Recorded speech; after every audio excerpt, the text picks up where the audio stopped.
Boom! Thunder rumbled across the sky as raindrops pelted the roof, streaming through the gaps to form a line of water that dripped into a basin on the floor. This humble wooden cottage was erected atop a scrapyard, and its owner, Xiao, was an orphan who had been begging on the streets since childhood. As he grew older, he scraped by collecting refuse and occasionally engaging in petty theft. In this dilapidated scrapyard, the cottage was constructed from crude timber, containing only a bed and a second-hand virtual reality headset. Xiao's scant possessions. He tightened his tattered clothing and muttered a curse under his breath. Damn this wretched weather. After slurping down the last of his noodles, he carelessly set the bowl aside and positioned himself at the keyboard, grasping the mouse with one hand while his eyes fixated intently on the computer screen, beyond his scavenging for scraps. He was also a professional gamer who earned a living by assisting others in acquiring equipment and currency. At that moment, he was immersed in a game titled Psychic Continent, deftly maneuvering a lightning element psychic sage, skillfully evading the onslaught of a boss abilities, while unleashing a flurry of dazzling lightning spells upon the foe. 3 minutes later, the boss collapsed with a resounding thud, and he collected a gleaming piece of equipment that had dropped, dispatching it for sale. Shortly thereafter, a notification chimed on his phone, indicating a deposit of 500 yuan. Yet, there was no joy upon his face. He numbly closed the game interface and inadvertently caught sight of a note taped above the screen. One day, I shall no longer toil for survival. One day, the world shall know my name. Xiao. I'm such a fool. Xiao scoffed at himself, suddenly raising his middle finger towards the crack in the ceiling, shouting, "Come on, rain harder. I'm your father." Unbeknownst to him, the wire beneath his feet had become soaked by the rain, sparking suddenly. His vision darkened, and he collapsed to the ground. In the depths of darkness, tiny lights flickered like fireflies, gradually coalescing into characters that formed within Xiao's consciousness. You have died. Soon after, two options appeared below. Revive 1 hour prior and continue your mundane existence. Transcend to the world of Psychic Continent, where limitless possibilities abound, yet where death could be imminent with the next heartbeat. What is this? Is it asking me to choose? I choose B. Very well, then what is your next choice? Become the child of the most powerful figure in this realm, yet devoid of any talent for cultivation. B. Struggle as a lowly individual, but with the chance to acquire an extraordinarily unique talent. Only I can be relied upon. I choose B. Final question. What do you perceive me to be? A. An unstoppable fate. B. A damned deity. Is there a distinction? They're all merely piles of filth. Wishing you good luck.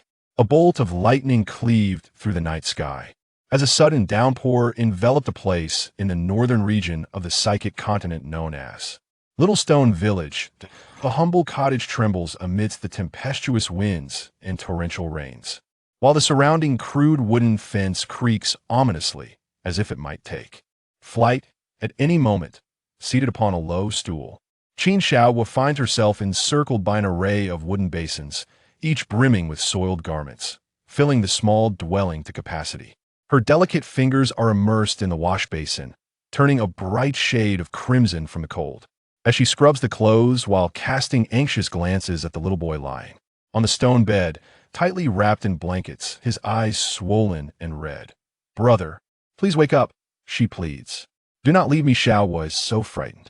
With tear-streaked cheeks, she carefully scrapes the last remnants of rice porridge from the stove, feeding her brother mouthful by mouthful, aware that their food supplies are dwindling. Despite earning a meager 3-1 for a day's labor, these earnings must be saved to summon a city's spirit healer for her brother's ailment. They cannot be squandered on sustenance. Suppressing her despair, she ensures every morsel reaches her brother's lips. "You must eat, brother, you will recover. I promise." After feeding him, she scoops a large bowl of clear water from the vat and drinks it down, conserving their precious grains for her brother. She has already consumed a bowl of porridge today. Water will suffice for her hunger. Suddenly, the sound of footsteps approaches, causing her small hands to tremble nervously as she opens the door. A middle-aged woman stands outside, accompanied by a plump boy, aunt, and cousin. "Mother, all my classmates at the academy have maidservants. I want one too, and she shall do." The boy, Sure who, declares, having just awakened his spiritual prowess and been sent to Tianfeng Academy this year. Very well, my dear son, whatever you wish, the ant coos, ruffling her son's hair before casting a disdainful gaze at Qin Xiao. Did you hear what my son said? From now on, you will serve him as a maid. And oh, I will not go anywhere I must care for my brother, she protests. Regardless, he won't live much longer, it would be best to bury him early. This matter is settled. The aunt remarks with a look of contempt, pulling her son away as they depart. Wu no, my brother will not die. At merely 8 years old, she possesses no means to resist her aunt's oppression. She sits on the floor, weeping for a while, but a flicker of resolve appears on her small face. She must save her brother first. Counting the coins in her pouch, she realizes this paltry sum will not be enough to hire a prestigious spirit healer. Yet time is of the essence. Her only option is to sell herself to a brothel to procure the funds necessary for her brother's treatment. Brother, with a final cry, she dashes into the storm, her heart heavy with worry. Her head aches, and her eyelids feel leaden. In the depths of darkness, Qin Hao's consciousness is violently jolted awake. He senses his physical form, yet he cannot control even a single finger. For a month now, he has remained in this state, aware that a young girl, his sister, has been caring for him, but now it seems she is in peril, and oh, absolutely not. In his previous life, he was an orphan, never having experienced the warmth of familial love. Yet, during this period, he found a profound sense of emotion in the presence of this little girl, although it was directed towards the original owner of this body. Is it not true that this body now belongs to him? Qin Hao, awaken, damn it! Wake up, damn it! By the heavens, you are nothing but a pile of filth. In the darkness, the turbulence of his consciousness intensified.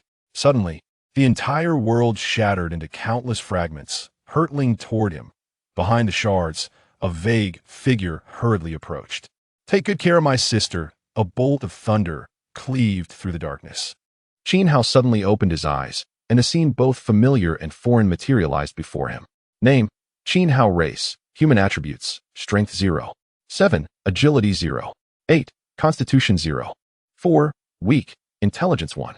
3, perception 1. 7, psychic affinity 0. Occupation, apprentice ninja level 1. Talent, constitution-based, Aikido clan bloodline. Health points, 10 chakra, 100 experience points, 100 skill points, 0 attribute points, 0 professional skills. Basic taijutsu 20. Body flicker technique 10, substitution technique 10, reconnaissance technique 20. Talent skills, meat bullet war machine 15 items, explosive tag 3, kunai 1. Military ration pills 3, exchange points, 0. It bore resemblance to a player's initial template. Yet wasn't this the psychic continent? What of the promised psychic masters? What was the situation with being a ninja? Was having a psychic affinity of 0 a jest? Could the psychic continent harbor such a worthless individual? Could this be what they termed a unique talent? How utterly infuriating.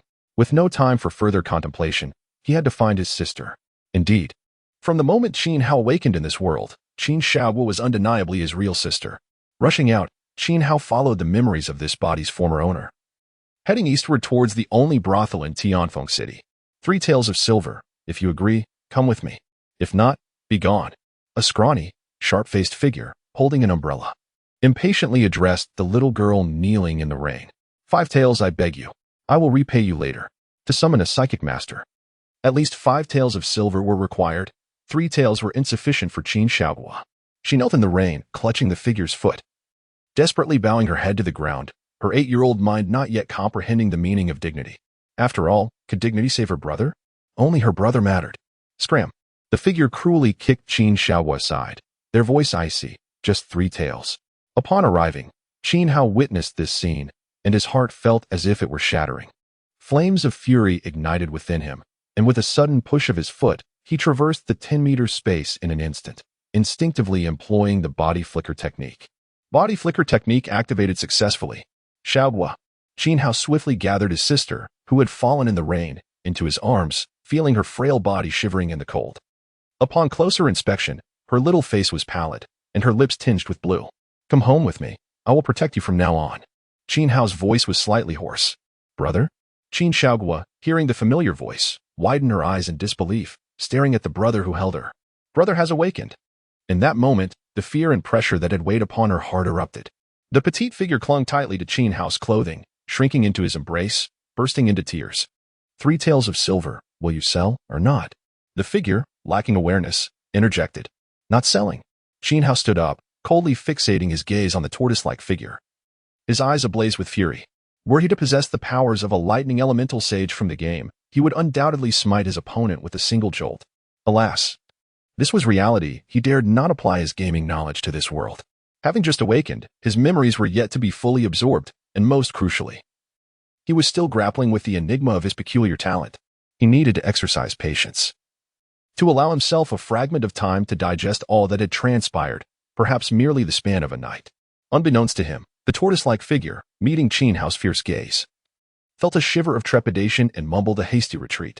Qin Hao, cradling his younger sister, sprinted swiftly back home. He boiled water, changed clothes, and lulled her to sleep.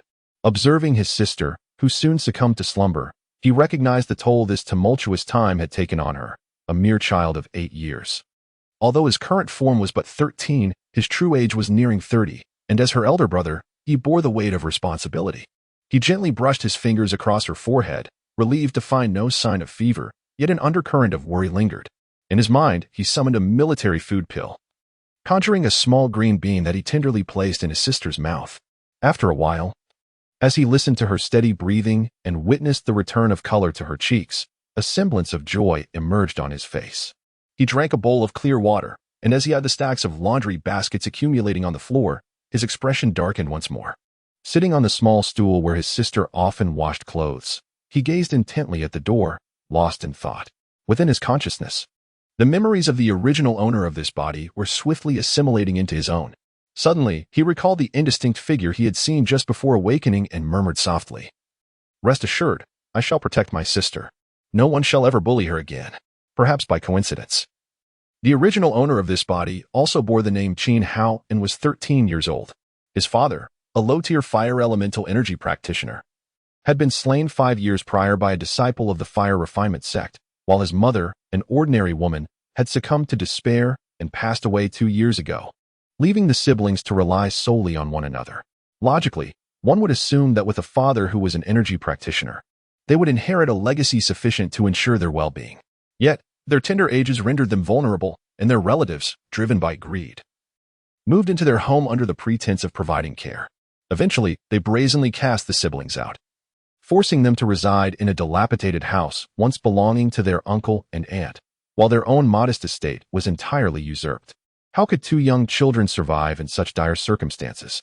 When they called for help, the heavens remained silent, and the earth offered no solace. The elder Qin Hao resorted to begging on the streets, scavenging for scraps, and when desperation struck, he would pilfer to exchange for sustenance. A month prior, he had stolen from a lightning elemental energy practitioner, resulting in his being struck down and plunged into unconsciousness. How eerily similar our fates are. Save for the presence of your sister, Qin Hao mused to himself, a glint of cold, lethal intent igniting in his eyes. What a pair of unscrupulous relatives. Lower than beasts.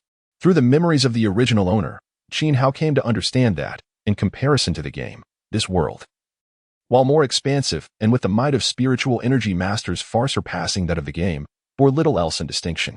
It remained a realm ruled solely by spiritual energy masters, with formidable dynasties and numerous sections. The masters stood exalted, controlling the truths and resources of the world, while ordinary people were regarded as lesser than ants within this domain. The law applied only to the common folk, in simpler terms. This was an era where life was as expendable as grass, and strength equated to truth. Is strength truly synonymous with truth? Qin Hao mused. The realization that his affinity for spiritual energy was non-existent severed any chance of him becoming a spiritual energy master. Thus, the template of a ninja became his only asset for survival in this world. Very well, let us test the mettle of this asset. He resolved to target his uncle and aunt's family. As an orphan, Qin Hao inherently possessed a ruthless streak, and his disposition could hardly be described as magnanimous. Rather, he was unequivocally a man of petty vengeance. Upon fully grasping that this was a world where the strong reigned supreme, his innate bloodlust and obstinacy surged forth, breaking free from their constraints, and the notion of revenge took root in his mind, refusing to dissipate. The torrential rain continued unabated. The night sky above grew ever darker. resembling a beast intent on devouring the entirety of Tianfeng City. The path beneath his feet was a treacherous mire, making progress arduous. Qin Hao trudged along the desolate street, counting his steps in his mind to alleviate the tension within him. If he were to struggle for survival in this world, killing would eventually become inevitable. The sooner he adapted, the greater his chances of survival. He dismissed his anxiety, especially with the loathsome individuals offering him the opportunity to hone his skills. He stood before the familiar yet foreign courtyard, gripping the kunai tightly in his sleeve. Raising his head, he wiped the rainwater from his face, revealing a pair of obsidian eyes. The courtyard door was locked, prompting Qin Hao to circle the walls until he found a relatively low section. It may not have been high, but for his 1-meter stature, climbing over was still somewhat challenging. This was a traditional courtyard. In his recollections, the eastern wing was his parents' bedroom, while the 2 small rooms to the west belonged to him and his sister, now occupied by his uncle and aunt's family. The courtyard lay shrouded in darkness, with only the sound of rain breaking the silence. They must have all retired for the night. Clutching a dagger, he delivered a forceful kick to the wooden door of the eastern wing. The door rattled but did not yield.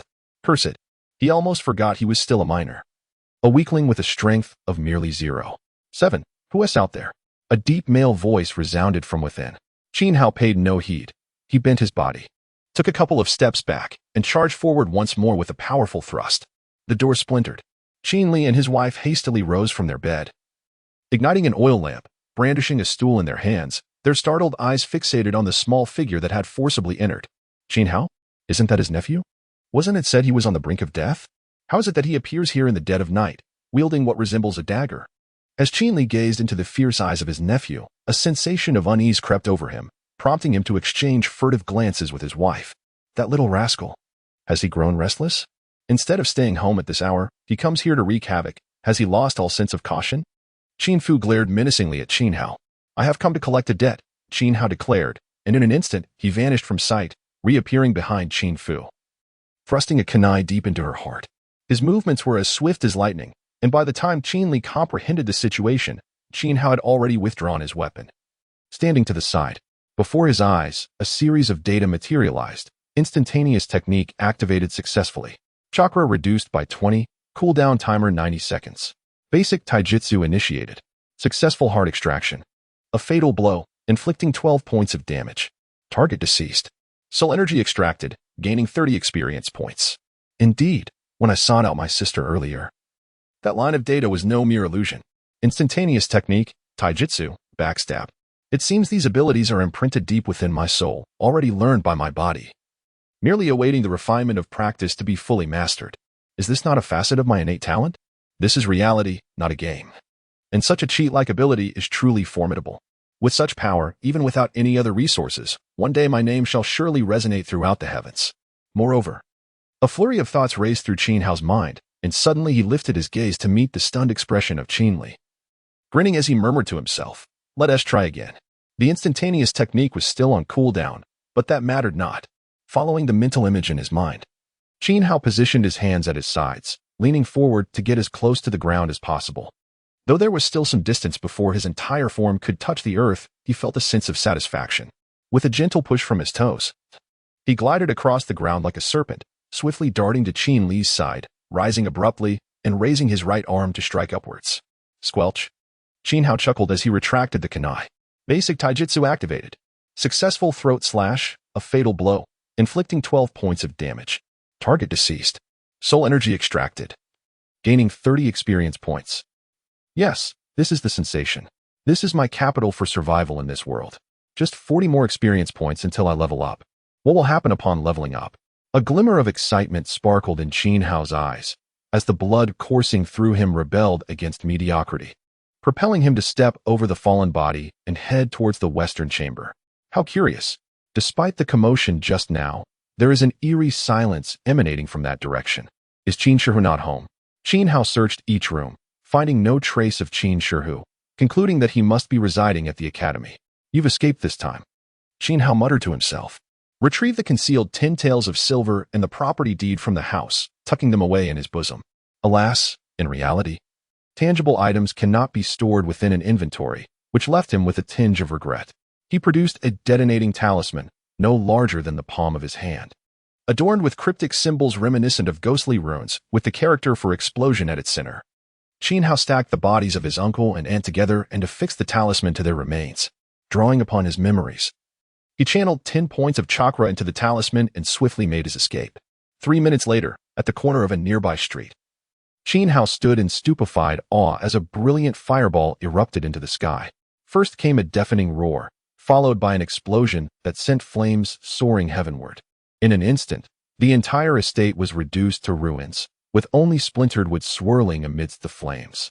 The power of the blast was formidable, rivaling that of a full-force attack from a third-tier fire elemental adept. Xiao's eyes blazed with intensity as he swallowed hard.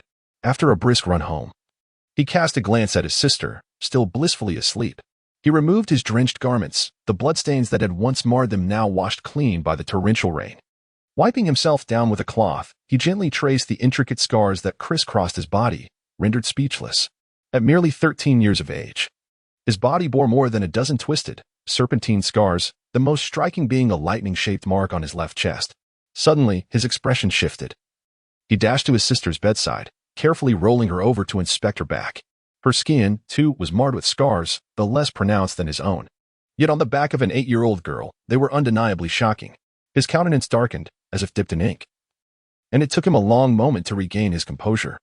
The scars on his sister's body were unknown to the original owner of this flesh. She had been left to fend for herself while he scavenged, begged, and stole to survive. Remarkably, his sister had never divulged her suffering to him. At just 8 years old, she had learned to be strong and resilient in the face of life's cruelties. And Xiao's heart bled for her. Power. He needed greater strength to ensure their survival in this merciless world. He could no longer allow anyone to harm his sister. However, to increase his prowess, he needed to fight. To level up, he could not remain by her side at all times. He required the protection of a faction. In the realm of spiritual energy, dynasties flourished, and sects proliferated. These two great forces had been locked in conflict for 3 millennia, each achieving victories and defeats. Yet neither could extinguish the other. The dynasty thrived on centralization, akin to a colossal beast reigning over the heart of the continent, unmatched by any adversary. The sects, though scattered like grains of sand, were overwhelming in number, relentless in their onslaught. However, since the year 3317 of the continent's history, the balance of power had begun to subtly tilt in favor of the sections. As if burdened by a grudge accumulated over 3 millennia, countless prodigies began to emerge from various sects like bamboo shoots after a spring rain. Talented individuals, heroes, and formidable figures vied for supremacy, while the sects experienced an explosive surge in strength, ascending countless tiers. In stark contrast, the talent pool gradually dwindled, and the once mighty Dayu dynasty began to fade into twilight. This sets the stage for the commencement of the game, suggesting a potential trajectory for the world's future. As we find ourselves in the year 3312 of the Continental Era, the world will be shaped by our generation. This phrase suddenly flashed through Xiao's mind. Bare-chested and sitting cross-legged on the ground, a surge of ambition stirred within him. This was the realm that rightfully belonged to him. The first step was to join a sect. The sects were categorized into 6 ranks, corresponding to the 6 levels of spirit energy masters. In gaming terms, one could not establish a sect unless they reached the 4th tier of spirit energy mastery, which required a level of at least 30. The more powerful the sect, the more abundant its resources, thereby accelerating the strength of its disciples. Correspondingly, the entry requirements became increasingly stringent. In Tianfeng City, within a radius of 100 miles, there existed a 6th-rank sect established by 4th-tier spirit energy masters. However, given his current status, entry was unattainable.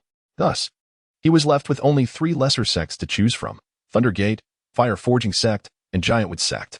The Fire Forging Sect, responsible for his father's death, was immediately dismissed from consideration, leaving only the other 2 options. He decided to wait until the following day to assess his sister's spirit energy talent before making a decision. The academy affiliated with the dynasty within the city was entirely outside Xiao's realm of consideration. Early the next morning, Xiao treated his sister to a hearty meal on the streets, spending 7 coins. "Delicious," she exclaimed. "But brother, with 7 coins, we could have bought 3 bowls of rice.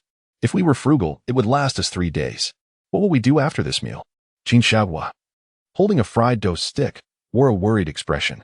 "Don't worry, brother has money. We won't live in hardship anymore," Xiao reassured her. "Yes, brother, you eat," she nodded. though a trace of concern lingered in her eyes. "Hey, did you hear? The Qin family was razed to the ground last night. Both of them perished." "Indeed. A great fire burned throughout the night, and even the rain couldn't extinguish it. They say it was the work of a spirit energy master." "Of course. Otherwise, why would the officials just take a glance and leave? When it involves spirit energy masters, the authorities tend not to intervene." Listening to the surrounding chatter, Xiao felt a subtle smile creep onto his lips. His expectations had been met. With a detonating talisman, he had perfectly framed the spirit energy masters for the incident. And indeed, the authorities ceased their inquiries. "Brother, what are they talking about?" "Shh, eat your meal. Is it true, brother has become a spirit energy master?" Although Xiao was perplexed about how her brother achieved this feat, she couldn't suppress the excitement swelling within her. "Brother has become powerful. That's wonderful." She refrained from asking further questions and, after finishing their meal, followed Xiao to a pawn shop. "Shopkeeper, the land deed." The shopkeeper examined the deed in his hands, his eyes flickering with suspicion, before extending 2 fingers, 20 taels. The price was evidently low. However, Xiao did not wish to linger on this matter. He nodded with a sense of finality, accepted the silver, exited the pawn shop, and took his sister's hand to the measurement pavilion across the street. In the realm of spiritual energy, every individual possesses a degree of affinity for it. The vast majority of ordinary people have an affinity ranging from 10 to 20. A range insufficient for awakening spiritual energy. Only those who attain a score above 40 may have the potential to awaken and embark on the path of cultivation. His sister's affinity measured at 64, which, while not on par with prodigies, still placed her in the upper echelon of talent. This he had confirmed through his reconnaissance technique. However, this was merely the initial step. The next task was to ascertain the nature of his sister's constitution, which fell beyond the grasp of his rudimentary investigative skills and necessitated the assistance of a spirit testing stone. These stones also come in various grades. The lower-tier stones can merely identify the elemental affiliation of the subject, such as the one Xiao is purchasing for 20 taels of silver. In contrast, higher-tier stones can detect whether the subject possesses a more unique spiritual constitution. For instance, while most individuals in the fire category have a standard constitution, a few exceptional talents might exhibit rare forms like the fire cloud or fire phoenix constitution, detectable only by advanced stones, which command exorbitant prices. There are even more arcane spirit testing stones, rumored to possess extraordinary capabilities. Even in his past life as a gamer, Xiao had never truly encountered one. The testing method is remarkably simple. A single drop of blood is applied to the stone.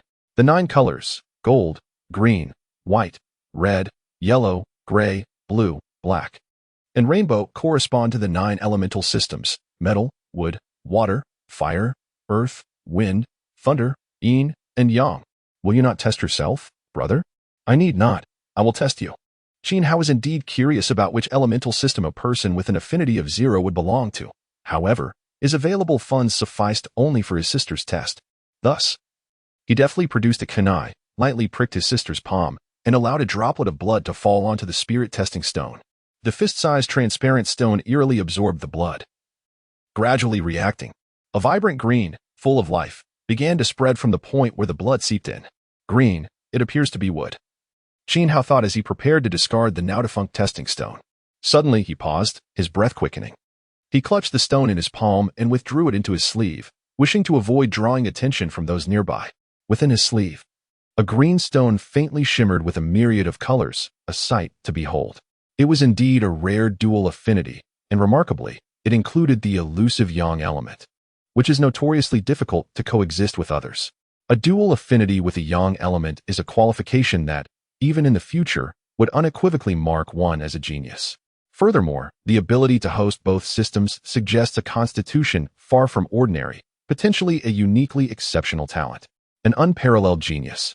His sister was an unparalleled genius. Innocent individuals may bear no guilt, yet possessing such talent is a burden. Once this qualification is discovered, it is certain to attract the insatiable desires of dynasties and sects alike, each unwilling to let the other lay claim to such a treasure. Moments ago, was anyone truly watching? Damn it, how careless of me to conduct the test right in front of the spirit testing pavilion. If someone with ill intentions had seen me and reported it to the academy, no, I must hurry and leave the city first. Xiao had no desire to tether himself and his sister to the chariot of a dynasty destined for downfall. He procured some provisions nearby, not even returning to gather his belongings, and exited the city directly. He ran nearly 10 miles, cradling his sister in his arms, before he finally slowed down, panting heavily. Feeling perhaps he had overreacted. Glancing at his sister, who wore a bewildered expression, he chuckled to himself.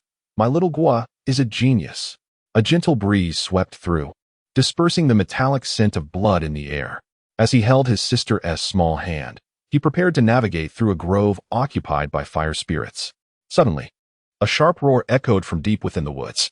It was unlike the shrieks of the fire spirits. This voice was deep, powerful, and resounded with a higher decibel. The leaves above rustled violently, and a shadow flitted past, suggesting something was darting swiftly among the trees. Qin Hao's expression changed abruptly. He felt an icy chill creeping up from beneath his feet to his mind. Danger, extreme danger. It was an instinctual warning of a living creature. He sensed he was being targeted by something terrifying. The moment he moved, he would be in grave peril. Sweat began to beat on his forehead, not merely from anxiety, but from a rising heat. The temperature around him escalated, distorting his hair. His skin felt feverishly hot, as if he might spontaneously combust. Run! A thought pierced his mind. Instinct screamed that movement would invite danger, but staying put would surely lead to doom. Without hesitation, he scooped his sister back into his arms and sprinted away. The ominous presence approached from behind. He dared not let her cling to his back, though it would have made for swifter escape. It was far too perilous. Carrying her while running restricted his movements. He could feel the heat intensifying behind him. Escape was futile, it was far too fast. Even if he had just allocated all his attributes to agility, he would not outrun it. Yet, he had no choice but to flee. What was the alternative? To turn around and confront that creature? Ridiculous. Just the proximity of it radiated enough heat to sear him alive. I can barely withstand it. Let alone my sister, little Guo. Are you all right? Qin Hao quickly glanced down at his sister. I'm fine, brother, Qin Xiao replied, pressing closely against his chest. Her eyes filled with concern. Fortunately, it was not unbearably hot. He reached out to check her temperature, his heart slightly easing, just a touch. For the air temperature had risen even further in the brief moment. Summoning every ounce of strength, he fled forward, stealing a glance behind with the corner of his eye. Upon a single glance, his soul nearly departed him. The woods that once thrived had transformed into an inferno, a veritable sea of flames. A lion, enveloped in fire, was relentlessly pursuing him from a distance of 100 meters. The fire cloud lion? How could this be? Had the colossal gates upon the mountain imbued them with unwarranted audacity? With such a creature in proximity, how could they dare establish their sect in these treacherous heights? Unperturbed by the prospect of being devoured by the beast, the fire cloud lion, even without employing reconnaissance techniques, was beyond the reach of his current abilities. However, as a seasoned gold hunter, he was intimately acquainted with the ranks, attributes, and vulnerabilities of all beasts within the spirit energy continent. The fire cloud lion was classified between levels 40 and 45, a legitimate 5th-tier beast, commensurate with the 5th-tier spirit energy lords among humans. This creature was a harbinger of death. Qin Hao was drenched in perspiration. Although he understood the lion's weaknesses, his current prowess rendered this knowledge futile. Engaging the beast was an impossibility, and escape appeared equally unattainable. It seemed that the only recourse was to await rescue. Yet, within a 100-mile radius, there were merely 3 inconsequential sects, the most formidable of which boasted individuals not exceeding level 30. Their assistance would be insufficient against such a beast. Was his fate sealed? Qin Hao refused to succumb so easily to the jaws of a beast. He had yet to make his mark upon the world. How could he perish in such a pitiful manner? Moreover, what would become of his sister? Body flicker technique. Qin Hao's form flickered, reappearing 10 meters ahead. The technique had activated successfully, consuming 20 chakra points, with a cooldown period commencing at 90 seconds. Qin Hao's expression darkened. He promptly allocated all the skill points he had saved from his recent upgrade to the body flicker technique. Levels 10, 20, 30, and finally 40 were achieved in rapid succession, yet the result was disheartening.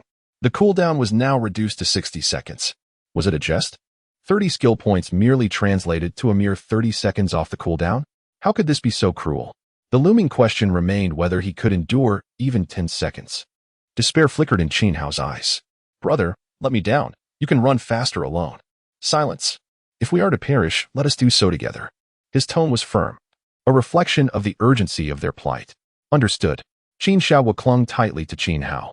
He cradled his sister in one arm, a kunai clenched between his teeth, while his right hand retrieved the remaining 2 explosive talismans, wrapping them around the kunai. With a swift motion, he hurled the kunai backward. 2 seconds later, a thunderous explosion reverberated behind him, a violent shockwave crashing against Xiao's back.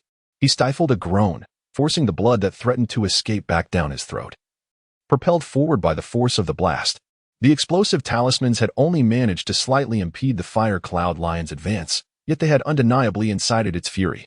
The beast swiped its paw forward, unleashing a claw of flame that shot forth with terrifying velocity. The beast's claws were composed of 3 parallel flames, each measuring 2 meters in length and half a meter in diameter, radiating an intense heat that incinerated every tree in their path. A second, or perhaps merely half a second, Xiao could not ascertain, but he felt as if the 3 claws had transcended space itself, appearing merely a foot behind him. In a swift motion, he hurled his sister to the side and curled his body into a ball, propelling himself like a cannonball towards her.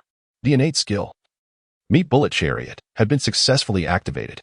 During the skill's duration, attack damage was doubled, consuming 40 chakra points per second. With a total of 400 chakra points, augmented by 100 for each level gained, and considering the recent use of the instant body technique that cost 20 points, he calculated he had approximately 5 seconds remaining. In an instant, a rapidly charging sphere of flesh unfolded, and Xiao leaped high to catch his sister's falling form. Regrettably, the Meat Bullet Chariot skill did not permit the transport of others. If he were alone, he could utilize this talent without concern, perhaps increasing his chances of survival. However, he had his sister to protect, and since the skill offered no defense, he felt as though his body might fracture after merely rolling for half a second. 9 seconds left. He would rather face death than continue with this skill, which might prove powerful in the future but felt utterly useless in the present. His only option was to run. He glanced down at his sister's pale, frightened face, which she attempted to mask with a brave expression as she bit her lip and surged forward. Damn it, that cursed fire cloud lion. If I survive this time, I shall return one day to roast you for my meal. Despair weighed heavily in his heart. He was unwilling to surrender. Yet he understood that he might not see the dawn. At the very least, he must ensure his sister's survival. He needed to find a hiding place for her while he drew the beast away. But where could he hide her? There was no shelter nearby, and the creature pursued them relentlessly, leaving no opportunity for escape. Suddenly, a thought struck him. Why was the beast fixated on him? He had merely slain a few foul monkeys. It was not as if they were kin. Was it possible? The realization washed over him, draining the color from his face. Since earlier, he had sensed a rising temperature around him, yet his sister's body remained consistently stable. Surrounding Xiao was a faint, almost imperceptible green light shimmering with iridescence. It felt warm, tranquil, and refreshing. This sensation was the ethereal wood divine body. Thus, the beast was pursuing his sister. A primal instinct surged within him, giving rise to a horrifying thought that chilled him to the core. However, in a fleeting moment, he extinguished that notion. He would cast his sister away and seek his own escape. This act is no different from that of a beast. However, whether he throws or refrains from throwing holds no true significance, for the fire cloud lion has finally pursued him to within a mere 10 meters. A distance of 10 meters is merely a leap away for the fire cloud lion.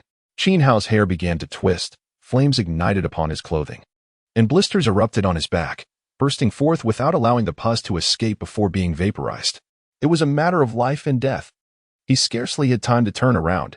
His only recourse was to thrust his sister forward with all his might, merely buying her a few extra seconds. No. Xiao would turn to face the monstrous beast that sought to engulf her brother, her heart-wrenching scream piercing the air. Boom. A dazzling spectrum of light flickered in the sky 100 meters above, and in the next instant, it pierced through the fabric of time and space like a bolt of lightning, appearing behind Xiao and mercilessly pinning the leaping fire cloud lion to the ground. Boulders flew. Countless fragments struck Xiao's back like bullets, the tremendous force propelling his body towards his sister. In the next heartbeat, a white cloud-like shoe gently pressed against his brow, causing his body to abruptly halt mid-air before plummeting vertically to the ground. What is happening? Xiao rolled over and scrambled to his feet, instinctively glancing forward, but saw no sign of his sister. He quickly turned back, his pupils dilating as he stood frozen in shock. In the place where he had just stood, there now lay a crater 5 meters in radius, surrounded by rubble. At the very center of the pit, the once mighty and ferocious fire cloud lion now lay weak and breathless. No. It should be said that it was pinned to the ground. A multicolored beam of light, as thick as a fist and 10 meters in length, pierced through the entirety of the fire cloud lion's body, rendering it immobile, its flames flickering precariously, as if they might extinguish at any moment. Oh, the shoe. Qin Hao seemed to finally regain his senses as he lifted his gaze skyward. 3 meters above ground, a pair of white shoes caught his eye. Brother. Qin Hao abruptly tilted his head back. His sister, with tear-streaked cheeks, gazed at him. As he raised his head, she broke into a smile. Embraced by a mysterious woman clad in a white robe. The woman had an oval face, appeared to be around 30 years old, and her long black hair was elegantly pinned up with a wooden hairpin, exuding an air of aloofness and serenity. So, this woman saved me? With a single strike. She vanquished the fire cloud lion. Her prowess must surely be that of a 7th-tier spiritual energy sage. Is she not an ancient enchantress? Thank you, esteemed senior, for saving my life. I am Qin Hao. May I inquire about your name? Qin Hao respectfully bowed to the woman. There is no need for thanks. I merely calculated that this disciple and I share a connection, and thus came to offer my aid. With an icy gaze, Dan Xian regarded Qin Hao, effortlessly discerning the lamentable weakness of his spiritual affinity. She had little patience for such a useless being, redirecting her attention to the girl nestled in her arms. Her eyes sparkled with delight. Indeed, she was the one prophesied by the ancestor, a future savior of their sect, blessed with dual elemental talents and the exceptional Imu divine body, perfectly complementing their sacred arts. Truly, an unparalleled gift. I wish to take your sister as my disciple. Do you have any requests? Dan Xian inquired, observing the squirming Qin Xiao, who yearned to touch the ground. Her brow furrowed slightly as she spoke coldly to Qin Hao. I beseech you, esteemed elder, to accept me into your fold as well. Qin Hao intuited her intentions, a foreboding sense gnawing at his heart. Our sect comprises solely of women, and you lack the aptitude for cultivation. This is inappropriate. Accept this bone-refining pill, which will transform you, granting you longevity. How does that sound? Dan Xian proclaimed. Though her thoughts diverged, such gifted potential, yet she foolishly desires to cultivate. What folly! Bringing him back would undoubtedly distract her disciple from her training. How could such extraordinary talent be sullied by this useless wretch? I do not wish to be separated from my brother. I do not want to.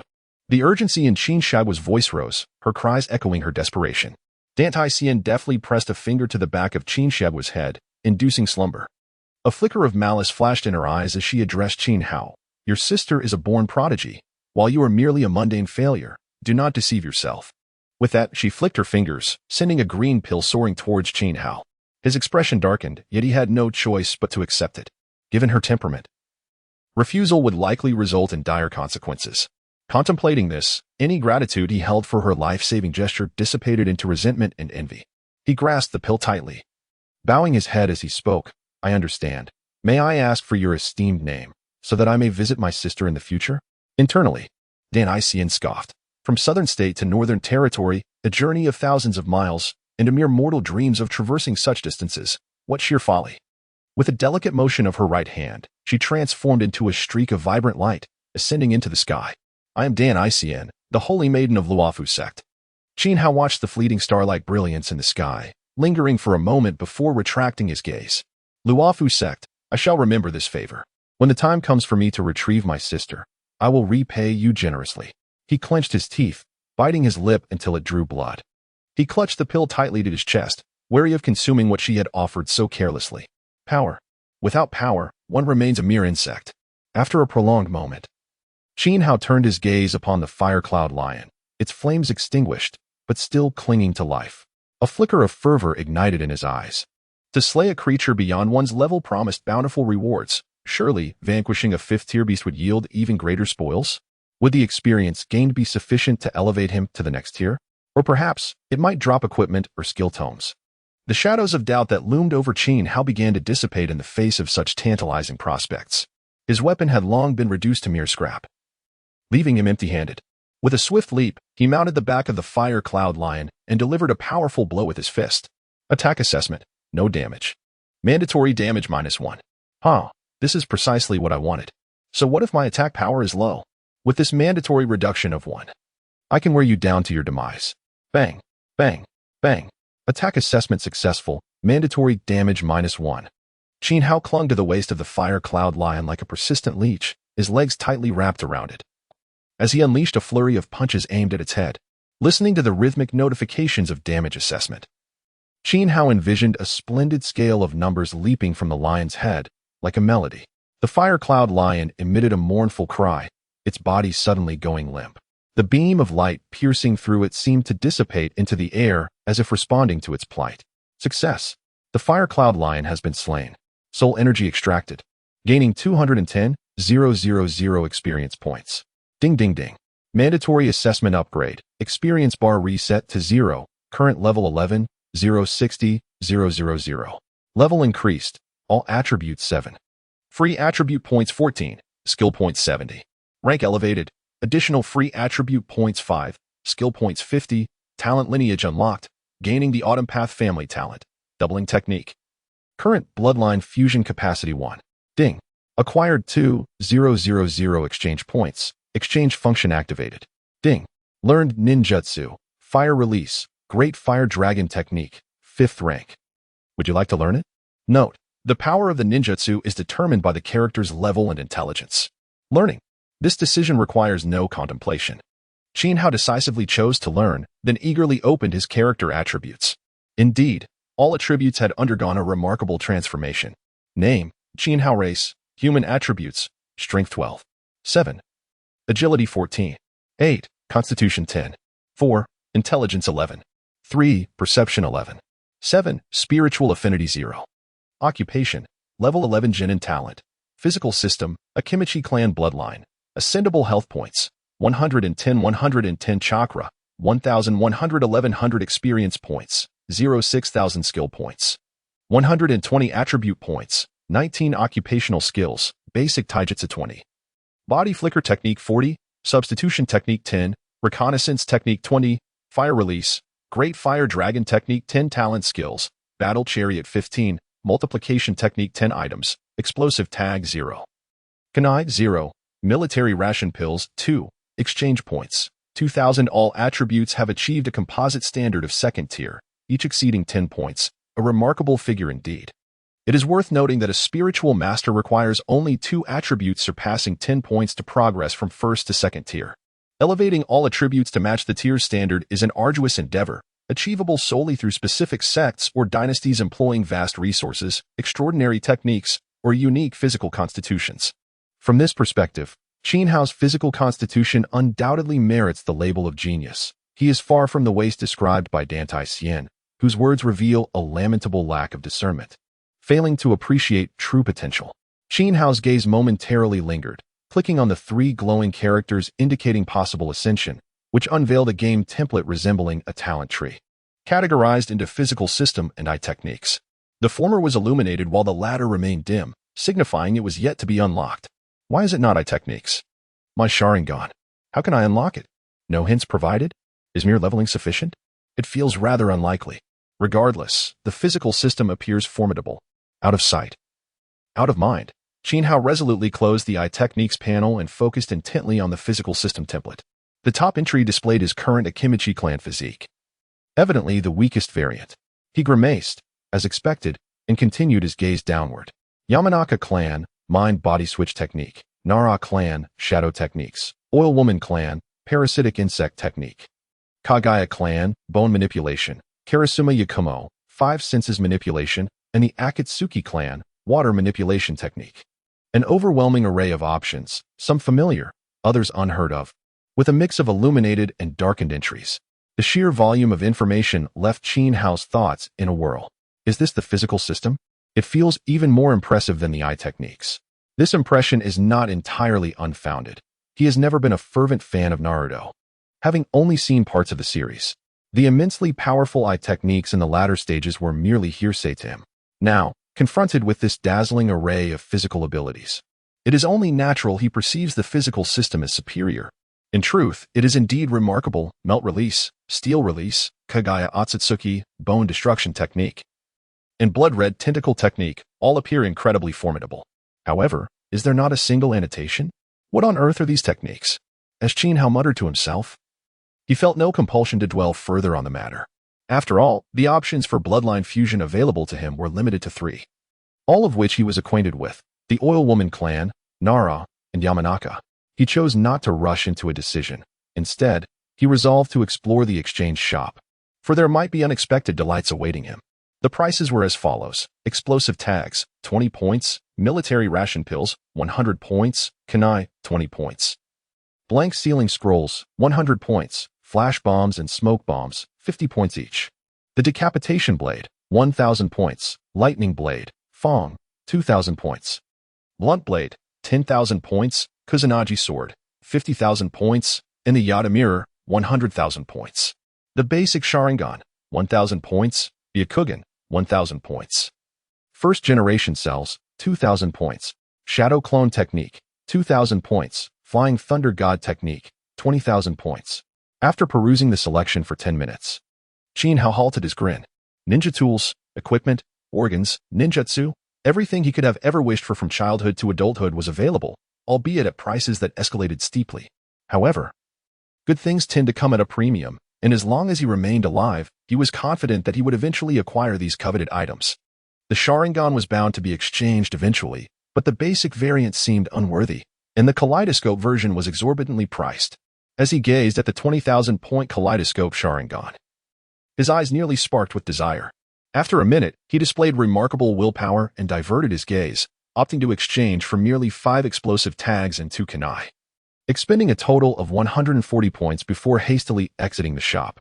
Uncertain about what else to exchange for, and with his points limited, he decided to conserve his remaining points until a more pressing need arose, reserving them primarily for essential consumables like explosive tags and kunai. However, he could not delay the bloodline fusion any longer.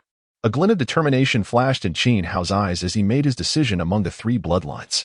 Although this ability was somewhat unsettling, in the spirit energy continent, strength was paramount. Since he had entered this world, he must abide by its customs. Aligning himself with the principle of power. Bloodline advancement. Current selectable fusion count 1. Selection. Oil Woman Clan, Parasitic Insect Technique, confirm? Yes. Qin Hao silently affirmed in his mind. A chilling breeze swept through the forest, and the sky dimmed at an alarming pace. A rustling sound echoed around him, and Qin Hao licked his lips, feeling a sinister eeriness wash over him, even as he recognized this might be an extraordinary phenomenon of his own making. The entire woodland soon resembled the depths of night. Countless tiny insects surged toward him, creating a deafening hum that sent shivers down his spine. Was this truly the result of his actions? Was such a dramatic display necessary? Surely, there must be some misunderstanding. A sense of apprehension involuntarily surged within Qin Hao as he beheld the impenetrable sea of insects surrounding him. He blinked, pondering, is it truly sufficient to stand here? Should I not flee? Is this truly prudent? Gazing at the overwhelming tide of insects that blotted out the sky, he exhaled deeply, chastising himself for his own fears. This dread was entirely self-imposed. With a firm stamp of his foot, he spread his arms wide and bellowed, "Come forth." In an instant, the dark cloud of insects responded as if commanded, surging towards him with astonishing speed, akin to a barrage of miniature projectiles. The air resonated with a sharp hum that echoed across the treetops. As the relentless swarm advanced, the muscles at the corners of Qin Hao's eyes twitched involuntarily. His left hand gripped a detonating talisman tightly, ready to ignite it at the slightest provocation. The first insect collided with his forehead, vanishing in an instant, followed by the second, the third, the 1,000th, and then 10,000 more. One by one, they enveloped every inch of his skin, until he was wholly consumed by the swarm. Qin Hao's eyes widened in disbelief as the creatures infiltrated his body through his eyes, nose, ears, mouth, and even his pores. He stood motionless, no longer sensing danger. Instead, he felt an uncanny sense of unity, as if these insects were intrinsic parts of himself, returning home like children to their mother. Yet the scene was undeniably nauseating. He inhaled sharply, and the insects surged into his nostrils with even greater speed. He could feel them occupying every inch of his skin, every muscle, every bone, even every drop of blood within him. He was their patriarch. He was their abode. This metaphor stirred a sense of melancholy within Qin Hao, and as he contemplated further, a complex smile crept upon his lips. Thankfully, no insects had ventured into his more private areas, lest he shuddered, daring not to pursue the thought. The human body resembled a miniature universe, a notion he had once dismissed, yet now found himself believing. 2 hours had seemingly passed, yet the relentless swarm continued to pour in, leaving him bewildered as to where within his body there was such ample space for them to reside. Abruptly, he plopped down onto the ground, unperturbed by the possibility of crushing the insects beneath him. In truth, such a fate was impossible. He shared an enigmatic connection with these creatures, should he wish it. He could hardly bring them harm, nor would they harm him. How harmonious! Xiao mused, no longer willing to wait idly, uncertain of when this might culminate. He settled upon the ground. Drawing upon the newfound memories in his mind, he slowly formed a complex hand seal. At the moment the seal was completed, he placed his index finger to his lips and opened his mouth. Fire style, great fire dragon technique. A 2-meter-long dragon of flame erupted from his mouth, surging towards the lifeless body of the fire cloud lion, engulfed in a brilliant red blaze that persisted for a span of 10 seconds before gradually extinguishing. Throughout this spectacle, the insects that came into contact with the flames emerged unscathed, as did the carcass of the fire cloud lion itself.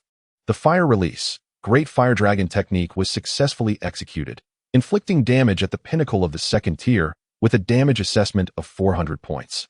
The chakra consumption amounted to 300 points, lasting for 10 seconds, followed by a cooldown period of 90 seconds. Chuckling awkwardly, Xiao acknowledged that the absence of damage to the insects was anticipated.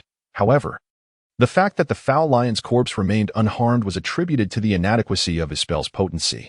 A 5th-tier ninjutsu, in his hands, was curtailed by his own 2nd-tier level and intellect, thus limiting the technique's effectiveness to this modest measure.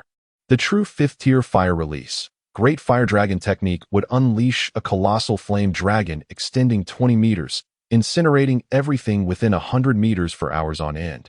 A stark contrast to what he had just performed. To attain such prowess, there were no shortcuts. One must either elevate their level or enhance their intellect. Unfortunately, neither could be hastily achieved, leaving Xiao feeling somewhat powerless. Accepting his 2nd-tier status, he resolved to make do with it. Considering it a strategic reserve that might yield unexpected results, he felt no regret. He had never placed much value on this 5th-tier ninjutsu, regarding it as a mere transitional tool due to its limited growth potential. The truly formidable ninjutsu were those that synergized with bloodlines, as the innate skills bestowed by a bloodline offered limitless growth. The potency of these innate skills was not constrained by level or intellect. Whether one could wield immense power at a low level or remained weak at a high level depended solely on Xiao's own development. This was where he needed to invest his efforts. By now, Xiao had formed a rough assessment of this peculiar, game-like system, recognizing its crucial core, the development of his innate bloodline, which would empower him to traverse the world with renown. The other attributes and exchanges served merely to bolster this aspect, enhancing his overall might. There was no need to question why. This was the instinct of a seasoned player. Thus, let me witness your true prowess. First, the multiplication technique. As chakra circulated within him, Xiao felt his muscle fibers, skeletal structure, and every cell swell dramatically. His previously frail form began to inflate like a balloon. His stature increased, limbs elongated, hands and feet thickened, and his abdomen rounded. The 13-year-old boy, once standing at approximately 1.4 meters, was transformed into a youth of 1.7 meters in an instant. Not only that, but Xiao gently clenched his fist, feeling a surge of power far more abundant than before in his palm. His eyes brightened as he realized that both his constitution and strength had simultaneously increased by 4 points. The talent skill, doubling technique, had successfully activated. During its activation, his constitution and strength were enhanced by 4 points each, with a chakra consumption of 40 points per second. As familiar notifications echoed in his ears, Xiao's gaze sharpened. He discovered something he had inadvertently overlooked. The doubling technique had no cooldown period. As long as his chakra was sufficient, he could utilize it continuously, proving its formidable nature. Furthermore, the war chariot and doubling technique were evidently complementary talents. With a sudden resolve, Xiao rose swiftly from the ground, his body spinning rapidly into a sphere, propelling him forward. In the forest, a similar spherical form barreled through, shattering every tree and stone in its path, while behind him, a black tornado composed of a swarm of insects pursued relentlessly. The number of insects seemed to have increased rather than diminished since the beginning, creating an unsettling impression. The doubling technique not only amplified the impact of the war chariot, but also fortified his body's defenses, diminishing the recoil damage from the impact. Indeed, these two skills could be synergistically employed. A smile flickered at the corner of Xiao's eye as he glanced back at the encroaching swarm. Perhaps it was not solely these two talent skills that could be combined, but future talents as well. A whimsical thought flashed through his mind, yet he refrained from dwelling on it. It was premature to ponder such matters. He stood still, intently observing the ominous black clouds overhead, his expression tinged with confusion. Had the number of insects truly increased? What could be the reason? Could it be attributed to the doubling technique? His body had expanded, allowing for a greater capacity to harbor insects, thus their numbers had swelled? Xiao felt a twinge of exasperation. The doubling technique consumed chakra, and with his current level of 11 and 1100 points of chakra, he could not maintain this form for long. What would happen to these insects then? Would they simply return? For hours later, Xiao gazed vacantly at the ground littered with insect corpses, his own skin even cloaked in a layer of dark insect remains. The additional insects did not retreat as he had anticipated. Instead, they engaged in a brutal contest upon his body, with the victorious faction claiming a place within him while the vanquished were mercilessly expelled after their last nutrients were drained. The world of insects was incomprehensible to ordinary humans. Xiao struggled to fathom how the insects, who had previously coexisted peacefully, transformed into mortal foes, battling each other without mercy in that final moment. It seems to be a good thing, Xiao murmured to himself. In his palm lay a survivor from the earlier skirmish, its body reminiscent of a black grain of rice, devoid of distinguishable features or limbs. Yet, through the unique connection he shared with the insects, Xiao could keenly sense that this creature was much stronger than before, its color a deeper shade of black. Survival of the fittest, how fortunate for me. He chuckled with a hint of a mischievous grin. Xiao, almost unconsciously, infused a trace of chakra into the insect's body, causing it to swell slightly. Though the change was not overt, he contemplated further infusions, but sensed a resistance emanating from the creature. Is this all it can expand? Is it unable to endure more? Pondering this, Xiao abandoned his intention of conducting further experiments on the insect. However, he had at least confirmed one hypothesis. The multiplication technique was indeed his innate skill. And as a part of his body, the insect could also utilize this ability, albeit its current utility was limited. Yet, the future held uncertain possibilities. He brushed off the insect carcasses clinging to him, retrieving a kunai to hastily sever his singed hair, burnt by the fire cloud lion.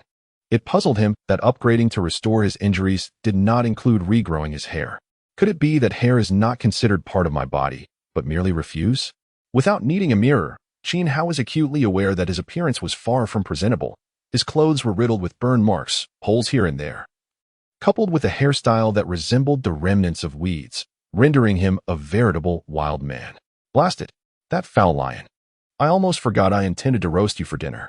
Suddenly recalling his purpose, Xiao dashed back to the carcass of the fire cloud lion, his expression deep in thought. Where exactly did this beast emerge from? There was a fifth-tier beast at the foot of the mountain. How dare the giant would sect establish their base up here? Unless they were oblivious to the danger? Yet, that seemed implausible. Xiao's eyes darted around as he hoisted the lion's body onto his shoulders, searching for a secluded spot to bury it. He did not wish to forego a feast of roasted lion, but his ninjutsu had yielded no response when applied to the carcass, leaving him momentarily at a loss. Concealing it for now seemed prudent, reserving it for future consideration. At present, he had more pressing matters to investigate. Following the trail left by the fire cloud lion, he ventured into the dense forest, which was not difficult to navigate. The fiery beast had left unmistakable scorch marks along its path. An hour later, Xiao arrived at the entrance of a collapsed cavern, its location exceedingly discreet, revealing merely half an opening, just wide enough for the fire cloud lion to pass through. Crouching down, he cleared some debris from the entrance, picking up a fragment to scrutinize closely, disbelief flickering in his eyes. Steel rock? How could a high-grade gold elemental spirit stone be found here? It made sense now, given the properties of the steel rock. It was no wonder the fire cloud lion had never emerged from this cave, remaining undetected all along. With the fire-resistant nature of the steel rock, it would take the creature at least a decade to excavate an exit. As he examined the claw marks on the ground, speculation filled his mind. Yet it only deepened his intrigue. Where did this cavern lead? Had the fire cloud lion traversed this path, or was it trapped within? Fire release, great fire dragon technique. Xiao exhaled a fire dragon towards the cave entrance, primarily as a means of reconnaissance. The cave was not particularly deep, and no sounds emanated from within. After a brief pause to ensure there was no peril, he leaped down. Coughing, he found the dust quite substantial. Xiao frowned. The cavern was far larger than he had anticipated. He picked up a stick from the ground, ignited it, and illuminated his surroundings. The interior was quite spacious, devoid of anything but some twigs and rubble.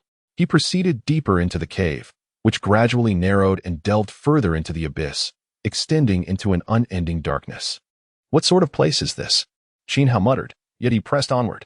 As he ventured further, the cave walls became increasingly smooth, and the path beneath him grew more even, clearly exhibiting signs of human excavation. Qin Hao's eyes sparkled with intrigue. The vast expanse of the spiritual energy continent often harbored relics left behind by predecessors who wished to bequeath their legacies to fortunate souls. This was one of the delights that former treasure hunters cherished in their explorations. Could it be? Although such legacies were typically intended for spiritual masters, which had no relevance for him, Qin Hao felt undeterred. Driven by the innate greed of a seasoned treasure seeker, coupled with a certain obstinacy born from his orphaned past, he believed that any valuable item must be claimed for oneself, even if he could not utilize it. Leaving it for others was simply wasteful. He resolved to seize all treasures, convinced that one day they would serve a purpose. In his 2 lifetimes, Qin Hao vowed to uphold this creed with his very existence. We are pests. We are pests.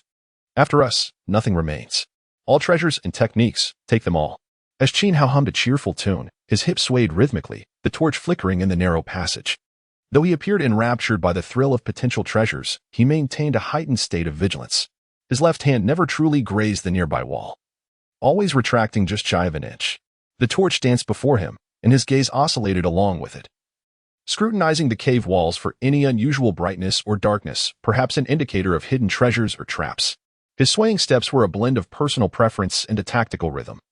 His movements alternated between rapid and slow, light and heavy. Although this might seem peculiar, it allowed him to react instantaneously to any triggers beneath his feet, whether to flee or remain still. These maneuvers were fundamental skills he had mastered as a treasure hunter in his previous life, though he had once executed them through a mouse and keyboard. Now, having just enhanced his foundational physical techniques to level 50, executing these actions felt almost trivial. The sensation was indescribably delightful, far more exhilarating than controlling a game character, he mused, reveling in his own audacity. As he moved, black insects scattered around his feet and palms, hastily scuttling forth. The thoughts of insects are remarkably monotonous and simplistic. They are incapable of executing or conveying overly complex signals. Qin Hao, however, does not require such intricacies. He merely needs to perceive whether the insects exhibit emotions of death or anomalies, such as excitement or fear, from which he can glean the information he seeks. What a convenient ability! Qin Hao smugly defined it. 5 minutes later, his pace suddenly quickened as he sensed the excitement emanating from the insects. Had they discovered something? At the end of the narrow passage stood a long, red pillar resembling a lotus root, descending from a height of 20 meters to the ground, its surface densely covered by layers upon layers of insects. The source of that excitement was undoubtedly these creatures. Could it be the fabled Millennium Essence? This must be the sustenance of that fiery cloud lion, a fortunate creature indeed. The juice of the Millennium Essence is a rare elixir, only found in deep mountains or remote locales, essential for dynasties and elite sects to enhance their disciples' potential. Long-term consumption can steadily elevate one's innate abilities, transforming an ordinary spiritual energy practitioner into a remarkable talent, or even enhancing an already exceptional aptitude into that of a genius. Moreover, with specific methods, it can bestow certain innate qualities upon gifted disciples. What a treasure! Qin Hao's eyes sparkled with ambition. Eager to discover whether long-term consumption would improve his negligible affinity for spiritual energy. Yet, how could he extract it? Qin Hao furrowed his brow. The extraction of Millennium Essence requires specialized techniques. Otherwise, once severed, it would cease to produce juice, rendering it useless, a method of which Qin Hao was blissfully unaware. He lifted his gaze, spotting a small stone platform protruding approximately 40 meters above, likely the location of the precious treasure or inheritance. At around 30 meters, a faint blue light flickered intermittently. Although subtle, Qin Hao recognized it immediately. It was the Thunder Web, a 5th-tier skill of the lightning element. As the name suggests, it is a web woven from lightning, one of the common spells used by lightning element practitioners. Qin Hao had frequently employed this skill while gaming and was well acquainted with its mechanics. It was precisely this knowledge that made him aware that, with his current 2nd-tier strength, he could not afford to engage with it. Contact would ensnare him, leading to a fatal electrocution. It seemed that this matter would have to wait. The Millennium Essence, too, would have to be approached with caution in the future. Reluctantly, Qin Hao cast one last glance upward before turning to exit the cave. However, He did not take the insects that clung to the essence with him. If he could not partake, allowing his insects to remain and feast was not a bad alternative. Upon exiting the cave, he carefully rearranged the rubble at the entrance, attempting to obscure it from discovery, then stood idly, gazing at the charred traces left by the fiery cloud lion, feeling as if his efforts had been in vain.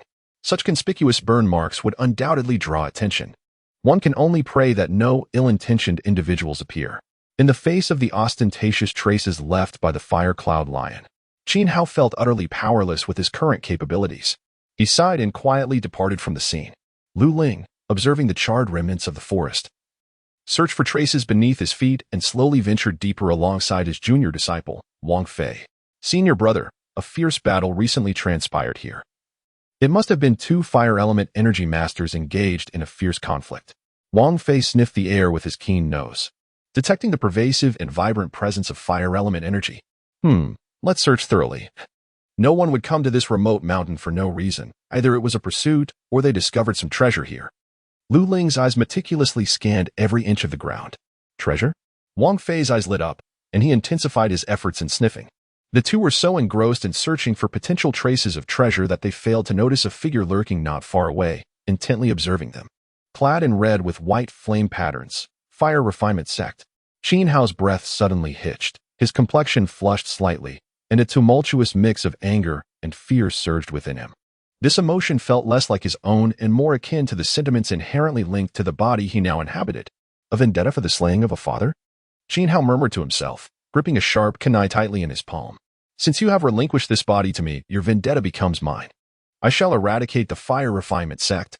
In Xiao's heart, he had always believed that this body had been entrusted to him by the true Xiao, and he felt compelled to live out the life of the individual who had once been. He pressed his body closely to the ground, suppressing his aura, and quietly awaited the opportune moment to strike. Energy masters are the most esteemed and powerful profession in this world, while ninjas are birthed solely for the purpose of assassination. Which of the two is superior? The first confrontation was imminent. The name of the bloodline ninja would one day resonate throughout this realm dominated by energy practitioners. For a man who vowed to make his name known across the world was currently lying low, resolutely crawling forward. Extending the kunai, he held toward the back of the energy master. Ferocious, cold, and unyielding, Lu Ling and Wang Fei worked tirelessly, digging through the pit, revealing a massive corpse before their eyes. Is this the fire cloud lion? As fire element energy masters, they possess some knowledge regarding fire-type beasts. They exchanged horrified glances, countless questions flooding their minds. Who could have slain the fire cloud lion? And why bury it here? The fire cloud lion was a fifth-tier beast, so whoever could kill it. His scalp prickled with unease. If it was buried here, it meant the killer did not want it discovered. Would that person return? Quick! We must bury it again! He shouted urgently to his junior disciple. His guesses were not far from the truth, except for 2 points. First, he had misjudged Xiao's strength, which was inconsequential. Second, Xiao was already behind them, a fact that proved exceedingly perilous. Suddenly, Lu Ling's facial muscles tensed, and he caught a glimpse of a shadow approaching from behind. A glimmer of light reflected off his brow, plunging him into an icy dread. An ambush. Lu Ling felt a prickling sensation on the skin of his back, goosebumps erupting as the ominous feeling of being targeted by a weapon surged through him. The precise aim was his heart, intent on delivering a fatal blow. Junior brother! He screamed, simultaneously sliding sharply to the left. Wang Fei turned in astonishment, only to see a figure springing up from the ground like a venomous serpent, wielding a peculiar short weapon aimed at Lu Ling's back. With a foundational agility of 50 points, Xiao was able to glide along the ground, appearing to Wang Fei as a writhing snake advancing on the earth. As he neared his target, he sprang up with a motion reminiscent of a snake launching itself to strike. Snake rises. Xiao aptly named his technique. Be careful, senior brother. Wang Fei reacted, thrusting his right hand forward, unleashing a fireball the size of a basin toward Xiao. Minor fireball technique, a first-tier fire spell. Unfazed, Xiao thrust his kunai toward Lu Ling's back, seemingly prepared to endure the fireball's impact in order to eliminate Lu Ling. Damn it. Lu Ling felt the kunai like a shadow, close in on him, his expression changing drastically. Cursing inwardly, a fierce glint appeared in his eyes. He abruptly halted and turned in anger. One hand reached down to block the incoming kunai, while the other formed a sword shape with his index and middle fingers, swiftly pointing at Xiao's head. A stream of crimson flame, the thickness of 2 fingers, shot forth from Lu Ling's fingertips, hurtling toward Qin Hao with remarkable speed. Fire Finger Sword, a second-tier fire spell. In stark contrast to the leisurely pace of the first-tier fireball, the second-tier Fire Finger Sword was over 10 times faster, and its sword-like form amplified its lethal potency. Observing Qin Hao's lack of evasion, Lu Ling's face twisted into a sinister grin. The tip of the kunai had already pierced his flesh, blood seeping forth. Yet the remaining part was firmly gripped in his left hand, unable to advance further. Terrified for nothing, realizing it was merely a silver spear with a wax tip, Lu Ling envisioned the imminent moment when Qin Hao's head would be severed by the Fire Finger Sword.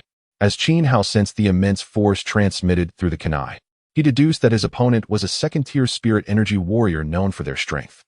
While he could ascertain that his opponent was a second-tier fire spirit energy wielder through his reconnaissance technique, the specific attribute of their advancement was beyond his 20-point investigation ability. It would require combat experience to discern. It must be a combination of strength and intelligence. Focusing intently, Qin Hao released his grip on the kunai, pressing backward toward the fireball under Lu Ling's deathly gaze. A burning fragment of wood fell to the ground, but Qin Hao's figure vanished without a trace. The substitution technique had successfully activated. Chakra consumption, 50 points, cooldown timer, 90 seconds. The teleportation technique is successfully activated. Chakra consumption, 20 points, cooldown timer, 60 seconds. Qin Hao peered expressionlessly behind Wang Fei, his kunai piercing like lightning into Wang Fei's back. Extracting soul energy, he gained 100 experience points. Qin Hao furrowed his brow as he withdrew the kunai from Wang Fei's lifeless body, internally lamenting. A mere first-tier energy wielder yields only 100 experience points. The path to future upgrades seems exceedingly daunting. Who exactly are you? Lu Ling's face turned pale. He swore he did not know Qin Hao and could not comprehend the techniques he had just employed.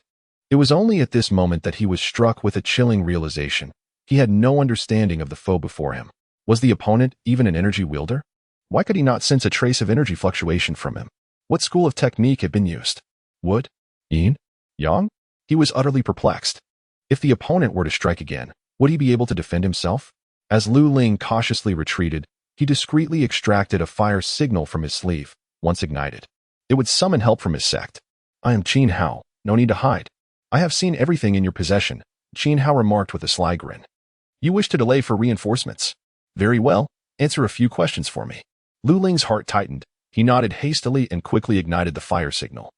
A burst of flames erupting in the sky, forming a fiery gate that lingered for a while. How many people are in the fire refinement sect? 74. Who is the highest-ranked energy wielder? The sect leader, Lu Feng, at peak 3rd tier. Oh, is there anyone in the sect named Lu Qian? Are you referring to the senior brother? Observing Lu Ling's brief hesitation in answering, Qin Hao took a large step forward, threateningly insisting, speak quickly.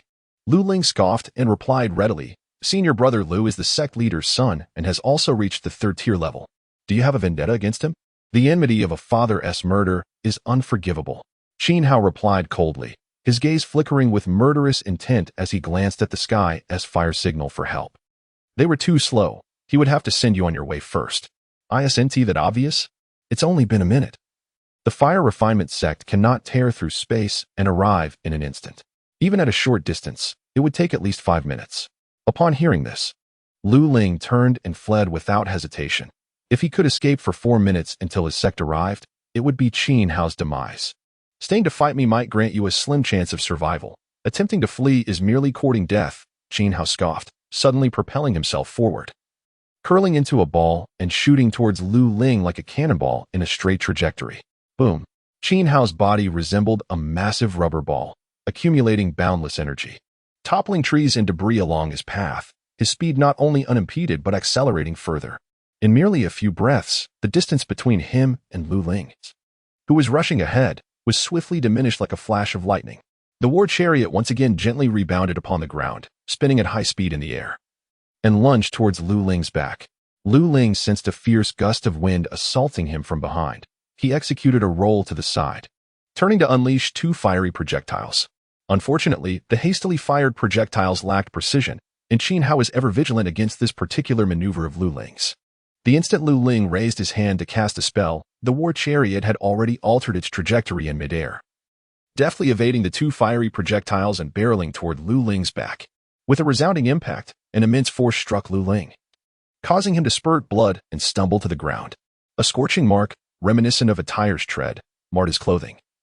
And he felt as though all the bones in his body had shattered, with his internal organs simultaneously suffering grave injuries. Gritting his teeth, he struggled to rise. But as he prepared to turn, a figure descended from above, accurately landing on his back and forcefully slamming him down once more. Another cough of blood erupted from him, rendering him powerless as he lay on the ground, nearly sinking into it. He yearned to breathe, but his mouth and nose were filled with dirt. However, this torment abruptly ceased in that very moment. The kunai in Qin Hao's hand pierced Lu Ling's back with surgical precision, driving into his heart. Basic physical technique successfully activated. The heart extraction was executed, delivering a fatal blow that inflicted 124 damage. Target deceased. Extracting soul energy, gaining 500 experience points. Is it truly so little to gain only 500 experience points from a second-tier spiritual energy warrior, which is equivalent to my current rank? This seems exceedingly insufficient. Or could there be alternative methods for leveling up? A vague sense of unease began to stir within Qin Hao. The experience acquired was undeniably meager. If this was the sole means of gaining experience, it felt rather unjustifiable, especially since he had not obtained any exchange points. To be precise, apart from the incident with the fire cloud lion, he had not earned a single exchange point, which was decidedly unsettling. It was as if a crucial module within his ninja system had been excised. Damn it. Yes, system. Qin Hao had named this game-like talent of his as such. What could it be? Growing increasingly agitated, he affixed 3 explosive tags onto Lu Ling's corpse, cautiously flipped it over, and glanced around for a concealed spot to hide. 10 seconds later, Qin Hao's expression shifted. He sprang from his hiding place, determined to flee to a safer distance. The reason for this was his lack of confidence in his concealment skills. The cautionary tale of the fire cloud lion's corpse loomed large in his mind, leading him to conclude that it was prudent not to place excessive faith in his ability to remain hidden. Should he instead exchange for basic ninjutsu? Behind a massive boulder. For 100 meters away, Qin Hao hesitated, eyeing the exchange column where basic ninjutsu was priced at 500 points. Ultimately, with a firm resolve, he gritted his teeth and made the exchange. Although it is quite expensive, it should prove to be worth the investment, as it is undoubtedly as essential as fundamental physical techniques. Should one learn basic ninjutsu? Yes. In the next moment, Qin Hao felt a surge of pressure in his mind, as a plethora of disparate knowledge was force-fed into his consciousness. Concealment, disguise, poisons, assassination, tracking, the environment, interrogation, psychology. Qin Hao rubbed his throbbing head, a glimmer of brilliance flashing in his eyes. His conjecture was indeed correct. Basic ninjutsu is undeniably indispensable knowledge and skill for a ninja. It is no exaggeration to assert that only by possessing this knowledge can one truly qualify as a ninja. And only with these skills can one become an enigmatic and formidable ninja. Although these teachings may not directly enhance his strength, their indirect and intangible benefits are far from negligible. This knowledge is the essence of the ninja profession. Without hesitation, Qin Hao allocated his points to basic ninjutsu, raising it to 50. Just like fundamental physical techniques, 50 points represents his current limit, and any further advancement requires certain conditions he is yet to meet. Light, airflow direction, and temperature variations all influence the effectiveness of concealment. With his feet slightly arched, Qin Hao moved silently like a cat between the rocks and trees. The 50 points in basic ninjutsu allowing him to perform these actions with instinctive familiarity.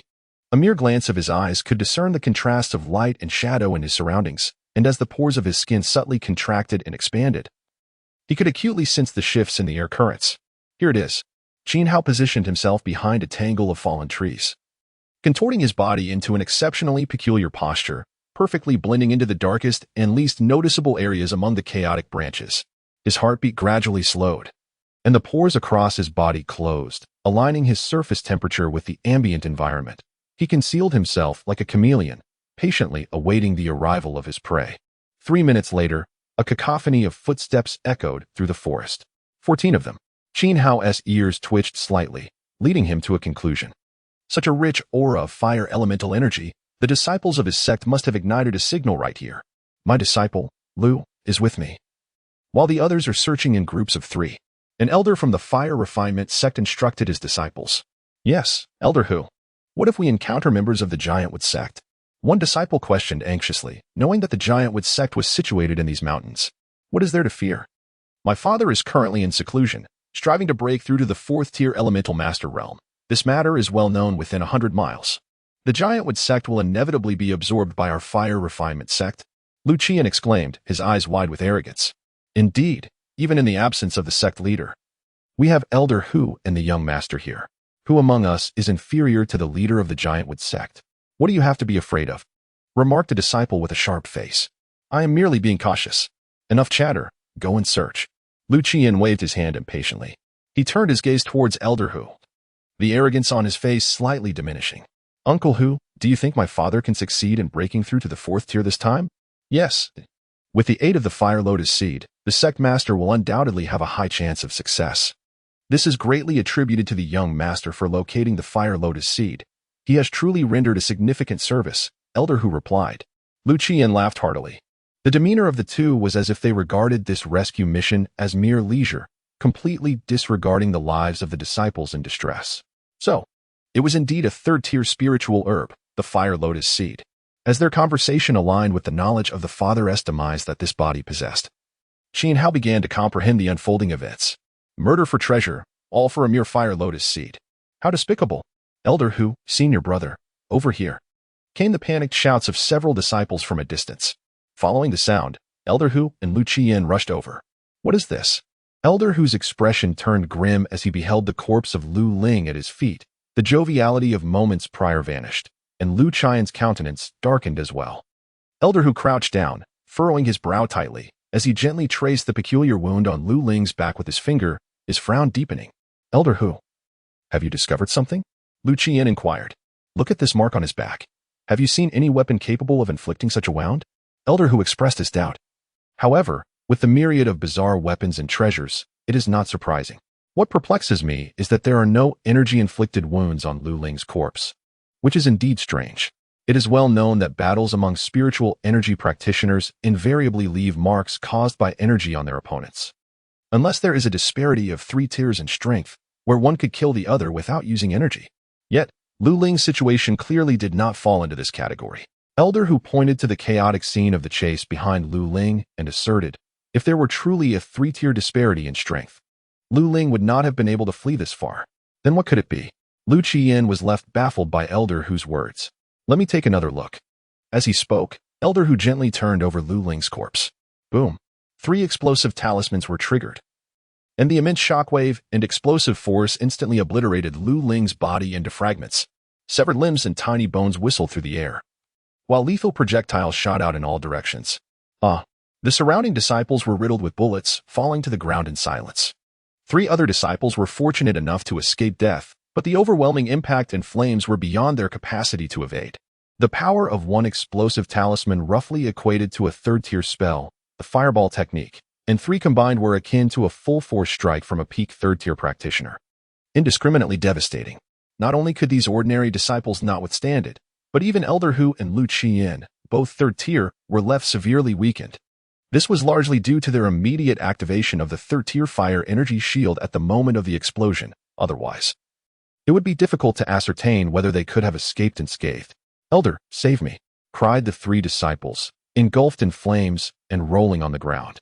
Their internal organs had already been ruptured, leaving them beyond salvation. Elder Hu's eyes blazed with fury as he seized the gravely injured Lu Qian beside him and bellowed. We must go. Regardless of their adversary or their intentions, both he and Lu Qian were severely wounded, their combined strength barely at 50%. Remaining was not a prudent choice. Experience speaks volumes. In that fleeting moment as Elder Hu led Lu Qian to safety, Qin Hao leaped from the trees, propelling himself forward with fierce velocity. Observing the distance they had gained, he abandoned the pursuit. Had Elder Hu hesitated for just 1 more second? Qin Hao mused with a tinge of regret, retracting his gaze as he swiftly dispatched the 3 wailing lies with his kunai. 2 had escaped. 9 corpses lay on the ground, while 3 were unaccounted for. Reflecting briefly, Qin Hao recalled that a group had ventured off to search and had not yet returned. With a delicate push of his toes against the earth, he glided forward like a wraith, moving silently and swiftly through the dim light. To the left. To the right, Qin Hao's eyes functioned like radar, adeptly detecting the traces left by the 3 as he advanced at breakneck speed. Suddenly, he halted and concealed himself behind a tree. Before him, 3 disciples clad in the garb of the fire-refining sect huddled together, straining to listen. What was that? Was that an explosion? One queried. I think I heard the cries of our senior brothers. Should we investigate? Another suggested. Let us wait a moment longer and listen, replied the third. Qin Hao, eavesdropping on their conversation, allowed a smirk to play upon his lips. The trio was not foolish, understanding that caution was warranted in uncertain circumstances. Alas, had they not mastered the foundational techniques of ninjutsu, their clustering would have posed a challenge for him. But now, it was time for them to gauge his prowess. Gripping his kunai tightly, he maneuvered swiftly between the trees. 30 meters, 20 meters, 10 meters. Qin Hao's gaze sharpened. With his right hand clutching the kunai, he casually picked up a fragment of stone with his left and hurled it towards the left of the trio, while he himself slithered like a viper in a wide arc to their right. Careful! The three shouted in unison, alerting one another as they fixated on the airborne stone. With a swift motion, Qin Hao erupted from his hiding place. His kunai effortlessly sliced through one disciple's neck, propelling himself forward. He seamlessly transitioned the dagger from his right hand to his left, piercing forward with precision. One remains. A grin spread across his face as he activated his instant movement technique, vanishing just as the last disciple turned to look. With a decisive thrust, Qin Hao retracted the kunai, and at that moment, the three lifeless bodies, which could be deemed as having perished simultaneously, collapsed to the ground. Such a trivial ruse had effortlessly claimed their lives. The practitioners of spiritual energy in this world are undoubtedly formidable, yet in the realms of cunning and certain skills, they are akin to an unmarked canvas. This is, in fact, quite reasonable. The pursuit of truth and immortality is the aspiration of spiritual practitioners. While the essence of a ninja lies in destruction and slaughter, it is challenging to ascertain which is superior. However, when it comes to the art of assassination, spiritual practitioners cannot possibly rival ninjas who devote themselves entirely to mastering the art of killing. One should not be overly complacent. While this may hold true for ordinary individuals, for geniuses, the notion of skill is merely a jest. The future heralds an era brimming with exceptional talents. Qin Hao pursed his lips and glanced at the towering giant with sect on the mountain. Initially, he had intended to seek refuge for his sister, but that necessity had vanished. Resolving the petty affairs here swiftly would allow him to pursue the fortunes that rightfully belonged to the gifted sooner. Most of these fortunes are currently unknown, and with a 5-year head start, even if I can seize merely a fraction, if executed properly and coupled with the system, my strength will experience a staggering and explosive growth. At that point, Qin Hao exhaled deeply, regaining his focus. He had been pondering too far ahead. Ultimately, he must first deal with the fire-refining sect before he could leave with clarity of purpose. Whoosh! In the forest, a crimson fire spirit monkey was pinned to a tree by a kunai. Qin Hao, feeling a surge of irritation, yanked the kunai free. He had been tirelessly hunting the mountain's beasts for 3 days, yet his character level was still far from an upgrade. At this rate, even if he were to exterminate all the beasts in the mountains, he would only manage to level up once at most. Is it truly this arduous to reach level 11? If I cannot find a way, my progress will stagnate. Frustration brewed within Qin Hao as he rose, muttering a curse under his breath. Damn it, this broken system doesn't provide any notifications? Just then, a bright exclamation mark appeared before him, leaving him momentarily stunned. Frozen in place. Notification. Choose to join either the dynasty or any sect to activate the task system. Note, the higher the rank of the academy or sect, the greater the number of available tasks and more generous the rewards. Please choose wisely if you withdraw. There will be a penalty of 1 year during which you cannot join any other sects or academies. So, the reason for my earlier troubles was that I hadn't chosen a faction? Why wasn't this mentioned sooner? Initially elated, Qin Hao soon found himself bewildered, and ultimately, a chill settled in his heart. What does it mean that higher-ranked sects offer more tasks? If I were to join a sect like the Giant Wood sect, which is hardly even ranked, I might end up with no tasks at all. And what does it mean that withdrawing results in a year-long inability to undertake tasks? This is an egregious clause, a form of coercive binding. Can it truly be played this way? After a moment of contemplation, Qin Hao secretly formulated a plan in his mind. In summary, it entailed 2 primary objectives. Firstly, to join a formidable sect as soon as possible, and secondly, to avoid being expelled from this sect at all costs, ideally remaining a lifelong member. This statement could also be interpreted as an admonition. If one cannot gain entry into a prestigious sect, then for the sake of one's future, one should endeavor to elevate it into a remarkable sect. Qin Hao found the system's convoluted manner of expression excessively indirect, to the point where he felt compelled to curse.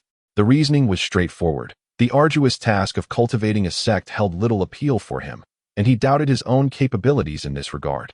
However, the challenge of joining a prestigious sect was undoubtedly of hellish proportions. With a spiritual affinity of 0, he was deemed utterly worthless by the standards of this world. Why would an esteemed sect accept someone as inept as him? Without joining a sect, he would be devoid of missions, making it difficult to level up. He was trapped in a cycle of futility. Cursed system. Xiao couldn't help but voice his frustration, yet he was relieved to finally have a direction. As long as there was a direction, every problem could be addressed. He raised his gaze to the darkening sky and chose a hidden path leading to the giant wood sect atop the mountain. The mountain was not high, nor did it possess a name. Atop the summit, encircled by a grove of logs, lay a modest sect known as the Giant Wood Sect. This sect did not possess any ranking, and within its confines, the highest-ranking master, Xiao, was merely at the pinnacle of a third-tier wood elemental practitioner. Though he was a mere small fry in the grand scheme of the Northern Territories, he still commanded a measure of respect in the impoverished region of Tianfeng City. At this moment, within the hall of the Giant Wood Sect, Master Xiao sat upon a high seat, his countenance dark and foreboding. Disciples stood solemnly on either side, an oppressive atmosphere enveloping the space. In front of the hall's entrance lay 12 corpses arranged in an orderly fashion. Among them, 9 bore a charred aroma, rendering them unrecognizable, while 3 remained identifiable, their faces etched with terror, each possessing a single fatal wound. Most importantly, their red garments clearly signified their affiliation. Masters of the Fire Refining Sect, exclaimed the eldest disciple, Li Heng, who crouched on the ground, clutching a charred and deformed token, his brow furrowed as he gazed at the sect master. How did members of the Fire Refining Sect come to perish here? Who discovered these bodies? Reporting to the sect master, Li Heng continued. One of our disciples found the 12 corpses during a night patrol, not far from the main gate. They were deliberately arranged here, and a letter was discovered alongside them. As he spoke, he produced a letter from his robe and handed it over. Xiao raised an eyebrow and took the letter, scrutinizing its contents. There are 2 treasures at the foot of the mountain. One is the corpse of a fire cloud lion, and the other is a millennium-old spiritual essence, coveted by the Fire Refining Sect. The 12 disciples were killed by me, and I hereby bestow these treasures upon your sect, urging you to cherish them. Furthermore, the master of the Fire Refining Sect, Lu Feng, is on the verge of breaking through to a 4th-tier elemental practitioner. Should he succeed, your sect may be in grave peril. I convey this warning in hopes that you will prepare accordingly.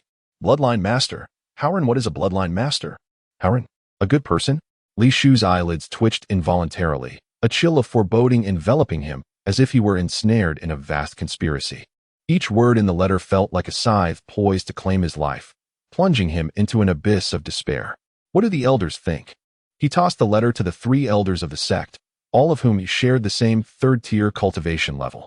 A minute later, the 3 elders, their expressions varying, gazed at Xiao with rapid breaths. Nonsense.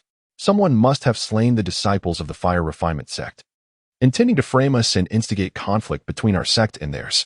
Moreover, if there were treasures at the mountain's base, how could our Giant Wood Sect, rooted here for 40 years, remain oblivious? Indeed, the matter of treasures must be false. However, I have heard whispers regarding Lu Feng's attempt to ascend to the 4th-tier Spirit Master. If true, our sect may face annihilation. Yes, the Fire Refinement Sect harbors malicious intent against us. The sect leader must remain vigilant, and we must prepare accordingly. Li Heng observed the 3 elders exchanging anxious words and, mustering his courage, interjected. Elders, the corpse of the Fire Cloud Lion has been found. A heavy silence fell over the room as the elders exchanged horrified glances. Disbelief etched in their expressions. The Fire Cloud Lion, a 5th-tier beast, has perished? Could it be that what is stated in this letter is indeed true? Quick! Where is the body? Xiao was the first to recover from his shock. At that moment, a tremendous explosion reverberated through the hall. The building trembled, and a thin crack appeared in the beams above. Following the blank stares of the onlookers, the entrance of the Giant Wood Sect was obliterated into dust. Flames engulfing the area, and within the inferno, a shadowy figure darted past. What audacity! How dare the Giant Wood Sect slay so many of my Fire Refinement Sect's members? When the day of reckoning arrives, I shall ensure you have no place to rest in death. The voice was sharp and hoarse, grating like a duck's quack. Humph! Which rodent dares to challenge us? Xiao's eyes widened, and a phantom of a blue lotus appeared beneath his feet. With a swift step, he vanished from his location. Xiao pinched his throat, producing an odd sound, his feet dancing as he leaped forward, curling into a ball, shooting into the dense black forest. Out of the corner of his eye, he glanced back. At the moment Li Shu burst from the flames, he violently flung the dagger in his hand. Propelled by the momentum of his chariot, the black kunai, silent and deadly as a viper's fangs, aimed for Li Shu's throat amidst the inky night. The murderous intent loomed. Just as Li Shu emerged from the flames, the skin at his throat tightened, goosebumps rising as the surrounding air seemed to plummet to an icy chill. Danger. His body instinctively sensed the threat, causing him to halt abruptly, his pupils constricting sharply. A layer of dark green patterns, reminiscent of a densely woven spider's web, enveloped Li Shu's entire being. His skin appeared parched, rough and dull, akin to withered timber, rendering him a sight of utter horror. The withered wood technique. A third-tier wood-based spiritual energy art temporarily transforms the skin, muscles, and bones into the resilient bark of a century-old tree, enhancing defense and mitigating damage. One should not underestimate the toughness of the bark of towering trees. Its defensive capability rivals that of stone and metal. With a hand resembling desiccated wood, he positioned it in a strange manner before his chest, clutching a silent dagger within his palm. Before Li Shu could catch his breath, a violent explosion erupted, centered around his hand, delivering a devastating blow. Bang! His body was hurled through the air like a projectile, blood spewing from his mouth in a gruesome spectacle. Master! Elder! The leader and numerous disciples rushed towards Li Shu, who lay unconscious on the ground. The speed was astonishing. From the moment of the attack to Li Shu's pursuit and the subsequent explosion, everything transpired in the blink of an eye, scarcely allowing for a single breath, resulting in the highest-ranking member of the giant wood sect being grievously injured. Cough, cough. Li Shu expelled 2 more mouthfuls of blood, his dark and sunken chest resembling an inflated balloon, gradually returning to its normal hue. This exemplifies the terrifying nature of wood-based spiritual energy, the astonishing vitality and regenerative power it harbors. I'm fine. Li Shu glanced at the crowd and rose from the ground, his gaze penetrating as it fixed upon the fiery inferno where he had been hurled. A fireball technique? Its potency was indeed comparable to that of a third-tier novice fire-based practitioner executing a fireball spell, yet what could account for such a treacherous and silent method of attack? Fire-based spiritual energy is notoriously volatile. He had never heard of such insidious offensive techniques before. Master, the fire refinement sect has gone too far. We must retaliate. The surrounding disciples and Elder Xiao expressed their indignation, evidently attributing the incident to the fire refinement sect. Very well, we shall convene upon our return. Li Shu felt an inexplicable sense of helplessness. So much had transpired that night, so many enigmas, leaving him utterly bewildered. He had a foreboding intuition that significant events would unfold in the coming days, events that would undoubtedly impact the survival of the entire giant wood sect, comprising around 70 members. In the depths of the dense forest, 500 meters away from Li Shu and the others, Qin Hao leaned against a tree, deftly wielding a kunai in his right hand, skillfully carving into a piece of wood, while peculiar wooden shavings accumulated beneath him. The following noon, having endured a sleepless night, Li Shu sat beside the corpse of the fire cloud lion, watching as his disciple, Li Heng, hurried back from outside. Have you managed to gather the information? Master. It is indeed true that Lu Feng, the leader of the fire refinement sect, has been in seclusion recently. It appears the letter was accurate. He is indeed attempting to break through to the 4th tier. Li Shu murmured softly, and his face underwent a dramatic transformation. Radiating an aura of decisive authority befitting a leader, once Elder Wang returns from the Thunder Gate, the entire sect must be prepared. When the moment arrives, we shall strike at the fire refining gate. At this juncture, Li Shu could no longer afford to ponder the true intentions of the messenger. If Lu Feng truly achieved a breakthrough to the 4th tier, given Lu Feng's character and the long-standing grievances, the giant wood sect would undoubtedly suffer grave consequences. Striking first is paramount. A fierce glint flickered in Li Shu's eyes. 2 days later, Shuai, the leader of the Thunder Gate, regarded a visiting elder from the giant wood sect with a peculiar gaze. Your sect has discovered the corpse of a fire cloud lion and wishes to share it with us, with the price being our joint effort to eradicate the fire refining gate? Indeed, our sect leader is willing to collaborate with the Thunder Gate for this grand endeavor. Shuai chuckled, amusement dancing in his eyes. Are you reluctant, Master Shui? Not at all. Tell Li Shu that we have awaited this day for a long time. 3 days hence, I shall lead my disciples to your sect to discuss this matter. However, I must first see the corpse of the fire cloud lion. A sharp glint flashed in Shuai's eyes as the sound of thunder crackled between his fingers. Qin Hao embraced the ancient spirit essence with both arms. In the next instant, a chilling rustling sound reverberated throughout the space. The countless dark insects that had remained motionless on the surface of the ancient spirit essence surged into Qin Hao's left hand as if summoned, while an equal number of slightly less luminous insects emerged from his right hand, filling the vacant spaces on the surface with meticulous precision. The movement was akin to a military rotation, orderly and efficient. His body became a Barak undergoing a transfusion, facilitating the evolution of his forces through this cyclical process. Regrettably, it seems there is no way to take them with me. A pained expression flickered across Qin Hao's face as he retracted his hand, exchanging various explosive talismans and shurikens. The notifications chimed incessantly in his ears. Explosive talismans successfully exchanged. Exchange points decreased by 20, quantity 1. The numbers continued to dwindle at an alarming rate, with Qin Hao accumulating more shurikens and explosive talismans.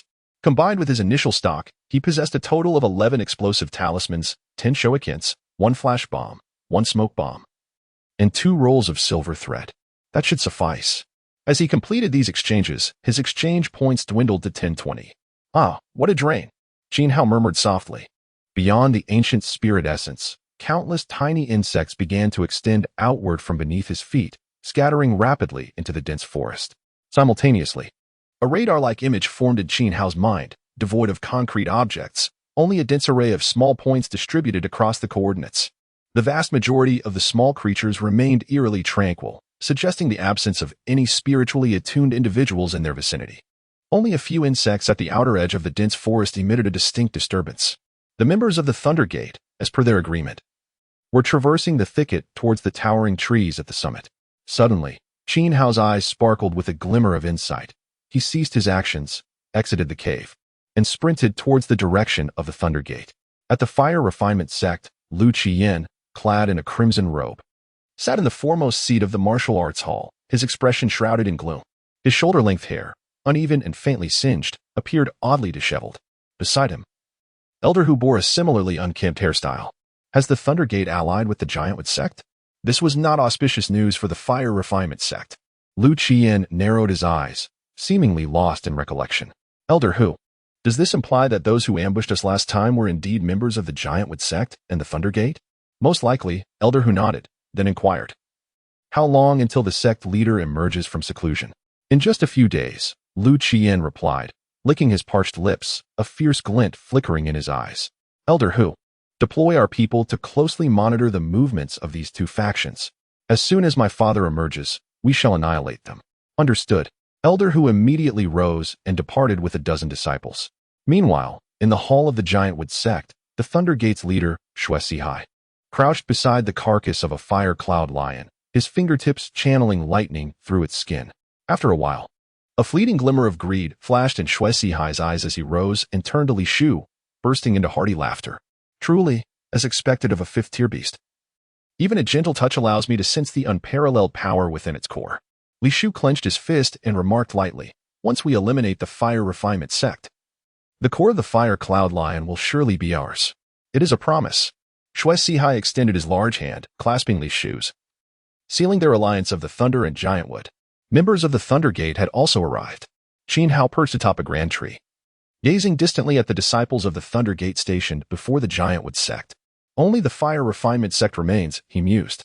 With a single leap, Qin Hao descended from the tree, wrapping pieces of wood with silver threads to carry on his back, silently making his way outward.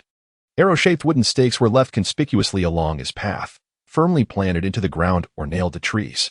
As Qin Hao moved, he would occasionally extract a kunai laced with explosive tags and insert it among the underbrush. A fine silver thread tied to one end while the other secured to nearby trees or entwined around stones. 10 minutes later, Qin Hao returned to the cave, chakra flowing like a river across his limbs. He began to employ the basic ninja technique of water walking, utilizing both hands and feet like a nimble gecko, climbing the smooth stone walls. Ascending through the height of a millennia-old spirit essence, he approached a slightly protruding stone platform about 40 meters high. What a challenge, he exclaimed. Qin Hao gazed upward at the flickering lightning, mere inches from him, releasing a deep breath, his eyes filled with trepidation. The fifth-tier lightning skill, Lightning Net, posed a lethal threat. With his second-tier strength, even a gentle brush against it would spell instant demise. He meticulously threaded the remaining 6 explosive talismans with silver wire, affixing them carefully around the lower perimeter of the lightning net. before pulling the wire along the cave wall and concealing it in an unobtrusive corner, covering it with stones. After completing this task, Xiao raised an eyebrow, casting a distant look towards the outermost edge of the dense forest, murmuring to himself, "Are they coming? Who could it be?" At the forest's outer fringe, Li Heng and 3 disciples from the giant wood sect stared in astonishment at the sign before them. The land of millennial spiritual essence. The 6 characters, resembling a mystical incantation, caused Li Heng's expression to shift dramatically. Though he had never encountered a signpost shaped quite like this, the arrow-like symbol combined with the inscribed characters conveyed their message with clarity upon a mere glance. This suggests we should follow the arrow's direction inward? Is the millennial spiritual essence located there? Li Heng's mind began to devise a plan. He glanced at his fellow disciples and instructed, "You all wait here. I shall report to the sect leader." With that, he swiftly shattered the signpost with a single palm strike and dashed up the mountain. Unbeknownst to them, beneath the signpost, a swarm of small black insects communicated information in a manner beyond their comprehension, conveying it swiftly to Xiao. Simultaneously, at the mountain's base, several furtive figures, led by Elder Hu, stealthily approached the location. "There are people," Elder Hu exclaimed, his eyes narrowing as he spotted the 3 disciples of the giant wood sect. After surveying the surroundings and confirming the absence of others, he advanced toward the unsuspecting trio. 7 disciples from the fire refinement sect followed closely behind him. Bang, bang, bang. After a brief skirmish, the 3 disciples from the giant wood sect were swiftly subdued. "Elder Hu, there is something here." One sharp-eyed disciple from the fire refinement sect pointed at the shattered signpost beneath their feet. Elder Hu regarded it with curiosity, faintly discerning that it bore inscriptions. Turning his gaze to the 3 subdued disciples, he threatened, "Speak. What were you doing here?" "Nothing at all," one replied defiantly. Still defiant, Elder Hu's expression darkened. A red glow emanated from his palm, which he pressed against the chest of the speaker. Crack! The domineering red imprint shattered the entire ribcage, incinerating the internal organs with a surge of fire-based spiritual energy. Emotionless, Elder Hu discarded the corpse onto the ground, his cold gaze fixed on the remaining 2. "Will you speak or not?" 5 minutes later, Elder Hu had decisively ended the lives of the 2, disbelief etched upon his face. Fire Cloud Lion? Millennial spiritual essence? How could this be possible? His expression shifted dramatically, and after a firm clench of his teeth, he commanded the 2 disciples behind him, "You too. Swiftly convey this news back to the sect. The rest follow me." Understood. Shortly after their departure, Li Heng, Li Shu, and an elder from the giant wood sect arrived on the scene. "There is a scent of blood," Li Shu remarked with a furrowed brow. "Sect master, over here." Li Heng examined a corpse sprawled amidst the grass, his pupils constricting sharply as he exclaimed, "Fire refinement palm. These are people from the fire refinement sect. They went this way." Another elder glanced at the footprints on the ground and commented, "They are after the millennium spiritual essence." Li Heng quickly added, "Pursue them." Li Shu's expression darkened. With a sudden stamp of his foot, he shot forth. The group from the fire refinement sect raced through the dense forest, their eyes scanning for the next signpost. Suddenly, a faint sound akin to a mechanism being triggered echoed through the air, and a white-silver thread sprang up from the ground. Boom! A burst of flames engulfed the disciple who had activated the trap, while several nearby disciples were also caught in the blast, thrown to the ground by the violent shockwave and debris. Elder Hu and the 2 most agile disciples managed to escape the epicenter of the explosion, glancing back in trepidation. A body lay shattered. 2 other disciples sprawled on the ground, oblivious to their fate, and 2 others, struck by the debris, writhed on the ground like broken dolls, wailing in agony.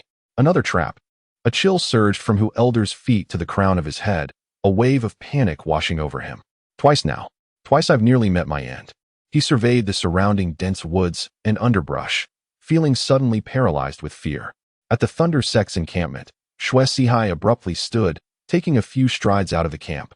His curiosity piqued as he gazed toward the mountain's base, drawn by the sound of the explosion. Suddenly, his gaze sharpened as a burst of flames entered his line of sight. "Let us go take a look." A flash of lightning propelled him down the mountain, accompanied by the crackling sounds of electricity as the elders and disciples of the Thunder Sect followed closely behind. Among the 9 elemental energies, the speed of the lightning element is second only to the yin-yang elements. By the time the lightning had barely flickered at the mountain's peak, Xiao had already appeared halfway down the slope. Though the mountain was not particularly high, his speed was indeed astonishing. "Sectmaster, the people from the Thunder Sect are coming." Li Shu's brow furrowed deeply as he turned to see Xiao rapidly approaching. "Ignore him. Continue the pursuit." We must not allow the fire refinement sect to escape. Even if the thunder sect learns of our actions, Li Shu resolved, his expression stern. Not only had Li Shu sensed Xue Sihai's arrival, but Elder Hu in the dense forest had also noticed. The crackling sounds of electricity grew increasingly loud, making it nearly impossible to ignore. Elder, what should we do? The remaining two disciples asked nervously. Send out a distress signal. Elder Hu's lips curled into a bitter smile. If it were only the members of the Giantwood sect, he would have confidence in his ability to escape, even if Li Shu were present. However, with Xue Sihai involved, his assurance waned significantly. Most concerning were the concealed mechanisms hidden within the dense forest that filled him with trepidation. This uncertainty would inevitably slow his pace, making it merely a matter of time before he was caught. Gritting his teeth, he cautiously scanned the surrounding underbrush and pressed onward in the direction indicated by the signpost. 100 meters away, atop a grand tree, Qin Hao was concealed in an exceedingly peculiar pose, entirely camouflaged by the foliage. From a distance, he appeared to be an integral part of the tree, rendering his presence nearly imperceptible. Suddenly, the footsteps of Elder Hu and his companions faltered. Before them stood the last signpost, its arrow pointing downward toward a modestly obscured opening that lay before them. The thousand-year spirit essence was hidden within this very cave. Elder Hu gazed at the characters etched onto the wooden sign, aware that behind him, Li Shu and Xue Sihai were now less than 100 meters away. Ahead lay a dead end, with no retreat possible. The only glimmer of hope resided within this cave. Regardless of whether the thousand-year spirit essence truly existed inside, he had no choice but to enter. Without hesitation, the three of them leaped into the opening. The thousand-year spirit essence? Xue Sihai's eyes darted over the myriad of signposts that incessantly heralded the essence. His breath quickened slightly. What the thousand-year spirit essence truly signified was known to every practitioner. It was a genuine treasure of nature, capable of gradually enhancing a person's cultivation aptitude. Such treasures had always been in the hands of powerful sects in the Dayu dynasty, and yet here it was, seemingly within reach. Initially, he had been skeptical, but upon witnessing the grave expression on Li Shu's face just moments ago, a sudden realization struck Xue Sihai. Could it be true? If so, his expression transformed into a mask of ferocity, his eyes flashing with the brilliance of lightning, a manifestation of his spiritual energy at its zenith. This was the fortune of Xue Sihai. With the thousand-year spirit essence in hand, not only would the fourth tier be attainable, but even the fifth or sixth tiers could one day be within his grasp. Whoever dared to snatch it from him would meet their demise. A brilliant surge of electric light erupted beneath Xue Sihai's feet, disregarding Li Shu beside him entirely. He became a bolt of lightning within the forest, covering the 100-meter distance in the blink of an eye. The Thunderstep, a third-tier lightning skill, allowed for an instantaneous doubling of speed, akin to a flash of lightning. Humph. Li Shu's expression turned cold as a phantom of a lotus flower suddenly appeared beneath his feet. He flickered several times, effortlessly traversing the same 100-meter distance, closely following Xue Sihai into the cave. So swift, concealed among the branches, Qin Hao's pupils constricted, his demeanor growing grave. The sensation was utterly unlike that of playing a game on a screen. In a game, no matter how rapid the pace, one could clearly perceive the movements displayed. Yet, at this moment, it was impossible to discern their actions. If Li Shu's movements could still be somewhat traced, Xue Sihai's form was nothing more than a streak of lightning, utterly elusive to the naked eye. Damn it! It was only now that Qin Hao recognized the stark difference between reality and the virtual world. In this manner, it is imperative that Xue Sihai remains oblivious, for otherwise, the opportunity to escape would vanish entirely. A bead of cold sweat trickled down Qin Hao's forehead as he remained motionless, concealed among the trees, his gaze fixed intently on the cave's entrance. Elder Hu felt a chill run down his spine, his complexion suddenly turning ashen. A crimson energy shield had barely enveloped him before it was shattered into dust with a resounding crack. Xue Sihai. Elder Hu hastily turned, raising a palm, exclaiming loudly. A hand crackling with electricity materialized less than a foot from his chest, first repelling his defensive strike, and then forcefully pressing against him. Zzz. A wave of paralysis coursed through Elder Hu's body, his hair standing on end, and for a moment, it felt as if his heart had ceased to beat. Though both were at the third tier of spiritual energy, one at the pinnacle and the other at the initial stage. A single strike was sufficient to render Elder Hu utterly incapacitated, illustrating the formidable strength of Xue Sihai. Among the 9 elemental systems of spiritual energy, the lightning element is particularly domineering, often regarded as nearly invincible within its tier, a notion not to be taken lightly. The term merely is used because, in the forthcoming era of prodigious talent, absolute truths are rarely found. However, within this cave, Shui Sihai undoubtedly stood as the mightiest. Li Shu, positioned behind Shui Sihai, felt a sense of trepidation. He believed he could never subdue Elder Hu with such ease. Elderly, how could one not share the fortune of a millennium-old spiritual marrow? Shui Sihai feigned a hearty laugh, though his eyes were distinctly frigid. Uncertainties abound. How could one dare present it for Shui to mock? Li Shu offered a faint smile. Yet his heart burned with fury. Shui Sihai ceased his banter and turned his gaze upon Elder Hu, a chilling smirk gracing his lips. He raised his right hand, a flicker of electricity illuminating it as he struck down upon Elder Hu's crown. Thud. Shui Sihai coldly withdrew his hand, not even glancing at Elder Hu's lifeless body beneath him, inquiring with an air of coercion, if the millennium-old spiritual marrow is indeed discovered. How does Elderly intend to proceed? Annihilate the fire refinement sect and share it with your esteemed faction. Li Shu spat through gritted teeth. The millennium-old spiritual marrow was unlike the carcass of the fire cloud lion. It was a true treasure, and unless absolutely necessary, no one would willingly share it with another.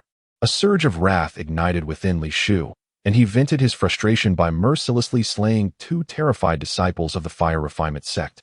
Ha ha ha, splendid. Shui Sihai laughed boisterously. With the fire refinement sect eradicated, you shall be next. Strangely, a resolute murderous intent surged within both of them simultaneously. As Shui Sihai and his companions entered the cave, another group of uninvited guests arrived at the foot of the mountain.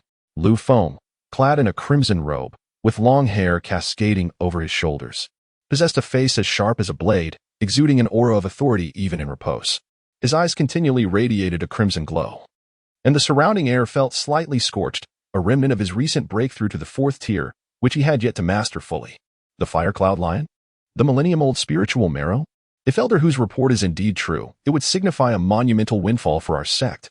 We must seize it at all costs. Lu Feng had just achieved a breakthrough, his face radiating an air of arrogance, strikingly similar to that of his son. Yenner, take half of the disciples and seal off all the paths around this mountain. No one is to be allowed to spread the news. Today, I shall eradicate the Giantwood sect and the Thunder Gate in one fell swoop, leaving no one behind. Yes, father.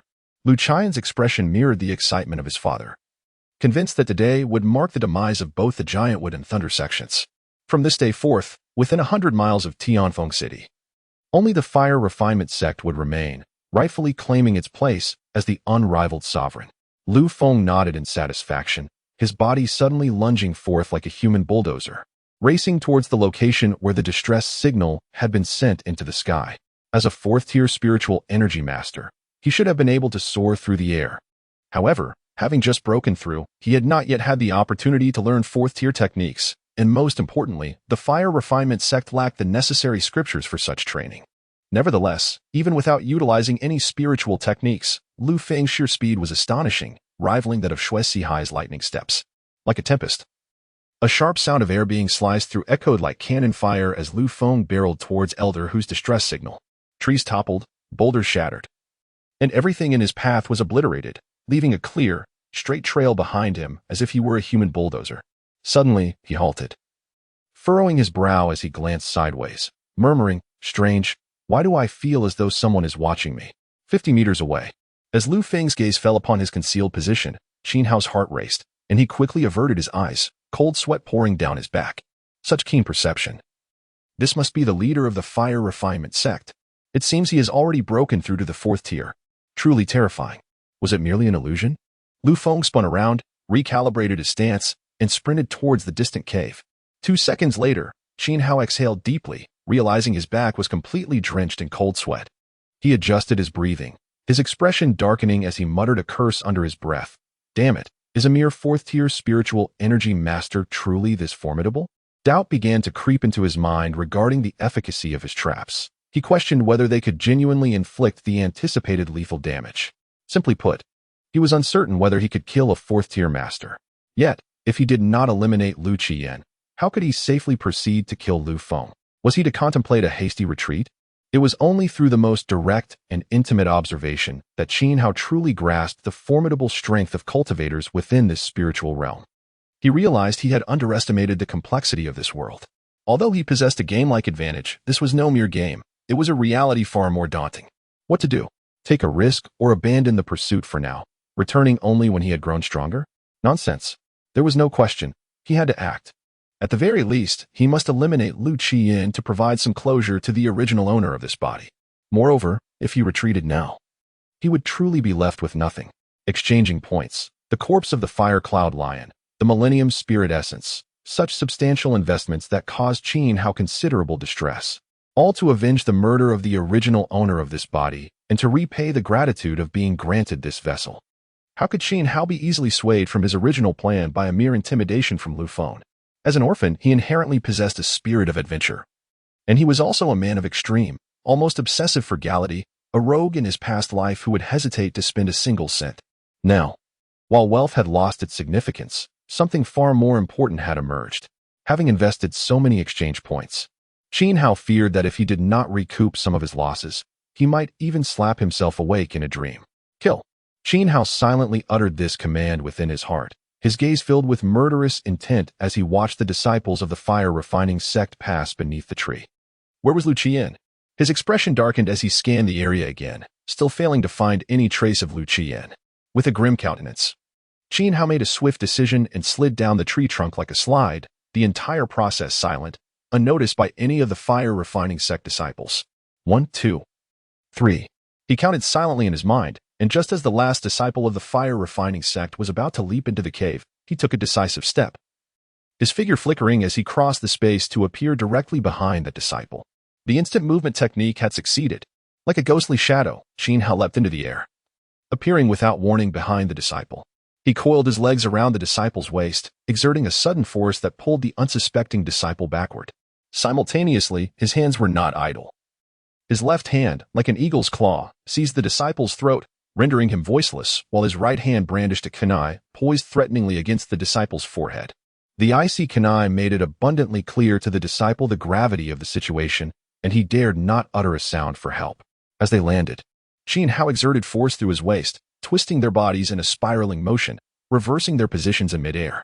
Now seated atop the fire-refining sect disciple, he loosened his grip slightly and coldly inquired, "Where is Lu Qiyin?" Simultaneously, a battle erupted within the cave. Lu Feng ruthlessly dispatched a disciple of the Thunder sect with a single strike, charging deeper into the cave.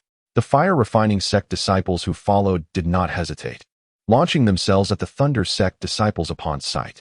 Lu Feng, Li Shu and Xue Sihai turned in unison, their expressions shifting dramatically, exclaiming in unison.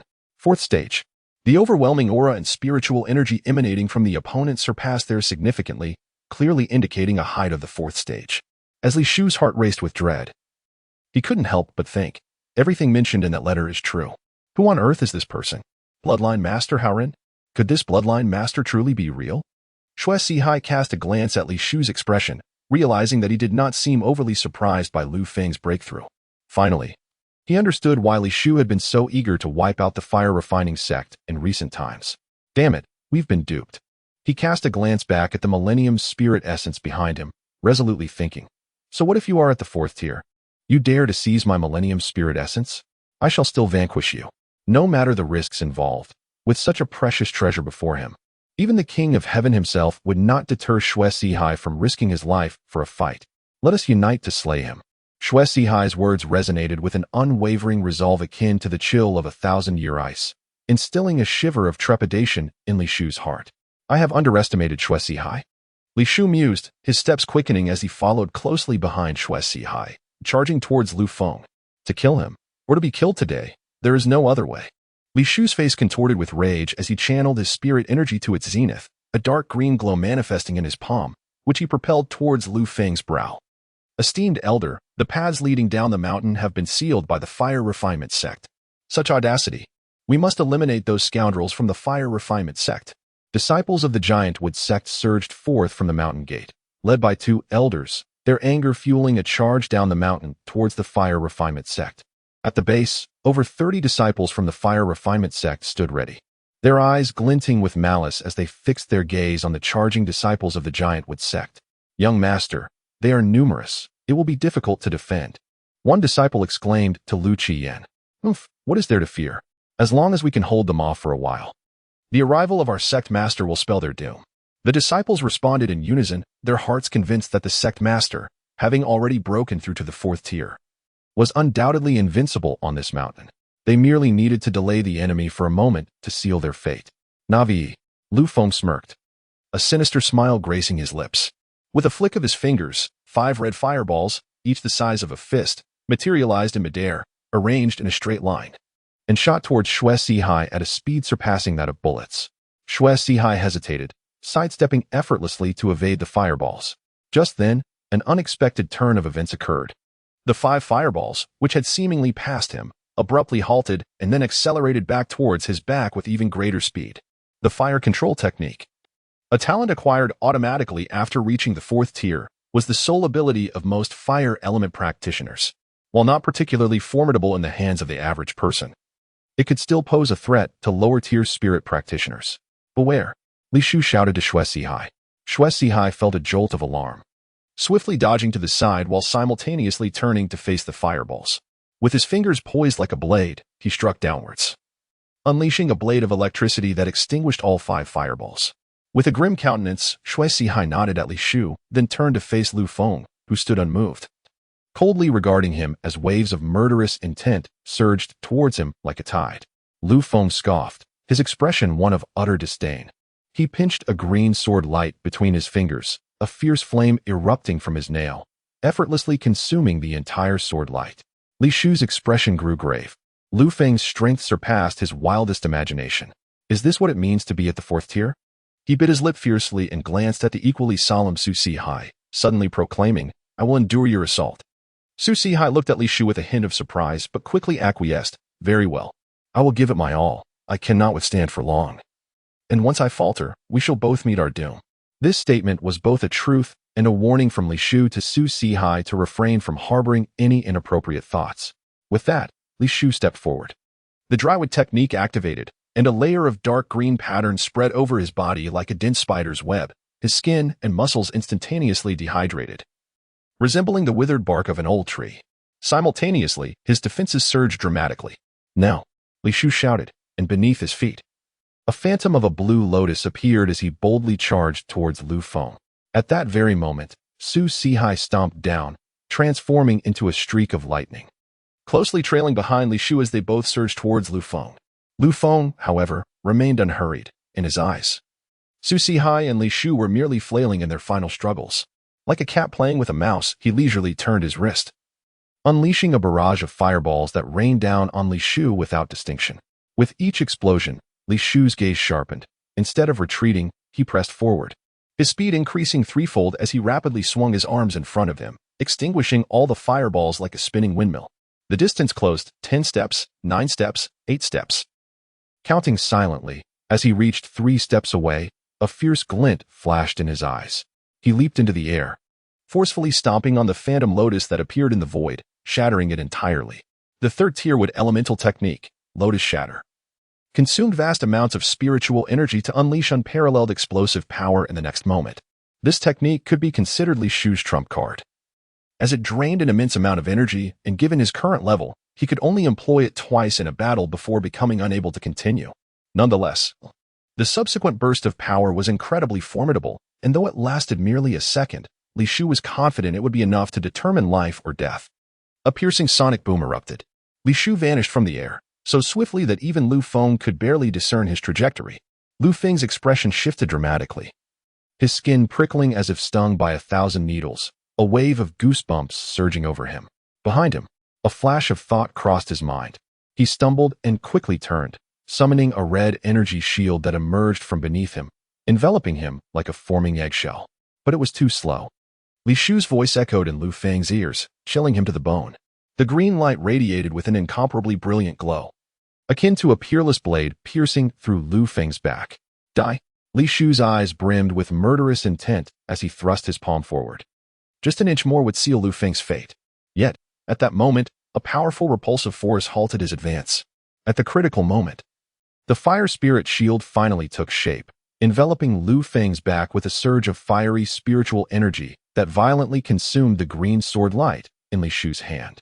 Li Shu felt the sword light vanish from his palm in an instant, followed by a piercing pain radiating from the veins in his hand to his chest. A searing wave of heat struck him forcefully, leaving him with no resistance as he was sent flying, the bones in his chest cracking under the impact. Blood spilling from his mouth. Xue Sihai's pupils constricted. He had almost believed that Li Shu had killed Lu Feng, but to his surprise, though Lu Feng appeared gravely injured, Li Shu was equally battered. How delightful! He chuckled inwardly, his fist crackling with boundless lightning as he unleashed a flurry of punches upon Lu Feng's head. The lightning fist. A third-tier lightning spiritual technique, struck like a bolt, delivering a paralyzing effect. 5 punches, 10 punches, 15 punches. Xue Sihai's spiritual energy surged wildly, his fists creating countless afterimages in the air, crackling with electricity until, with the 18th punch, he shattered Lu Feng's fire spirit shield, his fist making intimate contact with Lu Feng's skull. Then, his fist accelerated. The lightning fist was the only spiritual technique Xue Sihai had mastered to perfection, allowing him to deliver 25 punches in a second, meaning he could unleash 7 more in that brief span. No matter your 4th-tier status, could 7 punches not vanquish you? Xue Sihai was evidently quite confident in the lethality of the lightning fist, a triumphant smirk curling at the corner of his mouth as his fist came crashing down. At the foot of the mountain, disciples from the Giant Wood sect and the Fire Refining sect were engaged in a fierce battle, with no one noticing the short figure stealthily approaching the battlefield from a distance. Qin Hao crouched in the dense forest, his eyes fixed intently on Lu Qiyan at the center of the fray, a kunai laced with explosive talismans poised to strike. The battlefield was dominated by the Giant Wood sect, whose numbers were double those of the Fire Refining sect, thus giving them a clear advantage in power despite similar high-tier combat capabilities. A scream pierced the air as a disciple from the Fire Refining sect was slain by 2 members of the Giant Wood sect working in unison. Lu Qiyan felt a twitch in his eyelid and shouted, "Hold on. As long as the sect leader arrives, they will all perish. Before that, I shall eliminate you first." A sinister elder from the Giant Wood sect declared, his withered hand reaching for Lu Qian's throat. Lu Qiyan quickly retreated, having spotted another elder from the Giant Wood sect suddenly break away from his original opponent and dash toward his flank. Did they think to collaborate and slay me? In their dreams. He swiftly changed direction, launching a barrage of small fireballs at the two, not intending to harm them but merely to buy time. It must be said that Lu Qian's strategy was remarkably clever. Barring any unforeseen events, he could indeed delay until Lu Feng's arrival. Yet, unforeseen events are bound to occur. At the very moment he smugly pursed his lips and stepped back, a silent and cold shuriken shot forth from the dense forest. As Qin Hao flung the shuriken, his body leaned forward, resembling a serpent gliding stealthily along the ground, darting towards Lu Qiyan with deadly intent. Who is it? Lu Qiyan noticed the peculiar gazes of the 2 elders from the Giant Tree sect, and his heart sank. He abruptly turned, only to see a pitch-black shuriken and a bizarre silhouette rapidly enlarging within his vision. Instinctively, the fire spirit shield enveloped his entire form as he reached out to intercept the shuriken aimed at him. Boom! Lu Qian's body was flung back like a ball, crashing into the trees behind him. A sweet taste filled his throat, and he spat out a mouthful of blood. It was that assailant who had targeted the sect leader. Wasn't he from the Fire Refining sect? What was going on? The 2 elders from the Giant Tree sect halted in unison, feeling as if their minds could scarcely comprehend the situation. Is it you? Having activated the fire spirit shield at the first moment, Lu Qiyan was spared from fatal harm.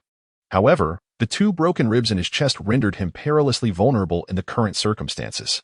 It was the same person who had previously ambushed him, an elder who Lu Qiyan had encountered the explosive talisman's might once before, an experience etched vividly in his memory, and he vowed he would never mistake it again. Gritting his teeth against the pain, he rolled over and sprang to his feet, cautiously eyeing Qin Hao. Upon observing the strange figure pressed against the ground, with a somewhat youthful visage, Lu Qiyan momentarily fell into a daze. What is happening? This is clearly a child. Yet in the next instant, his expression twisted into a fierce grimace. A child must die. In the realm of spiritual energy, there exists no reverence for the elderly or affection for the young, only the strong and the weak, where the strong thrive and the weak perish. There was no spiritual energy fluctuation, merely an ordinary person. But what was that explosion just now? And the peculiar form, the astonishing speed. Could an ordinary person achieve such feats? Having suffered twice at Qin Hao's hands, Lu Qiyan now felt an acute sense of vigilance upon finally witnessing his true form. Abnormal occurrences often herald malevolent intentions. He could not discern why Qin Hao emitted no spiritual energy, yet the more enigmatic he seemed, the more Lu Qiyan perceived him as a threat. The battlefield appeared to fall eerily silent, countless eyes fixated upon them. He moved with astonishing speed, without a whisper of sound. An icy chill crept up Lu Qian's forehead. Had he not noticed the unnatural expressions on the faces of the two elders from the giant tree sect moments prior, he would have remained oblivious to this foe's approach. It was far too perilous. He must eliminate him. A wave of dread washed over Lu Qian. This individual was akin to a venomous serpent, lurking in the shadows, ready to deliver a lethal strike at any moment, leaving one utterly defenseless. Who are you? Why do you wish to kill me? In his heart, Lu Qian harbored the conviction that Qin Hao was neither from the giant tree sect nor the thunder sect. Given the peculiar nature of Qin Hao, if he truly belonged to either sect, the fire refining sect would undoubtedly be aware of such a figure's existence. A foe intent on his life. Qin Hao's gaze was locked fiercely upon Lu Qian, an uncontrollable surge of hatred boiling within him, remnants of emotions left behind by this body's previous owner. Do we have a grudge between us? A chill coursed through Lu Qian's heart as he recognized that familiar gaze. Yet, curiously, he held no recollection of Qin Hao. The source of this animosity eluded him. You killed my father. Today, I shall take your life, and subsequently, eradicate the entirety of your fire refinement sect. If vengeance was to be sought, it would be pursued with fervor. Qin Hao relinquished the pent-up hatred within him, his words laced with murderous intent. Your father? Huolienzi. In an instant, Qin Hao's body surged upwards, his kunai aimed at Lu Qian's throat with a deft precision. Lu Qian's pupils constricted as he scrutinized Qin Hao's visage. Realizing with a start that it bore a resemblance to that of the insolent man he knew, he swiftly sidestepped, conjuring a fireball in his palm, launching it towards Qin Hao's head with a fierce declaration. If that is the case, then go join your father in the afterlife. How swift, even in his wounded state. Lu Qian's speed remained formidable. It dawned on Qin Hao that he was still too weak. Nevertheless, he resolved that today would mark Lu Qian's demise. In the fleeting moment, a torrent of thoughts rushed through Qin Hao's mind as he gazed at the incoming fireball, his eyes shimmering with cold resolve. He was at the second tier, while Lu Qian was at the third. He could not match him in sheer power or speed. To vanquish his opponent, he would have to rely on cunning and strategy, an endeavor he was well equipped for. As a ninja, a profession unknown to this world, every aspect of his being was enigmatic and inscrutable. The unfamiliarity rendered him unpredictable and elusive. Save for instances where brute strength could dominate, yet the disparity of a single tier was hardly sufficient for such domination. Let us see who meets their end first. Qin Hao declared, launching his kunai forward with a swift motion, only to suddenly vanish from sight. Vanished? Lu Qian could scarcely believe his eyes. Similarly stunned were the onlookers, their expressions shifting from shock to sheer terror. For in their line of sight, behind Lu Qian, an inexplicable silhouette materialized from the once empty air, appearing without warning. It was a surreal emergence, one that left no witness with any understanding of how he had disappeared and subsequently reappeared. Strange. Strangely terrifying. The dread left everyone's throats parched, instinctively holding their breath. Fire release, great fire dragon technique. Qin Hao swiftly formed the hand seals for his ninjutsu. Just as Lu Qian attempted to deflect the kunai aimed at him, a roaring fire dragon erupted from Qin Hao's mouth, surging towards Lu Qian. Lu Qian's eyes widened in horror, panic flooding his senses. In that moment, he felt as though he was plummeting into the depths of hell. How could this be? How could it be behind him? This was the last thought to cross his mind. In an instant, the crimson fire dragon engulfed Lu Qian's back, igniting him into a pillar of flame. In an instant, Lu Qian, who had been cold to the touch, was engulfed in searing flames. Every inch of his skin, muscle, and bone ignited in a furious blaze. He let out a harrowing scream, collapsing to the ground and rolling in agony, yet it was all in vain. Qin Hao glanced back at the battlefield without hesitation and dashed into the dense forest, swiftly vanishing from sight. The fire release, great fire dragon technique was successfully executed. The damage assessment reached the peak of second-tier spell intensity, inflicting 400 points of damage. Chakra consumption amounted to 300 points, with a duration of 10 seconds and a cooldown of 90 seconds. The target perished, allowing for the extraction of soul energy. Experience gained, 1,500 points. Silence. The battlefield fell eerily quiet, an unsettling stillness enveloping the scene. Lu Qian's corpse began to emit a charred odor. A gentle breeze swept through, causing the two elders of the giant wood sect to sniff the air, shivering involuntarily. They exchanged glances, both reflecting immense terror and disbelief. The sound of swallowed saliva at that moment was jarringly loud. What had just transpired? They had never witnessed such an enigmatic movement technique or such peculiar spiritual energy skill. Could it be the most mysterious yin-yang dual system abilities? Or perhaps, the two elders paused simultaneously, their expressions turning to horror as an inconceivable thought struck their minds. Bloodline Master. However, in the next breath, they extinguished that notion.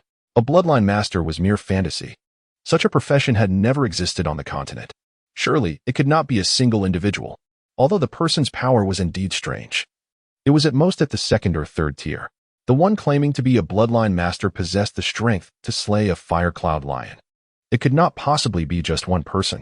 Little did they realize that the one who had slain the fire cloud lion was dynasty. And Qinhao had merely seized an opportunistic advantage. With Lu Qian dead, half of the vendetta was avenged. If Lu Feng were to be eliminated next, all would be well. Like a specter, Qinhao glided silently through the forest, hastening towards the location of the cave. Meanwhile, the battle within the cave had escalated to a fever pitch. Lu Feng's body was engulfed in numbness, his head swollen with grotesque, angry lumps, a horrific sight. Blood streamed from his ears, nose, and mouth in torrents, presenting a truly wretched spectacle. Hee hee. The electric shocks had rendered his voice hoarse. His laughter echoed with an unsettling chill. His bloodshot eyes glared menacingly at Xue Sihai and Li Shu, who stood vigilant not far away. His expression akin to a vengeful specter. To his dismay, a moment of carelessness had nearly led to his downfall. Lu Feng gritted his teeth, his voice dripping with malice and fury, palpable even to a fool. A fierce murderous intent erupted from him, as if it were a tangible force radiating from his very being. The overwhelming pressure of fourth-tier fire system spiritual energy caused the temperature within the cave to soar rapidly. At that moment, Lu Feng discarded any pretense of playfulness. He unleashed his full power, vowing to dismember Xue Sihai and Li Shu, torturing them to their deaths. Disaster loomed. Xue Sihai's expression was grave. He had never anticipated that he would not manage to kill Lu Feng, although the injuries the latter bore were indeed horrendous. A fourth-tier practitioner remained formidable. Once the opponent became earnest, the chances of victory for both him and Li Shu were still quite slim. Li Shu's visage was ashen. The dwindling spiritual energy within him was insufficient to sustain the operation of the withered wood technique. His body resembled that of one pulled from the depths of water. Drenched in sweat, particularly his left hand, which had turned a fiery red, akin to a searing elbow, with wisps of heat emanating from his wrist. Such terrifying fire-based spiritual energy. Merely a brief touch had utterly vanquished his wood-based spiritual energy. Was this the suppression of tier levels? With each ascension in tier, a practitioner's spiritual energy undergoes a qualitative leap, both in refinement and potency, rendering it incomparable to what it once was. His left hand was rendered useless, and his spiritual energy had dwindled to less than 30%. If he continued to fight, the outcome would surely be dire. Cursed be it. Li Shu felt a surge of anxiety within him. He glanced at the taciturn Xue Sihai, and suddenly, a flicker of insight crossed his mind. He spun around abruptly and fled backward. With no path forward, the only glimmer of hope lay atop the Millennium Spirit Marrow behind him. Xue Sihai paused momentarily but quickly grasped the situation, turning around as lightning flickered, hastening his pursuit of Li Shu with even greater speed. Seeking death, Lu Feng bellowed as he observed the two making their way towards the Millennium Spirit Marrow. He stomped his foot, and a flame surged up, transforming into a long fire serpent that darted forth from the ground, surpassing even Xue Sihai's lightning step and speed. This was a third-tier fire-based spiritual technique. The fire serpent technique. So swift. Both Xue Sihai and Li Shu felt a chill run down their spines. They were familiar with this technique previously. It had not been executed with such velocity by Lu Feng. In the past, Xue Sihai could have easily dispersed this fire serpent with a single punch. However, now, the temperature emanating from the serpent made him feel as if he were being pursued by a relentless predator, wishing only to sprout additional legs, with no possibility of retreat. Should you pursue any further, I shall destroy the Millennium Spirit Marrow, and we shall all perish together. Lightning crackled, and Xue Sihai's complexion turned a deep shade of purple. He accelerated further, his gaze dark and filled with madness, as a highly condensed lightning sphere formed at his fingertips, emitting a sharp, piercing sound. Do not. Lu Feng's pupils constricted in alarm. He spread his arms wide, an intangible force emanating from him, creating an enigmatic wave that transcended space to connect with the fire serpent. Lu Feng's spiritual energy surged within him, unleashing his somewhat unrefined fire control technique to its utmost limit. Just as Xue Sihai's fingertip was about to make contact with the Millennium Spirit Marrow, the tenacious fire serpent behind him suddenly hesitated, its head veering off course. narrowly grazing his scalp as it struck the adjacent cave wall. A mere inch from the Millennium Spirit Marrow, Xue Sihai's fingers stiffened, and the lightning sphere halted in a precarious moment. Ha ha ha ha ha ha. Xue Sihai's boisterous laughter erupted, a cathartic release following a near-death experience.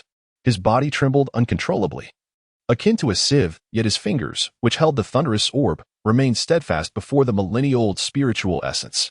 Be careful. If you damage the spiritual essence, you'll be doomed. Lu Feng's gaze was frigid as he slowly advanced towards them. Strangely, Xue Sihai and Li Shu exchanged a knowing glance, seemingly in unison, refraining from obstructing Lu Feng's approach.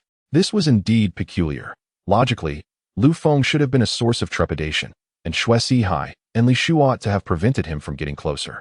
Yet, their expression suggested a desire for him to advance. The cavern fell into an eerie silence. The previously engaged disciples momentarily halted, their eyes fixated on the trio beneath the ancient spiritual essence. Unbeknownst to them, a shadowy figure stealthily approached from the cave's entrance. Within the shadows, a hand swiftly grasped a silver wire from the ground, pulling it with force. The dim light of the cave rendered the black shuriken almost invisible as it shot forth silently from the shadows, undetectable by the untrained eye.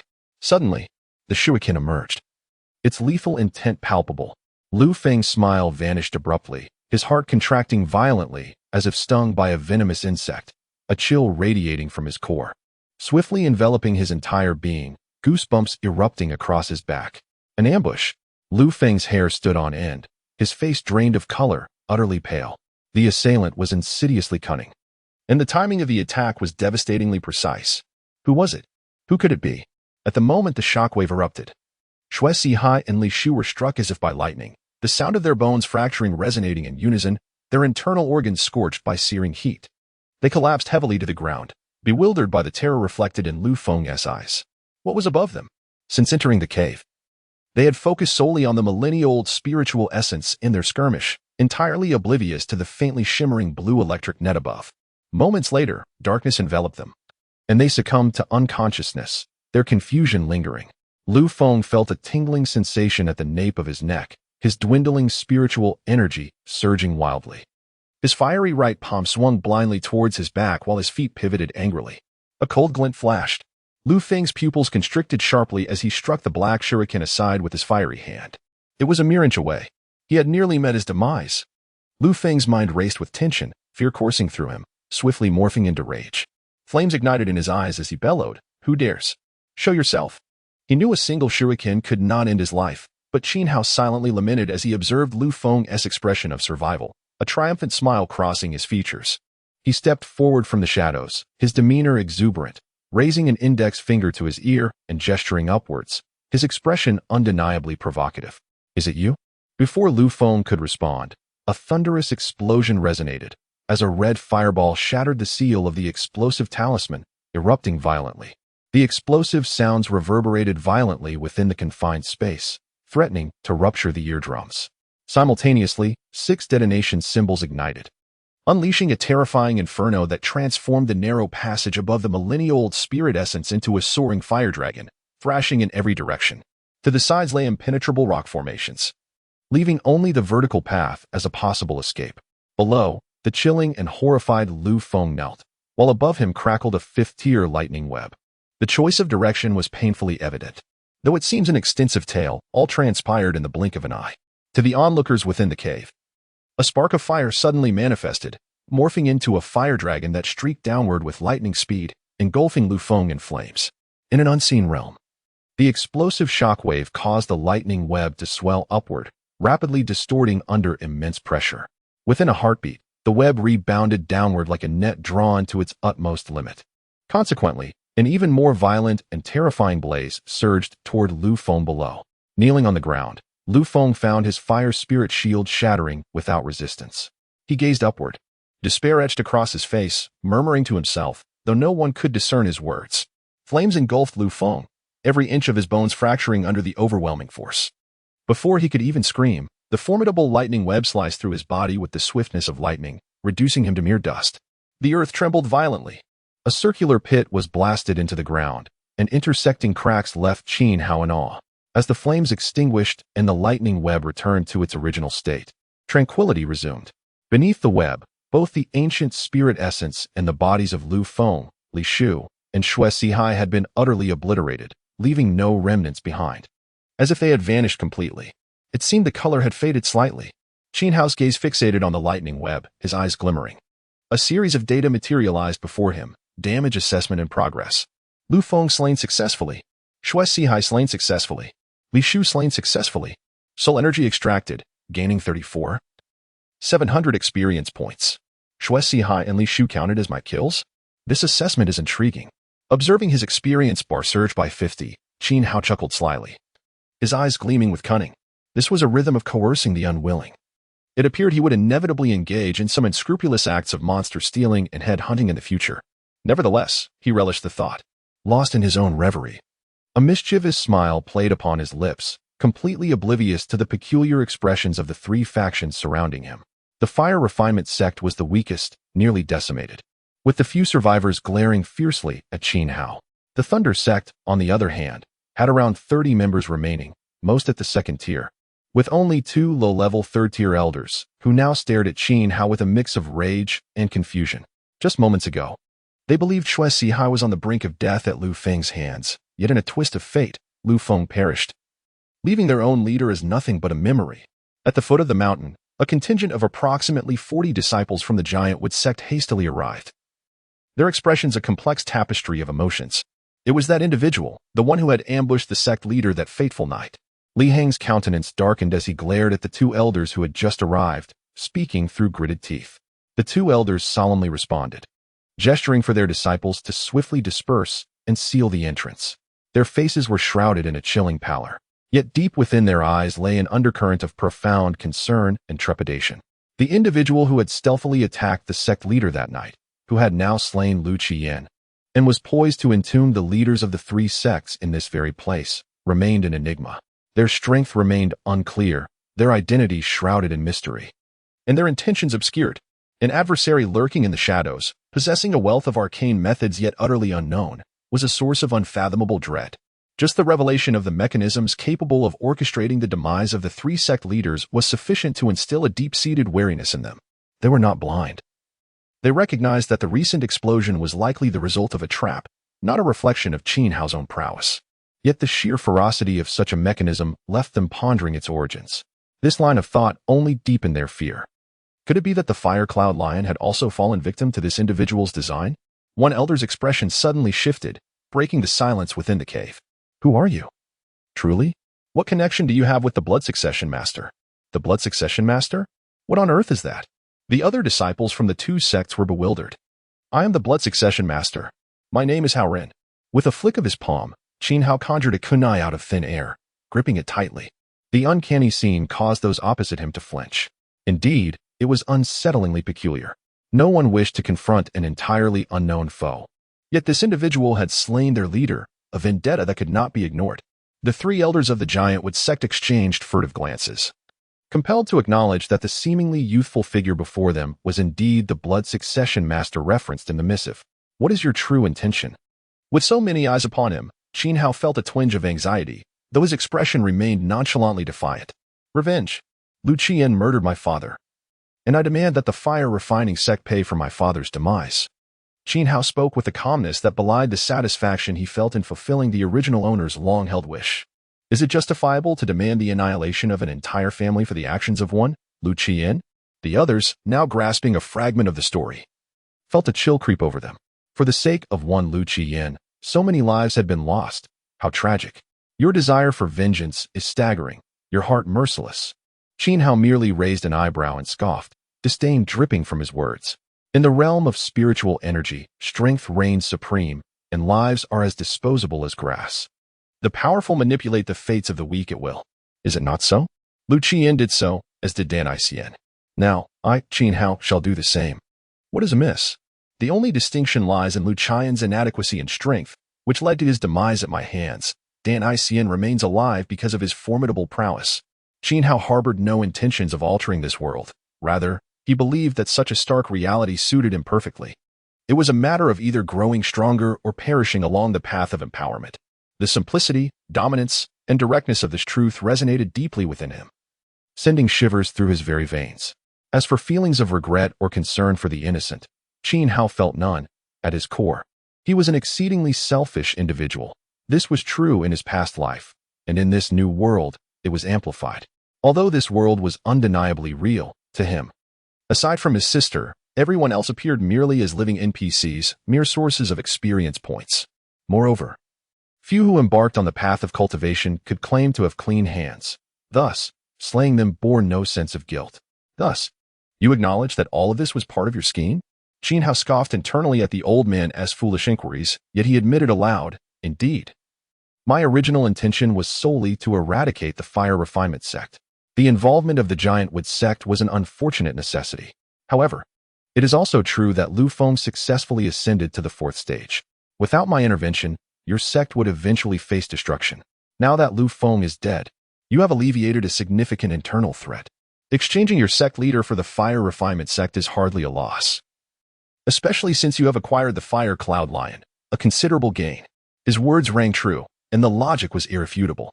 Following this brutal conflict, the fire refinement sect had perished, and the thunder sect suffered grave losses, leaving the giant wood sect as the most formidable faction within 100 miles. All the elders remained alive. And with the addition of the fire cloud lion, it was conceivable that their power would ascend to new heights in due time. Yet, when these words escaped Qin Hao's lips, they seemed to take on an unpleasant twist, igniting ire in the hearts of his listeners. According to your reasoning, have you not become a benefactor to the giant wood sect? The elders of the giant wood sect exchanged glances, their eyelids twitching in response. If you insist on viewing it that way, I have no objection, Qin Hao replied shamelessly, his cold gaze sweeping the surroundings, fingers deftly manipulating the shuriken in his grasp, while the muscles beneath his clothing tensed, ready to engage at a moment's notice. The 3 elders of the giant wood sect simultaneously snorted. Yet they shared a silent understanding and refrained from escalating the situation. Even Li Heng's expression, once filled with fury, softened, indicating a grudging acceptance of Qin Hao's assertions.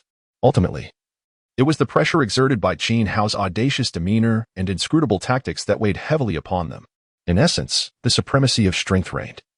The more brazen Qin Hao became, the more they sensed that he had some formidable support, perhaps hidden mechanisms lurking in the depths of this cavern, poised to be triggered. After all, they were merely a small sect, lacking even the qualifications to be ranked, let alone any semblance of dignity or cohesion. Provoking an enigmatic individual over a leader who had met a justified demise seemed an unwise gamble. Let us depart. The members of the giant wood sect were genuinely disinclined to engage any further with the insufferable Qin Hao, promptly leaving, neglecting even the corpse of their leader. Cough. There are no corpses left, only remnants. At the very least, one could collect the ashes. How frustrating, Qin Hao murmured, a quintessential example of someone who, having gained an advantage, feigns innocence. As the members of the giant wood sect departed, the 2 elders of the Thunder Gate exchanged a silent glance with Qin Hao, seemingly intent on etching his visage deep into their memories before they too withdrew. This left Qin Hao alone with the 7 remaining disciples of the fire refining sect. To be frank, the current situation was entirely unexpected for Qin Hao. He had initially planned to engage in a fierce battle to carve out a path for survival, not out of arrogance, but based on his peculiar ninjutsu and physical attributes. All surpassing 10 points. He believed he had a reasonable chance of escaping from these lackeys, whose strength barely reached the initial level of 3rd rank.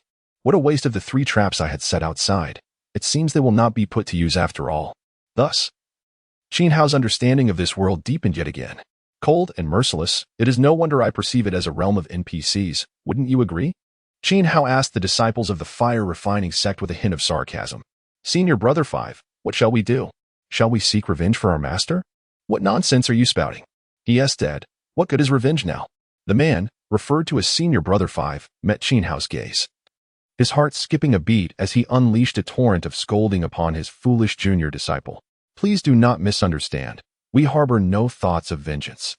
We shall take our leave now. With that, the man dared not turn his back, keeping a wary eye on Qin Hao as he retreated towards the cave entrance. Qin Hao remained silent, watching as they exited the cave before he turned to delve deeper inside. Killing a few insignificant fish would yield little experience. He had no interest in that. As the man observed Qin Hao's back, the previously ingratiating expression in his eyes quickly morphed into a chilling malice and fervent greed. While everyone had been captivated by the soaring flames, none had noticed a fleeting flash of lightning amidst the fire, or perhaps someone had, but thought little of it. In that moment, he had indeed seen that flicker of lightning in the flames. Specifically, he had glimpsed the rebounding lightning net.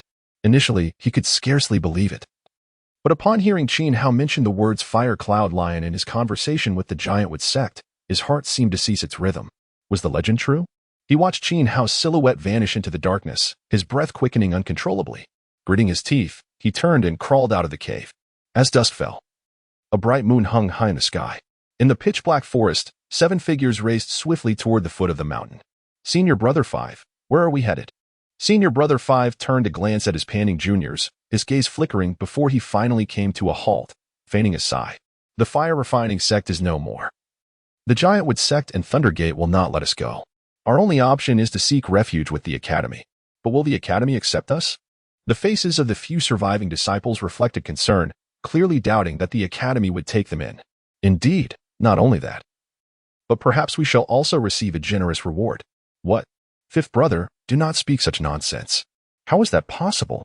Fifth brother, whose real name is Wang Fei, observed his junior brother's discussions with a slight smirk, his face radiating pride as he softly remarked, "Have you ever heard of the Thunder Domain?" The younger disciples looked on in confusion, evidently unaware. Had he not overheard it from the treasure-hunting enthusiast Lu Qian, he too would remain oblivious. You all know about relics and cave abodes, right? Yes. This was common knowledge, after all, as every cultivator harbors the fantasy of discovering a cave or relic, acquiring treasures bequeathed by predecessors, mastering unparalleled arts, and thereby dominating the world. The Thunder Domain is a relic, and a yellow-tier relic at that, with clues to its location lying within the cave we just explored. Tell me, if we were to inform the Academy of this lead, what rewards might they bestow upon us? The crowd gasped in astonishment. A yellow-tier relic, indeed? It has been ages since a yellow-tier relic was discovered on the spirit energy continent that represents the legacy of an 8th-tier spirit energy sovereign. Relics are classified by tiers. Due to the passage of time, the originally 8th-tier relics have been diminished by 2 tiers, now categorized as Xian, Huang, Yu, Zhou, Hong, and Huang, corresponding to the legacies of gods, sovereigns, saints, kings, marquis, and masters. The ancient powers of heaven and earth have long existed only in folklore. Is it true? But should we really inform the Academy? Wouldn't it be better to keep it for ourselves? Do you think I wouldn't want to? However, do we possess the strength to do so? Let us not gamble our lives for a lead we cannot utilize. Obtaining the Academy's admission and the treasures we can actually claim is the wiser course. Wang Fei's words extinguished the unrealistic fantasies of his fellow disciples like a bucket of cold water. What you say is indeed wise. Once we enter the Academy, we shall certainly follow your lead. One of the panting disciples clasped his fists in respect to Wang Fei. Deep down, Wang Fei felt an intense unwillingness to relinquish the lead to the Academy, yet without doing so, he would gain nothing. Why was I not the first to discover this? It is all your fault, forcing me to divulge the lead to the Academy. Thus, you must die. You ought to die. You must perish. Wang Fei's face twisted with malice, his curses against Qin Hao reaching a level of wrath that incited public outrage. Let us hurry to the Academy. If we delay, we shall miss our chance. The younger disciples, startled by Wang Fei's hoarse tone, hastened to follow. Qin Hao remained oblivious to all of this. But even if he were aware, he would likely find it utterly ludicrous. What nonsense is this about treasures not being meant for others to discover? If someone else finds them, they must die. What kind of logic is that? Is there a name inscribed on it from your family? Or are you the illegitimate child of heaven? If that were the case, Qin Hao would ensure he would not strike you down, otherwise. At that moment, he stood perilously close to the thunder net, his keen eyes fixated on the intricate patterns of the net, gleaming with a bright light as if he had stumbled upon a great treasure. Indeed, it has grown significantly dimmer. Indeed, one cannot ascertain how long this place has existed. The core that supplies energy to this thunderous web has likely long since depleted its power. Nevertheless, it is worth a try. Without hesitation, Qin Hao replicated his previous actions and exchanged for 5 more explosive talismans, affixing them sequentially beneath the thunder web, threading silver wire through them and pulling it to a distance. Boom! The explosion resounded once more, and the impacted thunder web was forcefully tugged upwards, only to rebound and crash back to the ground, trembling before reluctantly returning to its original position. It dimmed further, more pronounced than before. It seemed my conjecture was correct. Yet, I ponder how many more times it will take to exhaust the energy within that core completely, and whether my exchange points will suffice until the very end. I hope I do not end up with nothing to show for my efforts, losing both the battle and my resources, a truly tragic outcome. Qin Hao rubbed his nose. His expression conflicted, and he sighed heavily. Ultimately, it all comes down to my insufficient exchange points. If only I had more, I would be free of such worries. Damn it, I swear that one day I shall transform from a mere commoner to a wealthy magnate, using my exchange points to crush you, you wretched fool. Qin Hao himself was unsure whom he referred to as the fool. It was merely a fleeting indulgence of his tongue. Ah, such is the fate of the common folk. I shall persevere. I refuse to believe I will be so unfortunate. A cold glint flashed in the depths of Qin Hao's eyes, as explosive talismans appeared in his palm as if they were free. His lips twitched slightly, and his heart bled as he silently counted. 1, 2, 3, 4. Each count felt like a knife piercing his heart, making him feel as though he were on the brink of demise. Stingy, greedy, yet endowed with the spirit of a gambler. Most crucially, once he made a decision, he would never retract it, no matter how much it felt like a dull blade slicing through him. Truly a paradoxical individual. The ensuing 30 minutes were undoubtedly a torturous ordeal for Qin Hao. I am doomed. I am doomed. This is excruciating. The bombings echoed repeatedly, each burst of flame stabbing at his heart, causing him to feel as though he might bleed out. This was genuine heartache. It grew darker, even darker, and darker still. For heaven's sake, do not merely darken. Extinguish already. After each explosion, Qin Hao would climb up in frustration, meticulously examining the brightness of the thunder web. It was evident. Each decline in brightness was starkly apparent. Each time it appeared to teeter on the brink of total extinguishment, offering boundless hope and imagination. And then, each time, Qin Hao would numbly count from the beginning as if calling back a lost soul. 1, 2, 3, 4, 5. His eyes were bloodshot, his voice hoarse like that of a desperate gambler, yet he remained resolute, carefully affixing the explosive talismans time and again. Boom. Qin Hao mechanically tugged at the silver wire in his hand. Crack. A barely audible sound intermingled with the explosion reached his ears, causing his expression to change suddenly, followed by overwhelming joy as he dashed forward, looking up. Huh. Silly, foolish thing. I have triumphed over you.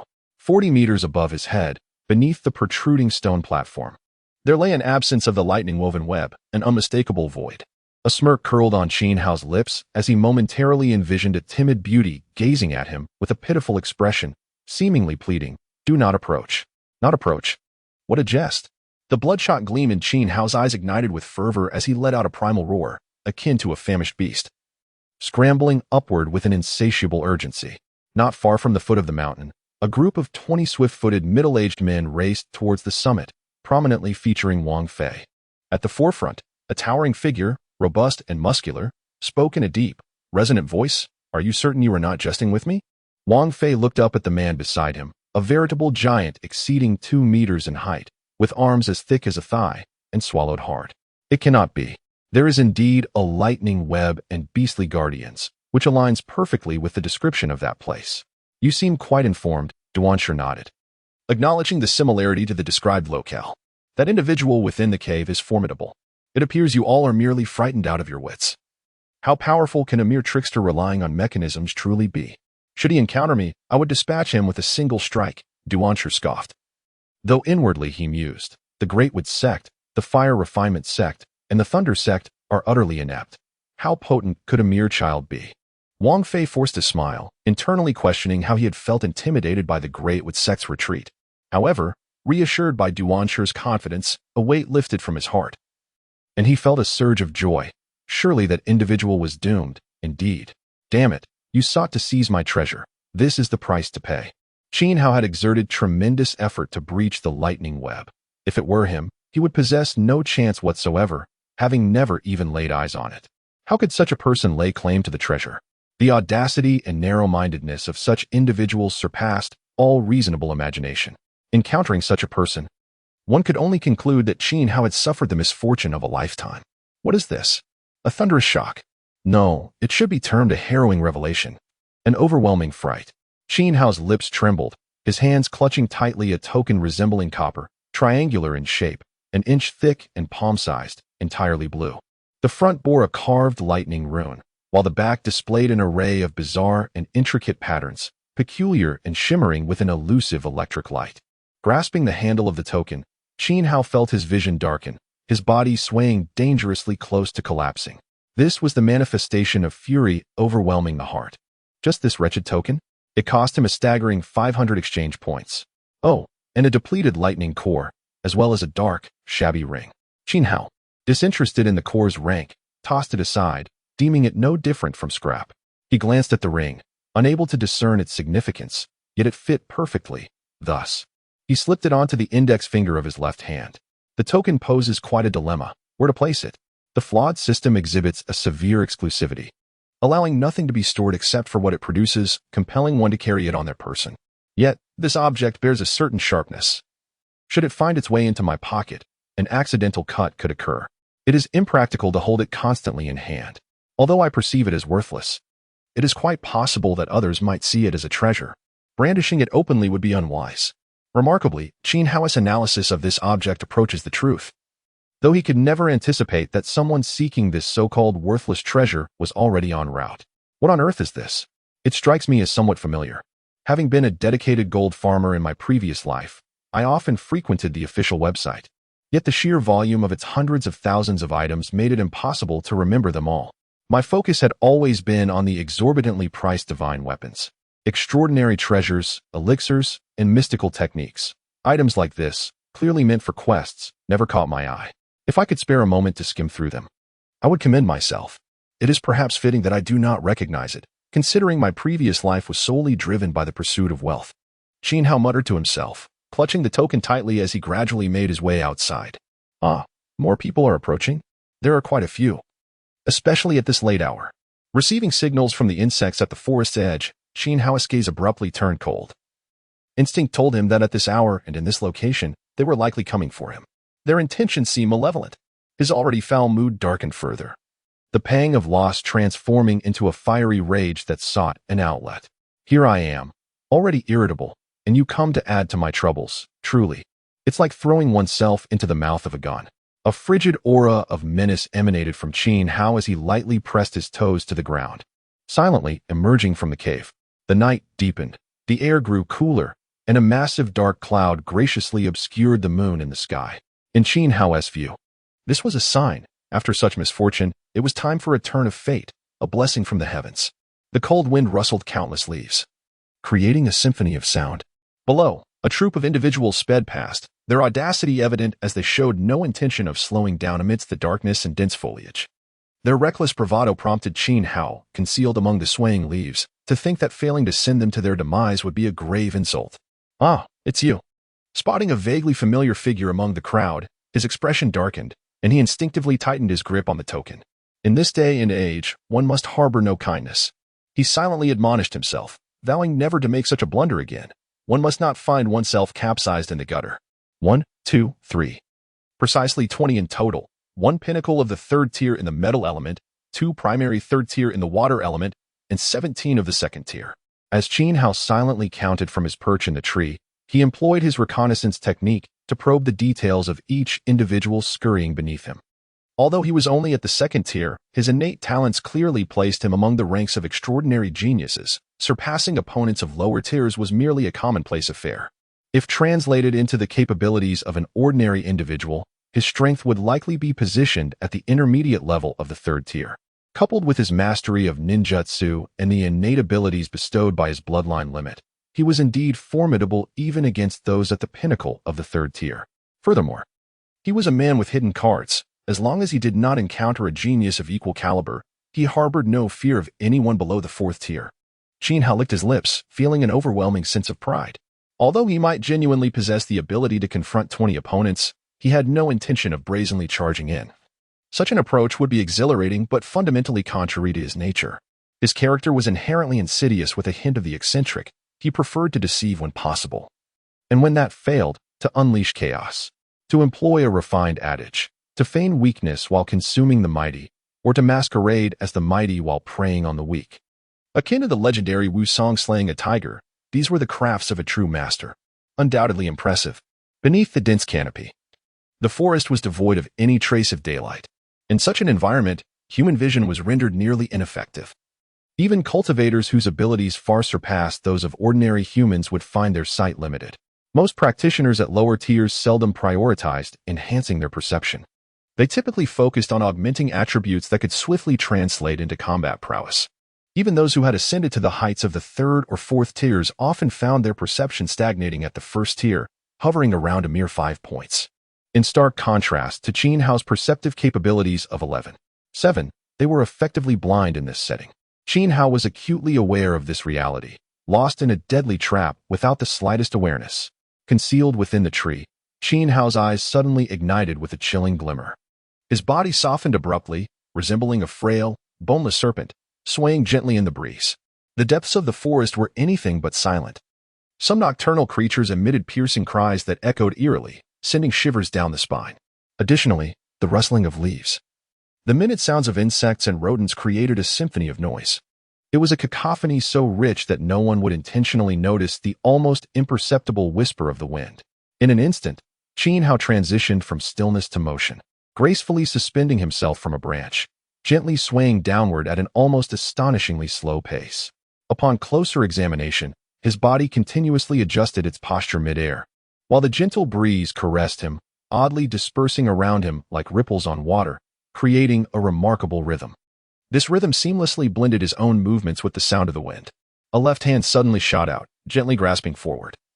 5 fingers rapidly tightened around the throat of the last person in the line. The man, taken aback, widened his eyes in shock, instinctively wanting to scream for help. However, the iron grip around his neck stifled any sound. Panic surged within him as he grasped Qin Hao's left hand in a desperate attempt to break free, simultaneously lifting one foot to stomp down, hoping to create a noise to attract the attention of those ahead. A sharp flash of black light pierced through his brow, and he instantly fell lifeless, ceasing his struggle, his hands and feet unconsciously flailing downward. Qin Hao's gaze sharpened as he held his breath, loosening his grip on the tree, sliding down vertically against the man's back. Like a serpent devoid of bones, adept at entwining, Qin Hao's movements mirrored this grace. His legs coiled around the man's corpse, binding his upper body tightly, while one hand pressed against the ground, and the other lifted the corpse's foot as it was about to touch the ground. 1 second. 2 seconds. 3 seconds. No one in the advancing line noticed, nor did anyone turn back. Qin Hao and the man's body stood motionless like a vertical pole embedded in the earth. It was not until the sounds of footsteps faded into the distance that Qin Hao relaxed his grip, slowly toppling to the ground with the corpse. With an expression devoid of emotion, he extracted the token from the man's brow, casually wiping it on the man's clothing to remove the blood. How cold-blooded I am. Adapting to the rhythm of killing so swiftly. Or perhaps, subconsciously, I have completely regarded them as mere NPCs. Qin Hao refrained from delving into this profound question. He found it tedious and a waste of time. After all, the ones who died were not him. Why bother? A smirk graced Qin Hao's lips as he pressed his body to the ground, relying solely on the muscles in his chest, abdomen, legs, and elbows to crawl forward rapidly.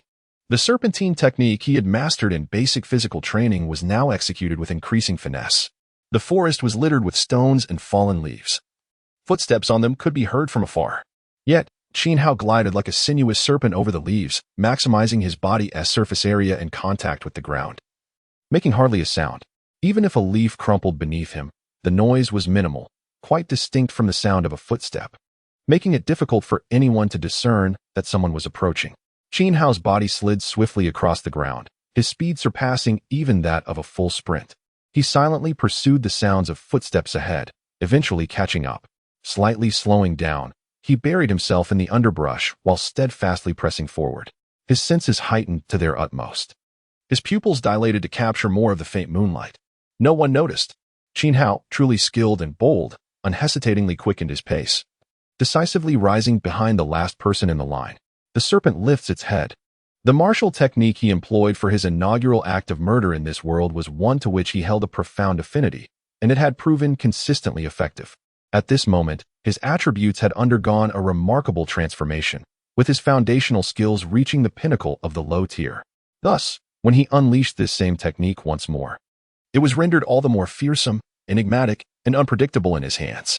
With synchronized exertion from his legs, abdomen, chest, and elbows, his previously prostrate body surged upward like a startled spring, abruptly changing direction. Strange and swift. In less than a breath, Qin Hao rose completely upright from the ground, creating an illusion of disorientation. He lightly propelled himself upward, but due to his insufficient height, he could not reach the man's neck without leaping. The silence that enveloped the entire process was finally shattered. The moment his feet rebounded from the ground, a faint sound emerged, prompting the man ahead to turn back with a hint of bewilderment.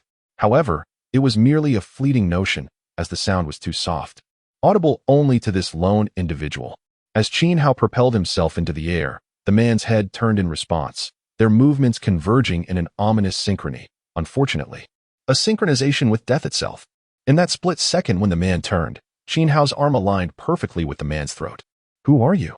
The man's expression morphed into one of horror as a thought flickered in his mind. Yet before he could grasp it, his throat was slashed, extinguishing his consciousness instantaneously. Xiao's right hand struck out as the man turned, halting just at the man's throat, a gaping wound erupting at that very spot, blood gushing forth in torrents. Releasing his grip, the token fell, caught deftly by his left hand, while his right hand swiftly clamped down on the man's throat, the immense force preventing the blood from spilling beyond the corpse. He twisted his waist, pressing his legs against the man's abdomen, while his left hand reached back, bending his body like a bow towards the ground. Thus, after 2 breaths, Xiao lowered the man's lifeless body silently to the earth. Meanwhile, the group ahead remained oblivious to the fact that they had lost 2 members. The autumn wind swept through the fallen leaves and the rustling of insects. The sharp cries of owls, the whispers of the night wind, and the scarcely perceptible footsteps of death all mingled in the air, heralding a deadly presence. With a stealthy grace, Xiao slithered through the underbrush like a great serpent, his obsidian eyes carefully surveying the backs of the 10 or so individuals ahead, honing in on his next prey. In an instant, his gaze sharpened, and he advanced swiftly toward one of them. The serpent, nature's most adept at concealment among cold-blooded creatures, guided Xiao as he glided forward with serpentine stealth, his single hand poised to strike like the fangs of a venomous snake, emphasizing the principle of a lethal, decisive blow.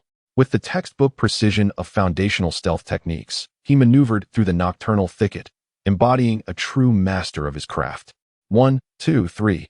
One body after another silently collapses to the ground, and the glimmer in Xiao's eyes grows ever brighter, a peculiar sense of delight surging within him. This enigmatic killing technique, which eludes detection even in death, evokes an overwhelming feeling of power akin to effortlessly snuffing out another's life. It gradually erodes the very nerves of Xiao's being, akin to the most exquisite poppy flower, intoxicating him and rendering him unable to extricate himself from its allure. A chilling breeze sweeps through, sending a shiver down Wang Fei's spine. Duanqi furrows his brow, suddenly halting in his tracks, turning to glance behind him, only for his expression to shift dramatically. His pupils constrict sharply, trembling violently like pinpricks of light. Who is it? Step forward. He bellows, his hair standing on end. Unable to contain his fury, a shadow springs up from the ground, discernible yet diminutive, moving with astonishing speed as it weaves through the dense forest in the distance. Duanqi's foot slams down, causing the earth to tremble violently, a massive pit erupting, sending fragments of stone flying, and stirring a tempest of dust. Wang Fei, standing nearby, feels a sharp pain across his face as if grazed by a blade, his eyes wide with horror as he watches Duanqi reappear in the distance. Duanqi's position aligns perfectly with where the shadow had just leaped, revealing a throat-slashed corpse lying quietly at his feet. The light is dim, yet curiously, those gathered around Duanqi can still discern the pool of crimson blood upon the grass. Dead? When? How did this happen without anyone noticing? A cacophony of bewilderment arises among the crowd, each breath quickening with anxiety. Hong Yi has vanished. Lu Si, Mo Wuxian, also missing. Chaos erupts within the throng. And upon counting, it becomes evident that aside from the corpse at their feet, 5 others have also disappeared without a trace, though termed as missing. Everyone harbors the grim understanding that they have perished. A wave of dread spreads through the crowd, particularly among those positioned towards the back, their faces paling in terror. If they had discovered this even a moment later, would they too have met the same fate? This thought emerges in more than one mind, spreading like a contagion among the group, and in an instant, anxious, tense breaths fill the air around Duanqi. What is there to fear? Merely a cowardly rat who dares to slink about and kill in the shadows. Now that we have uncovered him, how could he possibly strike again? Duanqi states coldly, his voice low and brooding. To have 6 individuals slain beneath his very nose without his awareness is an affront that ignites a burning fury within him. Indeed. What is there to fear? Did he not flee the moment he was discovered? This indicates he knows he cannot contend with us, especially with senior brother Duan present. What do we have to fear? Right. If he dares to show his face again, we We must exact vengeance for our fallen brothers. The expressions of the crowd shifted, their faces brightening as they muttered indignantly, as if they had never felt fear at all. Yet, whether they were truly unafraid remained a secret known only to themselves. Duan Shi let out a cold snort, his countenance easing slightly as he fixed his intense gaze upon Wang Fei, his eyes radiating a chilling murderous intent. In a frigid tone, he inquired, "Is it that person? Judging by height, it seems likely. How could he possibly know we have arrived?" Duan Shi furrowed his brow, a large hand resting heavily on Wang Fei's shoulder. "No, I do not know, but it must be him." Wang Fei's legs weakened under the weight of Duan Shi's cruel gaze, a profound fear gripping his heart, leading him to believe that his life was in imminent danger. "Are you certain he is merely a child?" "Yes," Wang Fei hastily nodded. "At most, he appears to be around 14 or 15 years old." "Ah, I hope you speak the truth, otherwise." He released his grasp on Wang Fei's shoulder, his words laced with a veiled threat, while internally pondering. Could he truly be a young prodigy? Humph. But against me, Duan Shi, all young talents are destined for demise. Remain vigilant, and let us proceed deeper. Duan Shi instructed the group, allowing Wang Fei to lead the way, for they needed to verify the existence of the cave. Not far off, Qin Hao leaned against a tree, letting out a regretful sigh. "So soon discovered. I had hoped to eliminate a few more. By the way, why did I run just now? Wasn't it decided that if spotted, I would confront them head-on?" He scratched his head, musing aloud.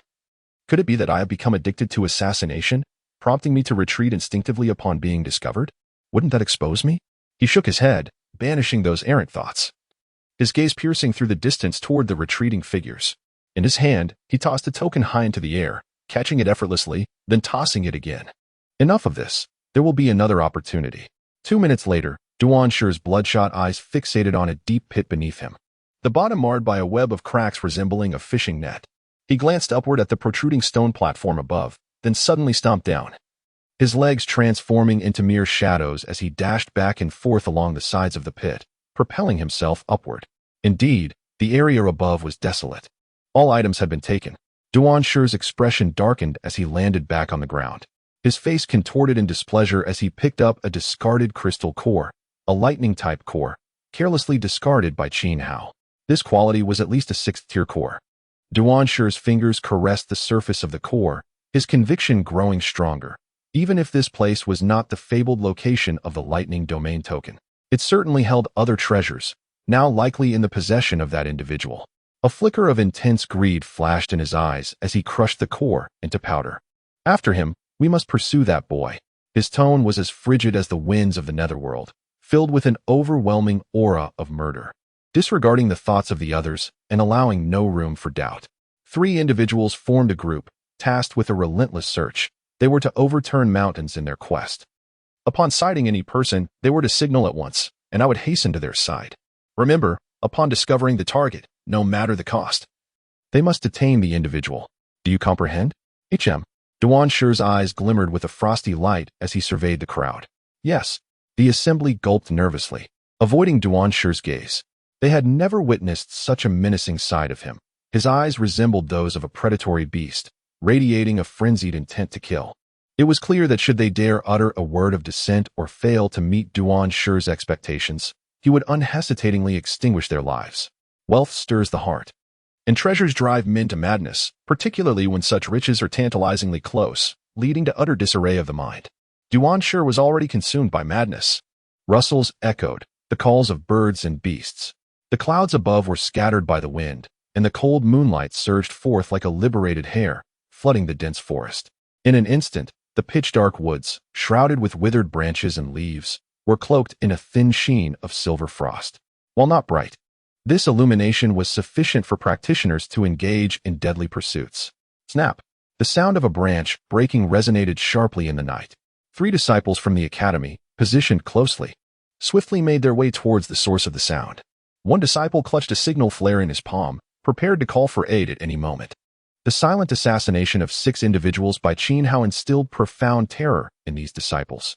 They acknowledged their inferiority compared to Qin Hao, yet under Duan Shi's pressure, they were compelled to disperse and search for their quarry.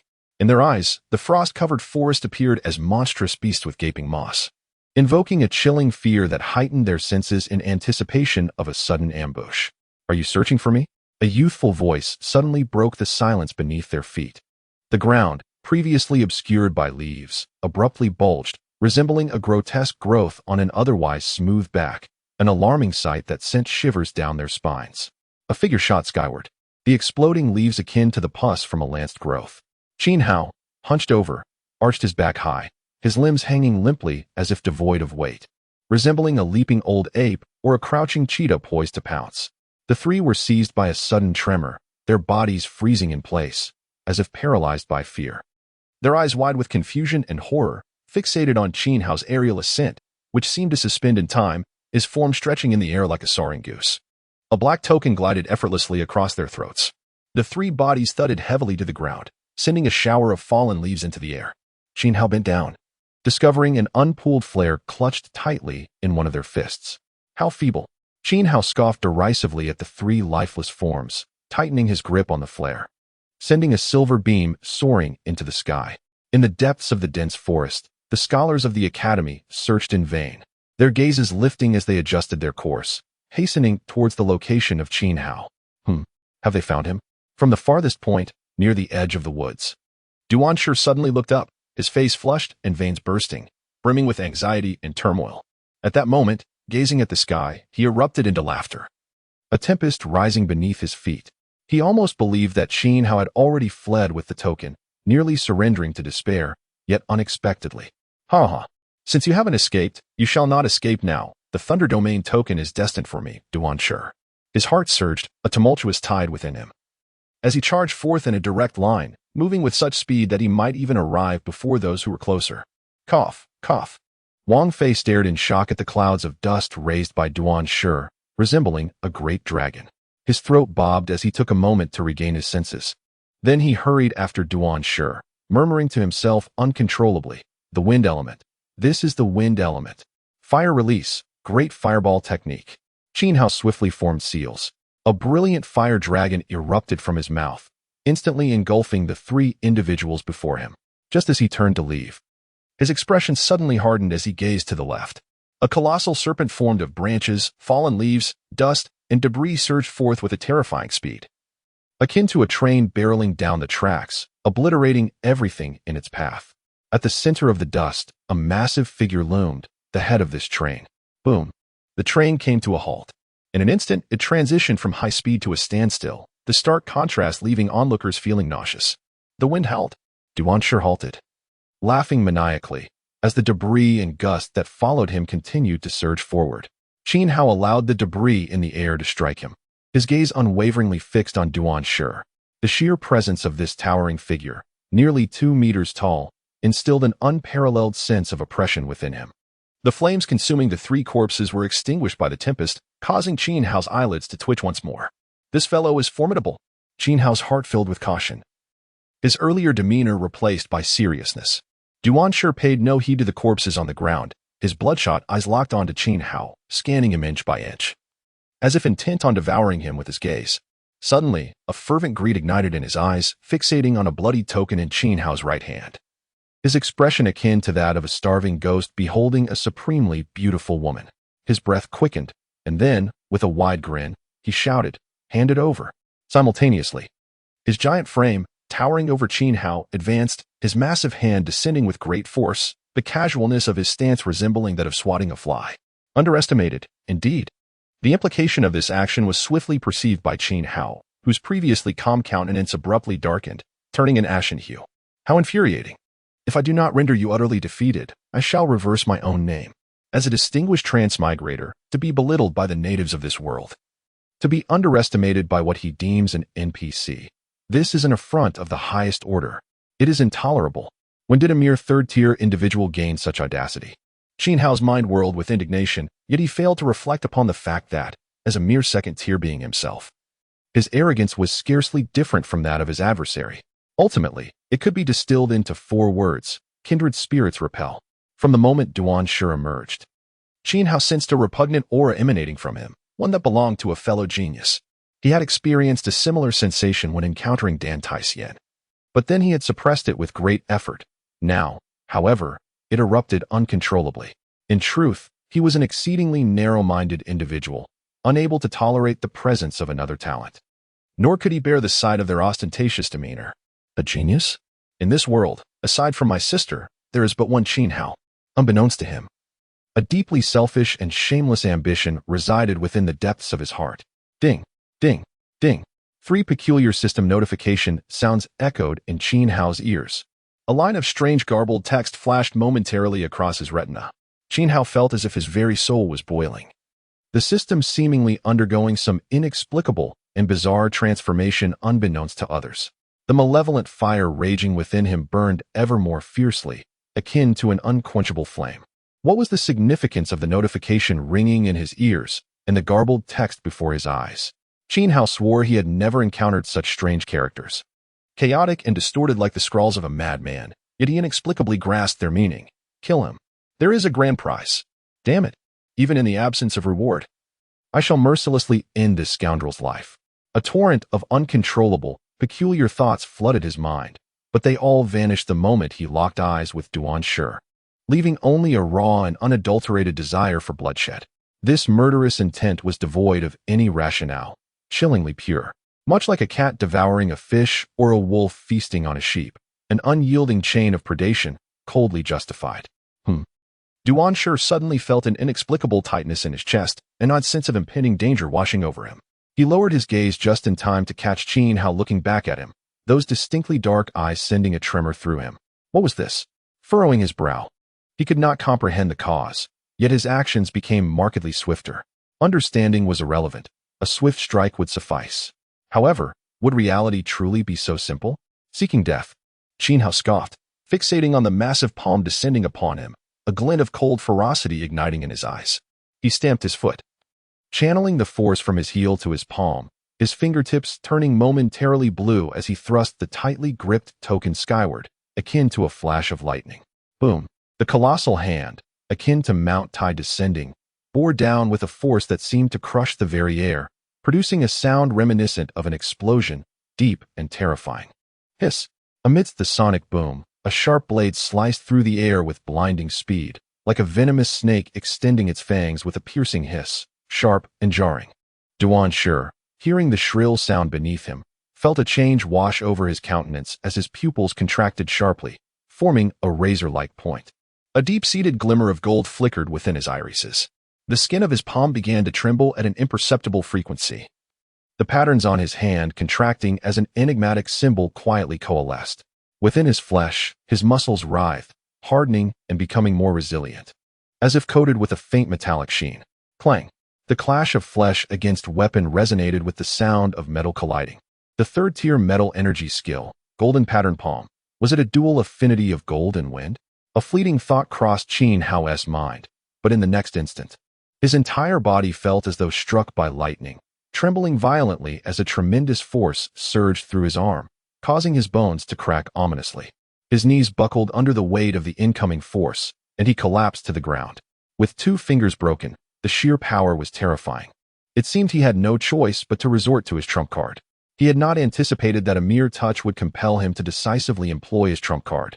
Instantly, he relaxed his body, pressing against the ground, and with a powerful thrust of his foot, he lunged towards the retreating Duan Shi. It was an even match. In their initial clash, they had reached an impasse, with Xiao sacrificing the tip of his left pinky and ring fingers to create a breach in Duan Shi's palm, rendering one hand incapacitated for both. However, Xiao had subtly gained an advantage. Primarily, he had sacrificed his left hand, while Duan Shi had lost the use of his right. Of course, if Duan Shi were left-handed, that would be a different matter altogether. Furthermore, at that moment, Xiao was grounded while Duan Shi was airborne, his feet no longer touching the earth, rendering him vulnerable. Though the height of Duan Shi's suspension was minimal, it represented a tremendous opportunity for Xiao. Seize the moment, take his life. This principle epitomized Xiao's approach to existence. He had no intention of allowing Duan Shi the chance to recover, to set aside his disdain, and subsequently engage in a fair and formidable confrontation. Since you underestimate me, you may as well embrace this humiliation and meet your demise. Do you think I am a benevolent soul willing to grant you a second chance? Are you aware of how the fiery spirit monkeys met their end? With a fierce shout, Xiao's murderous intent surged, and he hurled his token like a concealed weapon towards Duan Shi's brow. Duan Shi's gaze was frigid, his expression grim. He could not comprehend the meaning behind Qin Hao's words, but it was evident that it boded ill. I have underestimated you, but what of it? I shall now exert my utmost strength to send you to the depths of despair. Duan Shi, feeling the excruciating pain in his palm, was filled with seething anger, and his words dripped with lethal intent. Though his feet were off the ground, he remained unperturbed. Huh, you shall not have that opportunity. Qin Hao scoffed, his eyes narrowing, as his aura surged at an astonishing pace. Strength 1, Agility 1, Strength 1, Agility 1. Without hesitation, Qin Hao decisively allocated all 19 accumulated attribute points to strength and agility, resulting in current strength, 22. 7. Current agility, 23. 8.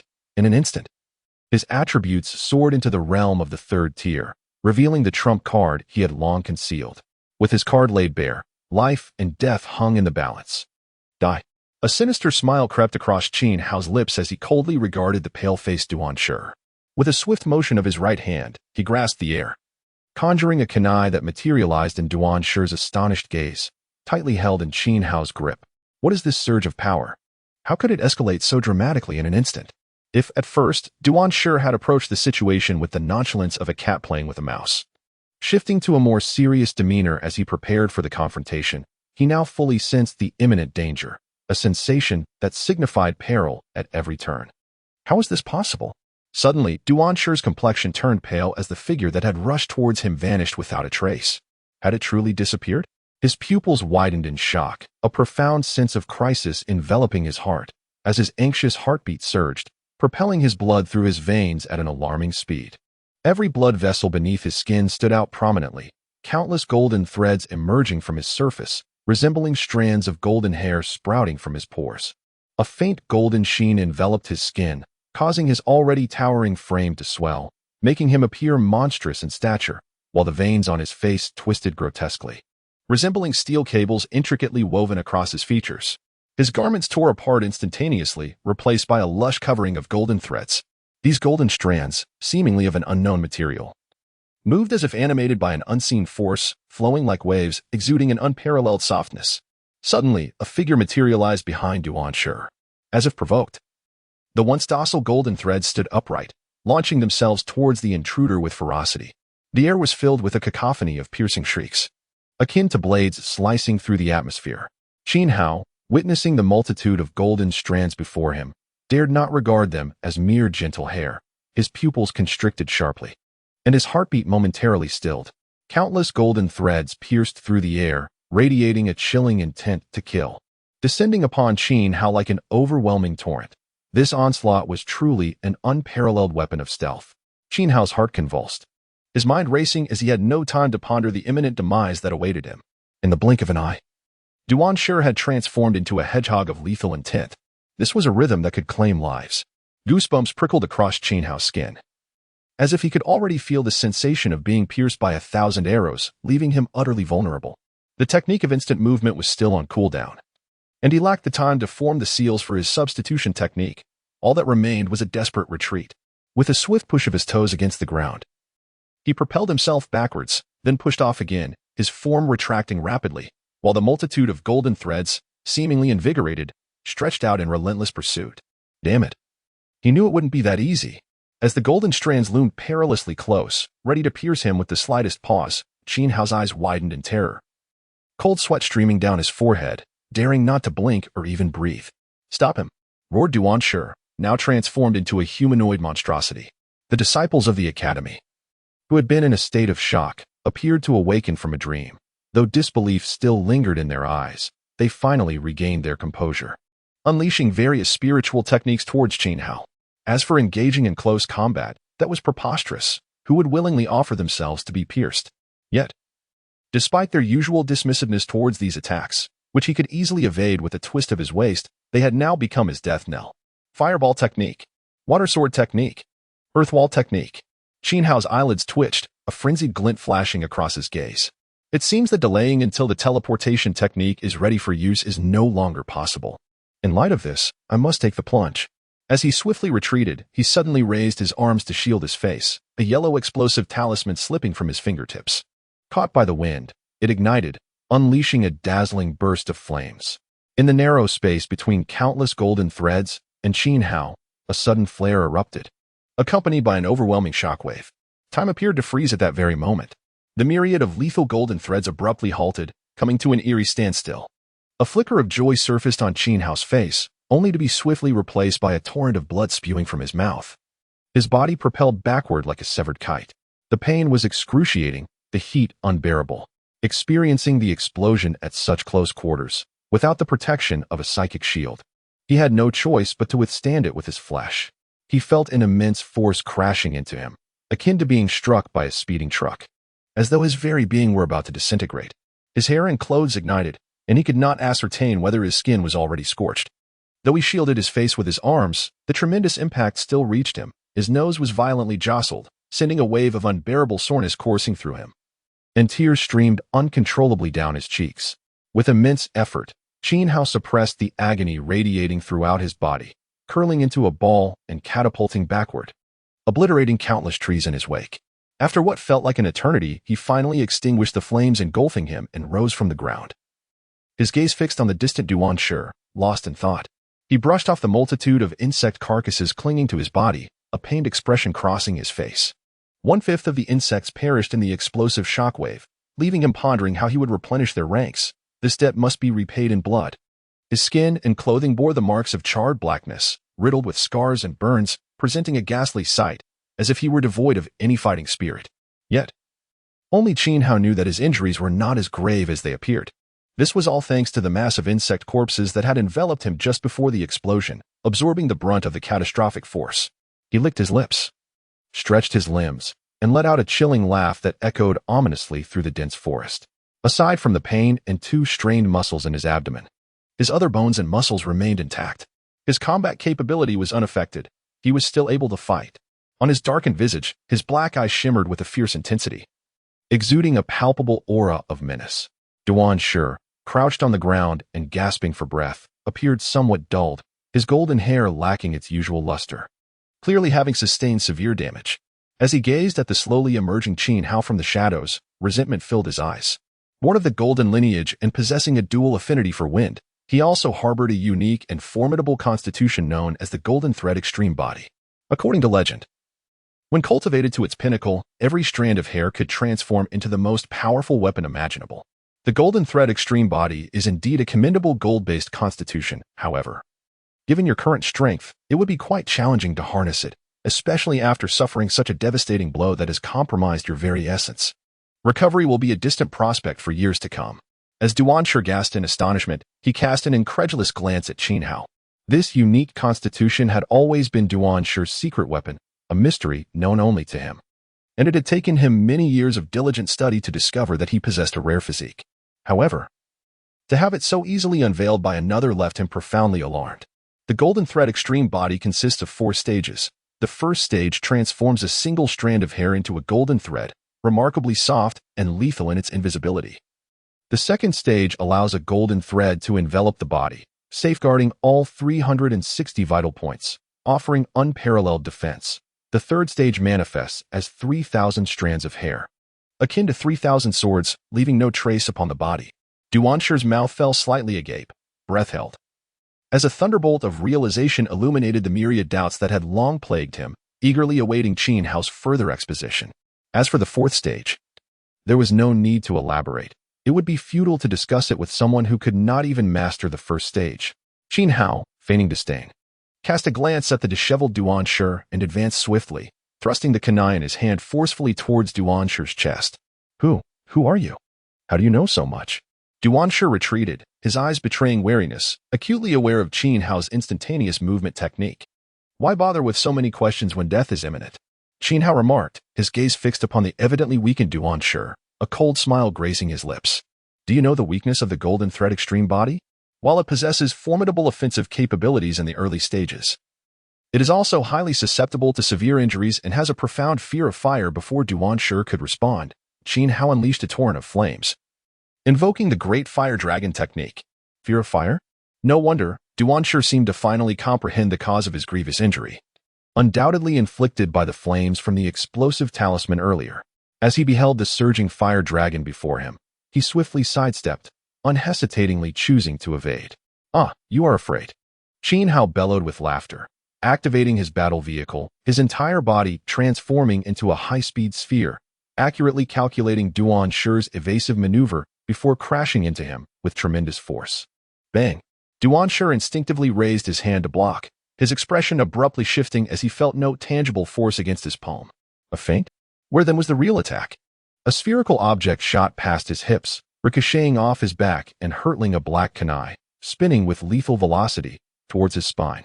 A chill surged from his feet to his head as panic gripped Duan Shi's heart. Instinctively, he felt the waning golden threads behind him tremble, preparing to shoot backward. However, due to his injuries, this time the golden thread's speed was far inferior to its initial swiftness, lacking its previous sharpness. While he focused on countering the threat behind him, he neglected to consider the instantaneous movement technique he had long been wary of. Qin Hao's pupils dilated as he vanished from Duan Shi's line of sight the moment the hair behind him tensed. A spinning kunai, razor-sharp and unimpeded, sliced upward, disemboweling Duan Shi, a clear line of blood tracing from his lower abdomen to the center of his forehead. Like the peeling of skin. The flesh on Duan Shi's chest split apart, revealing muscles that tore away. Suddenly, his skull cracked open, resembling a gourd, with brain matter and blood splattered across the ground. Though the narrative may seem lengthy, it transpired in mere moments. Those around him hardly registered the event before Duan Shi met a tragic demise. From the moment Qin Hao uttered the words golden line extreme body, Duan Shi's death had been an inevitable fate, not because Qin Hao understood its weaknesses. For he was far from knowledgeable. Much of what he said was a concoction meant to deceive Duan Shi. The true cause of Duan Shi's downfall lay in his disarrayed mind. A disturbed heart is but a pawn in another's game, and death was merely a matter of time. Qin Hao's hands trembled slightly as he stood, momentarily stunned by the scene he had wrought, swallowing hard as a wave of nausea washed over him. This is rather brutal, he thought, hastily wiping the blood, bits of flesh, and other peculiar substances from his face, only to find that his efforts only smeared the mess further, transforming his once dark visage into a grotesque mask of red, black, and white, a visage reminiscent of a demon escaped from the depths of hell, terrifying in its appearance. I must be more careful in the future, he mused, feeling akin to a monster himself. With a forced smile, he turned to the onlookers beside him. Gulps. Though Qin Hao's gaze was directed at the crowd, Wang Fei distinctly felt that those eyes were fixated on him. A chill coursed through him as he beheld the ghastly face of Qin Hao, contrasted starkly by his gleaming white teeth. Without hesitation, he turned and fled down the mountain. To remain would be to invite death. After all, Duan Shi, a dual-element prodigy, had met his end as easily as one would slice through vegetables. Wang Fei's courage waned, and he cursed himself for having foolishly provoked such a creature, lamenting his lack of speed as he wished for 2 more legs to hasten his escape. Please don't pursue me. Please don't. As he fled in a panic, it seemed as if his desperate prayers had been heard. There was no one on his heels. Had Qin Hao shown mercy? Certainly not. He was no benevolent soul. The reason for his lack of pursuit lay in a matter of greater significance that had captured his attention. Damage assessment complete. Target eliminated. Soul energy extraction initiated. Experience points obtained. This sequence was no different from before. Yet the notion of sameness abruptly ceased as unfamiliar information began to materialize before Qin Hao's eyes. New bloodline detected. Scanning in progress. Scanning complete. Results as follows. Golden line extreme body. Potential. Medium. Rarity. Low. Overall assessment. Low. Extraction successful. Redeemable for 1 bloodline point. Bloodline advancement completion. 1-3. Simultaneously, a torrent of information flooded Qin Hao's mind, rendering him utterly still, oblivious to Wang Fei's retreat. In the terrified gazes of the remaining disciples of the academy, a horrifying transformation unfolded within Qin Hao. Countless insects emerged from his skin, surging toward Duan Shi's lifeless body, rapidly overwhelming it. A nauseating sound of gnawing and biting filled the air.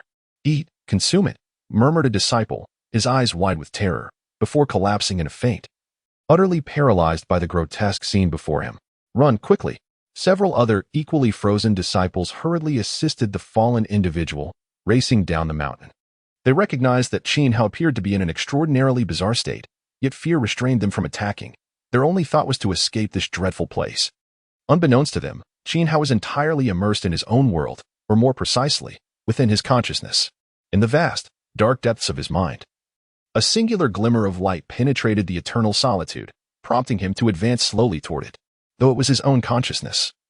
He felt as if each step was a struggle against an insurmountable weight, as if he were bearing the burden of a mountain, despite it being merely his consciousness. He could vividly feel the pain. Each step was an invasion of boundless torment upon his soul. The bitter sea is boundless. Turning back is the shore. These 8 words echoed like an incantation, resonating within Qin Hao's mind. He was uncertain whether these thoughts originated from himself or if a voice whispered beside him. Meanwhile, a more bizarre spectacle unfolded in the realm of reality. Amidst the rustling sounds of the insects, Duanshi's corpse dissolved at a visible pace. As a small white orb began to rise from his remains, the orb, no larger than a fingernail, would have been nearly imperceptible in the darkness had it not been for its ethereal glow. Within the depths of the orb, a shadow flickered, accompanied by faint sounds that were drowned out by the cacophony of the insects, rendering them indecipherable. The orb floated upward, seemingly aimless, yet upon closer inspection, it traced a peculiar trajectory in the air, forming an odd character. With vacant eyes, Qin Hao stared ahead, devoid of focus, when suddenly a fine fissure appeared at his brow, akin to the opening of a second eye. A ghostly light flickered, and countless white chains shot forth like lightning, grasping at the white orb only to retract in an instant. The chains vanished, the orb dissipated, the ghostly light extinguished, and the fissure sealed. All settled into tranquility once more, as even the insects had completely consumed Duanshi's body, retreating back into Qin Hao. A blinding flash ignited within his consciousness, dazzling yet fleeting, before the darkness returned. Qin Hao shuddered, his gaze sharpening as focus returned to his eyes. Qin Hao's face turned ashen, his body drenched in cold sweat, and his eyes trembled violently, as if he had witnessed something extraordinarily terrifying. What could it possibly be? Why did such a thing manifest within my sea of consciousness? Do all practitioners in this world harbor something within their minds? Qin Hao shook his head vigorously, feeling as though he had just emerged from a dreadful nightmare. Chills ran down his spine, and his forehead was slick with cold sweat. Where was Duanshi's corpse? Why had it vanished? A gust of ominous wind swept past, causing Qin Hao to shudder. This place is no longer tenable. It's haunted. Typically, Qin Hao prided himself on his courage, unafraid of heaven or earth. Yet the image he had glimpsed in his sea of consciousness left his nerves frayed, and he felt a tinge of paranoia creeping in. In a flash, he dashed down the mountain.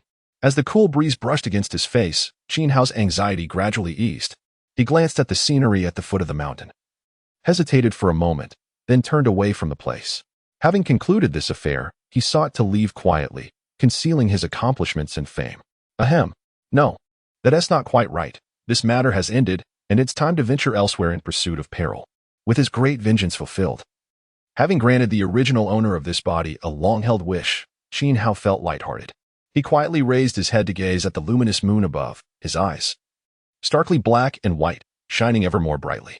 From this day forth, I shall stand alone, determined to make my mark upon this world. A true man, whether alive or dead, should not be confined to mere sustenance. I, Qin Hao, am destined to make my name resound throughout the realm. The spirit energy continent, I, Qin Hao, have truly arrived. Await my arrival. That day is not far off. Qin Hao tightly gripped a kunai in his palm, fiercely brandishing it toward the heavens twice before letting out a hearty laugh, then darted off into the night, choosing a random direction. Ha ha ha, I am Qin Hao. I am Qin Hao. The empty road echoed with this singular voice in the silent night. Perhaps one day it would resonate in every corner of this world. Let us await that day. In Tianfeng City, at Tianfeng Academy, within the Hall of Fate, a disciple gazed in horror as one soul lantern after another extinguished, his legs trembling. When the lantern representing Duanshi abruptly snuffed out, the guarding disciple's legs gave way, collapsing to the ground, letting out a panicked scream that reverberated throughout the academy. He scrambled to his feet and stumbled deeper into the academy, shouting for the dean, "It's bad. It's bad." In an instant, lights flared to life, illuminating the dark night as Tianfeng Academy was prematurely bathed in daylight. What? Duanshi is dead? Qi Sheng's eyes gleamed with a chilling light, his brow slightly arching, betraying no emotion, yet he spoke in a somber tone. After all, he is a relative of General Duan. His talent is commendable. Though he has strayed in his practice of the Golden Line extreme body, he is still a noteworthy individual. Now that he is dead, we must provide General Duan with an explanation. Yes, Dean. A middle-aged man clad in a red robe, holding a folding fan, replied. In the void, a radiant glow emerged, an ability only attainable by those of 6th-tier prowess. It is difficult to fathom that a mere humble city like Tianfeng could conceal such a formidable individual. Moreover, the golden-threaded entity that Duan Shi believed he had cleverly hidden was, in this person's eyes, utterly transparent. He had evidently been aware all along. Is this person truly just a simple academy head? What ulterior motives does he harbor? And who, pray tell, is the General Duan he speaks of? All of this was a mystery to Qin Hao, who remained blissfully unaware that he had unwittingly become embroiled in a conspiracy. What was even more perilous was that he did not realize a looming danger was approaching from behind him. Having taken a life, instead of fleeing to safety, he strolled leisurely along the path. Qin Hao, in his own words, was indeed courting death, to embark on a venture only to perish before it even begins. How often does it cause heroes to weep? If he did not hasten his pace, by the time that man in red arrived, the anniversary of his demise would be commemorated next year. Although he could not discern the details, he was certain that within the ominous darkness lay a coffin. Furrowing his brow, Qin Hao strained to recall the scene he had witnessed in his consciousness. A coffin entwined with pristine chains, atop which rested a shattered orb. And behind the coffin, something indistinct seemed to linger, just beyond his sight. It was chillingly peculiar. The very notion of that coffin evoked a visceral dread, as if something extraordinarily terrifying lay within. His expression grew odd as he grappled with this inexplicable sensation. An instinctual conviction that the coffin in his consciousness was somehow intrinsically linked to him. Perhaps, upon traversing into this world, the system he bore was intertwined with that very coffin. He had initially believed his arrival in this realm was merely the result of divine jest. But now doubts began to creep in. Could it be that something ancient and sinister lay sealed within, waiting to emerge and usurp his very being? Qin Hao involuntarily shivered, startled by his own thoughts. Never mind, the clues are too scant. I shall ponder this later. There will be opportunities to unravel the truth. Rubbing his temples, he continued onward. He had already traveled more than 100 miles from Tianfeng, finding himself upon a precarious pathway connecting two cities. Although referred to as a path, it was hardly a road. It bore only faint signs of maintenance, hinting that it had occasionally seen travelers. Following it would lead him to the next city. As for the identity of this next city, Qin Hao was oblivious, nor did he plan to find out. The towns were under the dominion of the dynasty. While his true destination lay in the depths of the mountains, a realm teeming with sects, this was the stage upon which Qin Hao intended to showcase his talents. However, before that, he needed to wash his face, cleansing himself of the strange, foul odors, black, red, white, and other bizarre filth that clung to him. Where can I find water? Qin Hao mused to himself. Qin Hao glanced around before swiftly departing from the walkway, making his way towards the distant mountains. The spirit energy continent, vast and boundless, is replete with mountains. A nursery rhyme speaks of 100,000 cities in 100,000 mountains, which is no exaggeration. The mountains stretch endlessly, traversing the entirety of the continent in all directions, grand and infinite. Diverging from the city's walkway, one could choose any mountain to delve into, and with time, inevitably connect to the expanse of the 100,000 mountains where countless sects reside. Thus, Qin Hao felt no need for directions. He resolutely headed towards the distant peaks. Regardless of the path, he resolved to venture into the mountains first. His primary concern was the rivers within. Where there are rivers, one can wash one's face, he thought with delight.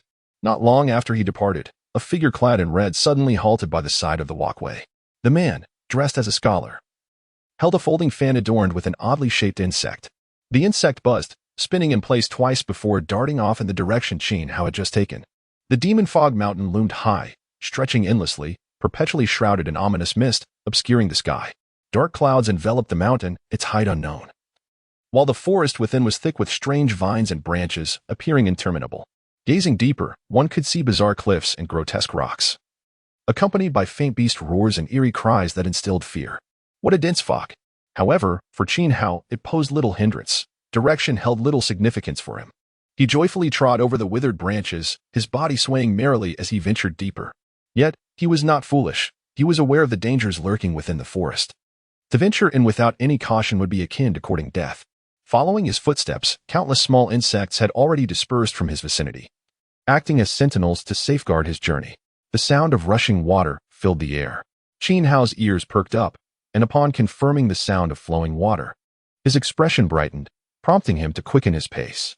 Following the sound, he ran for 2 or 3 miles until a profound river appeared before him. The river was wide, and under the veil of night, it was difficult to ascertain its depth. The waterway meandered into the distance, disappearing into the darkness, with a swift current splashing against the wild grasses and peculiar stones along the shore. This was the source of the sound he had previously heard. It felt somewhat chilly. Xiao dipped his fingertip into the water to gauge its temperature. It was slightly cold, but for his current physique, it was of little concern. After carefully surveying his surroundings and confirming there was no danger, he leaped into the water. Splash! Water erupted around him as Xiao plunged in, letting out a satisfied murmur. The swift current swept him downstream. Though Xiao was bold, he dared not simply allow himself to be carried away like a leaf on the wind. Who could tell what monstrous creatures might emerge from the depths of the river? Given the fierce appearance of the mountain, it was clear that this was no tranquil place. He needed to wash quickly.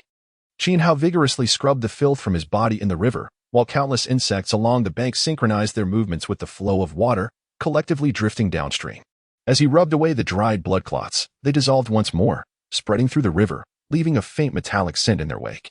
Suddenly, a serpentine creature, approximately 10 meters long and adorned in verdant scales, opened its eyes, its golden irises gleaming ominously in the night. What is this? Xiao glanced down to discover a peculiar red symbol etched upon his chest, exuding a wisp of dark energy that instilled an unsettling sensation within him. What could it possibly signify? Despite his extensive knowledge and experiences, he had never encountered such an anomaly even in the official game forums. This was understandable. As a game was merely a game, the complexities of reality far surpassed those of any virtual realm. Unfamiliar with its meaning, he intuitively sensed it was no benign omen. A chill ran through Xiao as he realized that anyone who discovered a chillingly bizarre symbol upon their chest would hardly maintain a cheerful demeanor. He rubbed at it vigorously, yet upon closer inspection, it appeared to be not merely drawn but rather as if it had grown directly upon his skin. What did this symbol truly represent? Frustrated by his lack of knowledge about this world, he acknowledged that his understanding, confined to scan information from the game, was utterly inadequate. As he furrowed his brow, a sudden determination surged within him. He must diligently seek to broaden his understanding of this realm. Just then, his pupils constricted in alarm. Someone was approaching. The direction of their arrival mirrored his own path, and the rapidity and intensity of their energy signals instilled a profound sense of dread, which he had sensed from the insects. Xiao realized that this individual was certainly beyond his capacity to confront. Was that direction from beyond the mountains? It couldn't be a beast. It had to be a person. Were they pursuing him? Xiao's expression shifted dramatically as he fixated on the eerie symbol on his chest, a glimmer of cold determination flashing in his eyes. It was indeed this very thing. He leapt from the water, swiftly propelling himself towards the mountains. Who could it be? Whoever could instill such fear in the insects must possess at least 4th-tier strength. Could it be summoned by the deceased Golden Thread entity? It had to be him. A chill swept over Xiao as he realized the absurdity of the situation. He had unwittingly become part of a glitch narrative. Although he had considered this possibility, he was not foolish enough to remain at the scene. He had already distanced himself from the site of the incident. While he had not escaped far, he had ventured approximately 10 miles into the mountains. In Xiao's estimation, this should have rendered the case a perplexing mystery, with the murderer lost to the winds. Yet, the only factor he had underestimated was the bizarre symbol upon him. As long as it remained, he would be unable to evade detection within 100 miles. Ultimately, it was his insufficient understanding of this world that had led him to underestimate the capabilities of energy practitioners. The act of fleeing was not inherently despairing. What truly induced despair was the relentless chase that left one unable to shake off their pursuers. Continuing down this path, he would inevitably be caught. A solution must be devised. Xiao's countenance darkened, the muscles at the corners of his eyes twitching incessantly. His pace quickened, thoughts racing through his mind. Suddenly, a spark of inspiration ignited within him. He brandished a kunai, plunging it forcefully into his own chest. It was a stab, not a scrape. Xiao stifled a groan. His eyes wide open, fixated on his chest, while his right hand, steady as ever, drove the kunai into the muscle beneath his skin. It was working. The color was fading. A sinister smile curled at the corners of Xiao's mouth, as he had surmised, since the pursuer relied on this bizarre symbol for tracking. He merely needed to devise a method to obliterate it. Scraping would not suffice. This symbol likely interconnected not only with the surface but had also infiltrated the underlying muscle tissue.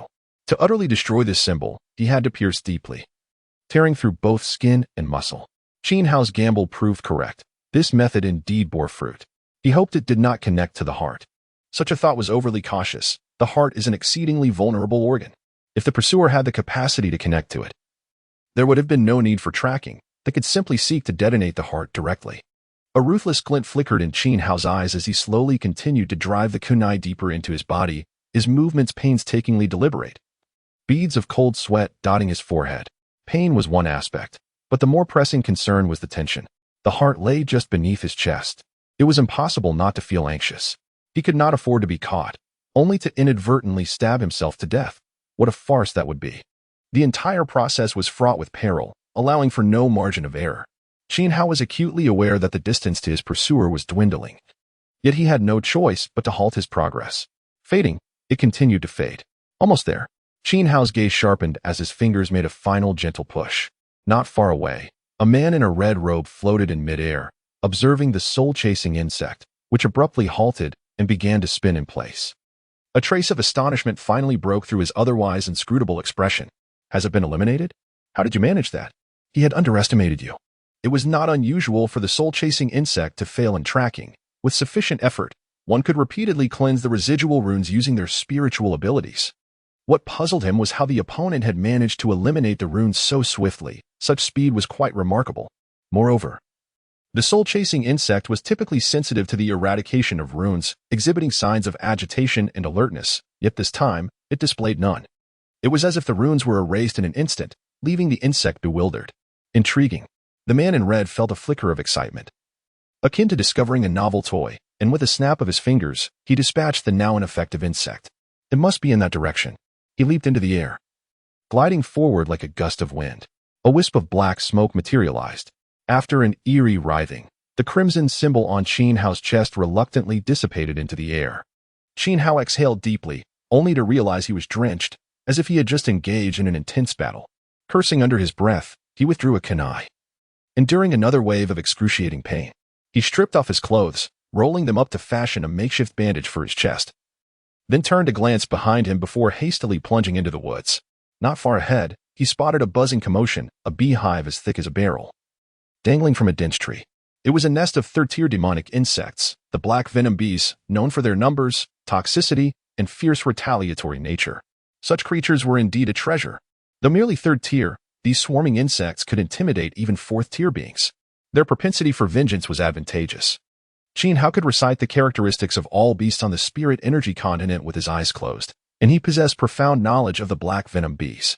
While he was unfamiliar with many aspects of this world, he was an encyclopedia when it came to rare treasures, extraordinary artifacts, and demonic beasts. He exchanged for explosive talismans and silver threads. Lying in the grass, he threaded a piece of silver through an explosive talisman, gathering a pile of twigs from the ground and binding them together. Cautiously, he maneuvered around the base of the beehive and scampered to the side, gently tugging on the silver thread, drawing the twigs along with the explosive talisman closer to the hive. His movements were exceedingly slow, and the black venom bees remained undisturbed. After completing his task, Qin Hao did not rush away. Instead, he deliberately left clear footprints in the vicinity before lying low again, swiftly retreating. He did not flee too far, but concealed himself in a nearby tree, his little finger lightly entwined with the silver thread, his eyes gleaming with anticipation as he fixed his gaze on the hive ahead. Meanwhile, the red-robed scholar, flying through the air, twisting and turnings, had somehow evaded the pursuing soul insect and tracked down the clues Qin Hao had left in the forest. He gradually slowed his pace, meticulously examining the footprints on the ground. Was it nearby? He glanced at the hive just 5 meters ahead, dismissing it, despite their terrifying nature. Black venom bees usually did not exhibit aggressive tendencies. With a cold smirk, he thought that having discovered the other's traces, it was unlikely the opponent had ventured far. Is it you? Concealed in the tree, Qin Hao's expression turned chilling, a similar cold smile forming on his lips as he subtly tugged the silver thread. Suddenly, the red-robed scholar halted, looking up as he sensed a faint fluctuation of fire-type spirit energy ahead, causing his expression to shift drastically. With a quick step, he retreated like lightning. Boom! Flames erupted as a fire dragon violently collided with the beehive. The black hive was sent soaring into the air, and as it reached its zenith, a thunderous crash resonated, followed by countless fist-sized black dots bursting forth, creating a deafening buzz that sent chills down one's spine. The hive was obliterated. The fury of the swarm reached a fever pitch in an instant, as they surged forth from the flames in a frenzy, charging towards the robed scholar in crimson. The intelligence of the black venomous bees is rather limited. In their rage, they attack all living beings before them. The red-robed scholar was evidently aware of this principle and had no intention of remaining stationary to explain himself. In fact, the moment the explosive talisman detonated, he deftly turned to flee. His swift reaction was commendable, yet the enraged swarm had no intention of letting him escape easily. Like bullets, the dark venomous stingers shot forth, aimed directly at the scholar. If one assumes the black venomous bees attack like wasps, that would be a grave misconception. They have clearly evolved far beyond such primitive methods of assault. Whereas ordinary wasps are akin to small aircraft, favoring suicide attacks, black venomous bees are the true bombers, possessing an astonishingly terrifying quantity of venomous stingers within their bodies.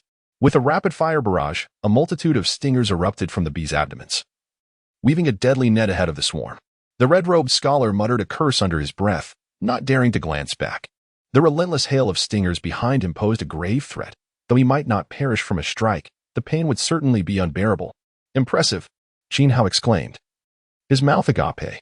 This spectacle was far more exhilarating than any computer-generated effects. Yet, the scholar's reaction was indeed remarkably swift. Xiao pressed his lips together, ultimately deciding against pursuing. These venomous bees might trouble the man, but that would be the extent of it.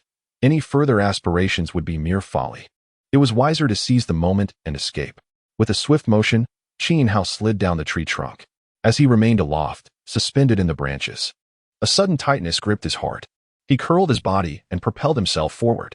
Out of the corner of his eye, he caught sight of a massive serpent's tail, nearly 10 meters long, sweeping through the air and shattering the very tree he had just concealed himself behind. Xiao's pupils constricted, his soul nearly escaping his body. The azure serpent demon, he gasped, locking eyes with the serpent's golden vertical pupils, a chill coursing through him. Those golden eyes belonged to a serpent demon king. This was a dire predicament indeed.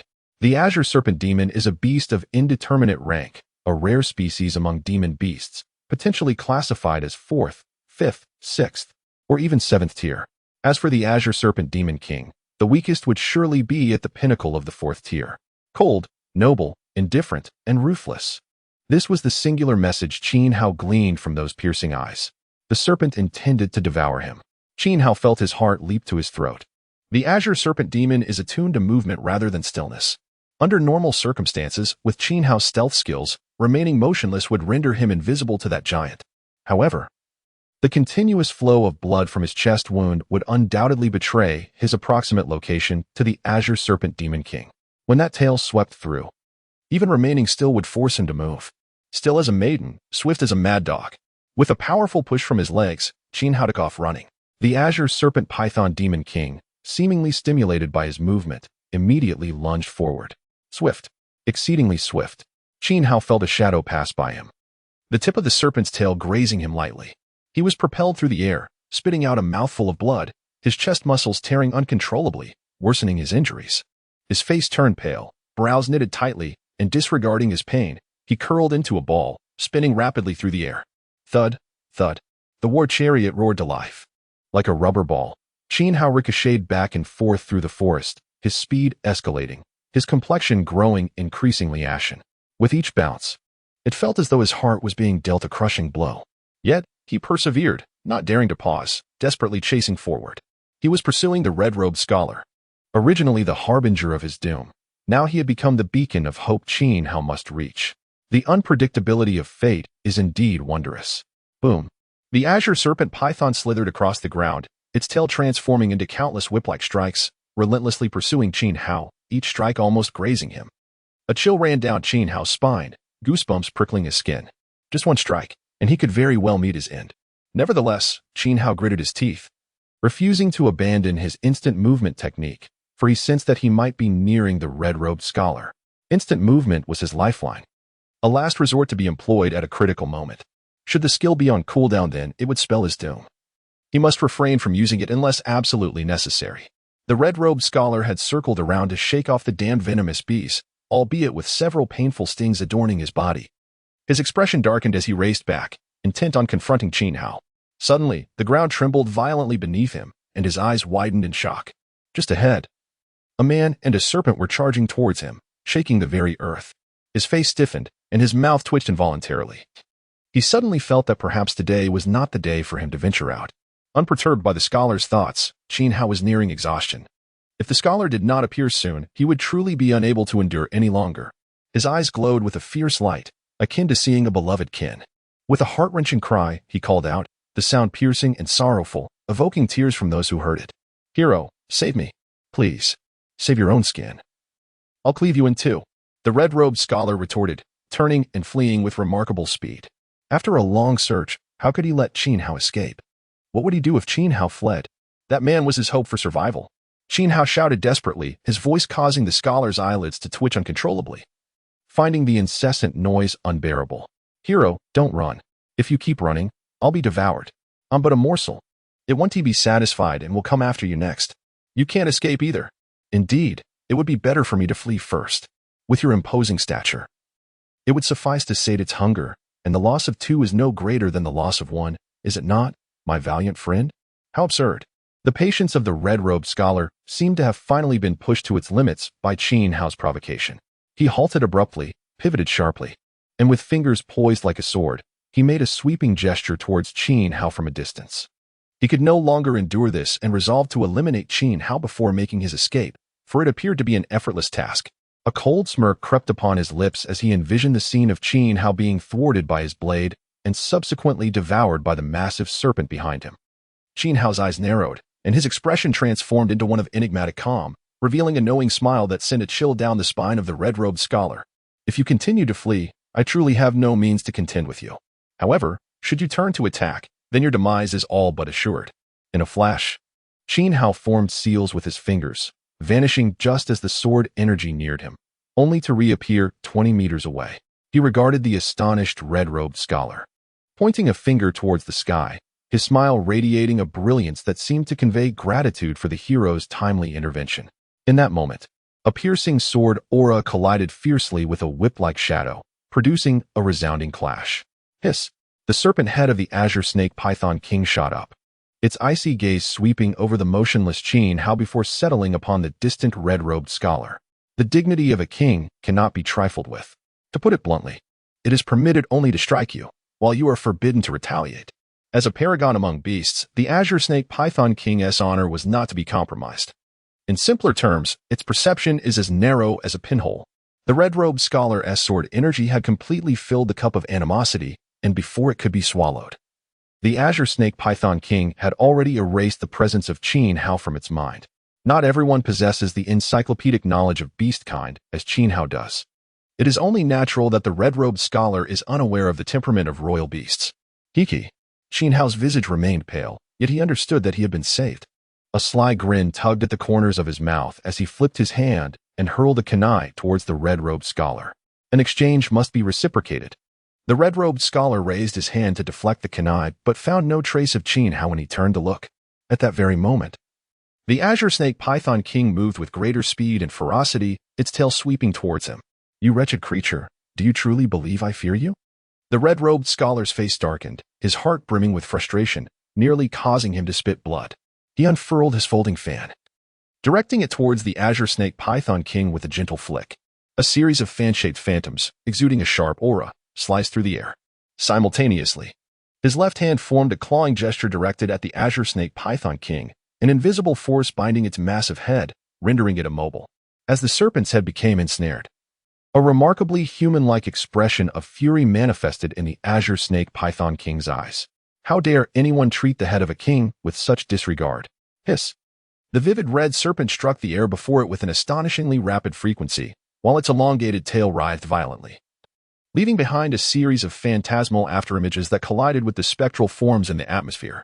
The resounding booms of sonic explosions reverberated above the mountainous woods, startling an abundance of insects and birds into a cacophony.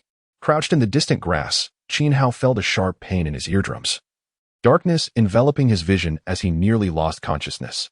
Startled, he quickly retreated a few paces, yet he could not bring himself to leave. How could he bear to abandon such a spectacle? Before him unfolded a fierce contest, one that could likely result in mutual destruction. To forego the opportunity to reap the benefits of this struggle would be a disservice to the numerous perilous encounters he had survived. Ignoring the chance to benefit would surely invite misfortune. Pressing himself against the ground, Qin Hao's pale countenance flushed with excitement, and the pain in his chest seemed to diminish somewhat. His reckless pursuit of wealth over safety was indeed a facet of his character. His eyes gleamed with fervor as he fixated on the clash between the man and the serpent, his retinas seemingly ablaze with soaring points of exchange. Disregarding the drool pooling in the grass, the folding fan in the red-robed scholar's hand was crafted from the rarest deep-sea iron, a clear testament to its extraordinary nature, qualifying it as a spiritual treasure. Utilizing this fan demanded an immense expenditure of spiritual energy, yet its formidable power was undeniable, as evidenced by the colossal wounds marring the Serpent King's iron-like hide. Beads of sweat glistened upon the red-robed scholar's brow, while his spiritual force surged chaotically within him. His left hand, poised in an arcane grip, turned pale, and crimson blood seeped from his eardrums. The human body, after all, lacked the resilience of a beast, and the unceasing vibrations of sound waves in the air had inflicted severe injuries upon him. His condition was dire. Though the Serpent King appeared to be in a pitiful state, suffering from external injuries that were visually alarming, the scholar's internal organs had sustained grievous harm, marking his injuries as truly critical. Damn, this creature possesses immense strength. His original intent had been to ensnare the Serpent King's head and sever it with a single sweep of his fan, yet he had not anticipated the creature's remarkable agility, which thwarted all his assaults. The force of the serpent's escape grew increasingly potent, rendering him unable to maintain his stance. With a sharp gaze, he scanned the nearby thicket but found no trace of Xiao. A wave of unease washed over him. He could hardly believe that the treacherous individual had simply departed. The absence of his presence implied an exceedingly concealed hiding spot, exponentially raising the danger level, necessitating that he divide his attention to guard against potential ambush. Two serpents. One, the Azure Serpent King. The other, a venomous snake lurking in the shadows. Despite the fact that the Azure Serpent King's power outstripped Xiao's by a factor of 10, the red-robed scholar felt an unsettling apprehension regarding the concealed snake. Truly, it was a test of patience. The red-robed scholar wore a faint, bitter smile, deliberately maintaining the stalemate as he awaited Xiao's emergence. When the moment came, he would not hesitate to endure a blow from the Azure Serpent Python King, striking down Xiao in an instant before turning his attention to the formidable beast. However, Xiao showed no inclination to reveal himself. At this juncture, the scholar found it increasingly difficult to persevere, for a cultivator could scarcely compete with a beast in sheer strength. Suddenly, he withdrew his left hand, and 5 beams of golden light shot forth from his fingertips, akin to slender golden needles aimed at the serpent's eyes. Simultaneously, he stepped forward, spinning thrice in midair, each rotation releasing a fan-shaped shadow the size of a palm. 3 rotations yielded 3 fan shadows, whistling through the air before vanishing in an instant. Though small, the shadows were incredibly refined, almost tangible. There contained golden spiritual energy resonating with an unparalleled might that even Xiao, hiding at a distance, could perceive. Indeed, this fellow had a hidden card. It was inconceivable that any cultivator would be foolish enough to brawl with a beast in a test of strength. He was clearly trying to lure me out. How cunning. Yet, in recognizing such a devious scheme, was it not an indication of his own craftiness? With a piercing scream, the Azure Serpent Python King twisted its massive body, inadvertently brushed by a fan shadow, leaving a gaping, bottomless wound on its tail. What resilient skin and astonishing agility! The red-robed scholar felt a twinge of regret. He had not anticipated that such an enormous creature could be so nimble in evasion, nor that its scales would be so impenetrable, making it difficult to sever even when struck. Time and again, he had suffered injuries and setbacks. The golden vertical pupils of the Azure Serpent Python King brimmed with fury as a beam of golden light shot forth from its eyes, unleashing an invisible ripple that radiated outward from its form. In that instant, as the golden light appeared, Xiao, startled like a frightened rabbit, ceased his concealment, unleashing his movement technique and sprinting away with all his might. The red-robed scholar's gaze sharpened. He pushed off the ground, not forgetting to wave his folding fan toward the leaping Xiao. In the next moment, he stood frozen in place. A bolt of golden lightning struck above him, threatening to shatter his very soul, an indescribable pain forcing a cry from his lips. His body felt ensnared by an irresistible force, as a gray mist began to rise beneath his feet, morphing in the air before coalescing into a slender serpent that swiftly burrowed into his left leg. Crack! Crack! The sound was akin to grinding teeth. The scholar's left leg transformed inch by inch into stone. Xiao gritted his teeth, desperately fleeing forward, his expression one of sheer horror, as a wave of golden energy approached him, mere inches away. He could not allow himself to be touched. Contact would mean being struck by lightning. Step by step, Xiao felt each movement weighed down with an unbearable heaviness. as though his feet were encased in lead. He counted his steps, frantically calculating the distance. In the fleeting moment when the golden ripple was about to touch him, he summoned every ounce of strength. His body lunging forward, hands and feet propelling him an additional 3 meters. This 3 meters represented the thin line between life and death. The golden light abruptly halted, pausing just inches behind him. Subsequently, a fan-shaped shadow surged forth, violently striking Qin Hao's back and sending him flying. He spat out a mouthful of blood, his back a gruesome mess exposing stark white bone. Yet he erupted into laughter, twisting midair to glance back. Centered around the azure serpent python king, a golden ripple resonated within a 100-meter radius, saturating the area in a brilliant gold.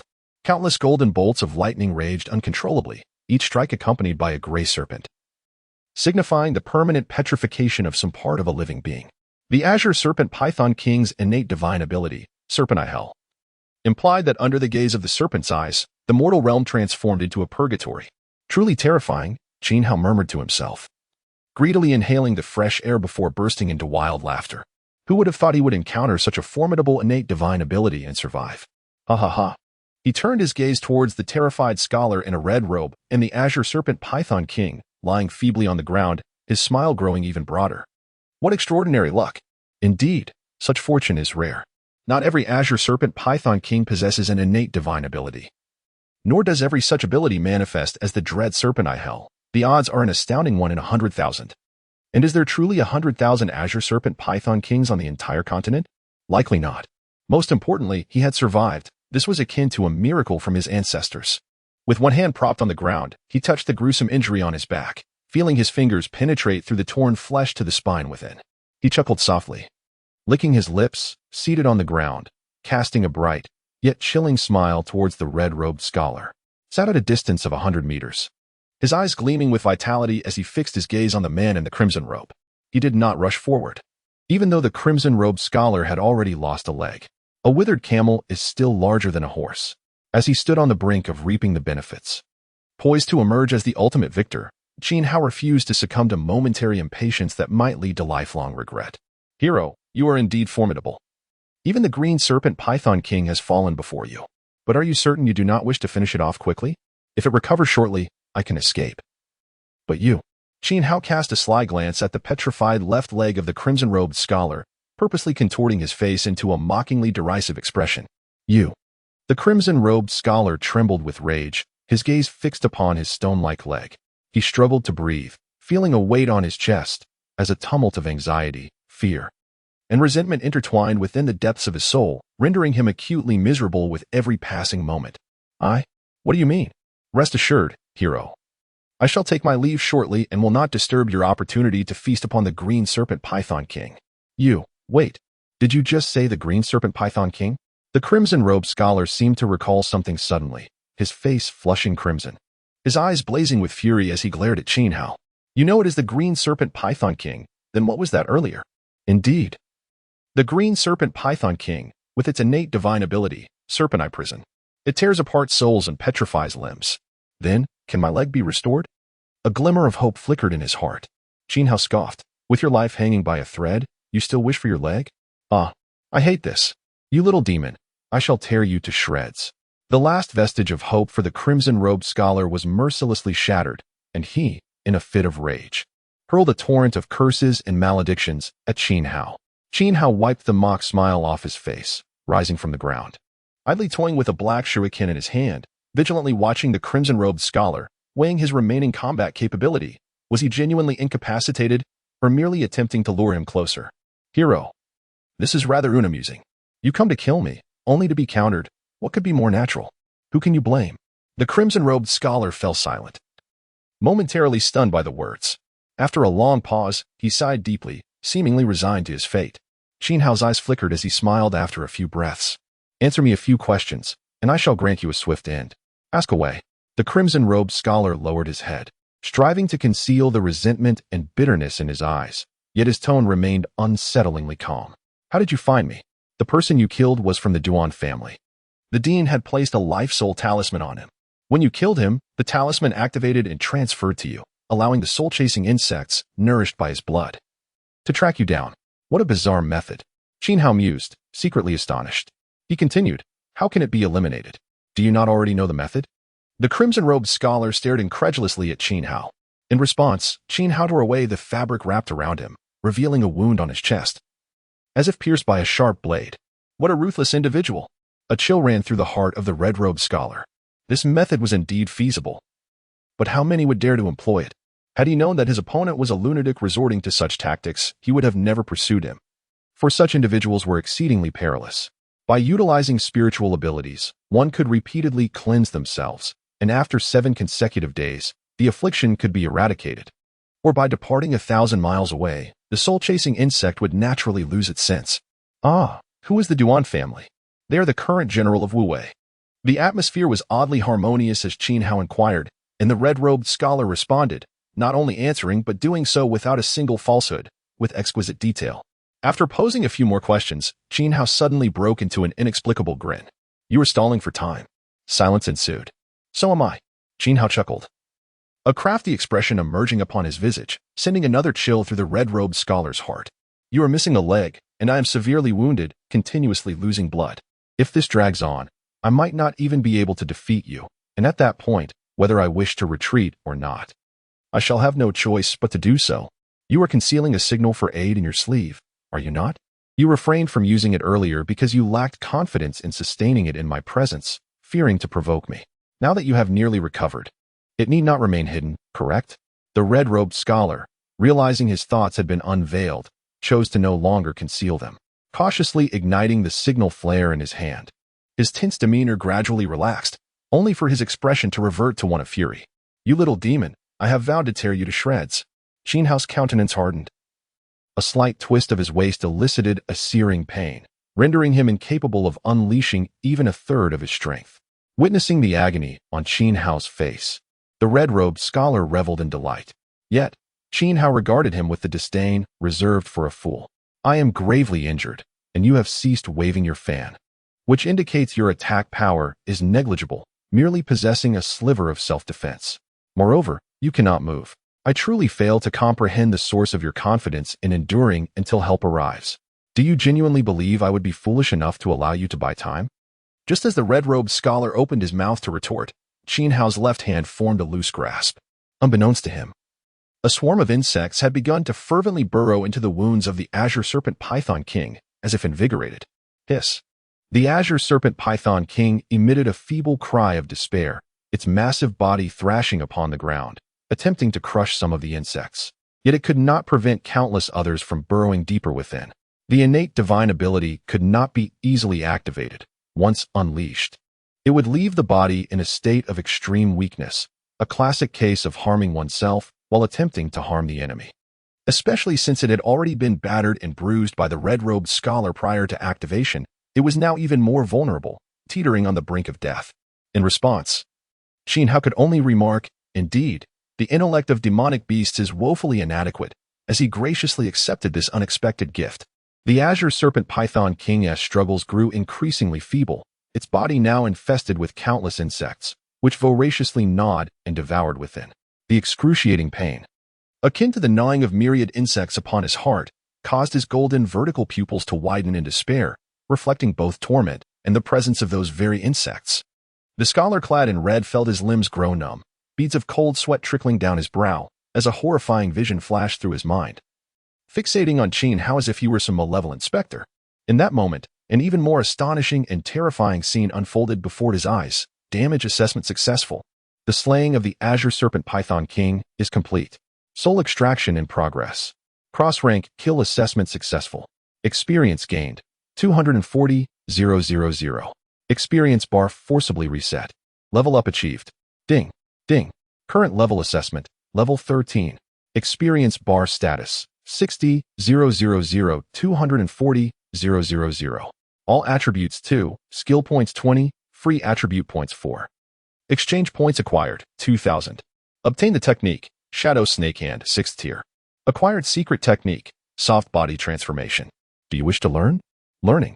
The long-awaited sound of leveling up. Exquisite. Qin Hao gently caressed the cold kunai with his fingers, enveloped in a golden light visible only to him.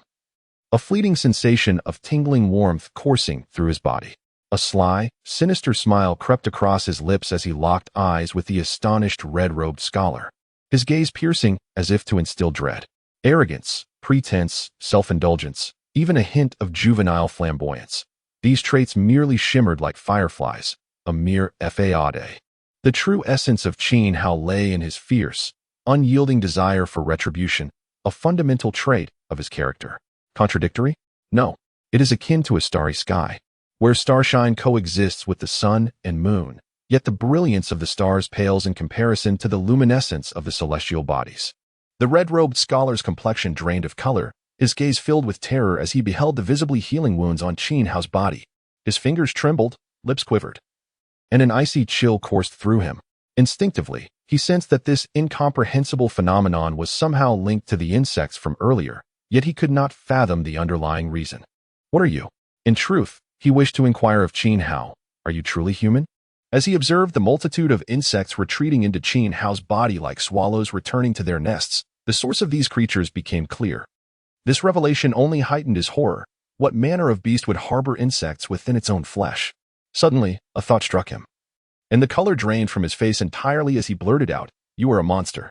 Before the words had fully escaped his lips, Qin Hao flicked his wrist, sending the kunai soaring directly towards the scholar's face. Simultaneously, he propelled himself forward, chasing after the kunai with fervor. The red-robed scholar's pupils constricted as he fought to maintain his composure. He snapped his folding fan shut, striking the incoming kunai, then abruptly reopened it, wielding it with force against the pursuing Qin Hao. His left hand joined in the fray, fingers splayed in a claw-like gesture aimed at Qin Hao's neck, pulling and grasping with intent. He had anticipated this very move. Qin Hao's gaze sharpened, and he abruptly halted his steps.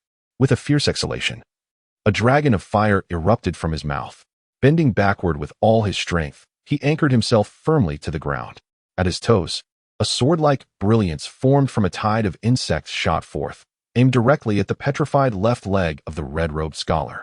Despicable. Sweat beaded on the scholar's forehead as a flicker of panic crossed his eyes. Gritting his teeth, he unleashed the full force of his spiritual energy, desperately pulling with his left hand once more. He was intent on a life-and-death struggle, hoping to slay Qin Hao before his left leg was shattered. The primal divine ability of the green serpent python king was truly terrifying. He sensed that he was losing far more than just a leg. Even more horrifying was the feeling that his soul had been brutally gouged, leaving a gaping void that shattered his consciousness. His once vibrant spiritual energy had turned into a stagnant pool, utterly unresponsive. With all his might, he could barely summon a thread of power. Just enough to stake everything on a final gamble. If this strike failed, he would surely perish. As such thoughts coursed through his mind, the suction of his hand inexplicably intensified. A cornered rabbit will bite, and a cultivator is no different. In this desperate moment, a flicker of deadly resolve ignited within him, and his essence coalesced into a single potent force. The previously stagnant spiritual energy now faintly resonated. In the realm between life and death lies great terror and immense potential. He held his breath, his fingers paling slightly, yet his eyes shone with renewed brilliance, a fierce will to survive.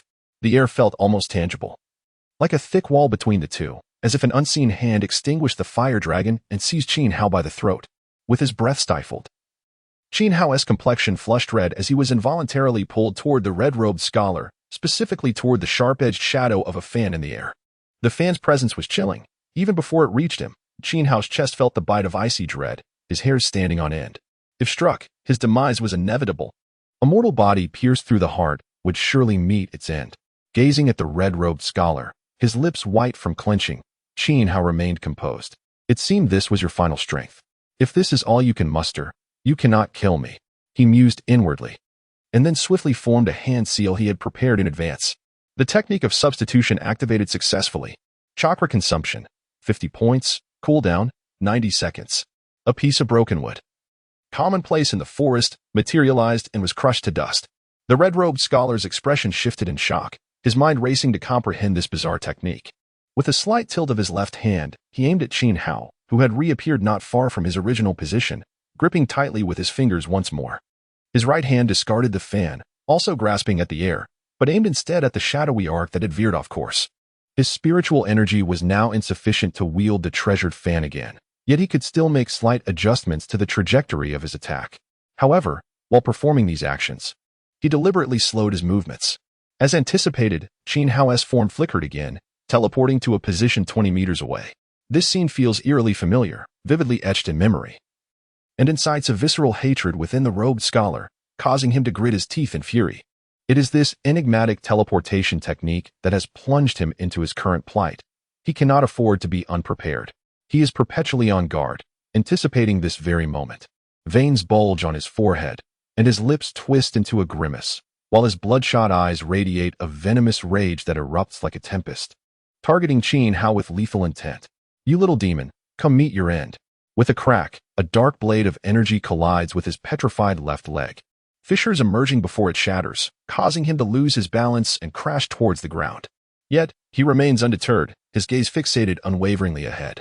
Despite his body's instability, his hands, though feebly clenched, remain resolutely aimed at their respective targets, exerting every ounce of his remaining strength in a desperate pull and sweep. A manic smile dances at the corners of his mouth as he directs the last vestiges of his power toward Qin Hao. An overwhelming force, far more potent than before, surges forth like autumn winds sweeping away fallen leaves, causing his body to stiffen abruptly, akin to a marionette pulled by strings, hurtling toward the flickering shadows before him. With a thunderous explosion, Qin Hao barely parts his lips, and the swarm of insects beneath the robed scholar disperses in an instant. Unbeknownst to him, beneath the debris of shattered stones, a deadly explosive rune unveils its perilous intent. Could it be that they are destined for mutual destruction? Such a thought is unfathomable. With victory assured, how could Qin Hao willingly accompany the robed scholar to death? The multiplication technique activates successfully. Qin Hao's frail form, in the blink of an eye, swells inexplicably like an inflated balloon, rising from its original height of 4 meters to an astonishing 7 meters. Consequently, the smile on the robed scholar's face freezes, rigid as stone. Amidst the flames, a harrowing scream pierces the air as a crimson figure is propelled skyward, only to crash back down with a heavy thud. In the brilliance of the fire, the scarlet robe appears even more resplendent. As he rises, the fan's trajectory that was aimed at his chest now only grazes his abdomen. The same attack, but a different target, its destructive potential is undeniably altered. One is certain death, the other, at worst, a grievous wound. Qin Hao's gaze sharpens. A strange chakra coursing through his body along an unusual path, resonating through his lower abdomen, spine, and chest with a disconcerting sound. The secret technique, soft body transformation, commences. Suddenly, the muscles and bones of his upper body soften, and with a slight exertion, his abdomen contorts in an oddly flexible manner, reminiscent of a mollusk. With a faint sound, the recently mastered soft body transformation is insufficient for Qin Hao to entirely evade the assault. The sharp edge of the fan still grazes his side, leaving a deep gash. Fortunately, his internal organs remain unscathed. Mystical arts represent a unique skill set distinct from ninjutsu, a fact that Qin Hao instinctively understood upon choosing to pursue this path. In essence, mystical arts are not classified as ninjutsu. Rather, they resemble a method of refinement, unable to be directly upgraded with skill points. They are governed by stringent limitations, necessitating the investment of one's own time and effort for personal cultivation, a process that cannot be hastily achieved. Yet, conversely, they possess extraordinary potency. Currently, Qin Hao's sole mystical art is the soft body transformation technique, which, as the name implies, allows one to gradually soften the body. When mastered to its zenith, each part of the body can become as pliable as rubber, capable of stretching and contorting at will, an ability that renders one nearly imperceptible and truly fearsome. Even with only 10 points in this technique, Qin Hao has already demonstrated remarkable power. The most significant gain from his recent encounter, aside from replenishing his dwindling exchange points, is undoubtedly this invaluable mystical art. Moreover, while the technique operates through chakra, it does not consume it, adding to the marvel of the soft body transformation.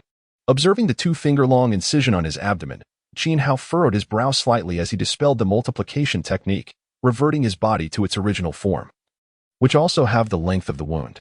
Initially intending to bind the injury with cloth, his gaze fell upon the writhing insects at his feet, and suddenly inspired, he commanded them to adhere to the wound. In no time, they formed a dense black gauze around the injury, effectively staunching the blood flow without hindering the healing process. He moved about slightly, and the gauze remained steadfastly affixed to the wound, indicating it had thoroughly adhered. Although it appeared somewhat unsightly, the outcome was quite satisfactory. A sinister grin crept across Qin Hao's face as he reveled in the efficacy of his improvised bandage. The anguished cries of the robed scholar grew increasingly faint. His crimson robe fluttering in the flames, yet showing no signs of damage. Clearly, it was no ordinary garment. The fire persisted, relentless in its heat, sufficient to claim the scholar's life even without being ignited. His features twisted in agony, his teeth ground together, while his hair and eyebrows turned to ash. Blisters the size of fingernails erupted on his skin, bursting forth in a parched, charred blackness. The resilience of a cultivator's life is truly formidable. It is remarkable he has yet to succumb to such torment. The experience of being burned alive must be excruciating. Qin Hao showed no trace of compassion. His gaze was devoid of warmth, laced with a hint of mockery. Yet, upon closer inspection, one would discern the absence of any true emotion, only a serene indifference. Bordering on apathy, Qin Hao had never been a benevolent soul. His experiences as an orphan in a past life had ingrained in him a steadfast refusal to feel pity for those who posed a threat to his existence. Given the chance, he would not hesitate to employ the most ruthless and brutal methods to eliminate his adversaries. The figure in the crimson robe had lost all semblance of his former self. He gazed at Qin Hao with pleading eyes, yearning to speak. Yet his frail vocal cords were choked with blisters, rendering him voiceless. "Help me. In my life." Qin Hao stood at a distance, comprehending the unspoken plea in the red-robed man's eyes. However, he offered no response. In his hand, a shuriken was poised, not to extinguish the man's life, but rather to prevent him from taking that final step into oblivion. Should he choose death, there would be no experience points to gain. A reality Qin Hao could not permit. 1 second, 2 seconds, 3 seconds. After half a minute, words materialized on his retina, prompting Qin Hao to withdraw the shuriken. Exhaling deeply as he approached the red-robed figure. Damage assessment successful. Kill confirmed. Tiered kill assessment successful. Gained 270,000 experience points. Level up achieved. All attributes 1. Free attribute points 2. Skill points 10. Current level 14. Acquired ninjutsu. The 3 great blades of the windmill technique, 6th tier. Earned 2,000 exchange points. Qin Hao instinctively clenched his palm, overwhelmed by an intense wave of euphoria, as if he were on the brink of ecstasy. A bountiful reward. The Green Serpent King and the red-robed scholar had collectively bestowed upon him 4,000 exchange points, a veritable fortune. The coveted Sharingan, which he had long desired yet could not afford, was finally within his grasp. In a mere instant, he transformed from a penniless wretch into a wealthy individual. Such a magnificent turnaround. Was there any doubt about the sheer bliss this brought him? Qin Hao's eyes brimmed with tears, convinced that his tears were composed of exchange points. Finally, he had risen from poverty. No longer would he suffer. The days of hardship were at an end, indeed. Raising his gaze to the sky, Qin Hao took a moment to extinguish the flames before stripping the crimson robe from the corpse and donning it himself. Swiftly, he picked up the folding fan from the ground. In a flash, he vanished into the forest, leaving no trace behind. We are pests. We are pests. We leave no scrap behind. Treasures, techniques, all shall be taken. As he ran, Qin Hao hummed a self-composed song of the gold seekers, filled with unbridled joy. Before him, the long-unseen character template displayed significantly altered data, undoubtedly quickening his steps and elevating his spirits even further. Name, Qin Hao. Race, human. Attributes, Strength 24. 7. Agility 25. 8. Constitution 12. 4. Weak, Intelligence 13. 3. Perception 13. 7. Psychic Affinity 0. Occupation, Level 14. Genin Talent. Physical System, Akimichi Clan Multiplication Technique, Aburame Clan Parasitic Insect Technique. Health Points, 110 Chakra. 1,111 Experience Points, 90, 480. 000 Skill Points, 80 Attribute Points, 6 Professional Skills, Basic Ninjutsu 50 Basic Taijutsu 50 Body Flicker Technique 40 Substitution Technique 10 Reconnaissance Technique 20 Fire Release.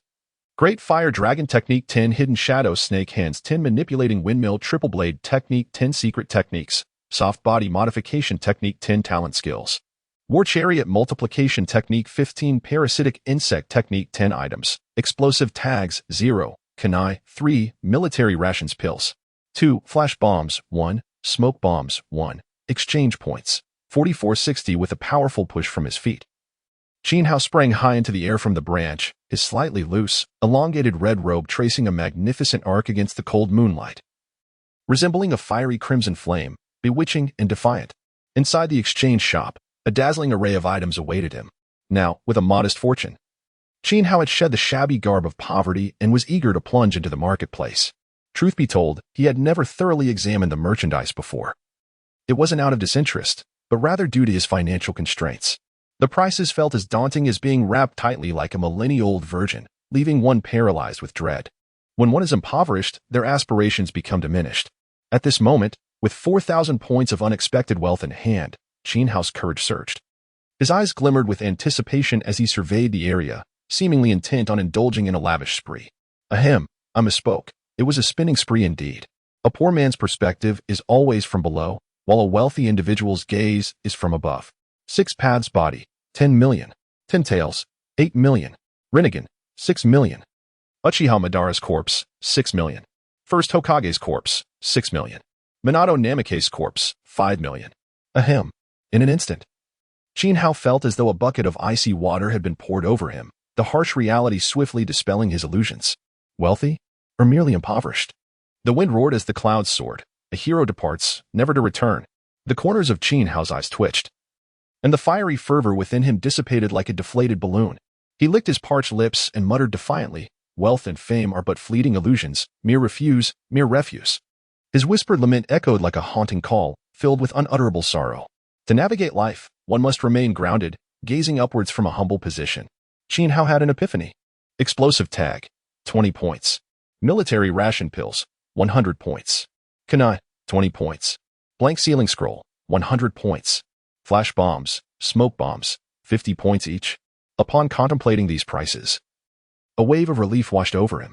When he finally beheld the coveted Sharingan, the earlier discontent melted away, replaced by a sweetness akin to indulging in a delightful treat, filling his heart with joy. Sharingan, beginner, 1,000 points. Intermediate, 5,000 points. Advanced, 10,000 points. Manjiki.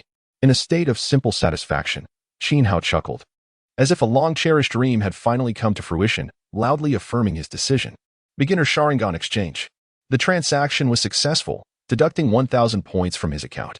Qin Hao blinked, rubbing his eyes vigorously, a hint of confusion crossing his face. Had he truly transformed into Sharingan? Why did it seem that nothing had changed? Exiting the marketplace, his eyes brightened with a hint of curiosity as he discovered a new entry in his inventory. Beginner Sharingan 1. Raising an eyebrow, he flipped his palm, an ominous premonition creeping in. The vivid crimson orbs exuded a captivating charm, a haunting allure that promised to ensnare the unwary. If the eyes are the windows to the soul, then these irises were far removed from purity, resonating instead with suffering, sin, and malevolence. The Sharingan, a cursed eye of evil, simultaneously represented immense power.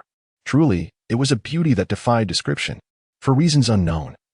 As Qin Hao gazed upon the lifeless orbs in his hand, he sensed a breath of vitality emanating from them, no longer mere figments of animation. They felt tangible and infinitely more beautiful than he had ever imagined. This beauty was unparalleled. No words could adequately convey even a fraction of its magnificence. This is mine.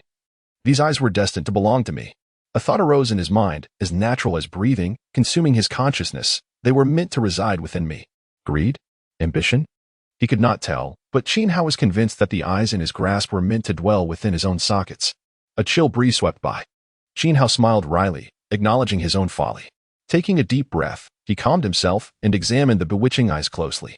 Suddenly, a line of text appeared, casting a shadow over his expression. Beginner Sharingan. Purpose 1. Transplant. Through surgery, it can be implanted into a human body, with a certain probability of acquiring the current Sharingan's abilities and a chance to activate the incomplete Uchiha bloodline. Purpose 2. Unlocking the bloodline essentials. By unlocking the ocular Uchiha Sharingan, one will definitely acquire the current Sharingan's abilities and fully activate the Uchiha bloodline. Purpose 3. Rune refinement. Exclusive to this world. Details unspecified. Transplant. Unlock. Rune refinement. A complex expression crossed Qin Hao's face, a mixture of joy and frustration. The joy stemmed from finally understanding how to unlock the ocular bloodline limit, while the frustration arose from the arduous path ahead. Acquiring the Sharingan was evidently not a simple feat in that moment. Feelings of being duped by the system surged within him, quelling any desire to continue browsing the marketplace. He decisively exited the shop, opened the bloodline limit interface, and switched to the ocular page. previously shrouded in darkness. The page symbolizing the unlocked status now bore the dim hue of the Uchiha Sharingan's bloodline emblem, standing in stark contrast to the surrounding void, though it remained unlit. Xiao understood that he had met some unlocking conditions but had not gathered all the keys.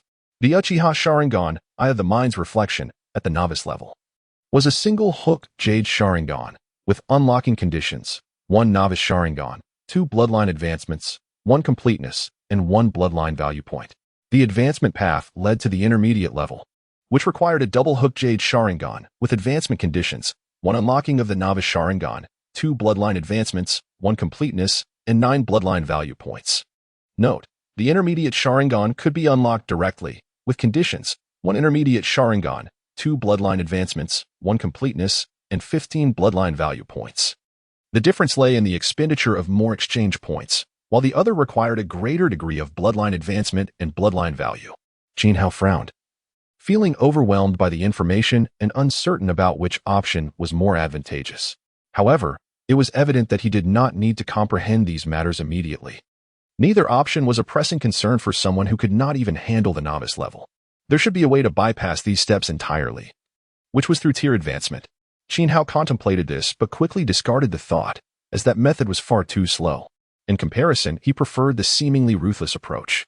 Based on his current knowledge, the accumulation of bloodline advancement and the acquisition of bloodline value could only be attained through the destruction of so-called geniuses. A brutally bloody and savage path. But what did that matter? This world was on the brink of a grand era, and geniuses were in abundance. If they had to die, so be it. To slay them to nourish oneself, to build his unparalleled talents upon the countless bones of these geniuses. The mere thought of it ignited a fiery passion within him. Geniuses could go to hell. One was enough for him. Deep down, Xiao harbored such a grand ambition. And at this moment, he found a compelling reason to wield the knife without hesitation.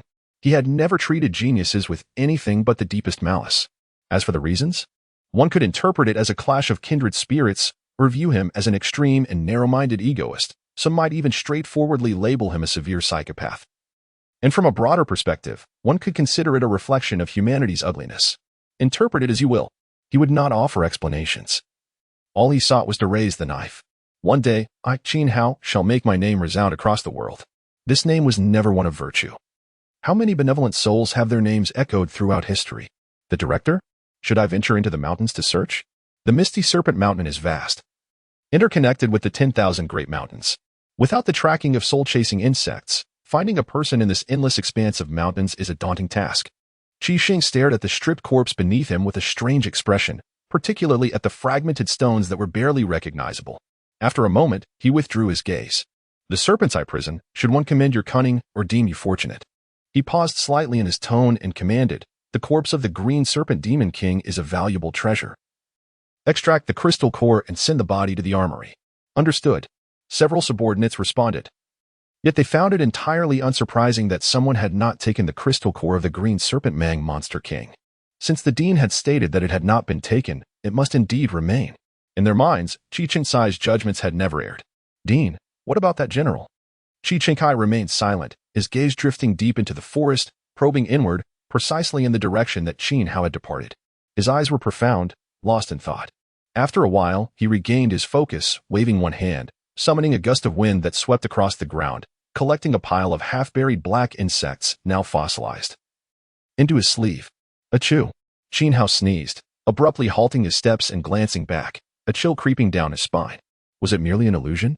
He rubbed his slightly sore eyes, feeling as though someone had been watching him from behind, sending shivers throughout his body. He resolved to distance himself further. This continent harbored many strange and perilous methods. One could not rely on luck every time to encounter a fool like the green serpent mang monster king to ward off calamity for him. With this thought, Xiao's pace quickened once more. The rooster's crow heralded the dawn. Misty Mountain was devoid of weaklings, mere fodder for hunger. However, as the horizon began to pale, various bizarre sounds emerged from the mountains. Beasts, ferocious creatures, and wildlife stood equal at this moment, all welcoming the first rays of sunlight. The forest gradually became lively. A cacophony of sounds as countless beings began their search for sustenance, some becoming prey, others feasting, while many more were still on the quest for food. The dense fog lingered. A wind leopard burst forth from the trees, pouncing on a robust four-toothed wild boar, bringing it crashing to the ground. With a swipe of its claws, It left 2 deep gashes across the boar's back. Moo. The 4-toothed wild boar, in agony, bellowed and, in a frenzy, rolled to its feet. Its tusks extending ominously to a length of 2 meters, charging forward in a savage assault. Boom, boom, boom. The wind leopard, wary, turned to flee, its movements graceful, akin to a skilled assassin darting through the forest, weaving deftly to evade capture. The 4-toothed wild boar, however, was undeterred. Its short hooves whirled like a tempest, charging relentlessly at the wind leopard, smashing through stones and trees alike, closing the distance with ferocious intent. A shadow flitted above, lightly springing from the tips of several trees that were about to topple, leaping to another tree with the agility of a nimble monkey. This series of movements was accomplished solely by his legs, without the aid of his hands, his body bending and straightening as he ran, arms relaxed at his sides, appearing utterly bizarre. He was diminutive, clad in a noticeably oversized red robe, the fabric of which was unknown yet remained unscathed amidst the branches. It was Xiao, who had been resting in a tree, awakened from his slumber. 4-toothed boar? How delightful it is when one is weary to have a pillow offered, and when hungry. Food arrives at one's doorstep. The flesh of felines is known to be gamey, whether that is true or not. Xiao held little interest in the frantic wind leopard. He believed that roasted pig trotter would better suit his palate. Pig. You have 2 nostrils. A pig's head, a pig's brain, a pig's body, and a pig's tail. Never one to be picky, such a good child. Having awakened in this world, he had engaged in constant strife, never truly savoring a proper meal. Indeed, it was as if he had not tasted meat for 3 months, a truly dismal state. Xiao gazed at the frenzied 4-toothed boar on the ground, his eyes glimmering with an eerie light, humming a bloodthirsty song about pigs. As the worms in his belly began to revolt. Pig knuckles, pig trotters, pig ears. Stop! With a resounding shout, Xiao forcefully stomped down, snapping a branch beneath him, landing deftly on the ground, and immediately crouching to appear behind the boar. A mischievous, lecherous smile crept across his face, as he brandished a black shuriken, swift as lightning, plunging it into the unsuspecting boar. Did not inquire where it was thrust? The hide of the 4-toothed boar was tough, with scarce few vulnerable spots, and being behind it, naturally. Roar. The boar, still in motion, seemed oblivious to the searing pain that suddenly pierced its most sensitive area, as if it had been injected with adrenaline. Its eyes bulged, bloodshot, emitting a wretched, piercing scream. The hooves beneath it moved like the wheels of a drum, propelling the creature forward at an unprecedented speed, creating a blurred silhouette in the air, its tusks viciously lunging at the unsuspecting wind leopard. In an instant, it pierced through the creature's body, creating 4 gaping holes. The 4-toothed boar had likely never run so swiftly nor felt such agony in its life. Instantly vanquishing its foe did not evoke a hint of joy. Its limbs softened, emitting a mournful cry as it collapsed heavily to the ground, rolling about, its tail flailing, revealing only a small portion of the black shuriken protruding from its body. Crimson blood pooled around it. Xiao laughed heartily, a flash of lightning pursuing from behind, his feet dancing in the air thrice before delivering a powerful kick, akin to striking a soccer ball, connecting forcefully with the shuriken. The muffled sound of muscle being cleaved echoed from within the boar, and before it could emit a final wail, a blood-soaked shuriken shot forth, embedding itself in the lifeless body of the wind leopard ahead. Xiao casually gathered some branches, swiftly piling them together, and unleashed a fiery breath that ignited the kindling. With a slight flourish of his hand, a 2-meter-long executioner's blade materialized in his grasp. He flipped the boar's carcass over, and with a gentle swipe of the blade, effortlessly disemboweled the creature. With swift precision, Xiao extracted the pig's entrails and cast them aside. He skillfully removed the pig's skin, then drove his cleaver into the ground beside him. Grasping the tusks of the 4-toothed pig with one hand, he hoisted it up and began to roast it leisurely over the roaring flames. The heat was intense, and soon the aroma of the meat wafted through the air, attracting countless hungry beasts drawn by the tantalizing scent. Yet, Xiao remained unconcerned, within a 10-mile radius. He was the undeniable center, and if any formidable beast approached, the insects would alert him. Ah, how delightful! The meat was exquisitely tender. In this vast world, nothing surpasses the importance of satisfying one's hunger. Xiao impaled the roasted pig alongside his cleaver, tore off a chunk of its shoulder, and sat down on the ground, relishing each mouthful. His short hair, crimson robe, gleaming blade, and greasy hands painted a picture of indulgence. He feasted with exaggerated enthusiasm, resembling a famished spirit returned to life, while small beasts encircled him, engaging in an eerie standoff, creating a bizarre tableau filled with dissonance. The creatures surrounding him were merely second-tier beasts, and he chose to ignore them. They instinctively sensed that Qin Hao was not to be trifled with and refrained from attacking. Though the scent of the roasted meat left them reluctant to retreat. Lacking intelligence, they remained in a stalemate, aware that their desire to eat would eventually overpower them. "Come now, don't be hasty," Qin Hao exclaimed as he tossed a portion of the pig's shoulder towards them. Rising to his feet, he belched contentedly and wiped his greasy hands on his robe. Despite his youthful stature and modest appetite, he had managed to consume a quarter of the pig. A feat made possible by his significantly enhanced physical constitution and improved digestive capabilities. With a swift kick, he sent the roasted pig sprawling away, instantly breaking the encirclement of the beasts. He shouldered his cleaver and walked away with a playful swagger.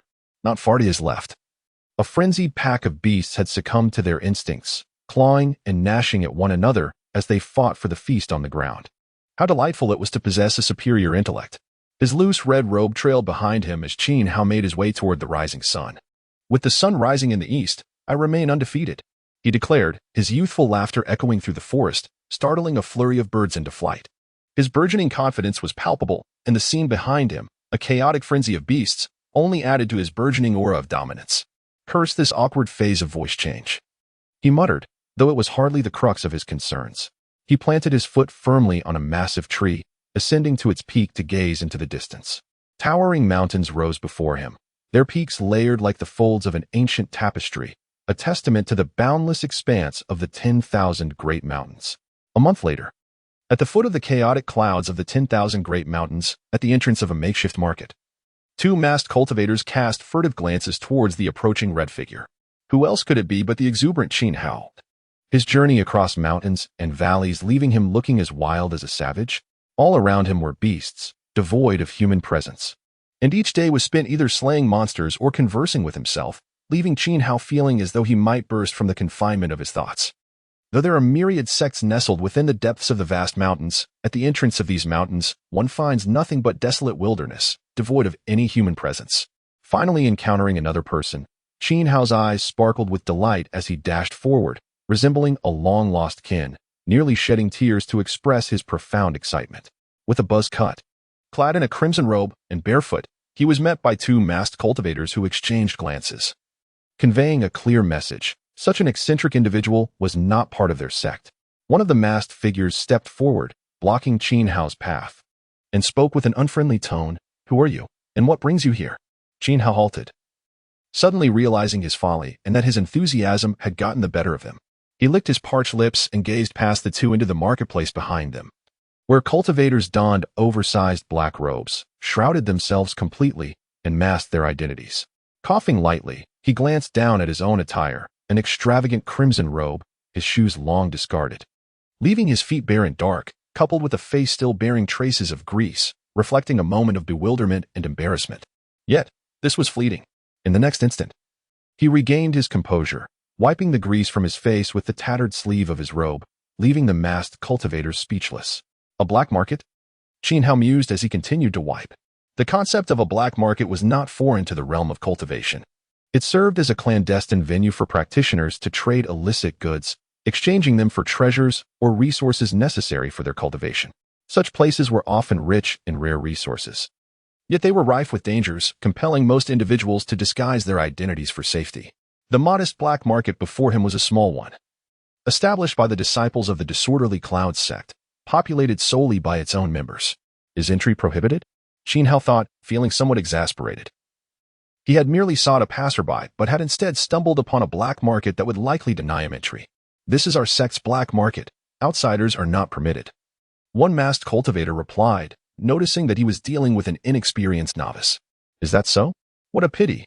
Qin Hao scratched his head and turned to leave. But after 3 steps, he hesitated and returned, whispering, "Could you not make an exception? Perhaps one day I might become a disciple of your esteemed sect." "Impossible. Leave immediately and do not jeopardize yourself." The masked cultivator's gaze turned icy.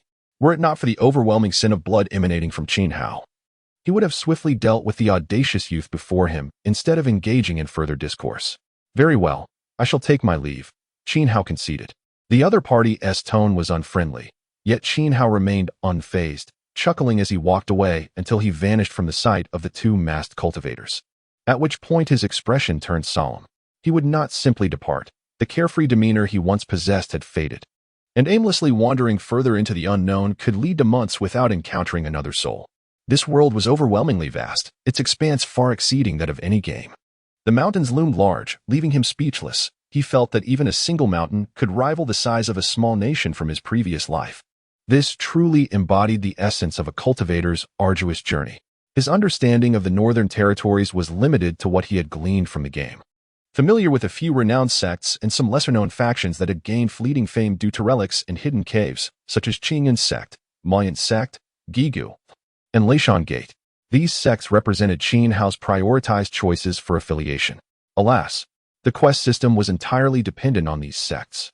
Joining a prestigious faction versus a mediocre one was a chasm apart for him.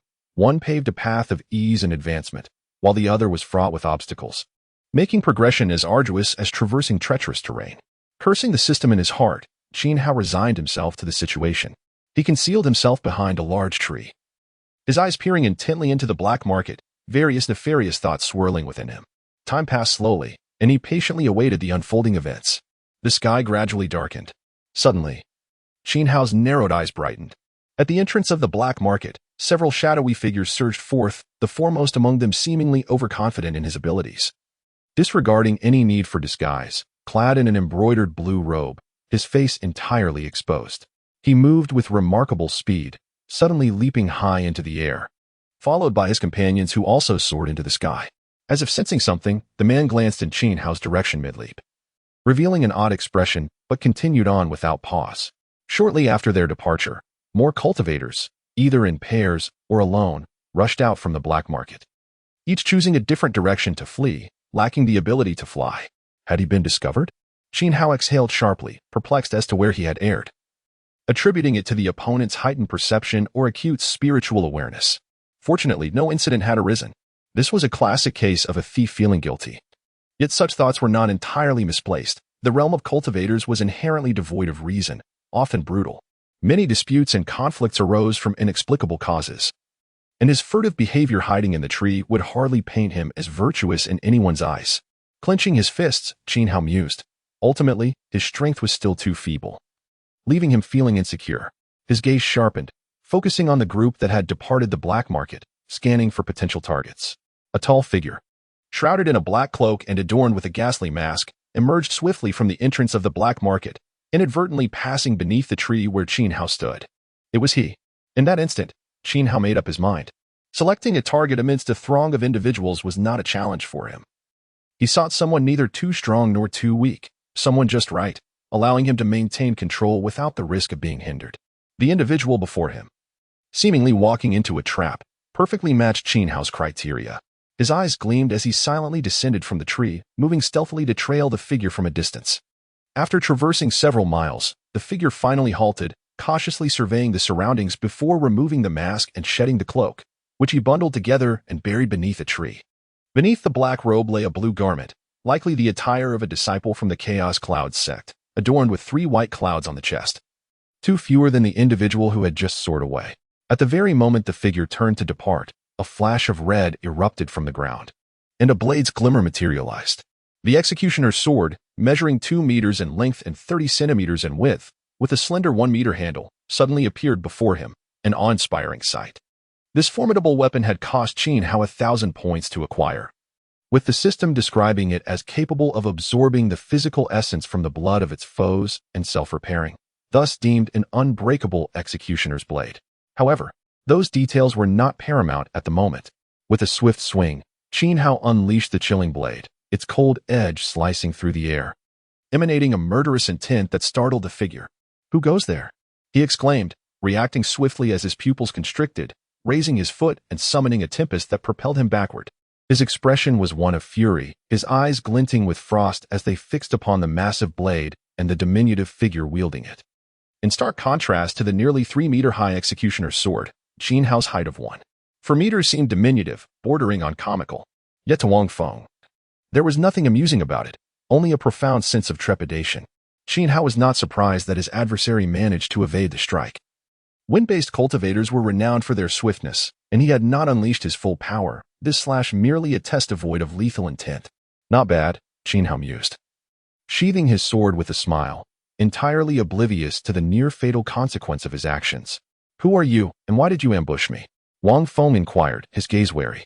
The fact that he had been followed without realizing it was indeed terrifying, compounded by the absence of any discernible energy fluctuations emanating from Qin Hao, making it all the more difficult for him to gauge the other's strength. This only heightened his apprehension. "There is no need for such formality in speech." "I bear no ill will," Qin Hao replied. "No ill will? You must be deceiving me. You followed me the entire way without a word, and then approached with a blade?" Wang Feng clearly doubted Qin Hao's sincerity, his conviction that the latter harbored malicious intent growing stronger. "My name is Qin Hao. I wish to reach a certain destination but am uncertain of the way, hence I sought someone to inquire for guidance." "Are you truly asking for directions?" Wang Feng remained silent for a moment before coldly uttering, "I would be a fool to believe that. Well, I admit I have a poor sense of direction. This vast mountain range would confound me further. Instead of wandering aimlessly, it would be prudent to hire a guide. And I believe you would be quite suitable for the task. What do you say?" With that, Qin Hao grasped his beheading sword and waved it lightly in the air, fixing a contemptuous gaze upon Wang Feng. "After all, helping others is a source of joy, and I assure you, I will offer compensation." He retrieved a folding fan from his sleeve, waving it nonchalantly as he declared, "Though it may not be a rare treasure, it is certainly a spiritual artifact of sorts. This should suffice as payment." Qin Hao regarded the fan with disdain. Lacking spiritual power, he was unable to manipulate it with chakra. After days of handling it, he concluded that in his hands, the fan was merely an ordinary object, akin to refuse. It was like a chicken rib, flavorless to consume, yet too valuable to discard. Thus, he resolved to make use of it without hesitation. A spiritual artifact? Wang Feng's expression shifted, and his breathing quickened. His eyes fixated on the folding fan in Qin Hao's grasp. Initially skeptical, he could not suppress the fervor that ignited within him, stealing glances at it. Indeed, there were fluctuations indicative of a spiritual artifact, unlike mundane items. At that moment, his perception of Qin Hao changed entirely, as if all previous grievances had been forgotten. Spiritual artifacts were rare. In the chaotic cloud sect, few outer disciples possessed even one. Should he acquire this artifact? It might grant him the opportunity to shine in the upcoming sect competition, potentially allowing him entry into the inner circle. If it were indeed a genuine spiritual artifact, it represented an irresistible temptation for him at this moment. Wang Feng's eyes burned with desire, causing Qin Hao to feel a twinge of unease, mistakenly suspecting the other harbored peculiar inclinations. "Take a look," Qin Hao said, casually tossing the fan to Wang Feng. The nonchalant gesture sent a tremor through Wang Feng's heart, and he quickly caught it. It was real, undoubtedly so. Although he could not ascertain its exact grade, there was no question it was a spiritual artifact, and it required no restoration, ready for immediate use. Wang Feng channeled a hint of spiritual energy, and the fan responded with a subtle vibration, indeed exuding the aura of a spiritual artifact. His face lit up with joy, and he cast a furtive glance at Qin Hao. Qin Hao wore a faint smile, his right hand gripping the sword while his left discreetly concealed a kunai behind his back. Wang Feng's expression shifted repeatedly. He felt as though a bucket of cold water had doused his fervor, cooling his ardor. After struggling internally, he finally suppressed the impulse and gritted his teeth, tossing the folding fan back to Qin Hao. With an outstretched hand, Qin Hao caught the fan, having already stowed the kunai back in his system's pouch. He casually returned the fan to his sleeve and spoke in a measured tone, "Have you made up your mind? If I escort you to your destination, the spiritual artifact will be mine as compensation. That is acceptable. However, I wish to return to the sect to gather my belongings. Would that be permissible?" Wang Feng, realizing his own folly, quickly added, "But it's fine if we do not return." "Very well, let us depart at once." Qin Hao bore the great sword upon his shoulder and commanded Wang Feng without hesitation, "First, tell me about the sects in this vicinity." Wang Feng, momentarily taken aback, quickly complied. That night, atop a colossal tree, the executioner's blade was firmly embedded in the trunk, its surface impeccably smooth. Unfazed, Qin Hao reclined upon the blade's face, observing Wang Feng below in utter silence. His petite frame lay comfortably along the flat edge of the sword, leaving one to wonder if he had harbored this intention when he initially exchanged for the executioner's blade. His right hand rested upon the hilt, ensuring that should any disturbance arise beneath the tree, he could swiftly draw and strike. With half-lidded eyes, Qin Hao gazed at Wang Feng, who was meditating with closed eyes beneath the tree. A subtle flicker in his gaze summoned a procession of tiny black insects that silently traversed down the sword's length, cascading down the trunk to scatter upon reaching the ground, all without rousing Wang Feng from his reverie. Qin Hao's principle in life was clear. While one may harbor ill intentions, one must always remain vigilant against the designs of others. You mean the nearest is the Qinyan sect? He inquired. Indeed, less than 300 miles to the south lies the territory of the Qinyan sect. And the same distance to the west leads to the Gigu. The Qinyan sect is a fourth-tier sect, while Gigu is a third-tier one. Correct, Wang Feng replied. Having discerned along their journey that Qin Hao's grasp of basic knowledge was alarmingly lacking, it was hardly surprising that he was unaware of Gigu's status as a third-tier sect. Then we shall proceed to the Qinyan sect. With this determination, Qin Hao had gleaned enough information from Wang Feng to understand that the hierarchy among sects in this world was far more stringent than he had previously imagined. Given his background and qualifications, gaining entry into a top-tier sect was virtually impossible. To paraphrase Wang Feng, everything relies on fortune. This meant that any sect of the top 3 tiers was steeped in a rich legacy, having thrived for millennia, and would hardly lower themselves to recruit disciples indiscriminately. Their disciples were typically nurtured from a young age, with only rare exceptions made for truly extraordinary talents discovered by elders during their travels. In short, Qin Hao could definitively dismiss any thoughts of joining Gigu, as they simply did not accept new members. In contrast, the 4th, 5th, and 6th-tier sects proliferated across the continent, boasting shorter histories and shallower roots, often seeking to recruit disciples in hopes of unearthing 1 or 2 prodigious talents to elevate the sect. Thus, a 4th-tier sect was the absolute minimum standard he could accept. Though Qin Hao harbored lofty aspirations, he had to reconcile with reality, and this was his lowest threshold. Any further compromise was out of the question. After a whirlwind of thoughts, Qin Hao finally succumbed to slumber. In his dreams, he donned a black cloak adorned with embroidered crimson clouds, a brown hat with wind chimes perched upon his head. His eyes resembled the most exquisite rubies, radiating a soft glow, with 3 swirling jade-like patterns continuously shifting within his pupils, exuding an enchanting allure. He sat high upon a throne crafted entirely from ebony wood, chains coiling around it, stretching backward toward a dozen men exuding a cold, formidable aura. Clad in identical attire, their indifferent gazes fixated upon him.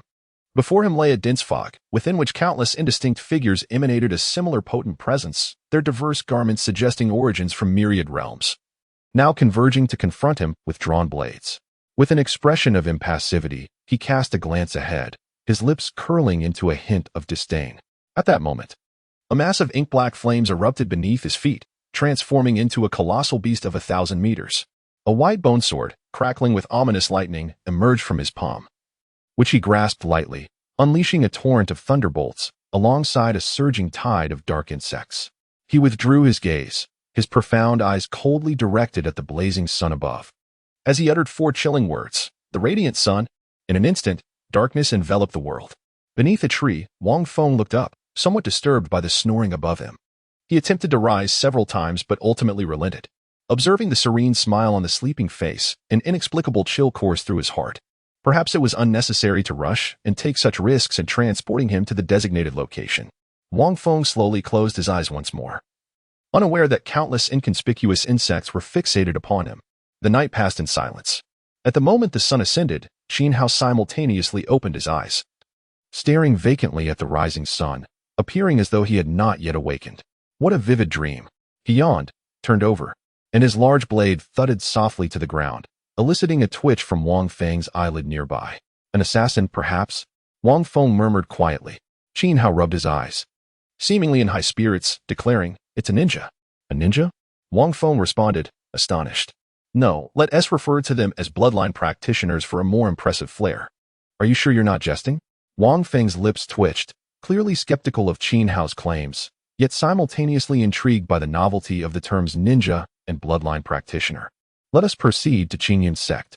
Qin Hao instructed Wang Feng to lead the way, following closely behind, as rustling sounds from the surrounding woods accompanied their journey.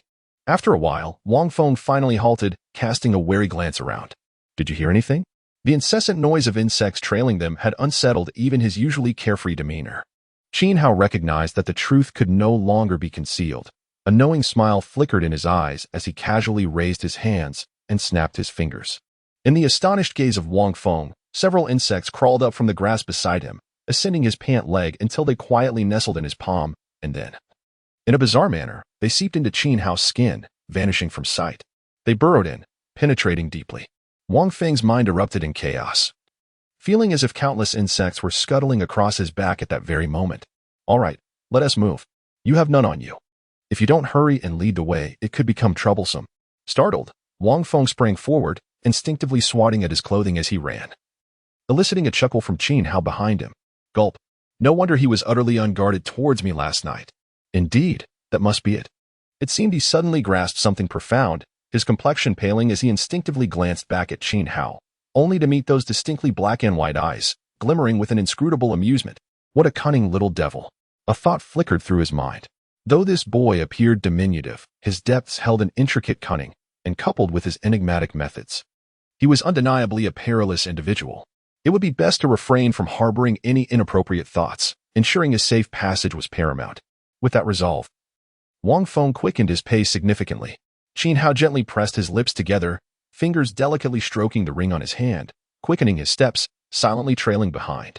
His mind was only half focused on the journey. The other half remained immersed within the system. Although merely a dream, certain elements had profoundly stirred Qin Hao's spirit. The bizarre imagery and extraordinary abilities within that dream were akin to a key, granting wings to his imagination. Perhaps it is indeed feasible. It seemed that with the aid of the system, there existed a possibility of manifesting some of those abilities. Dreams could become reality. Qin Hao felt his blood surge with fervor as he swiftly accessed the system, meticulously browsing page by page. Physical enhancement. Techniques. Exchange market. Each page, each line. He scrutinized diligently, earnestly comparing them with the dream's imagery, his heart racing, blood coursing faster. Kagaya's bone lineage. Uchiha Sharingan, Rinnegan, 2 tails, 8 tails. Yes, they are quite similar. The rest may also be plausible, though I remain largely ignorant of many of these bloodline limits that will have to be addressed later. However, at this moment, a sudden spark ignited in Qin Hao's eyes, a profound longing, a fervent ambition. He gathered his thoughts and continued to scrutinize the exchange market intently. Akatsuki attire, exchange points, 10,000 points. Akatsuki ring, 0, exchange points, 100,000 points. Uniqueness, Akatsuki ring, white, exchange points, 100,000 points. Uniqueness, Akatsuki ring, boar, exchange points, 100,000 points. Uniqueness. Qin Hao inhaled sharply, exclaiming, "How could it be so expensive?" "What?" Wang Feng turned to look at Qin Hao. "Nothing." Qin Hao pondered thoughtfully, rubbing his nose before exiting the shop. A brief moment of contemplation led him to a realization. This must be the so-called equipment and accessories. Unfortunately, he was unaware of their specific capabilities, as he could only discover those post-purchase. Truly a trap. Given the system's usual propensity for deception, Qin Hao felt utterly exasperated. The most pressing issue was the exorbitant cost. He simply could not afford it. When it came to things he couldn't buy, Qin Hao had always been disinclined to invest any effort. How he longed to be a wealthy tycoon. Qin Hao couldn't help but sigh, reminiscing about the A-game recharge options, even though he had never spent a single dime. Slaying a beast of a higher tier could yield 2,000 exchange points. 100,000 points amounted to 500, or was it 5,000? Forgive Qin Hao. His math teacher had passed away early, and he had lost the desire to dwell on such matters. Regardless, all calculations seemed to approach infinity, and he could only hope that the task system would not prove too burdensome. Ding! A notification. Recharge system not unlocked. Unlock conditions. Please explore on your own. Qin Hao blinked, convinced he must be hallucinating. His expression must have darkened significantly at that moment. Damn it! The murderous intent surged within him like a sudden frost, startling Wang Feng, who instinctively turned to defend himself, fearing for his life. Nothing's wrong, just hurry. Qin Hao's face, twisted in displeasure akin to severe constipation, was delivered through gritted teeth. Explore, my foot. Without a hint, how am I to know how to unlock it? Qin Hao was utterly speechless regarding this wretched system. Throughout their journey, Qin Hao's countenance remained grim, and Wang Feng dared not provoke him, opting instead for silence as they continued running. The atmosphere was eerily quiet. Several oblivious beasts leapt out along the way, but before Wang Feng could react, Qin Hao, fueled by rage, dispatched them with swift strikes. His fierce demeanor caused Wang Feng to flinch, quickening his pace. Why is he suddenly so furious? What a lunatic! Wang Feng silently lamented.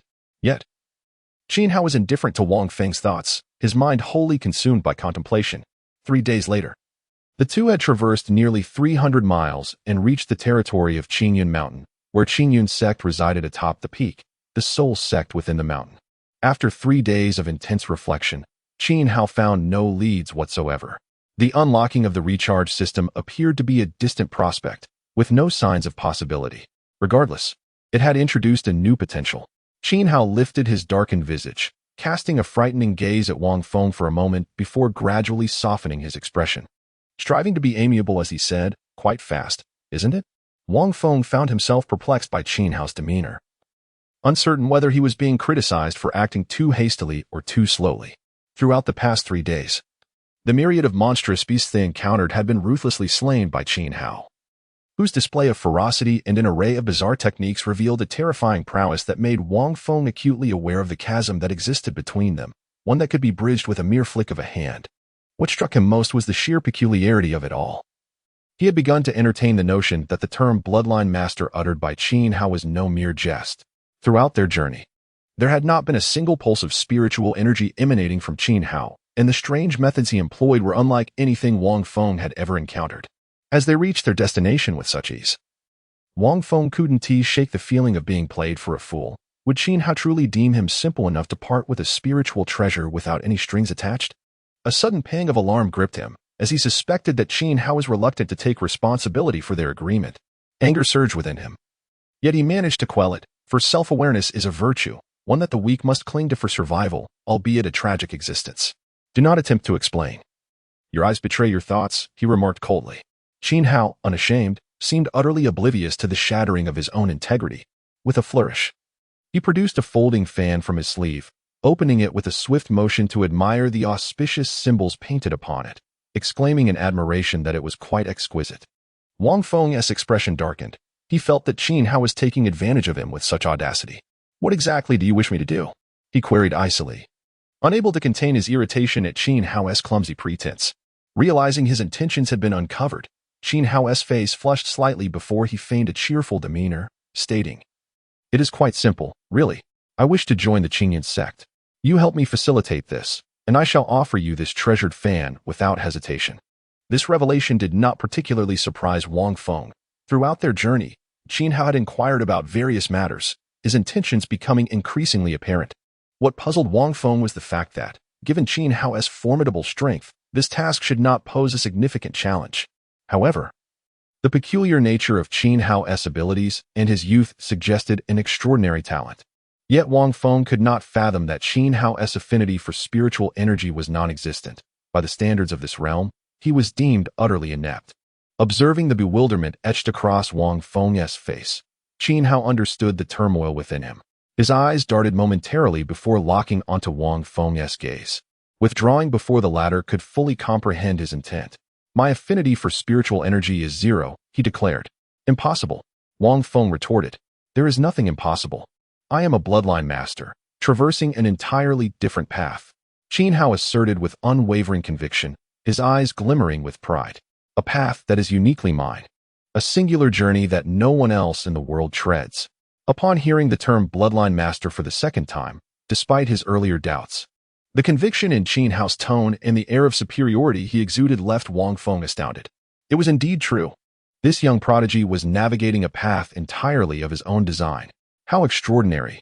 Wang Feng exhaled deeply 3 times, shaking his head in profound astonishment. He dared not ponder the implications of it all. As a mere individual like himself could scarcely comprehend the monumental impact the term bloodline master would have on the continent in the days to come. The adage "the posterior dictates the head," attributed to some great sage, rang true. Like Wang Feng, he was but a lowly cultivator at the very bottom of the hierarchy. His shock quickly subsided, overshadowed by his primary concern, whether he could successfully obtain a spiritual treasure. Everything else seemed so distant. With a compatibility with spiritual energy at a mere 0, no sect would accept him, save perhaps for the demonic sect. Wang Feng furrowed his brow, finding the situation quite troublesome. Although Qin Hao possessed formidable strength, sects primarily evaluated candidates based on their innate talent. Combat prowess was of secondary importance, often disregarded altogether as it was not a grand competition where such abilities could be assessed. The demonic sect? Qin Hao pondered. He understood the meaning of those 2 characters. Yet, From both the memories of the original owner of his body and the lore within the game, this world had no mention of a demonic sect. Indeed, only the deranged practitioners of the demonic sect prioritized strength over talent in their recruitment. However, a millennium prior, they had been expelled to the frigid wastelands by the Xiao dynasty and the various sections. Oh, what was the reason for that? Xiao casually inquired. His mind racing with thoughts, it was surprising that the Xiao dynasty and the sects had once joined forces, clearly. This world was far more intricate and captivating than the game suggested. The demonic sect is known for its cruelty and bloodlust, inciting the ire of both deities and mortals. Wang Feng recited like an academic. Oh, Xiao found this official explanation utterly unconvincing, yet he refrained from probing further, recognizing that the true reasons were likely beyond the comprehension of someone like Wang Feng. Moreover, events from a millennium ago held little significance for him. His focus was on how to join the Qinyan sect. I wish to become a member of the Qinyan sect, even if it means merely serving as a menial worker. Xiao did not harbor high hopes for Wang Feng, understanding the difficulty of the matter, and so he set forth his bottom line. For him, the sole objective was to join the Qinyan sect to activate the mission system. Everything else was of lesser importance. In any moderately sized sect, disciples were typically categorized into four main ranks: true disciples, direct disciples, inner disciples, and outer disciples. Beneath these categories lay the lowest rank, known as the menial disciples, who occupied a space between disciples and servants. If one had to classify them, they could only be considered half disciples. Thus, requirements for menial disciples were generally not stringent. Even someone utterly devoid of talent might find a place, for if one could not serve as a disciple, they could at least serve as a half-servant. The Qinyan sect was vast, perpetually in need of countless menial workers to handle the dirty and laborious tasks. However, it was not so simple in this world. Spiritual energy held paramount importance, and even a menial worker with some connection to spiritual energy would hold a status far superior to that of an ordinary person. With that in mind, there must be a way. Ma Yan hesitated for a moment before opening his mouth to respond to Xiao. What do you propose? Xiao leaned forward, feigning an attentive posture. As far as I know, at the foot of Qinyan Mountain lies a small town, where a significant portion of the inhabitants can trace their ancestry back to the outer disciples of the Qinyan sect. Their descendants have settled here, flourishing and multiplying, maintaining a tenuous yet persistent connection with the sect. This explains why most of the miscellaneous workers recruited by the Qinyan sect hail from this very locale. Oh, I see. A vague understanding began to form in Xiao's mind. He immediately adopted a serious demeanor and asked, "How many days will you require to complete the task?" Wang Feng's eyes darted as he contemplated saying 3 days, but feared Xiao might exploit this matter to his advantage. Thus, he quickly revised his answer, 7 days. Very well, I shall deliver the treasured fan to you in 7 days. It is a promise. Wang Feng and Xiao agreed upon the inn where they would reconvene in a week, and Wang Feng hurried off.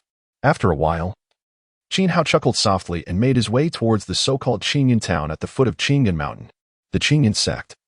Situated on the northern edge of the 10,000 Great Mountains, was established 700 years ago.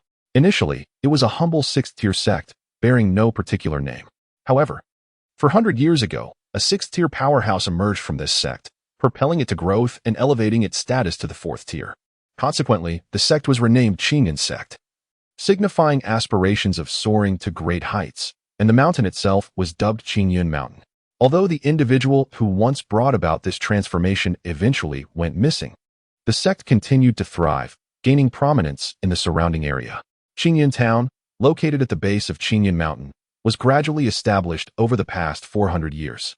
It began as a few households, evolving into a small village, and later blossoming into a modest town.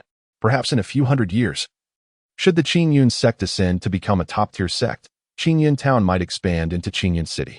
Generations have flourished and spread, and after 400 years, Qinyan Town boasts a population nearing 10,000. It is equipped with restaurants, taverns, tea houses, and inns, fulfilling all the needs of its residents. Upon entering the town, Xiao quickly lost interest in wandering about and settled into an inn, indulging in a warm bath and donning the coarse linen garments provided by the innkeeper. Of course, his remaining silver had dwindled significantly. The town was small, lacking in diversions, so Xiao retreated into his room, embracing his introverted nature while he awaited his appointment and simultaneously delved into the study of his available skills. He still had 80 unallocated skill points at his disposal, As for the fire release, Great Fire Dragon technique, he decided to dismiss it, sensing its lack of potential. It sufficed merely for lighting fires and cooking. Basic ninjutsu and basic taijutsu proved to be quite useful but had already been maximized, making further advancement exceedingly challenging and unlikely in the near future. Techniques such as body flicker, substitution, and reconnaissance were indeed beneficial, yet not immediately pressing. With a long sigh, Qin Hao lamented the scarcity of resources. Realizing that there were simply too many wolves and too little meat to distribute, he refocused his attention on his innate skills and secret techniques. Battle Chariot 15, Amplification Technique 10, Infestation Technique 10, and Soft Body Transformation Technique 10. I yearned to incorporate secret arts, which seem remarkably potent. Alas, direct addition is unattainable due to numerous restrictions, leaving me with no choice but to select from the innate skills. With a flick of his left hand, Qin Hao summoned the Executioner's blade into his grasp, as a dark insect crawled from his fingertip onto the blade's surface.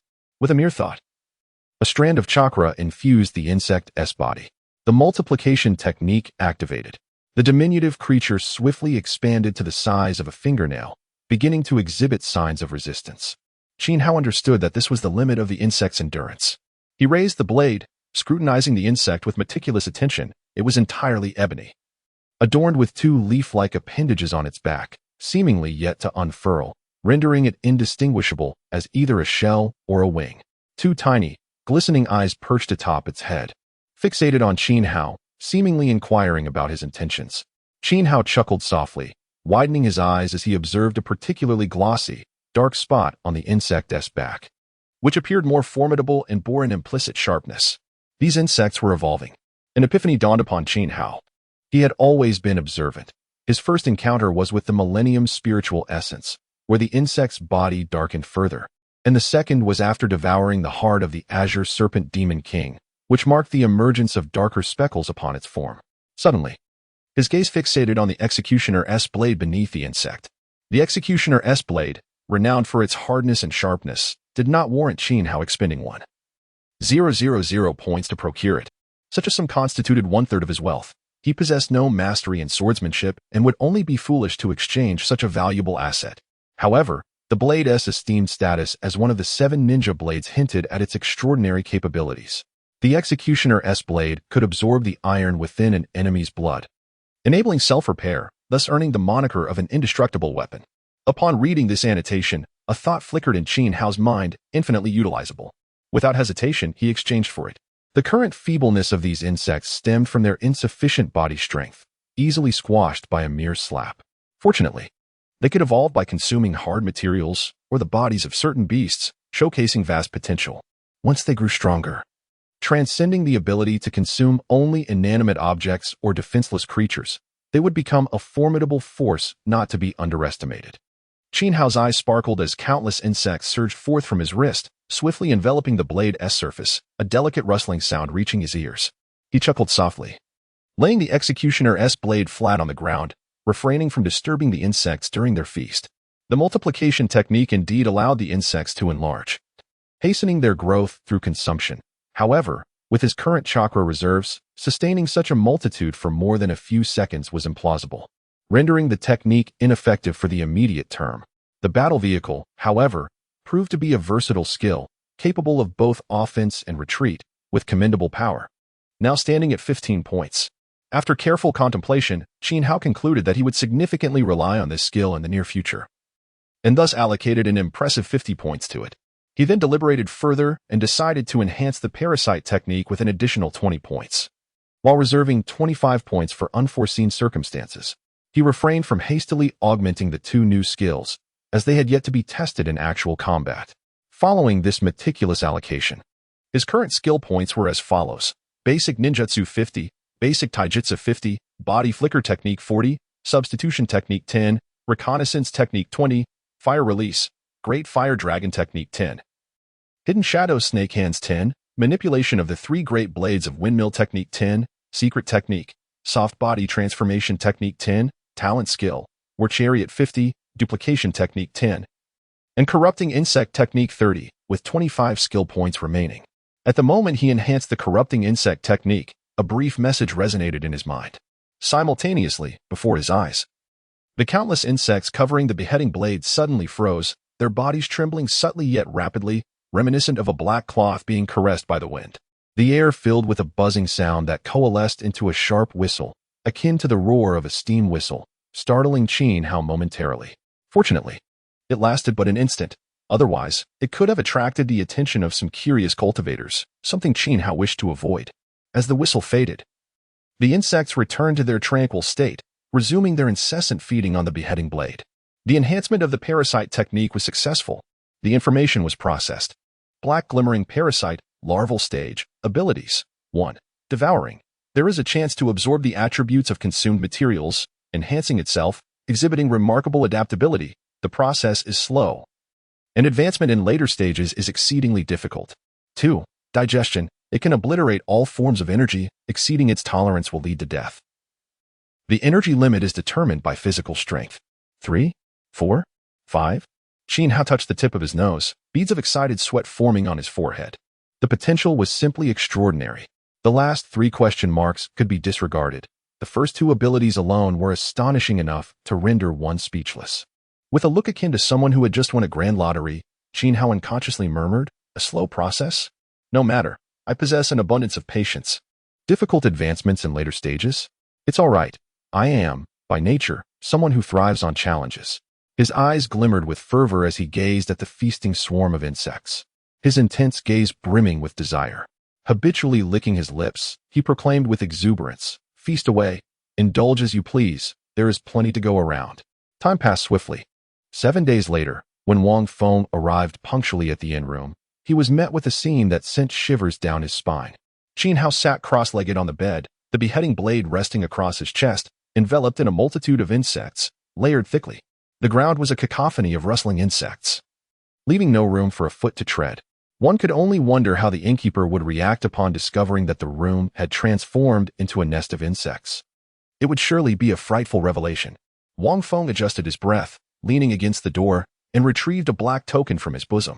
Xiao rose from the ground, and as the surface of his foot made contact with the earth, countless insects surged forth like moths drawn to a flame, converging around him and crawling into his garments, disappearing without a trace after a few breaths. Wang Feng understood that these insects had not vanished, they had simply infiltrated the human body. Such a sight was invariably terrifying, evoking questions about what these creatures consumed. Could it be his flesh and blood? Xiao was unaware of the bizarre thoughts flashing through Wang Feng's mind. He glanced at the impeccably smooth beheading sword and realized that only by focusing his chakra could he detect the slightest irregularities on its surface. He finally comprehended the system's reference to a slow process. "Is everything settled?" Xiao inquired, directing his gaze toward Wang Feng. "Yes, on the first day of next month. It coincides with Qingyun's sect's recruitment of disciples. At that time, you simply need to present this token to the steward, and you will be accepted as a manual labor disciple," Wang Feng replied, tossing the token to Xiao. It was made of iron, black, adorned with a cloud-like emblem. Xiao weighed it in his hand and casually asked, "There won't be any complications, will there?" "No, I've taken care of everything," he assured, a flicker of murderous intent inadvertently flashing in his eyes, which Xiao observed keenly.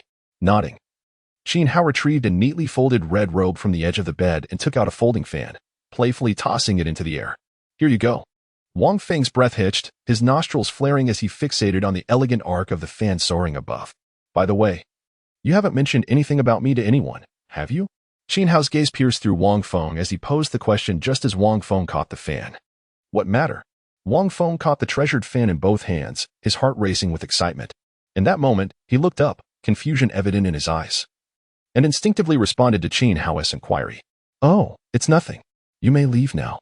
The look in Wang Feng's eyes told Xiao all he needed to know. He smiled faintly, his tranquil gaze revealing hidden depths within his dark pupils. Wang Feng froze momentarily, his expression shifting abruptly as he turned and hurried away without a backward glance, clutching the fan tightly in his palm, seemingly devoid of any desire to scrutinize it further. Not foolish, after all. What a pity, Xiao mused as he pushed open the window, peering out at the dimming sky, his eyes fixating on a figure sprinting below. A dark cloud slowly obscured the moonlight, and in an instant, Xiao vanished from the windowsill. The night was dark, and the wind was low. "He intends to kill me." Wang Feng sprinted, clutching the fan, cold sweat beading on his forehead, his mind racing with thoughts of escape. "No one?" Has he not pursued me? Wang Feng weaved through the alleyways of Qingyun town, glancing back repeatedly, yet finding no trace of Qin Hao. Could it be that I have misjudged? Wang Feng felt a twinge of doubt within, yet the memory of Qin Hao's penetrating gaze sent a chill down his spine. Having been in close proximity, he was acutely aware of Qin Hao's remarkable ability to conceal himself. Thus he cast vigilant glances toward the shadowy corners around him. After an hour had passed, Wang Feng finally set aside his suspicions, a faint smile gracing his lips as he departed from Qingyun town, retracing his steps. It had been far too long. Outside Qingyun town, Qin Hao's expression suddenly sharpened as he fixed his gaze upon a furtive figure darting out from the city gate. Concealed behind a grand tree, he was certain that once the other lowered his guard, he would hastily leave Qingyun town and return to the chaotic Cloud sect, making this path an inevitable route for Wang Feng. In a flash, Wang Feng's foot struck the ground as he sped past the tree. Suddenly, a prickling sensation surged through his body, and he was seized by a jolt of alarm as moonlight glinted off the blade of a beheading knife, a shard of brightness catching his peripheral vision. In an instant, he pivoted, his body twisting as he swung the treasured fan in his hand, channeling his spiritual energy into a fan-shaped projection that shot through the air. The blade and the fan projection collided midair, the sound of fabric tearing echoed, and the fan projection shattered into fragments, allowing the beheading knife to cleave through it effortlessly, continuing its relentless arc toward Wang Feng's head. Their gazes narrowed simultaneously, yet the meanings diverged vastly. Qin Hao was astonished by the formidable might of the beheading knife, rivaling that of a spiritual treasure, a revelation that took him by surprise.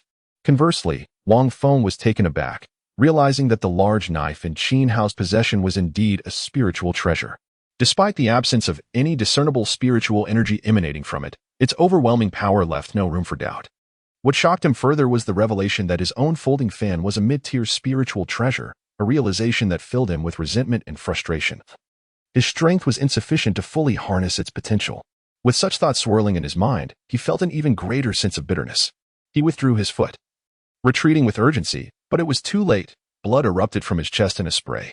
He was hurled backward, a gaping wound 2 fingers wide and a foot long marring his torso, as though his flesh had been severed by a blunt instrument, spilling outward grotesquely. Even more bizarrely, there was a conspicuous lack of blood gushing from the wound, as if the life force within him had already drained away moments before. This was nearly inconceivable. Even the gravest of injuries could not cause one's blood to evaporate instantaneously. Wang Feng lay on the ground, pallid and devoid of color, his eyes wide with horror as he stared at the beheading knife clutched in Qin Hao's grip. The 2-meter-long blade shimmered a deep crimson, coated in fresh blood, which seemed to be drawn into the weapon as if under an invisible force, as though the very essence of life was being siphoned from him. The blood hue faded swiftly, and within mere moments, the beheading knife radiated a chilling brilliance anew, instilling a profound sense of dread within Wang Feng. The blade was drinking my blood. Humans nurture insects and blades drink blood. Both are monstrous. The brilliance in his eyes gradually faded, fixedly staring at Qin Hao, his mouth sporadically uttering, "Why?" Qin Hao cast a fleeting glance at the blade, smooth as ever, before redirecting his gaze to Wang Feng. "You have uncovered too many of my secrets, and I am not yet ready for others to know them. You revealed them willingly." Wang Feng's eyes widened, resembling a flickering light as he questioned Qin Hao. "Indeed." Qin Hao nodded, a fleeting glimmer of remorse crossing his eyes, but it was quickly erased. He chose not to linger on Wang Feng's inquiry, as the blade pierced through the man's heart. After slaying Wang Feng, Qin Hao excavated a pit nearby. After a moment's contemplation, he ultimately decided against reclaiming the folding fan, opting instead to kick Wang Feng's lifeless body into the grave, burying it along with the cherished fan. Without a backward glance, Qin Hao departed, the vestige of his fleeting remorse dissipating with the buried folding fan. Was there a fault? Perhaps. But what of it? The strong bear no blame. It is the weak who suffer the consequences. This is the immutable law of the world. With each step upon the earth, he gradually made his way to Qingyun town, his silhouette growing increasingly cold, a vague and unnameable shackling force severed from his heart. To grow stronger, at any cost. To become powerful. Only the strong can dictate their own fate. In the year 3312 of the continental calendar, on the first day of November, a heavy snowfall blanketed the northern lands. At the foot of Qingyun Mountain, thousands gathered amidst the snow, periodically glancing up towards the summit. A thick fog enveloped the mountain, obscuring its true visage, while a white jade staircase, known as the Fuyao Steps, wound through the mountain, symbolizing that each individual ascending from here could rise to the heavens. joining either the outer or inner sect, thereby departing from the mundane world. Before the Xiao steps stood a 5-meter-tall azure stone tablet, inscribed with the characters Qingyun. Its strokes powerful and robust, evoking a sense of soaring to sublime heights. At this moment, in the coldest hours of dawn, with snowflakes swirling around, the air grew even more frigid. Yet, amongst the throng below, apart from a few tightening their garments, the others bore no signs of discomfort, their brows unfurrowed. All eyes were lifted towards the mountain's peak, eagerly awaiting the emissaries to descend from the Xiao steps and lead them into the sect. Among the crowd, in a marginal position, Xiao too gazed upward, his coarse linen attire contrasting with the vibrant red robe draped over his shoulder. Suddenly, a gasp rippled through the crowd, breaths quickening with anticipation as several figures began to descend the Xiao steps, moving with remarkable swiftness, each stride covering dozens of steps, drawing closer to the mountain's base. Faster than them was a figure plummeting from the sky, adorned in a flowing green robe, with a silver short sword beneath his feet, suspended 5 meters above the crowd. He gazed down with an air of indifference, exuding an aura of haughtiness. His complexion was fair, resembling that of a delicate woman, with long, raven-black hair cascading carelessly behind him, silently observing the throng below. His silence rendered the onlookers mute, holding their breath in awe. The tranquility was shattered only when a few individuals descended from the ascension ladder. "Ninth brother, may we commence?" "Indeed." The man referred to as ninth brother spoke sparingly, elevating himself a further 5 meters to sit cross-legged upon the silver sword, his gaze fixed upon the distant horizon. "Is this fellow truly the one in charge? What a pompous individual!" Xiao thought disdainfully, curling his lip. A quarter of an hour later, Xiao found himself at the rear of the line, curious about those undergoing the assessment ahead. This must be the fabled evaluation of aptitude. A transparent, 3-meter-long object resembling an hourglass stood at the forefront, its surface marked with various gradations and filled with black granules. Xiao recognized this device as the destiny meter, utilized to gauge one's affinity for spiritual energy. Yet today was his first encounter with its operation. Spiritual affinity, 4th tier, below average. The disciples of the Qingyun sect did not even lift their eyelids, casually directing the next candidate to step forward. A robust young man promptly approached, placing his palm upon the hourglass. Instantly, the black sand within began to swirl violently, ascending along the marked scale. As the height increased, the speed diminished until it finally came to a halt, only for the hourglass to flip dramatically. A glimmer of joy appeared in the young man's eyes. Excellent. Spiritual affinity, 5th tier, above average. The middle-aged man overseeing the test managed to smile, clearly approving of the young man's aptitude. Overjoyed, the young man expressed his gratitude.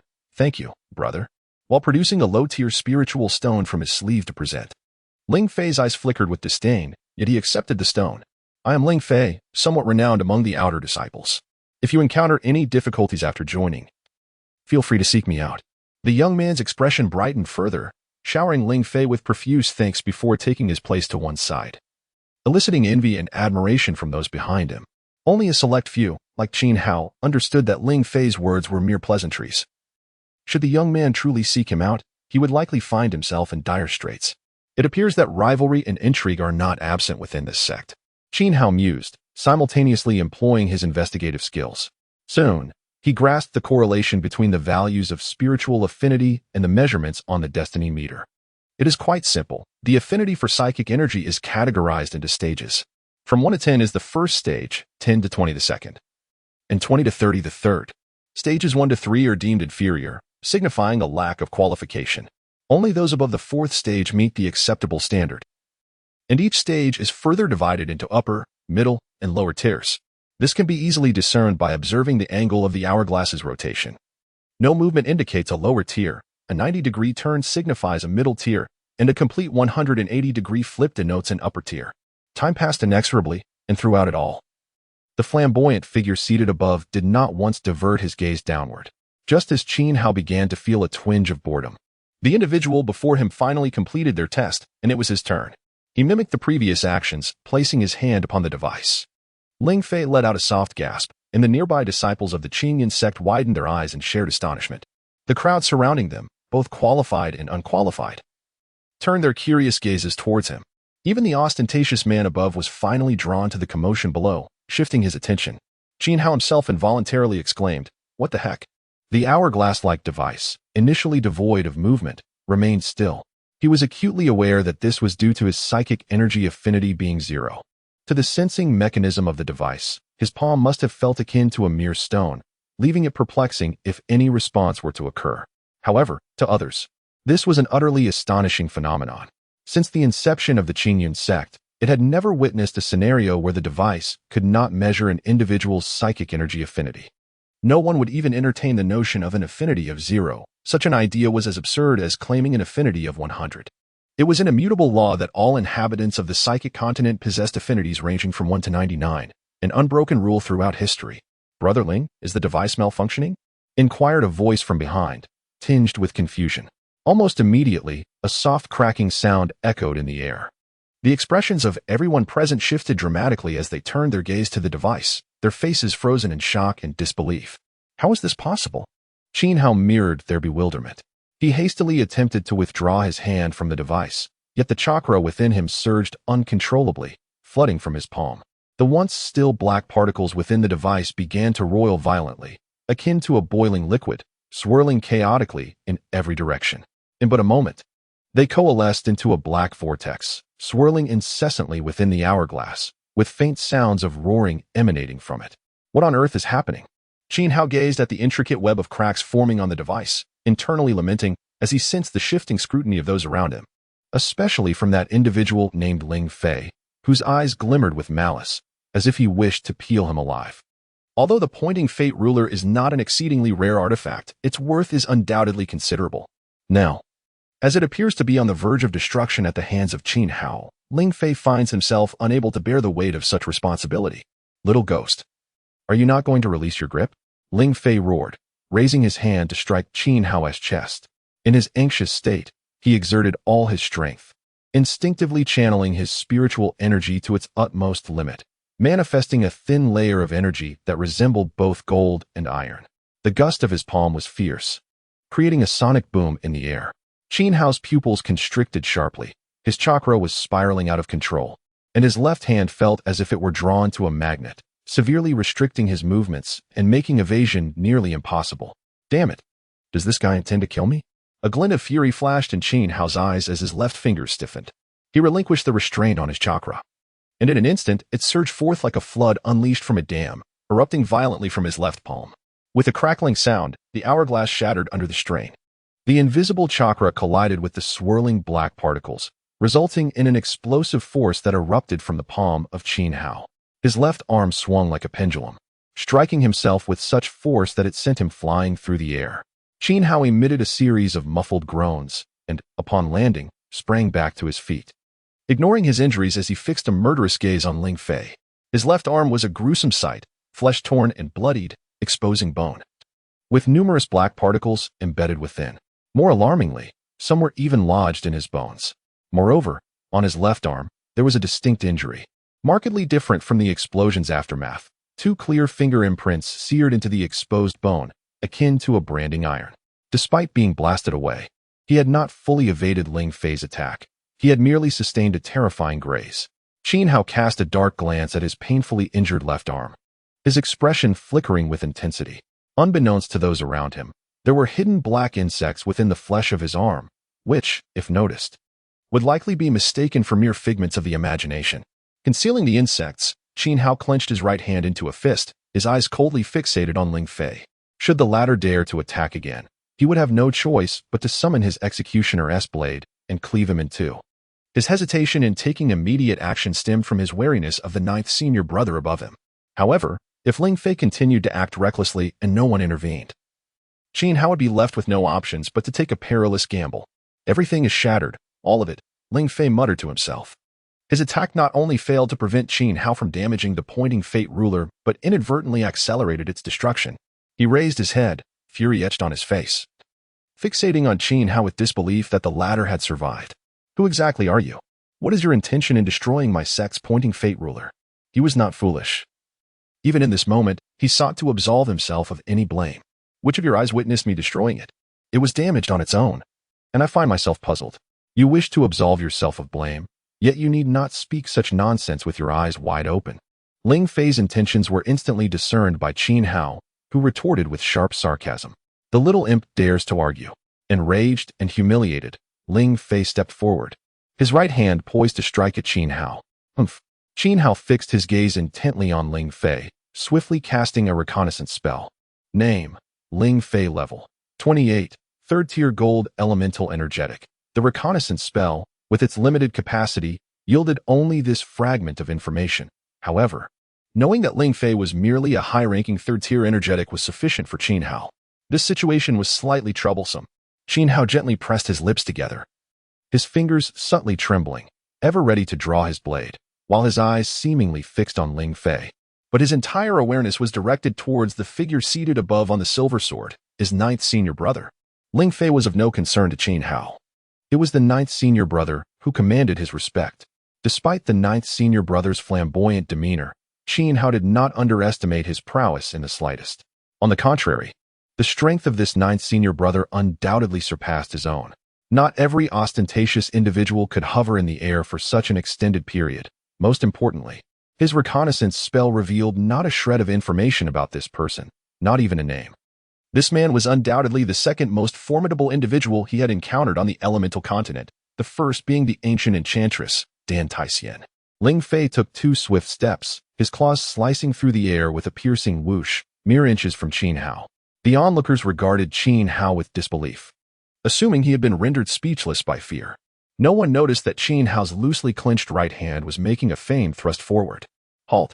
At this critical moment, a cold voice rang from above. Qin Hao's hand froze mid-motion, falling naturally to his side, while inwardly he cursed, indeed, a flamboyant character. Choosing to intervene at the last second, Ling Fei, however, could not rein in his momentum, continuing his advance. Qin Hao's expression shifted abruptly, preparing to retreat. Suddenly, a figure emerged before him. Who else but that flamboyant individual? The 9th senior brother furrowed his brow slightly, lifting his right hand and extending a slender finger toward the front, unleashing an invisible sword aura from his fingertip. Before anyone could comprehend, Ling Fei's body froze in place, a hole the width of a finger appearing in his shoulder. Pierced by the sword aura. 9th senior brother, please show mercy. Ling Fei's face turned pale, hastily cupping his fist and bowing, beads of cold sweat dotting his forehead. Observing Ling Fei's expression of terror, those around fell silent, understanding that this 9th senior brother was no mere trifler. Without a glance at Ling Fei, the 9th senior brother turned to Qin Hao, casting his gaze upon the injury on his arm, and spoke in a calm tone. You claim it was the life-measuring device that malfunctioned? Are you certain you are not jesting with me? The audacious demeanor, an aura both terrifying and formidable. When Qin Hao felt the piercing gaze of his 9th senior brother sweep over him, a chill enveloped his entire being. As if a merciless beast were fixated upon him, he recognized this sensation as a mere illusion, a result of the overwhelming disparity in their strengths creating an oppressive atmosphere. Nevertheless, the coldness in his brother's eyes was indeed chilling to the core. As Qin Hao lifted his gaze to meet the eyes of his 9th brother, he perceived an icy portent that seemed to pierce through the ages, a frigidness that penetrated to his bones. Unable to withstand the pressure elicited by a mere glance, he instinctively averted his eyes, acknowledging the fault lay within himself. Clenching his fists tightly, Qin Hao realized that in that fleeting moment, he had succumbed to fear.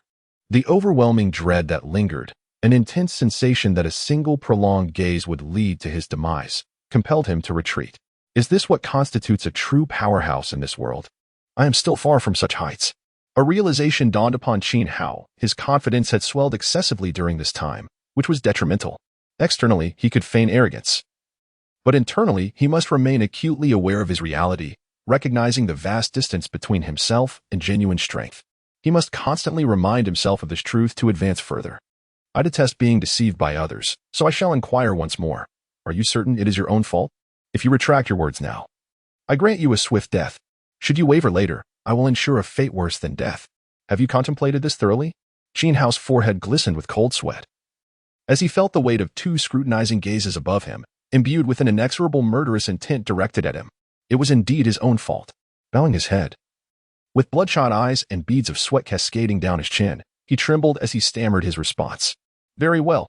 His 9th brother seized Qin Hao by the back, lifting him effortlessly as one might a piece of luggage, propelling him skyward, piercing through the clouds, and soaring straight to the summit of the Qingyun sect. To ascend the soaring stairs and enter the realm of Qingyun, to breach the heavens, what then?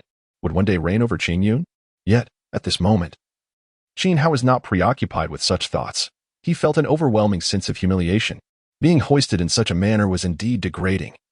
His body curled up like a monkey, feeling himself ascend higher and higher, the earth retreating beneath him. This was the first time Qin Hao soared into the sky, and he never imagined it would occur in such a manner. Though he had longed to ascend the heavens, he now harbored no desire to admire the landscape below. Instead, he kept his head bowed, silently calculating the passage of time.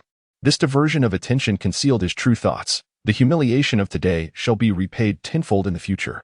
A gentleman must not suffer indignities. Qin Hao was no gentleman.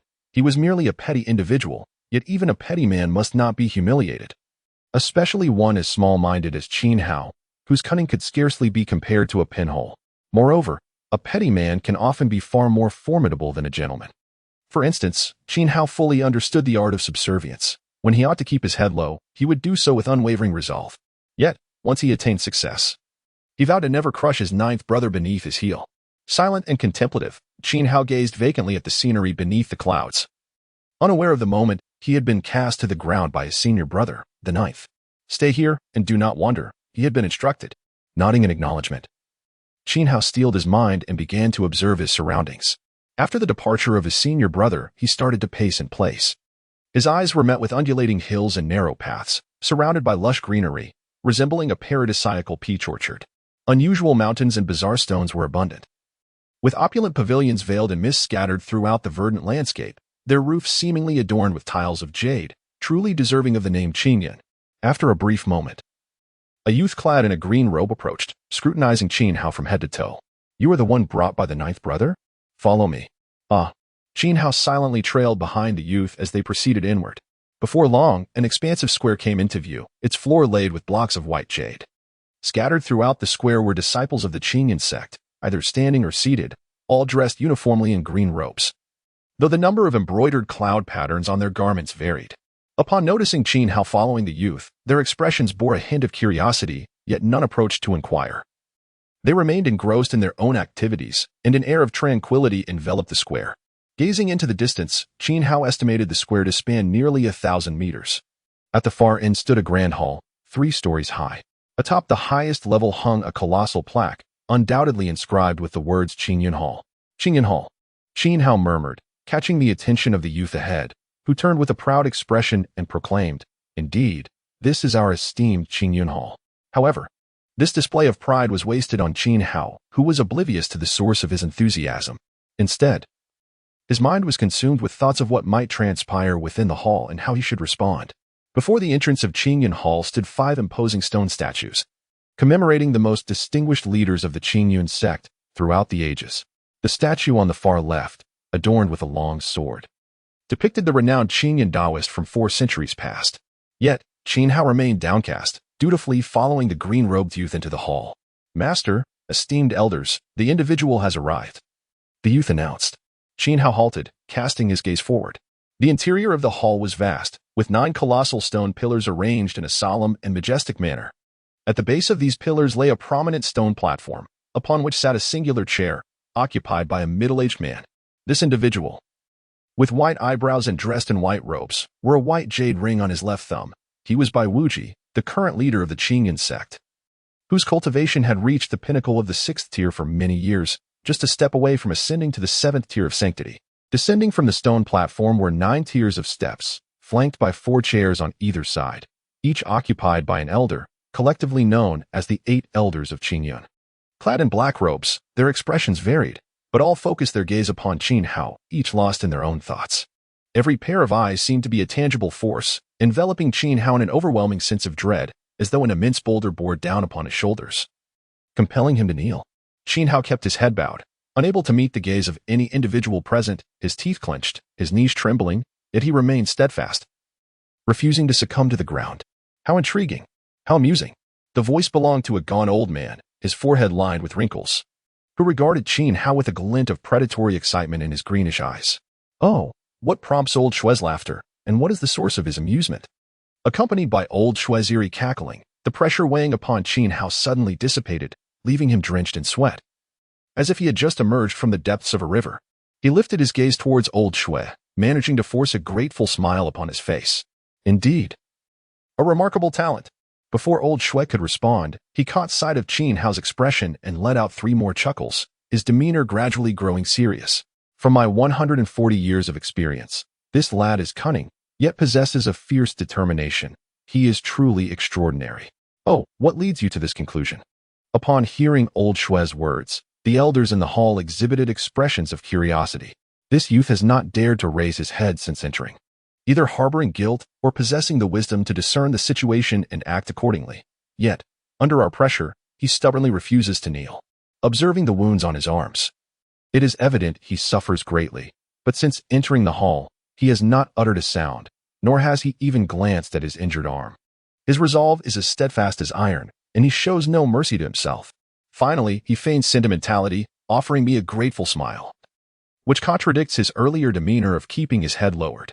It is nothing but a performance to elicit sympathy and favor. Is that not cunning? As old Shui spoke, his expression grew increasingly cold.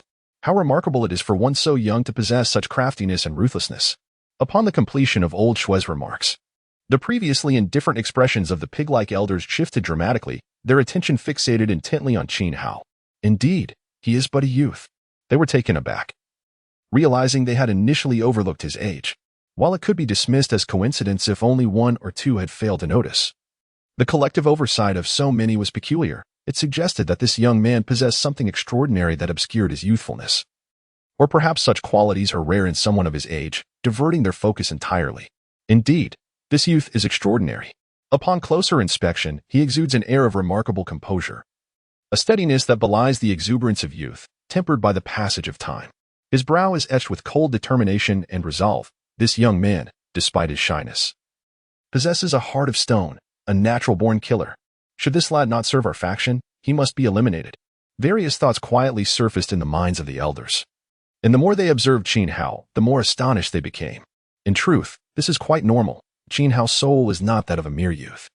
Even though he occupies the body of a young man, his demeanor is certainly not youthful. If he were to genuinely evoke the impression of a boy, that would indeed be peculiar.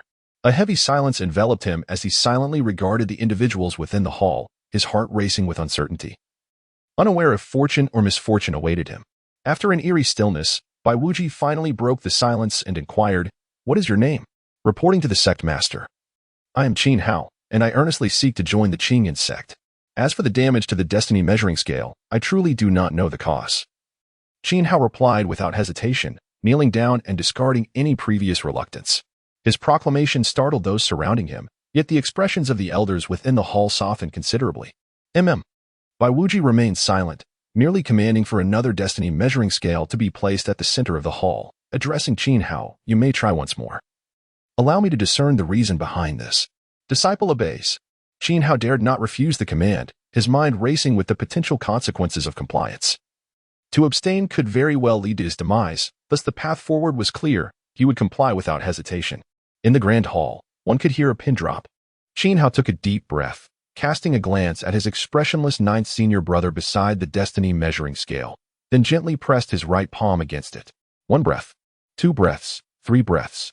Disappointment flickered in Bai Wuji's eyes.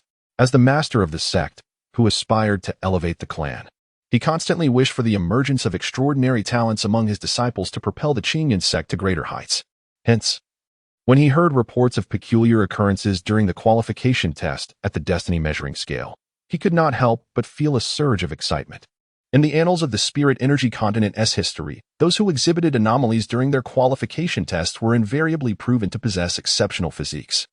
Although the current anomaly was somewhat unique, the destiny measuring scale had been directly destroyed, it could still be classified as a manifestation of sorts. Bai Wuji himself was uncertain. Until Qin Hao stepped into the hall, he felt not a trace of spiritual energy emanating from him, indicating a lamentable affinity for spiritual energy, categorizing him as the most ineffectual of beings. Perhaps I have misjudged. Bai Wuji felt a twinge of disappointment. However, after hearing the discussions amongst several elders, he gradually recognized the youth's extraordinary nature, rekindling a glimmer of hope within him. Perhaps he truly possessed a rare physique. Qin Hao maintained an outward calm, yet within, his mind was taut with tension. He exerted every ounce of control from the moment his palm approached the destiny measuring scale, as if attempting to chain the chakra within him. The earlier words of the old ghost Shui had frightened Qin Hao to the core, instilling in him a profound respect for the heroes of the world. These seasoned practitioners had consumed more salt than he had rice. He was truly haunted by lingering fears, terrified that a moment's carelessness might reveal some secret about himself to those keen-eyed individuals. What if they possessed peculiar methods to exploit his vulnerabilities? Ultimately, it stemmed from Qin Hao's scant understanding of the spiritual energies within this world. He was oblivious to the repercussions of his secrets being unveiled, unaware of how these individuals would react, and even less certain of how to conceal his truths. Thus, Qin Hao resolved to exercise utmost caution to avoid exposure. His decision to eliminate Wang Feng was a testament to this, as was his current endeavor to rein in the increasingly unruly chakra within him. By some uncanny twist of fate, as if responding to Qin Hao's silent plea, a faint tremor manifested deep within his consciousness. Suddenly, a dark silver chain emerged from the shadows. Regrettably, it was but a fleeting moment, as if an invisible barrier obstructed its path. The chain retracted into the depths of his mind, falling silent once more. 7 breaths, 8 breaths, 9 breaths. Just as Bai Wuji had begun to relinquish hope, Qin Hao's body convulsed, and a mouthful of blood erupted forth. The chakra within him surged uncontrollably, flowing from his palm. Bai Wuji's eyes sparkled with renewed vigor as he rose to his feet, an aura befitting a 6th-tier powerhouse erupting and enveloping every corner of the grand hall. The elders within the hall sprang from their seats, holding their breath, fixated on Qin Hao in complete silence. The scene that had unfolded at the foot of the mountain was now being reenacted within the Qingyan Hall. Inside the destiny measuring device, countless black particles converged into a swirling tempest, rampaging and colliding like a ferocious beast, emitting a low, thunderous growl. Crack! The destiny measuring device, unable to withstand the strain, shattered. The black vortex barreled towards Qin Hao. With a whoosh, a gust of wind swept through, and a white sleeve forcefully intervened, placing itself between Qin Hao and the tempest. A hand emerged from the sleeve, reaching down to grasp. In an instant, the black whirlwind came to a halt, the countless particles dissipating into the air, transforming into mere dust, vanishing without a trace. Qin Hao was drenched in cold sweat, his heart racing to the point of constriction. As his mind raced, desperately seeking a way to explain the anomaly of the destiny measuring device, a sudden burst of laughter erupted beside him, nearly sending him into shock. Good, good, good. Bai Wuji turned, his gaze towards Qin Hao revealing a complex mix of satisfaction. Qin Hao was momentarily taken aback, feeling as though he had miscalculated something crucial. With a swift motion, he feigned to kneel, but Bai Wuji halted him with a single hand, preventing him from completing the gesture. It seemed that indeed, his assumptions had been flawed. With newfound assurance, Qin Hao maintained an outward appearance of panic, pleading, "Disciple did not intend to damage the destiny measuring device. I truly do not understand why this has occurred. Ha ha ha. A mere life measurement tool is of little consequence. Why should one dwell upon it? What could possibly be more significant than a genius disciple? Esteemed elders, do you concur with the words of our sect leader? Indeed, the sect leader speaks true." Qin Hao's gaze flickered momentarily, as he began to grasp that a monumental misunderstanding had transpired. Zero affinity for spiritual energy. A genius? How intriguing. Qin Hao remained impassive, observing the expressions of those within the hall, his teeth gently biting into his lower lip, forming a subtle curve. He was rapidly pondering whether this delightful misunderstanding would bring him fortune or misfortune, what benefits it might yield, and what dangers might accompany it. How remarkable. Over the past several decades, my Qingyun sect has unexpectedly gained 4 prodigious talents. This is a portent of great prosperity. Bai Wuji chuckled heartily, his eyes betraying a deep-seated ambition as he regarded Qin Hao. Let us conduct another assessment of physical constitution. Bai Wuji flipped his palm, and a flash of white light emerged, revealing a transparent orb the size of a human head, which he effortlessly suspended in the air. Qin Hao observed keenly. The ring on Bai Wuji's finger was not merely a token of leadership but a rare treasure endowed with storage capabilities. Treasures of such rarity captured Qin Hao's attention briefly before he turned to the excessively luminous orb, a high-grade spirit testing orb. Qin Hao's heart skipped, his pupils imperceptibly narrowing. Unlike low-grade spirit testing orbs that merely indicate the category of spiritual energy one belongs to, high-grade orbs possess the remarkable ability to determine the specific type of constitution one has. Could it be that I am exposed so soon? Qin Hao's heart raced, yet his face remained inscrutable. Resolutely, he bit into his finger, forcing a drop of blood to escape and fall upon the orb. A crimson droplet. The transparent orb met it in an instant. Qin Hao held his breath, his gaze fixed intently on the high-grade spirit testing orb. Life or death hinged upon this moment. As the blood made contact, it seeped into the orb's surface, spreading like a droplet of liquid, transforming into countless delicate threads of blood that elongated, thinned, swayed, and spiraled. It resembled a masterful painter wielding a brush. It also appeared as an adept sorcerer inscribing incomprehensible glyphs with vermilion. A single drop of blood had already evolved into myriad intertwining filaments, expanding outward from a central point like the tentacles of an octopus, thrashing wildly. In the next heartbeat, the blood thread swelled dramatically, thickened, and exploded into countless crimson specks, akin to an endless swarm of tiny insects, multiplying within the high-grade spirit testing orb. 1 became 2. 2 became 4, 4 became 8, and so on, until the entire orb was drenched in vibrant red. Crack! To the astonishment of Bai Wuji, the high-grade spirit testing orb suddenly fissured, following the fate of the life measurement tool. Silence. A profound silence. Esteemed elders, does anyone know what kind of constitution this is? Bai Wuji flicked his sleeves and cast his gaze upon the elders within the hall. It was unheard of for any constitution to elicit such phenomena. However, throughout history, there have been countless bizarre physiques, and it is only natural that we remain unaware of many. The Qinyan sect has existed for merely 7 centuries, and its foundation is not particularly profound. Its knowledge is limited. Even after scouring the sect's texts, they have only recorded a few renowned constitutions, which is but a drop in the ocean compared to the myriad of unique physiques that exist. Ordinary physiques merely cause a change in color within the high-grade spirit testing pearl. Devoid of any patterns or manifestations, this is a universally acknowledged truth across the continent. Therefore, it follows that the appearance of anomalies undoubtedly indicates a special constitution. What is peculiar, however, is that the spirit testing pearl did not reveal to which category he belonged, which is indeed curious. No, it has revealed itself throughout the process. The pearl's color remained a vibrant red, ultimately enveloping the entire orb. There is no doubt it is of the fire element. Listening to the elders' discussions, Qin Hao's gaze narrowed slightly. And as his mind whirled, he unraveled the entire situation, understanding why he had been mistaken for a genius. As for the final anomaly, while others may not grasp its significance, he was acutely aware that it was a manifestation of the doubling technique and the parasitic technique. It seems that the Qinyan sect does not possess extensive knowledge of these special physiques, which is reasonable. This world is vast. And how could such a small sect as Qinyan comprehend it all? Even future super sects or the Dayu dynasty may struggle to catalog them entirely. With this realization, a brilliant idea flickered in Qin Hao's eyes, one that was audacious yet increasingly plausible. Honorable sect master and esteemed elders, he proclaimed, his voice modest yet overpowering, capturing the attention of all present. I have indeed come to possess a special constitution. Oh, is that so? Bai Wuji's tone elevated slightly. I was initially unaware. Qin Hao continued, but upon hearing the elders' discussions, I have come to ascertain that I possess a unique constitution, and I have finally comprehended the origin of my extraordinary abilities. Oh, what extraordinary abilities do you speak of? The elder's eyes sparkled with curiosity, eagerly awaiting his elaboration. Yet, Qin Hao remained silent, standing still with his eyes closed, slowly channeling the chakra within him. Just as the crowd began to murmur in puzzlement, he suddenly began to rise inch by inch, his form expanding in the blink of an eye. The doubling technique has been successfully activated. Indeed, I can enlarge my entire body, though I cannot sustain it for long. Qin Hao explained before canceling the technique, swiftly returning to his original form. The spectators gazed at him in astonishment, their thoughts swirling in confusion. There were indeed no fluctuations of spiritual energy, resembling the innate ability of his constitution. Bai Wuji pondered silently, then inquired, is there more?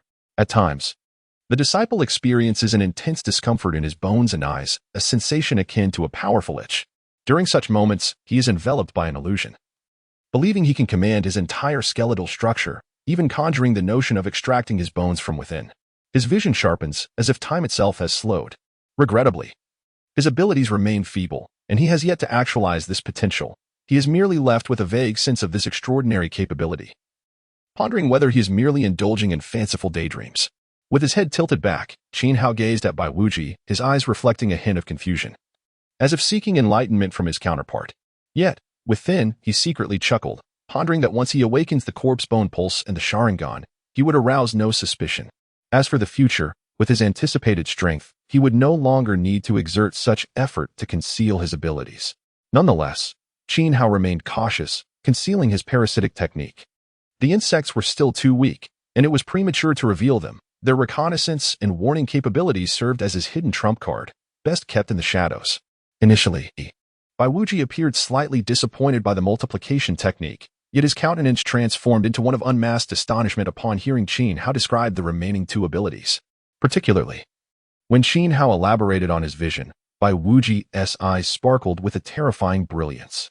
However, in that fleeting moment, no one noticed the trace of profound regret hidden within Bai Wuji's gaze directed at Qin Hao. The words heavenly eye reverberated like thunder in the depths of Bai Wuji and the elders' souls within the hall. One elder gasped in disbelief, exclaiming, "How is this possible?" No, while his description bears some resemblance, it must merely be a similar constitution. Though it may not rival the heavenly eye, it should possess considerable power in the future. What nonsense! The Sharingan cannot possibly be inferior to the heavenly eye. In the future, it would outshine it by tenfold. Qin Hao scoffed inwardly, yet his expression feigned ignorance, as if he were utterly oblivious to their discourse. In truth, he was far from uninformed. Although the game's official site provided limited details about various constitutions, he was well aware of the Heavenly Eye, a constitution ranked among the top 100 as a seasoned player. How intriguing, Bai Wuji mused, glancing at the assembled elders. This young man could be my direct disciple, one elder proclaimed loudly. Bai Wuji remained silent, and an oppressive atmosphere suddenly descended upon the hall. After a prolonged silence, Bai Wuji finally uttered with unwavering conviction, "With such talent, I shall accept him as my true disciple." A chilling stillness ensued, an eerie silence that sent shivers down one's spine. It was a profoundly stifling quiet, imbued with an inexplicable dread and a cold, murderous intent. Qin Hao sensed it, the weight of Bai Wuji's pronouncement hanging heavily in the air. Before him, multiple strands of murderous intent emerged, aimed directly at him. He dared not lift his gaze to discern the sources of this hostility. Instead, he dutifully kept his head lowered, his eyes fixated on the ground as if it held the most exquisite sights of the world. The alabaster floor revealed nothing but his own reflection and a pair of sharply contrasting eyes, chillingly cold. Unacceptable! The four voices echoed in unison, each filled with urgency. The true disciples represent the bedrock of the sect, the aspirations of countless students. How could this be treated so frivolously? The sudden emergence of an additional true disciple would undermine the standing of the existing disciples and be profoundly unjust to the others. Indeed, rules must not be disregarded. The four elders stood in a line, their expressions grave as they scrutinized Bai Wuji. The last competition among the 5 sects ended in a dismal defeat for their sect, a loss that was hard to bear. The 4 true disciples. Humph! Bai Wuji scoffed. 5 years from now, our sect cannot afford another defeat. Or do you dare to assure me that your disciples can secure victory for Qinyan's sect? With a frosty demeanor, his eyes conveyed an intimidating chill. His voice was laced with an icy authority as the overwhelming presence of a 6th-tier powerhouse loomed over the 4 elders, pressing down upon them.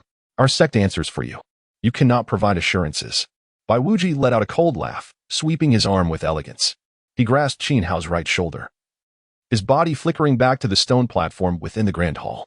With an impassive expression, he settled into the seat of the sect leader, casting a commanding gaze upon the 4 elders, whose foreheads glistened with sweat under the weight of his presence. Glimpsing Qin Hao to his left, he redirected his attention downward, disdainfully remarking, "In that case, why not establish another true disciple to elevate our sect's prestige?" "Are you jesting, sect master?" One elder scoffed, continuing, "His aptitude is commendable. Yet potential does not equate to strength. His current power level pales in comparison even to our outer disciples. How can he possibly lead us to triumph in the next sect competition? Let it be known that even the weakest of the 4 true disciples has already reached the early 5th tier, with the foremost, Lin Jie, merely a step away from attaining the advanced 5th tier." He paused, his tone slightly shifting before he continued. "A fellow who has yet to step into the 3rd tier. Even if he possesses the divine eye of Tnyn, surely cannot leap over 3 tiers within 5 years. Why not?" Bai Wuji's expression remained unchanged, his tone steady. The 4 elders exchanged glances, their expressions shifting as if they had reached a mutual understanding, refraining from immediate rebuttal. After a moment, another elder ventured to speak. "If that is the case, it may not be impossible, however." Seemingly aware of their forthcoming agreement and intentions, Bai Wuji raised his hand, interrupting, "At that time, all true disciples shall compete fairly. The victor shall gain entry to Qingyun Cave to receive the ancestral blessings." "That would be splendid. We have no objections." The 4 bowed respectfully, and upon receiving no further words from Bai Wuji, they turned and departed. A struggle within the sect. Indeed, it appears that Bai Wuji cannot act with impunity within the Qingyun sect. Yet, what is this Qingyun Cave they speak of? It seems to be a remarkable treasure. As Qin Hao pondered deeply, the sudden voice of Bai Wuji broke his reverie. Qin Hao, our sect shall now accept you as a disciple.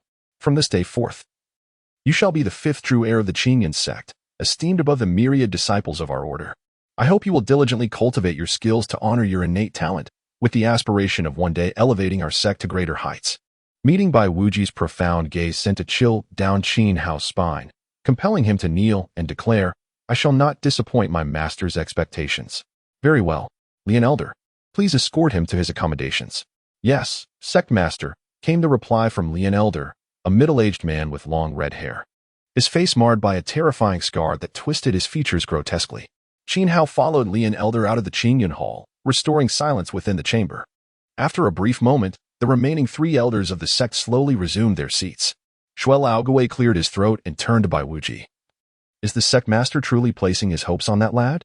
Although Lin Dong faced defeat at the hands of Xia Hoyun from the Chaos Cloud sect during the 5 sects competition, it cannot solely be blamed on him. Even I would hesitate to guarantee victory against that prodigy of the Chaos Cloud sect. Bai Wuji furrowed his brow, recalling the events of that day, and could not help but sigh. The Chaos Cloud sect was indeed fortunate to have acquired such a remarkable disciple. However, he quickly shook his head, discarding those distracting thoughts, and turned with keen interest towards Shuai Laogui. Surely, with your astuteness, you can discern the intentions of our sect? Ha ha ha, the sect master is too kind. In my view, even if Qin Hao's talent is extraordinary, it will require at least a decade of cultivation. Yet, the next 5 sects competition is less than 5 years away. How could the sect master make such a grave error? This boy is merely a diversion, a fade presented to the world, while the true strategy lies elsewhere. Shuai Laogui gestured with his gnarled hand toward Qin Hao, who had remained silent throughout. The true hope of our sect lies with the 9th disciple, Long Jianxing. He is the one who can triumph over the 4 great true heirs in 5 years, entering the Qinyan cave to seize the ancestral treasure, thus soaring to greatness. On the day of the 5 sects competition, he shall sweep away all opponents, bringing glory to our Qinyan sect and trampling the other 4 sects beneath his feet. Qin Hao is merely a bait, a distraction to buy time for Long Jianxing. Alas, such talent seems destined for a short life. Shuai Laogui mused, though his tone betrayed no hint of sympathy. You are mistaken, Shuai Lao. Long Jianxing is indeed the hope of our sect, as long as he can grow successfully. Sacrificing 10 Qin Haos would be of little consequence. It is merely unfortunate that his arrival was ill-timed. Had it been earlier or later, our sect might have genuinely nurtured him, truly cultivating him as another beacon of hope for the Qinyan sect. Bai Wuji felt a sense of regret in his heart regarding the sacrifice of a prodigy akin to the Tianyin Divine Eye, regardless of what he might outwardly express. The sect leader was resolute. This individual was cunning, lacking any sense of belonging to our sect. Our schemes, though ostensibly benevolent, were designed to lead him to his demise. Should he realize this in the future, he would undoubtedly harbor resentment towards the sect leader. If he were to perish prematurely, it would be one matter. However, if he withstood the pressure and ultimately thrived, it would be imperative that this child be eliminated. Nodding thoughtfully, Bai Wuji, as the sect master, possessed a heart of iron. Even amidst his profound regret, when it came to making decisions, he would exhibit no softness, nor would he commit the folly of nurturing a potential threat. He cast his gaze upon Long Jianxing, who appeared aloof, seemingly impervious to any distractions. A hint of satisfaction graced Bai Wuji's countenance as he solemnly addressed him, Long Jianxing. Though you lack a unique constitution and your aptitude is merely average, you possess an innate sword heart that rivals any divine physique in this world. Our sect's founder, Qin Yun, was able to elevate our lineage through his own sword heart. In the Qinyan cave, a legacy left by him rightfully belongs to you. In 5 years, you shall be elevated to a true disciple of our sect. At that time, you must triumph over the other true disciples and claim the fortunes left to you in the Qinyan cave. Rest assured, master, the Qinyan cave is destined to belong to me, Long Jianxing. The other 4 true disciples are but mere fowl in comparison. In 5 years, they shall be no match for the sword in my hand. Long Jianxing's brow arched with defiance, his demeanor exuding an indomitable spirit akin to a gleaming sword. Sharp and formidable. Following Elder Lian, they exited the grand hall and traversed a narrow path towards the rear mountain. This mountain, towering into the clouds, stood upright like a sword, its cliffs steep and treacherous, flanked by peculiar rock formations with little vegetation able to thrive in such an environment. The silence was profound, with not a soul in sight. Even at a leisurely pace, their speed far surpassed that of an ordinary person, and after approximately a quarter of an hour, Elder Lian halted, pointing towards a distant cavern. This mountain is known as Qingyan Peak, also referred to by our disciples as True Disciple Peak, signifying that only true disciples are permitted to reside here. That cave shall belong to you from this day forth. As a true disciple, you will have dedicated attendants to cater to your daily needs, ensuring that your sole focus remains on cultivation. As for the various privileges that await you, you shall come to know them in due time. I hope you take this seriously. Qin Hao's gaze narrowed as he observed Elder Lian's departing figure. Sensing an underlying meaning in his words, particularly the last statement, which seemed laden with significance, it was unexpected, despite Elder Lian's fierce appearance. His heart appeared to be quite kind. With a murmured acknowledgement, Qin Hao set off, sprinting with all his might, and within 3 breaths, he arrived at the entrance of the cave. Though termed a cave, it was essentially a stone chamber hewn into the mountainside. At the entrance stood a young acolyte, around 16 or 17 years old, with rosy lips and white teeth, eagerly awaiting his arrival. Brother, Qin Hao nodded, recognizing this to be the young acolyte Elder Lian had mentioned. Through the acolyte, Jiang Yi's introduction, Qin Hao began to gain a clearer and more vivid understanding of the cave. The cave spans approximately 300 square meters. Its floor inscribed with 3 formations: the Gathering Spirit Array, the Dust Cleansing Array, and the Solidification Array. These so-called runes and formations do not exist within the game, suggesting that they are manifestations of the world's own developed spiritual technology. Qin Hao had previously encountered a Soul Pursuit rune, so he was not overly astonished at the sight. The Gathering Spirit Array is designed to attract the spiritual energies of heaven and earth, thereby enhancing the speed of cultivation. It remains uncertain whether it would benefit Qin Hao, as his chakra currently increases naturally with level advancements. He has yet to contemplate whether he could refine chakra independently, primarily because he has not experienced a deficiency in it thus far. However, he anticipates that moment will soon arrive. The Dust Cleansing Array serves to eliminate dust and grime, while the Solidification Array is utilized to reinforce the cave. The 300 square meters of the cave are partitioned into several small rooms, each designated for a specific purpose: a training chamber, a spiritual field, a breeding area, and a storage room. Within the training chamber, there lies only a stone bed and a mat, the latter embedded with a high-tier Gathering Spirit Array that necessitates spiritual stones for activation, boasting an efficacy tenfold that of the larger array on the cave floor. However, activating it requires a cost in spiritual stones. The spiritual field is intended for cultivating spiritual herbs, yet it currently appears barren. The breeding area is meant for nurturing spiritual beasts and pets, but most sects possess little knowledge of beast-taming techniques, rendering this space largely superfluous. The 4 true disciples have repurposed this area for their own needs. The storage room contains a bookshelf filled with foundational texts on spiritual energy cultivation and a few historical works of the continent. On the floor, a palm-sized flag caught Qin Hao's attention. Through Jiang Yi's explanation, he learned that this is a mist-type formation, which, when placed at the entrance, can briefly hinder enemies. Though its utility is minimal, Qin Hao discarded it carelessly to the ground, sending Jiang Yi away. At the entrance of the cave, there exists a small stone chamber designated for Jiang Yi's rest. As soon as Jiang Yi departed, Qin Hao's expression transformed into one of elation. Sitting upon the mat, he immersed himself in the system. The moment Bai Wuji appointed him as a true disciple in the Qingyan Hall, he received a notification from the system indicating his successful entry into the sect and the unlocking of the task system. Indeed, 2 golden characters on the system interface flickered, nearly blinding him. Upon clicking the task option, a message appeared in his mind. Task unlocked successful. Ding, ding, ding. Following 3 melodious chimes, a series of notifications resonated in Qin Hao's ears. Task system unlocked. Receive luxury beginner's gift package 1. In an instant, Qin Hao could no longer remain calm. He blinked, rubbed his ears, and after ensuring that what he had just heard was not a figment of his imagination, tears instantly welled up in his eyes. He sighed deeply to the heavens. So, this treacherous system does offer rewards after all.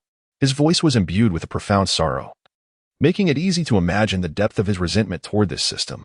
At last, he no longer had to grope blindly across the river. Finally, I have managed to survive to see a day filled with tasks. At last, I have heard the word reward. Does this mean I am also on the path to stepping boldly into prosperity and a better life? Qin Hao was so overwhelmed with excitement that he could scarcely articulate his thoughts as the notifications in his mind continued to play. Successfully joined the sect. Reward exchange points 1,000. Failed to advance to outer disciple. Deducted 1,000 exchange points. Failed to advance to inner disciple. Deducted 2,000 exchange points. Failed to advance to direct disciple. Deducted 3,000 exchange points. Successfully advanced to true disciple. Reward exchange points 8,000. Experience 300. Statistical summary. Current reward exchange points 3,000. Experience 300. Milestone unlocked. Because he had directly advanced to true disciple, did that mean the failures of the other disciple tasks were disregarded? What an astonishingly powerful logic. I should have received 14,000 points. Xiao wore an expression of bitter resentment, muttering to himself. After a considerable time, his emotions finally calmed, and he opened the milestone interface. The interface resembled a simple book, with a few solitary golden badges on the left indicating the milestones Xiao had completed, while the right side displayed a series of gray badges representing those yet to be obtained. Xiao focused on the milestones he had achieved, no overnight grudges, on the very first day of awakening in this world. You hastily avenged yourself against your uncle and aunt, with such swiftness in your retribution that it is astonishing. Wearing effect, movement speed 3. Attack speed 3, current status, not worn. Heart of darkness. In your quest for personal vengeance, you stirred conflict among 3 factions, resulting in countless casualties. Yet you felt no remorse. You even perceive all others in this world, apart from yourself, as mere intelligent NPCs. Your internal coldness index is off the charts. You are a born killer.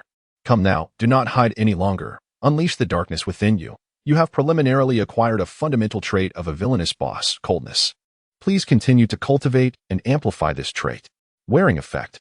When you wear this badge, your heart will grow even colder, granting a 5 attack bonus against all you deem to be NPCs. Current status, not worn. Little deceiver. Through a series of splendid performances, you have managed to portray your mediocre spiritual aptitude as akin to the divine constitution of the Tianshan, yet all of this is but an illusion, ultimately failing to alter your fate as a discarded pawn. Wearing effect. When you wear this badge, those around you are more likely to mistakenly perceive you as a genius, simultaneously harboring inexplicable hostility toward you. Current status, not worn. Discarded pawn. Xiao's pupils constricted, and a shiver coursed through him. No wonder he had been feeling an inexplicable sense of unease since earlier. He had assumed it stemmed solely from the 4 elders who opposed his ascension to a true disciple. Now it appeared that the threat was not limited to them alone. Bai Wuji's decision to accept him as a true disciple likely harbored ulterior motives, not rooted in benevolence. Abandoned. Abandoned. He was merely a discarded pawn on the chessboard. If some were to be forsaken, then there must inevitably be someone worthy of protection. Who could that be?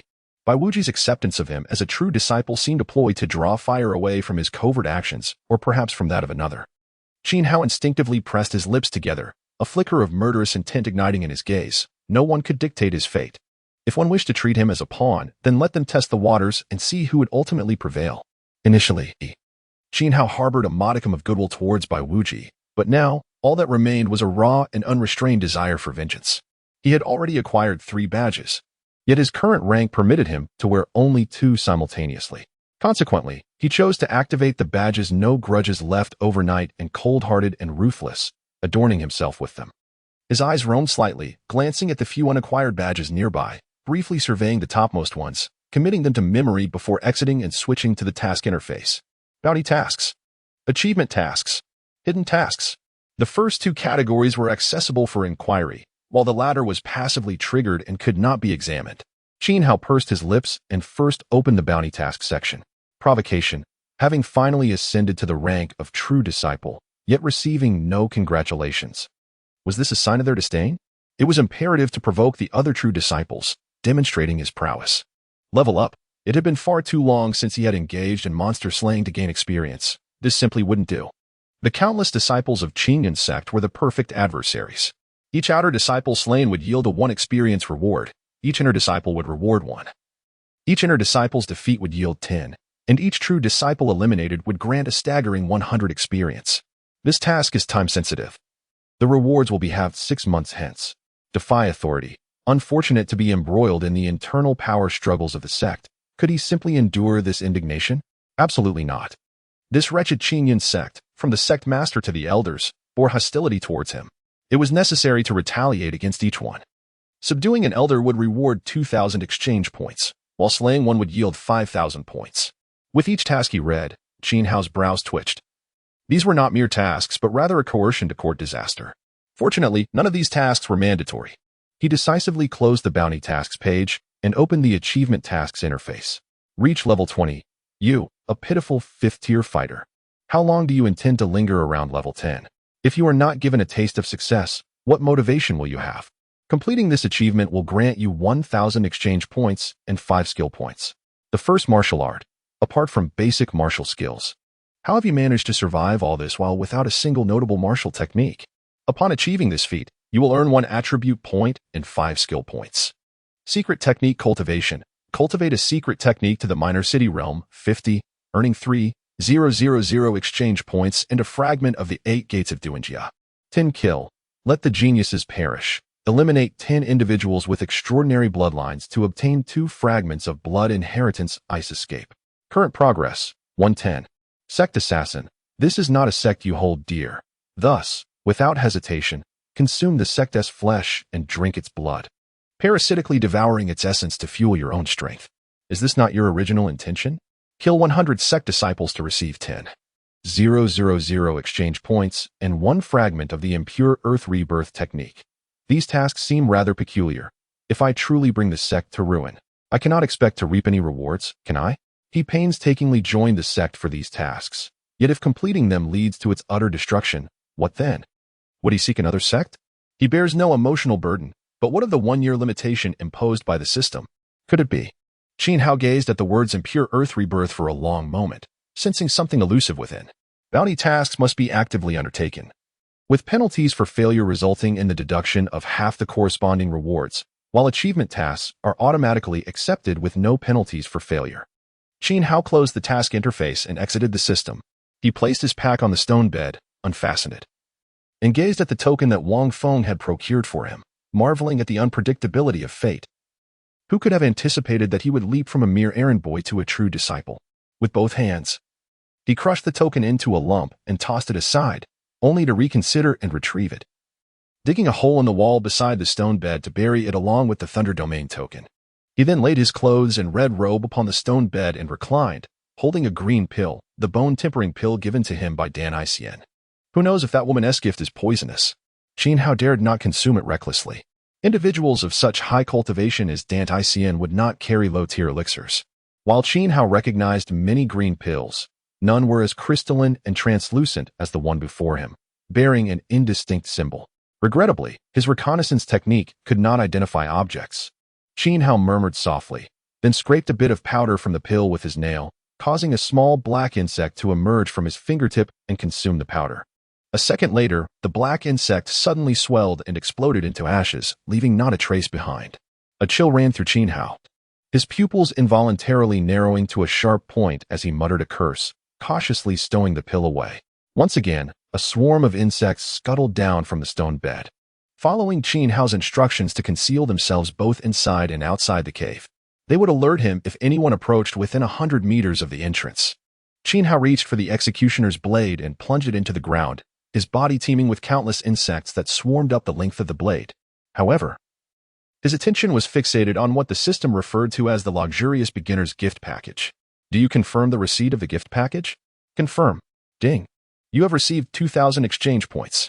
You have obtained 10 skill points. You have acquired 2 attribute points. You have received 100 explosive talismans. You have obtained 100 kunai. You have acquired 20 shuriken. You have received a pair of Jinin combat boots. You have obtained a Jinin forehead protector from the Hidden Mist Village. You have received a challenge plaque for Zabuza. Jinin combat boots. A pair of combat boots among the trash. Young one, your current strength only qualifies you for this item. Wearing effect. Movement speed 3.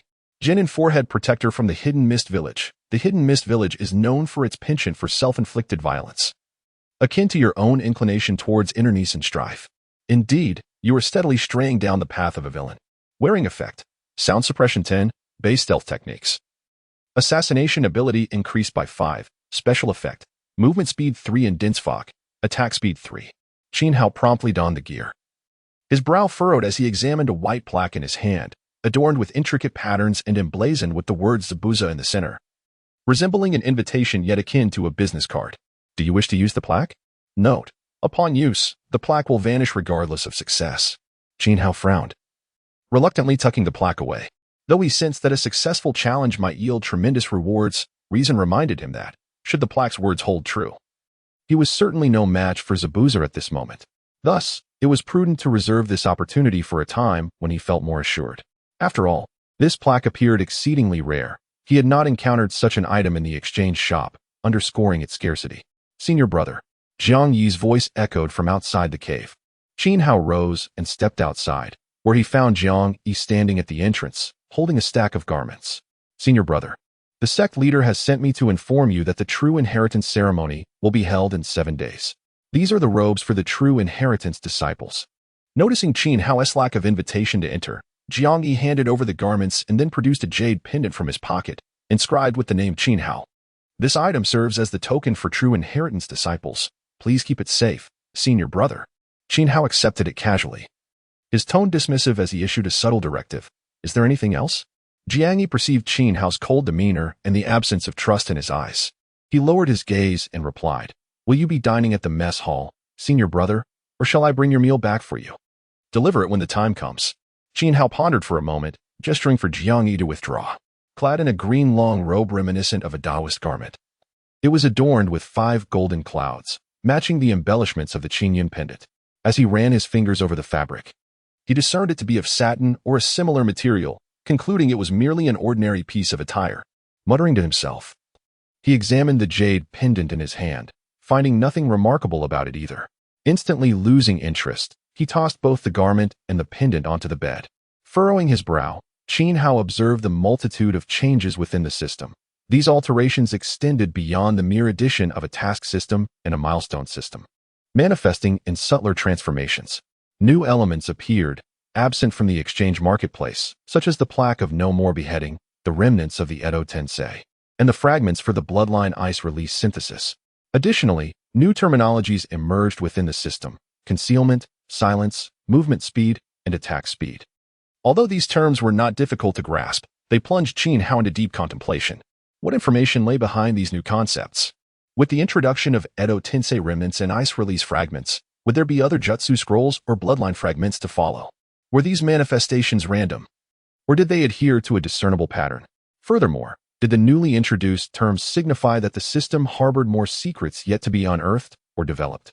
Was it possible that their discovery would yield greater benefits and conveniences, much like the recharge system Qin Hao had long anticipated but remained perplexed by? The sudden influx of sarcastic remarks within the system prompted further reflection. The deeper Qin Hao delved into these thoughts, the more peculiar his inner turmoil became: expectation, excitement, and fear intertwined within him. The system formed the bedrock of his existence in this world, rendering him acutely aware of even the most minute changes. On one hand, he welcomed these alterations, for each shift heralded a day of significant advancement in his strength. On the other hand, a sense of trepidation loomed over him, as the unknown bred fear.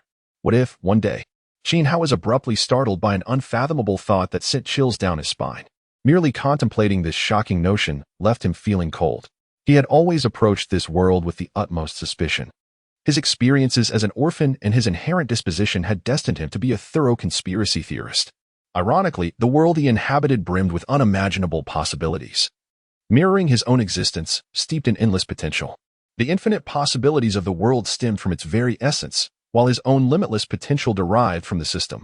Was it he who was filled with boundless possibilities, or was it the system? This was an utterly absurd notion. Exhaling deeply, Qin Hao touched his slightly chilled spine and let out a self-deprecating smile. What was wrong with him? How could he entertain such thoughts? Was the pressure of recent events weighing too heavily upon him? Rubbing his eyes, he forcibly suppressed the unrealistic worries swirling in his mind. Regardless of whether his concerns are unfounded, Qin Hao finds himself at a loss, understanding that strengthening himself through the system is the only rational course of action. However, complete reliance on the system is ill-advised. As he lay upon his bed, he sank into a deep slumber, this being the final thought that crossed his mind before sleep. In the encompassing darkness, a solitary, cold throne loomed ominously. It exuded malevolence and power, epitomizing absolute strength and supreme authority. Above it hovered an indistinct shadow, a figure shrouded in darkness. Its face remained obscured, save for a pair of eerily enchanting eyes, glowing a terrifying red amidst the gloom. Was this a dream? The sea of consciousness? Within the cave, Qin Hao lay upon a stone platform, slightly raising his brow before turning over. Outside, the sky gradually darkened. Upon the true inheritance peak, Apart from the impenetrable darkness enveloping Qin Hao's cave, a solitary figure lay in tranquil slumber. The other 4 caves closer to the mountain's summit simultaneously illuminated with radiant light. 7 days hence, the true inheritance ceremony? The esteemed disciple Qin Hao? He was a strikingly handsome youth, his brows resembling 2 inverted sword lights, a faint smile playing at the corners of his lips, exuding an aura of cold intensity. Before him, a scarlet gold dragon scale sword quivered in rhythm with his breath, dancing in the air. This individual was none other than Lin Dong, the foremost disciple of the Qingyan sect. With a swift motion, he rose and gazed down the mountain, his eyes emitting 2 golden beams resembling sword lights, seemingly piercing through the endless mountain range, aimed at a cave at the foot of the mountain. A resounding dragon's roar echoed throughout the expanse of True Inheritance Peak. Simultaneously, the second disciple, Xiao, the third disciple, Li Muzi, and the fourth disciple, Deng Su, collectively turned their gazes toward the foot of the mountain. Unbeknownst to them, Qin Hao remained ensconced in his dream. 7 days later, before the Qingyan Hall of the Qingyan sect, upon the White Jade Plaza, tens of thousands of outer disciples stood in solemn silence on the plaza, while above them, 3,000 inner disciples stood upon flying swords, suspended in the air. Their expressions equally grave, not a word spoken. Each of these 3,000 inner disciples was a 4th-tier spiritual master capable of sword flight. Although the majority were only at the initial 4th-tier level, each one was a legitimate 4th-tier practitioner, far superior to the likes of Lu Qian, representing the foundation of the Qingyun sect. Above these 3,000 inner disciples stood an additional 300 direct disciples, arranged in 9 rows, also suspended in midair. Each of them possessed advanced 4th-tier strength, with a distinguished individual at the forefront of each row, collectively known as the 9 most outstanding direct disciples. They all stood at the pinnacle of the 4th tier, merely a step away from ascending to the 5th tier and joining the ranks of the true disciples. Among them was Qin Hao's 9th senior brother, Lung Jiansheng. At each of the 4 corners of the plaza, towering stone pillars reached toward the heavens. Disappearing into the clouds, their height surpassing even that of the 300 direct disciples. Atop 4 stone pillars, for individuals stand, each bearing distinct expressions, some solemn, others with enigmatic smiles. Some exuding a fierce aura, while others have their brows tightly knit. Yet, before each person lies a sword embedded within the pillar, resonating with their formidable presence, imparting an impression of unparalleled sharpness and intensity. Suddenly, a piercing sword cry reverberates. This is swiftly transformed into a resounding sword howl that echoes through the heavens. A silver-white sword light flashes forth from the depths of the clouds, extending 100 feet long and several yards wide, emanating an oppressive chill that cleaves through the cloud cover above. In an instant, the vast expanse of clouds dissipates, revealing an unclouded sky. On the ground, Shui Laoguai lifts his gaze towards the tangible sword light above, which has been forged through by Wuji's extraordinary golden elemental prowess, serving as the bridge for Qin Hao to ascend to true discipleship. All disciples bow. Shui Laoguai's eyes narrow as he calls out in a deep voice. Behind him, Elder Lien steps forward, unleashing a powerful surge of earth elemental energy that rushes from beneath his feet directly to the center of Bayou Square. The ground splits open with a tremendous crack, stones and soil erupting forth to form a stone dragon, ascending at an astonishing pace. It rises, reaching the height of the other 4 stone pillars, before abruptly halting.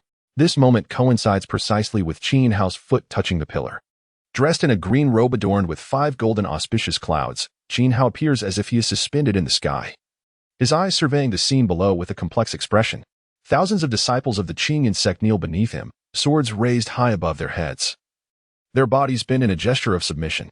Even aware of Bai Wuji's ulterior motives, and recognizing that this mass adoration is merely ceremonial, lacking genuine reverence, Qin Hao cannot suppress the surge of fervor within his heart, his spirit swelling with ambition. A true man should embody this spirit. Qin Hao raises his head, withdrawing his gaze, and looks up at Bai Wuji, suspended in the air above. He understands that the reverence shown by those below is not directed at him, but at the Qingyan sect and Bai Wuji. Yet, he resolves that one day, the object of their worship shall be him, though he wonders how many among them will still be alive by that time. A cold decision solidifies in Qin Hao's heart. The scene before him ignites his ambition to its zenith, seemingly foreshadowing a tragic fate for the Qingyan sect. Qin Hao. Bai Wuji surveys the other true disciples atop the pillars, his gaze chilling slightly, before finally resting on Qin Hao. Disciple present. Qin Hao meets Bai Wuji's stare, marking the first time since joining the Qingyan sect that he holds direct eye contact with him. Bai Wuji furrows his brow. Sensing a stark contrast in Qin Hao's current aura compared to the impression he left during their previous encounter in the hall, momentarily caught off guard. From this day forth, you shall be the 5th true disciple of the Qingyan sect. You must safeguard our legacy. Do you accept? Despite his surprise at Qin Hao's transformation, Bai Wuji recognizes the urgency of the moment and the need to preside over the ceremony. I accept. Qin Hao replies resolutely. Qin Hao harbored a cold smile within, yet spoke with resolute certainty. Very well, I formally bestow upon you the Qifeng sword. This sword is a relic left by the former sect master, a rare artifact of considerable value. You must not tarnish its esteemed reputation. Disciple obeys. Qin Hao accepted the Qifeng sword, bowing his head to examine it. Though confusion lingered in his heart, why did every member of the Qingyan sect carry a sword? It would be more fitting to rename the sect to Qingyan Sword Sect. In the Spirit Energy Continent, magical artifacts are categorized by rank into 4 tiers: spirit treasures, magical tools, mysterious treasures, and sacred objects. Thus, Bai Wuji's words held some truth. For an ordinary sect, a magical tool is indeed a precious possession. However, Qin Hao felt little attachment, even if a sacred object lay before him. It would not stir his heart. After all, these were items that could not be activated by his chakra, rendering their value akin to that of a chicken rib. Among the members of the Qingyan sect, the only thing that piqued his interest, aside from the plentiful experience points scattered about, was the extraordinary treasure in Bai Wuji's possession. These rare and exotic treasures are so named because they do not require spiritual energy for activation, meaning Qin Hao could wield them as well. Logically speaking, after Qin Hao received the sword, the true inheritance ceremony should have concluded, allowing the disciples to disperse and attend to their own affairs. However, at that moment, Bai Wuji stood strangely in midair, silent and gazing downward, showing no sign of concluding the event. Let us descend. Bai Wuji smiled faintly at Qin Hao, grasping him and swiftly shooting back down to the white jade square. Following closely behind were 4 distinguished disciples, their eyes flickering as they stepped forward to land in succession. Upon landing, Qin Hao lifted his gaze to the 4 streaks of sword light racing toward them, accompanied by an endless array of sword radiance. As the direct disciples and inner disciples returned to the ground as well. After the span of a tea's preparation, amidst the astonished gazes of the outer disciples, Bai Wuji and Qin Hao found themselves encircled by layers of true disciples, direct disciples, and inner disciples. What is the meaning of this? Bai Wuji's expression turned frosty, his eyes glinting with a chilling intensity as he surveyed the surroundings. His voice was like shards of ice in a frigid wind, emanating a palpable aura of menace. Yet, the surrounding disciples merely lowered their heads, seemingly oblivious to his words, refusing to retreat even an inch. Silence reigned, a deafening stillness that echoed discontent, expressing the collective dissatisfaction among the disciples over Qin Hao's rapid ascent to the status of a true disciple. Silence. The atmosphere thickened with an unsettling tension. Bai Wuji's face turned a fearsome shade of pale. Yet, Qin Hao scoffed, fully aware of the charade unfolding before him. This was nothing but a performance. The 4 esteemed true disciples had orchestrated a coup, rallying the other disciples to contest his elevation to true disciple status. Yet Qin Hao had been silently observing, and he discerned not a trace of surprise in Bai Wuji's eyes. This indicated that Bai Wuji had evidently anticipated the unfolding scene, and one could even assert that he had facilitated its occurrence. One might ponder if Bai Wuji had chosen not to descend but instead to depart directly with Qin Hao. At his speed, which of the disciples could have pursued him, let alone encircle him? This was a performance orchestrated to perfection. Qin Hao scoffed inwardly. Had he not been aware of Bai Wuji's ulterior motives, he might have genuinely felt gratitude towards him, ultimately becoming a pawn in his machinations. However, presently, upon further reflection, he could only regard Bai Wuji's performance as clumsy, inciting within him a more resolute disdain and murderous intent. Naturally, until he possessed the capability to act, he must continue to play along with Bai Wuji's script, not merely complying but excelling beyond what Bai Wuji had envisioned. Only in this manner could he demonstrate his greater value to Bai Wuji, thereby securing more time and opportunities amidst the conflict of these 2 factions to amass power for a counterattack. Aligning with the elders would have been an appealing option. Yet such a possibility seemed bleak. Thus, he resolved to steadfastly align with Bai Wuji. The more he offended those opposite him, the more pleased Bai Wuji would be. Recognizing his worth and ensuring his safety, Qin Hao's mind raced, a torrent of thoughts whirling within him, and within mere seconds, he discerned precisely what he ought to do. Such a person as he seemed inherently suited to thrive in the harshest of environments, as he consistently managed to swiftly and calmly devise the correct solutions in various perilous situations. Bai Wuji, seething with anger, was indeed aware of the imminent scenario and had indeed nudged it along, yet it was only upon its actualization that he recognized the authenticity of his fury. Am I truly the leader of Qingyun's sect, or are they the true masters? Just as Bai Wuji struggled to regain his composure and prepared to speak, a derisive laugh reached his ears.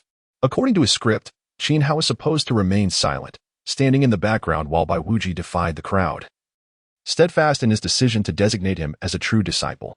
Yet, at that moment, Qin Hao stepped forward, positioning himself before the four principal disciples, meeting their gazes directly. This unexpected move caught Bai Wuji off guard, rendering his words unspoken. The four principal disciples were similarly taken aback, although they had ostensibly approached Qin Hao. Their true aim was directed at Bai Wuji. They could hardly fathom that, under such circumstances, the typically reticent Qin Hao would dare to wear a mocking smile. Had he lost his mind? Not only do the four esteemed disciples of the sect harbor such thoughts, but even Bai Wuji is baffled by Qin Hao's seemingly unwise actions. Yet, disregarding the gazes of those around him, Qin Hao strode confidently out from behind Bai Wuji, a smirk of disdain curling at the corners of his mouth as he positioned himself before the four esteemed disciples. Initially intrigued by the identities of these disciples, who were deemed significant enough to be ranked above him and labeled as the first, second, third, and fourth disciples, he now found himself overwhelmed by a singular notion. The ranking of these esteemed disciples was unequivocally erroneous, though Qin Hao was still young and of modest stature.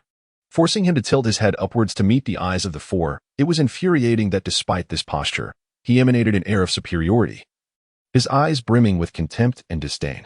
Oh, how could this be erroneous? Deng Su inquired sharply, his tone laced with hostility. Fool, Lin Dong silently cursed, contemplating the folly of having a teammate as inept as this. With a hearty laugh, Qin Hao's gaze playfully surveyed the four esteemed disciples, his ridicule palpable as he assessed them from left to right. You four imbeciles presume to stand alongside me as esteemed disciples? To be ranked above me? In my view, it would be prudent for you to withdraw and spare yourselves the embarrassment of your current predicament. Why not promptly relinquish the title of esteemed disciple?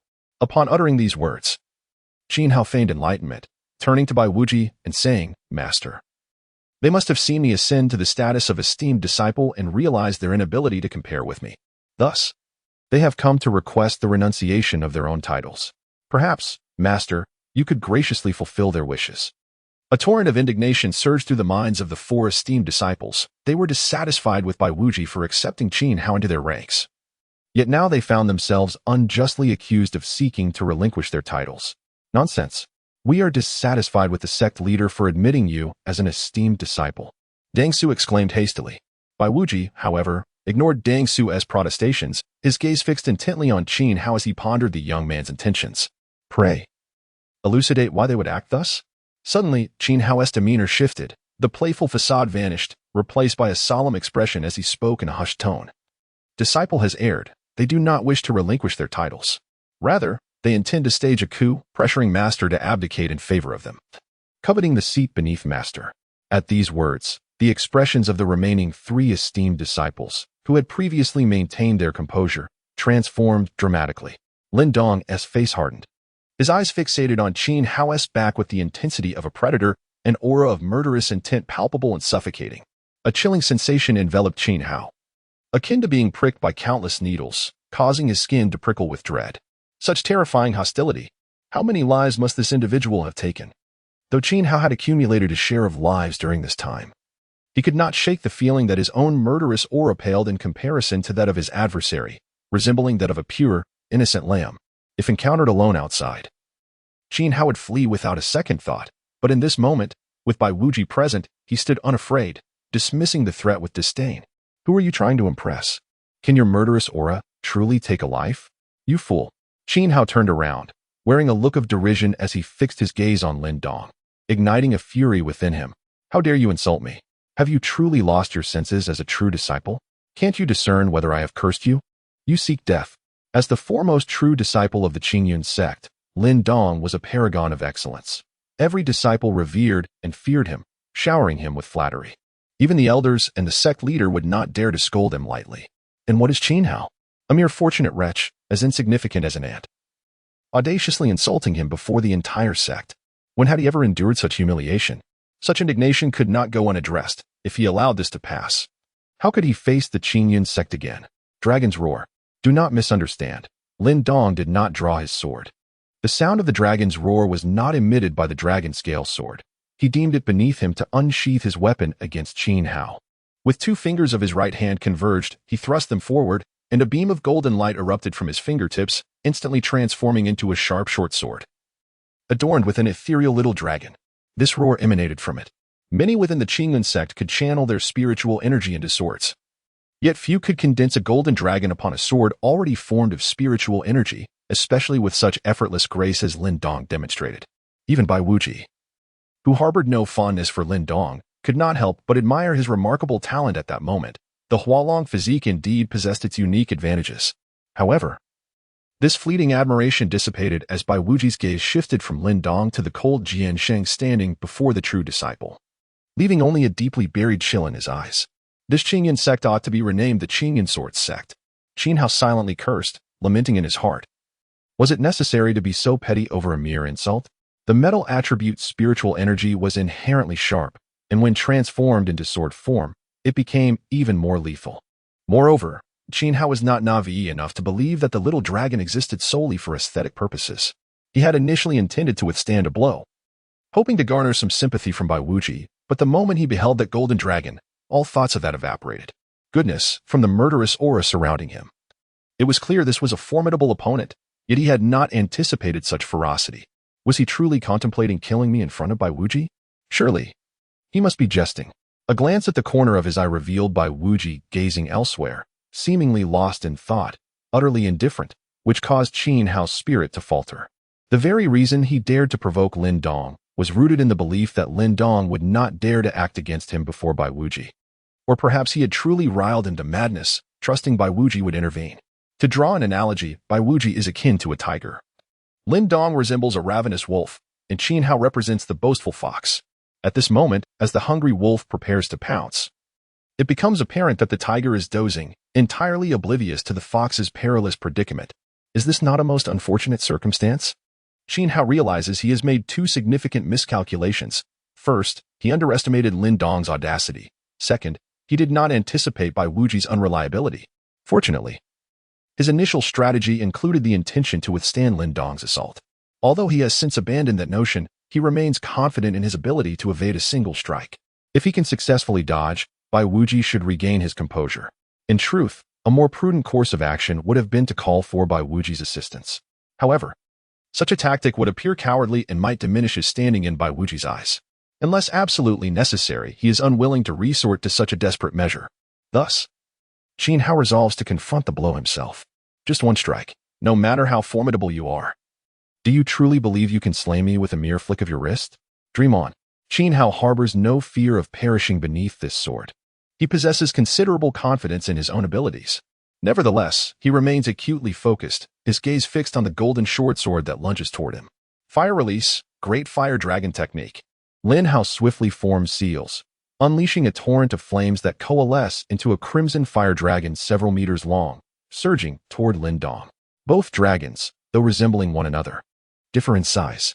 Yet, the fire dragon expelled by Qin Hao is merely an illusion. Upon contact with the sword's tip, it is cleaved apart by the sharp, metallic energy. A trivial display of skill. Lin Dong's countenance hardens, his gaze chillingly intense. With a flick of his wrist, the sword spins in midair, causing the fire dragon to be shredded and extinguished. The sword's tip does not waver, relentlessly advancing toward Qin Hao, seemingly intent on delivering a fatal blow. Dare you harm a fellow disciple? Qin Hao bellows. Lin Dong's expression shifts slightly, yet his assault continues unabated. A man is ruthless as he places no value on the sect's loss. Even if he harbors some trepidation, it will not dilute his murderous intent. Once he decides to strike, he will not temper his actions for any consideration. This is the lesson learned from a life steeped in bloodshed. In the heat of battle, one must never hesitate for any reason. To do so invites disaster, as even the slightest distraction could lead to one's downfall. This fellow is unexpectedly loathsome. Being of the same ilk, Qin Hao senses the danger emanating from Lin Dong, recognizing a shared essence. His previous statement and Lin Dong's reaction only solidify his conviction that they share similar traits.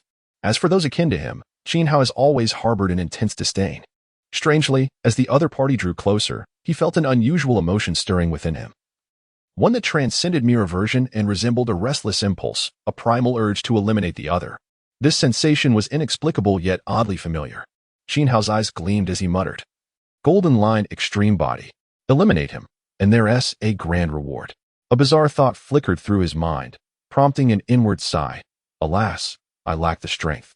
Survival must take precedence. Suddenly, he stomped his foot, his body twisting in a peculiar dance. The level of his soft body modification technique was still insufficient to render him genuinely pliable, yet to the onlookers, his movements appeared strikingly exaggerated. Is this fellow a serpent? Xiao mused, mildly intrigued, though that was the extent of his fascination. After all, such oddities were commonplace among their elite ranks. Many peculiar psychic techniques existed, yet most proved ineffectual. Ultimately, raw power reigned supreme. Take Lin's sword, for instance, formed from spiritual energy. It would not concern itself with how Qin Hao twisted. It would simply strike forward, and even if he truly transformed into a snake, evasion was impossible. Had Qin Hao been privy to Xiao's thoughts, he would have sprayed him with a mouthful of soda in disbelief. The uncanny was also a form of strength. Extreme oddity was no weaker than sheer dominance. Rather, it could evoke greater terror. The reason it had yet to instill fear was merely the practitioner's lack of mastery, not due to a deficiency in strangeness. Moreover, the uncanny often implied a plethora of hidden cards. An enigmatic technique could manifest in countless forms, yielding myriad unexpected effects.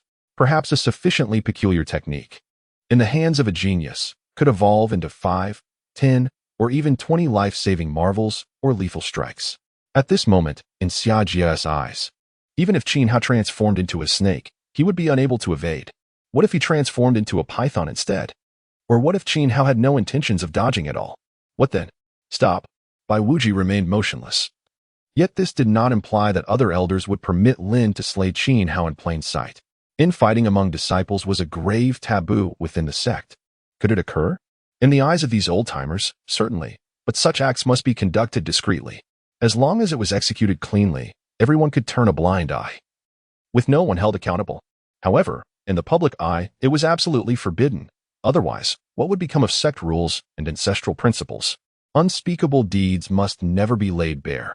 This was the paramount tenet of the sect, lest it become akin to the infamous demonic sect. Behind Qin Hao, a gust of wind swept by, and a figure emerged. The elder's fierce visage materialized before Qin Hao, obstructing Lin's advance. With a hand resembling a fan, he pressed downward, conjuring a golden palm shadow in the air that descended with force. Clang! The sound of metal clashing reverberated through the air. The short sword, transformed by spiritual energy, shattered with a resounding crack. Yet Lin Dong's expression remained unchanged, as if oblivious to the event. He halted his steps, his gaze cold and indifferent, not lingering on the elder even for a fleeting moment. The elder, treated as if he were mere air, immediately erupted in anger, his eyes widening as they met Lin Dong's frigid stare. Suddenly, his countenance shifted. He turned sharply, reaching out with a swift motion. Behind him, a golden dragon shadow had appeared unbeknownst to him, now opening its maw to lunge at Qin Hao. This entity, though ethereal, appeared vividly alive and vibrant, resembling a creature rather than a mere figment born of spiritual energy. Just moments ago, during their clash, this dragon had been obliterated. Yet Qin Hao perceived clearly that it was all an illusion. In the next heartbeat, flecks of golden light materialized behind the elder, coalescing into the dragon shadow, which, though diminished in size, had become more solid than before. Clearly, the elder was unaware of Lin Dong's capabilities. By the time he comprehended the situation and attempted to seize again, it was already too late. The dragon shadow was mere inches from Qin Hao's chest. It was over. At this moment, Lin Dong's expression was impassive, his gaze unwaveringly fixed on Qin Hao, as if etching the image of his demise into memory. The three principal disciples furrowed their brows tightly, their focus directed at Bai Wuji, for in their hearts, they believed only he could save Qin Hao at this juncture. The elder's rage was palpable, his visage becoming increasingly terrifying. Qin Hao felt as though the very air before him had been compressed, even before the dragon shadow arrived. His cheek felt as if it had been sliced by a blade, causing intense pain. His pupils constricted, eyes narrowing.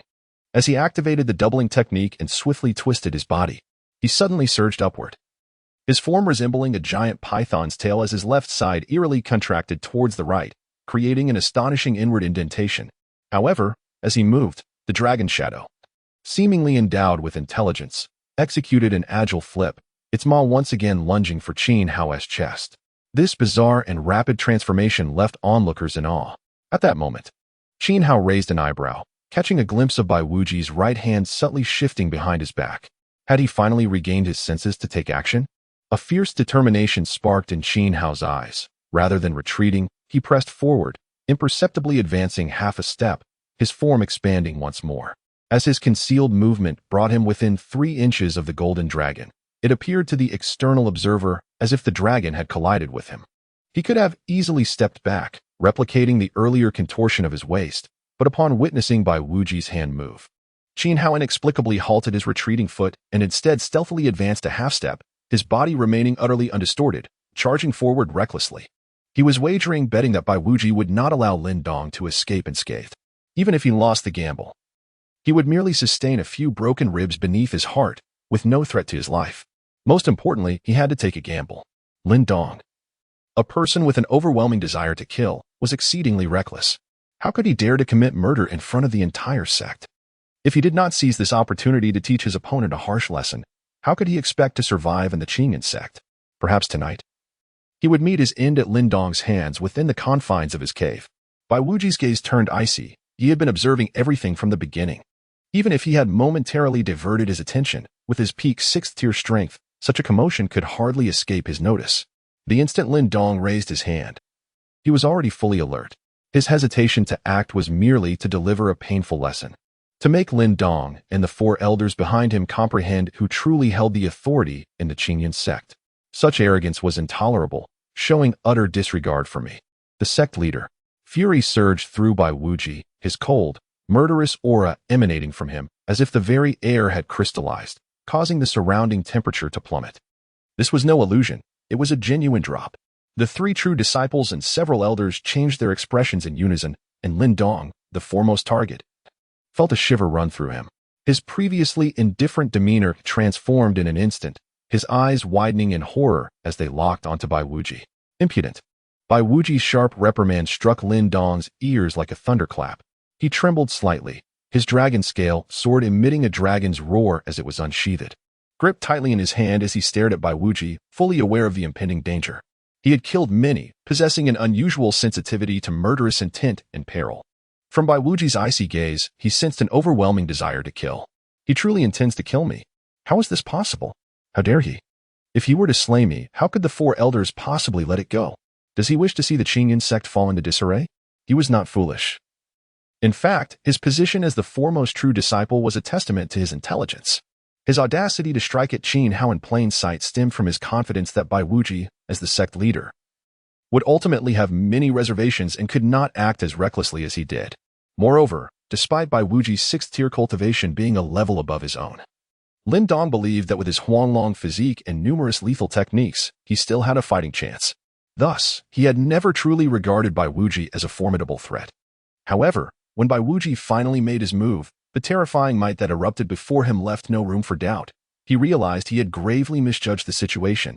In this world, a unique physique did not guarantee supremacy. There were many with ordinary physiques who possessed astonishing combat prowess, capable of defeating those with so-called extraordinary abilities. Furthermore, the gap between the 5th and 6th tiers was far more complex than Lin Dong had imagined. Impudent. Bai Wuji's right hand shot out like lightning, his index and middle fingers pinching the golden dragon's head like a pair of scissors. Golden spiritual energy surged down his fingers, binding the immobile golden dragon tightly. With a gentle squeeze, the sharp golden spiritual energy fragmented the dragon's image, transforming it into golden light that dissipated into the air. Qin Hao emitted a muffled groan as he expelled a mouthful of fresh blood. The flesh beneath his chest was a gruesome sight, a large chunk of it torn away, exposing his stark white ribs, which bore numerous fine cracks. Was he injured? What had transpired? Had I acted too late? Bai Wuji felt a flicker of confusion, but his thoughts were abruptly interrupted by the dragon's roar that accompanied the unsheathing of the dragon scale sword, chilling his countenance further. Very well indeed. Who granted you the audacity to harm your fellow disciples? Who gave you the courage to draw your sword against our sect? Do you still consider yourself a disciple of Qingyan sect? Or do you believe that merely holding the title of first true inheritance allows you to stand above this sect? To rise above me, Bai Wuji, and above Qingyan itself? Bai Wujia's voice thundered, growing increasingly louder, echoing throughout the entirety of Qingyan's sect, penetrating the ears of every disciple and elder, making them acutely aware of Lin Dong's tremendous transgression. His relentless inquiries were like a vice, leaving Lin Dong no respite to breathe, each word steeped in righteousness, while the underlying malice was palpable even to a fool. With every utterance, Bai Wujie advanced a step forward, and with each step, his imposing aura intensified. His words flowed rapidly, as did his pace, causing his presence to surge like a rocket, pressing down upon Lin Dong like an immense mountain, rendering him breathless. Was this the might of the sixth tier? Was this the dignity of a sect leader? Lin Dong clenched his teeth tightly, gripping the dragon scale sword firmly in his hand. A flicker of struggle crossed his eyes as he sheathed the sword. Kneeling on both knees, and proclaimed loudly, Lin Dong acknowledges his fault. I implore the sect leader to mete out punishment. Bai Wujie's burgeoning aura suddenly faltered. At that very moment, four figures interposed themselves between Bai Wujie and Lin Dong, the four elders of Qingyan's sect. Sect leader, please calm your anger. They intoned in unison. Though their heads were bowed, their feet remained resolutely planted, blocking Bai Wujie's advance toward Lin Dong.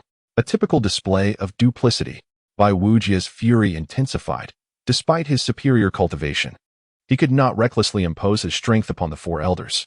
He could easily cleave Lin Dong in two, but could he also do the same to the elders? Such an act would be gratifying, yet it would spell the ruin of Qingyan's sect, a betrayal of the ancestral teachings and the dying wishes of the previous sect leader. As Lin Dong had surmised, he was indeed a sect leader, bound by immense responsibilities that could not be disregarded. However, it was equally impossible for him to simply let Lin Dong off the hook. The struggle between him and the four elders resembled a tug-of-war, a protracted contest that could not be resolved in an instant, requiring gradual accumulation of advantage. For instance, he intended to instill a lasting lesson in Lin Dong, to make the four elders realize that Bai Wujie was not to be trifled with. Crossing the line would necessitate consequences, and he aimed to demonstrate to all disciples of Qingyan's sect who truly held authority. Most importantly, he needed to ensure that Lin Dong would temper his reckless behavior, lest he jeopardize Bai Wujie's grand designs. Step aside, Bai Wujie commanded, his expression as cold as frost. Sect leader, please calm your anger. How remarkable is Lin Dong's predicament? The four elders exchanged glances and responded in unison. We dare not. One elder then remarked, it is indeed inappropriate to have injured the fifth true disciple during the true inheritance ceremony, yet that was provoked by Qin Hao's prior insults. Likely a momentary lapse in judgment, it is unlikely to recur. Drawing one's sword before the sect leader is also a sign of disrespect, but it can be understood as a reflexive act of self-preservation under the pressure of the leader's aura, devoid of malice. After this statement, the four elders bowed collectively to Bai Wujie, imploring, we beseech the sect leader to consider. This was a subtle concession, conveying two meanings. First, an acknowledgement of Qin Hao's identity as the fifth true disciple, indicating there would be no further complications regarding this matter. Second, a promise to restrain Lin Dong from seeking trouble with Qin Hao, at least on the surface. These two conditions were proposed in exchange for Bai Wujie's mercy towards Lin Dong. Naturally, the sect would not impose further burdens. Bai Wujie nodded, recognizing this as the best possible outcome at present, yet he still spoke coldly. The four elders exchanged glances and stepped aside. For the dignity of the sect leader must be upheld in the presence of disciples. To harm one's fellow sect member is a grave taboo in Qingyan sect. Ordinarily, we should not spare your life, but considering your contributions over the years to our sect, and with four elders advocating for your clemency, we shall grant you a reprieve. Bai Wujie declared, his tone shifting. However, while you may escape the death penalty, lesser offenses remain. Stand up.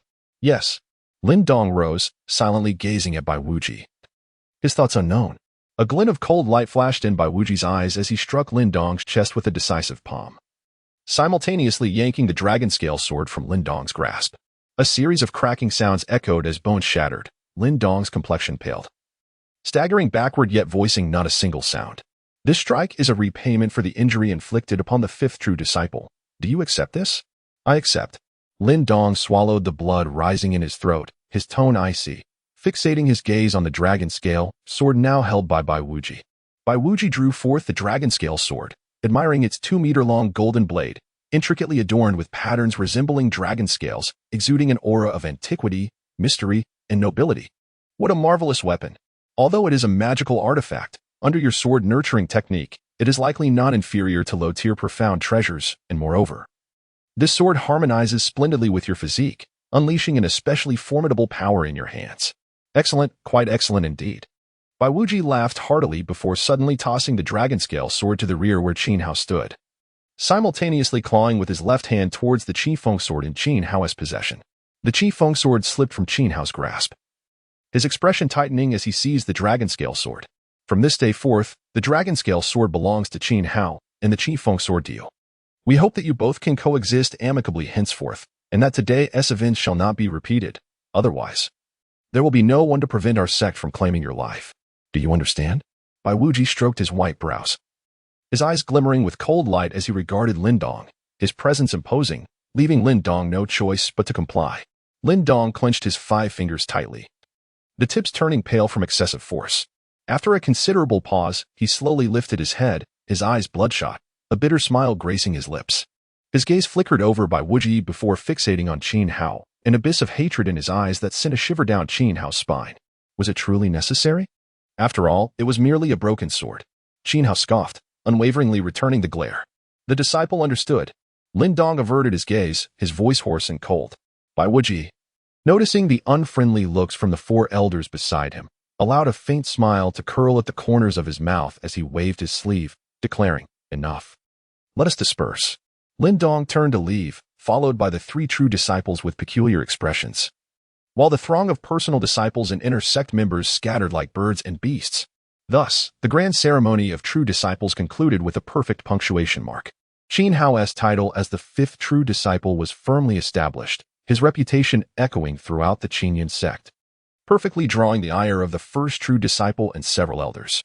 It could be said that although events did not unfold as Bai Wuji had scripted, the outcome far surpassed his expectations, leaving him thoroughly satisfied with Qin Hao's performance.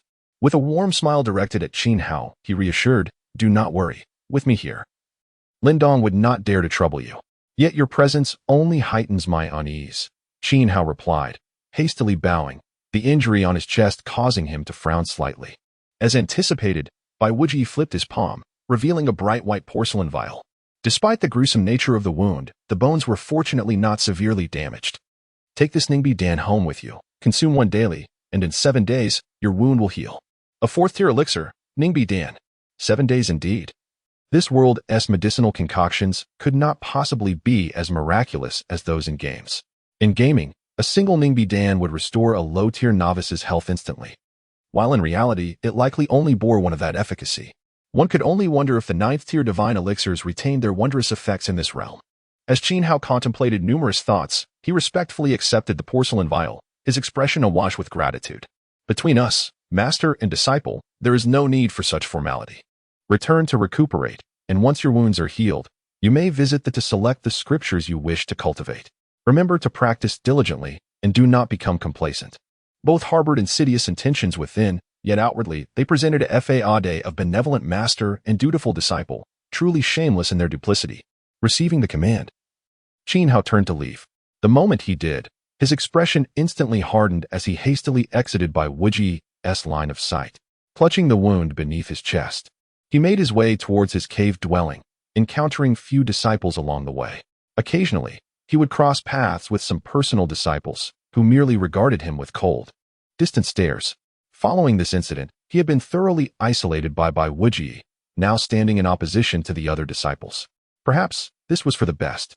As an orphan who has wandered the streets and scavenged for food since childhood, Qin Hao's character is inevitably imbued with numerous dark facets. Selfishness, indifference, and suspicion stand out as his most entrenched traits.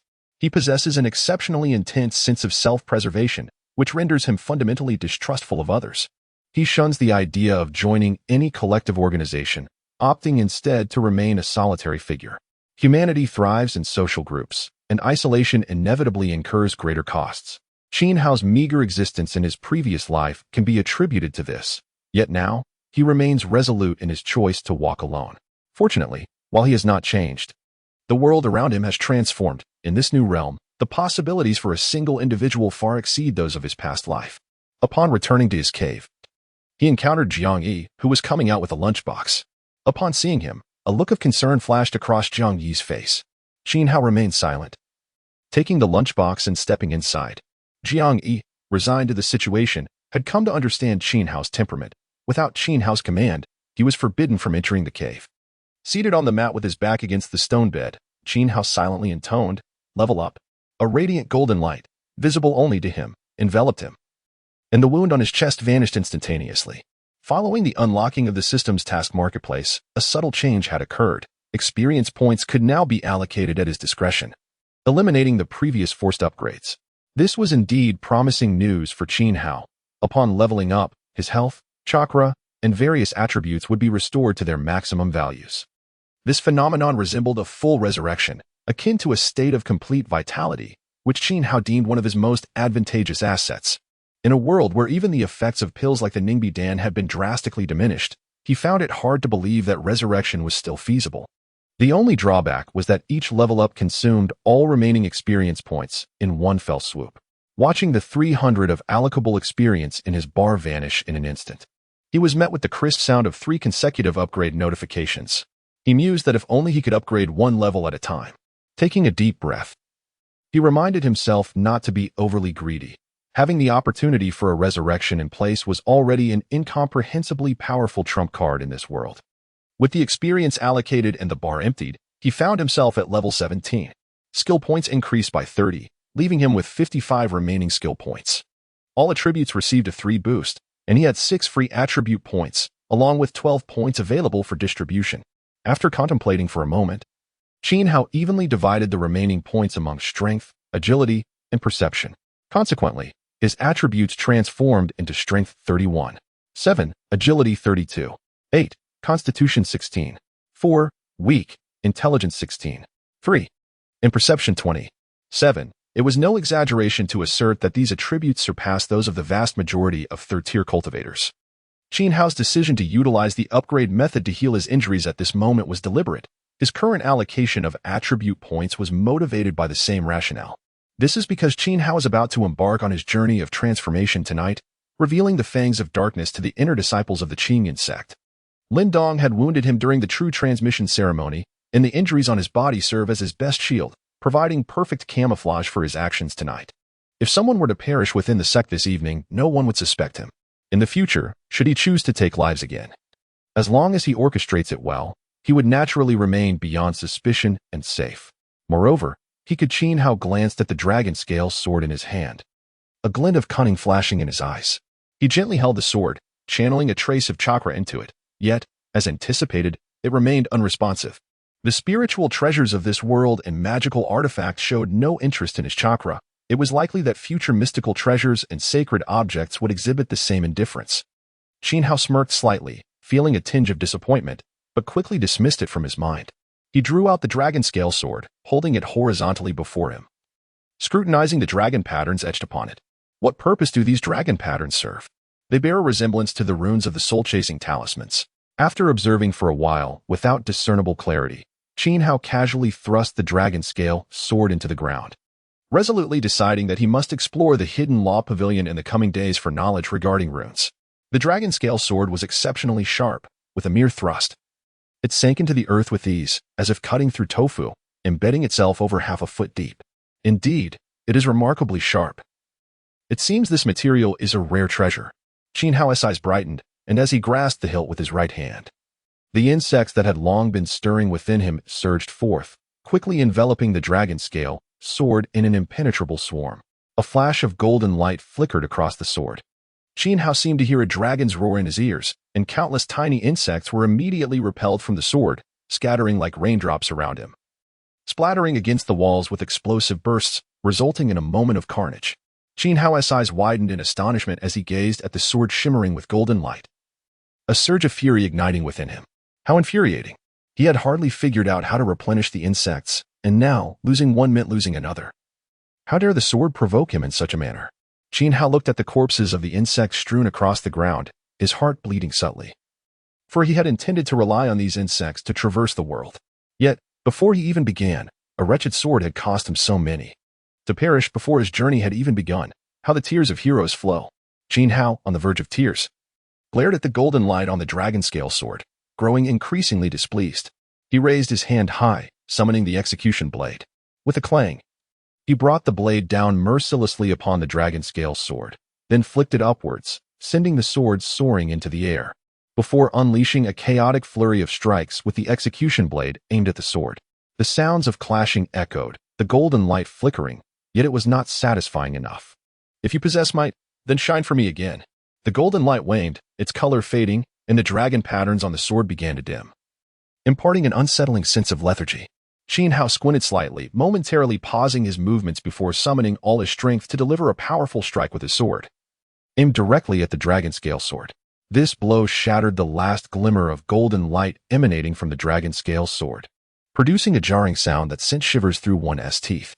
With keen eyes, Xiao noticed a shard, resembling a fragment of iron, fall to the ground at the point of impact between the dragon scale sword and his executioner's blade.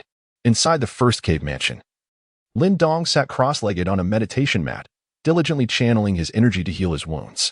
Although Bai Wuji's earlier strike appeared to have inflicted minimal damage, it was, in truth, insidiously debilitating. A stream of golden spiritual energy coursed through his body, elusive and ethereal, as if it could be easily dispelled with but a slight exertion. Yet, it was cunningly evasive, possessing an almost sentient quality, reminiscent of a drifting cloud, eluding capture within the vital points of his body, making it difficult for him to act. The Qingyun technique. Lin Dong was astonished to discover that Bai Wuji had cultivated even this rudimentary technique to such a profound level. However, did he truly believe that this mere trick could thwart him? Such a notion was a gross underestimation of Lin Dong. He silently vowed to reclaim the humiliation he had endured today. His expression darkened, filled with cold resolve. As he prepared to unleash his spiritual power to eradicate the troublesome golden energy, an unexpected tremor coursed through him. He coughed up a jet of blood, and his spiritual energy surged uncontrollably towards the golden essence, causing him to spit out another mouthful of crimson. Lin Dong's face turned an alarming shade of pale, reminiscent of someone suffering from excessive indulgence, a ghastly pallor. He closed his eyes, focusing inwardly, and discerned a distinct golden imprint within his liver, while the golden spiritual energy had seemingly vanished without a trace. "Xiao!" Lin Dong roared in fury, his voice echoing throughout the true transmission peak. Xiao shuddered, pricking up his ears, as if he could hear someone calling his name. The tone was steeped in resentment, akin to that of a scorned woman abandoned after a fleeting romance, sending chills down the spine of anyone who heard it. Lin Dong. Though it was but a single utterance, Xiao immediately recognized the voice's owner, with a contemplative gaze directed towards the dragon scale sword on the ground.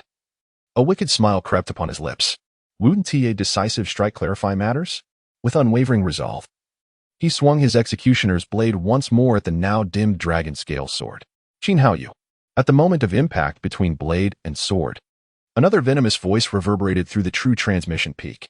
Before Lin Dong could finish his sentence, another voice resonated from the foot of the mountain, abruptly interrupting him. "What nonsense is this?" Lin Dong's eyes turned icy as he shouted, lifting the executioner's blade for another strike. Above the true transmission peak, Lin Dong's voice abruptly fell silent. Within the first cave mansion, Lin Dong spat out another 2 mouthfuls of blood, staining the ground in a glaring display. He groaned softly, his face contorted in agony, his eyes alight with a ferocious hunger for vengeance. He clenched his teeth tightly, suppressing the immediate impulse to violently slay Xiao. With his right hand, he formed a peculiar incantation, tapping his index finger against his forehead 3 times, severing the connection between himself and the dragon scale sword. This signified that the 15 years spent nurturing the sword had been in vain. Even if he could reclaim the dragon scale sword later, the time lost in between could never be regained. "Xiao, if you have the capability, never step out of the sect. The moment you dare to take a single step beyond its bounds, I, Lin Dong, will ensure your body is shattered into 1,000 pieces." Lin Dong's eyes glowed a fierce crimson as he murmured to himself, the murderous intent in his tone chilling enough to freeze the very air around him. Xiao continued to strike a few more blows, the sounds around him gradually fading away. Realizing that further attacks would likely yield no results, he ceased his actions and plunged the executioner's blade into the ground. Stretching his waist, he crouched down to examine the glimmering golden and silver fragments scattered on the ground. Picking up the dragon scale sword, he noticed, as expected, some inconspicuous nicks along the blade. He glanced over at the executioner's blade, which bore similar subtle imperfections along its edge. He wondered if perhaps this consumption would hasten the process. Rubbing his nose, he noticed a swarm of small insects crawling from his ankle onto the ground. This time, rather than seeking the executioner's blade or the dragon scale sword, they eagerly flocked towards the debris scattered on the ground. It appeared that they indeed quickened the pace of the process. Sensing the jubilant emotions emanating from the insects, Qin Hao formed a conclusion in his mind. Oh, do you prefer the essence of the dragon scale sword?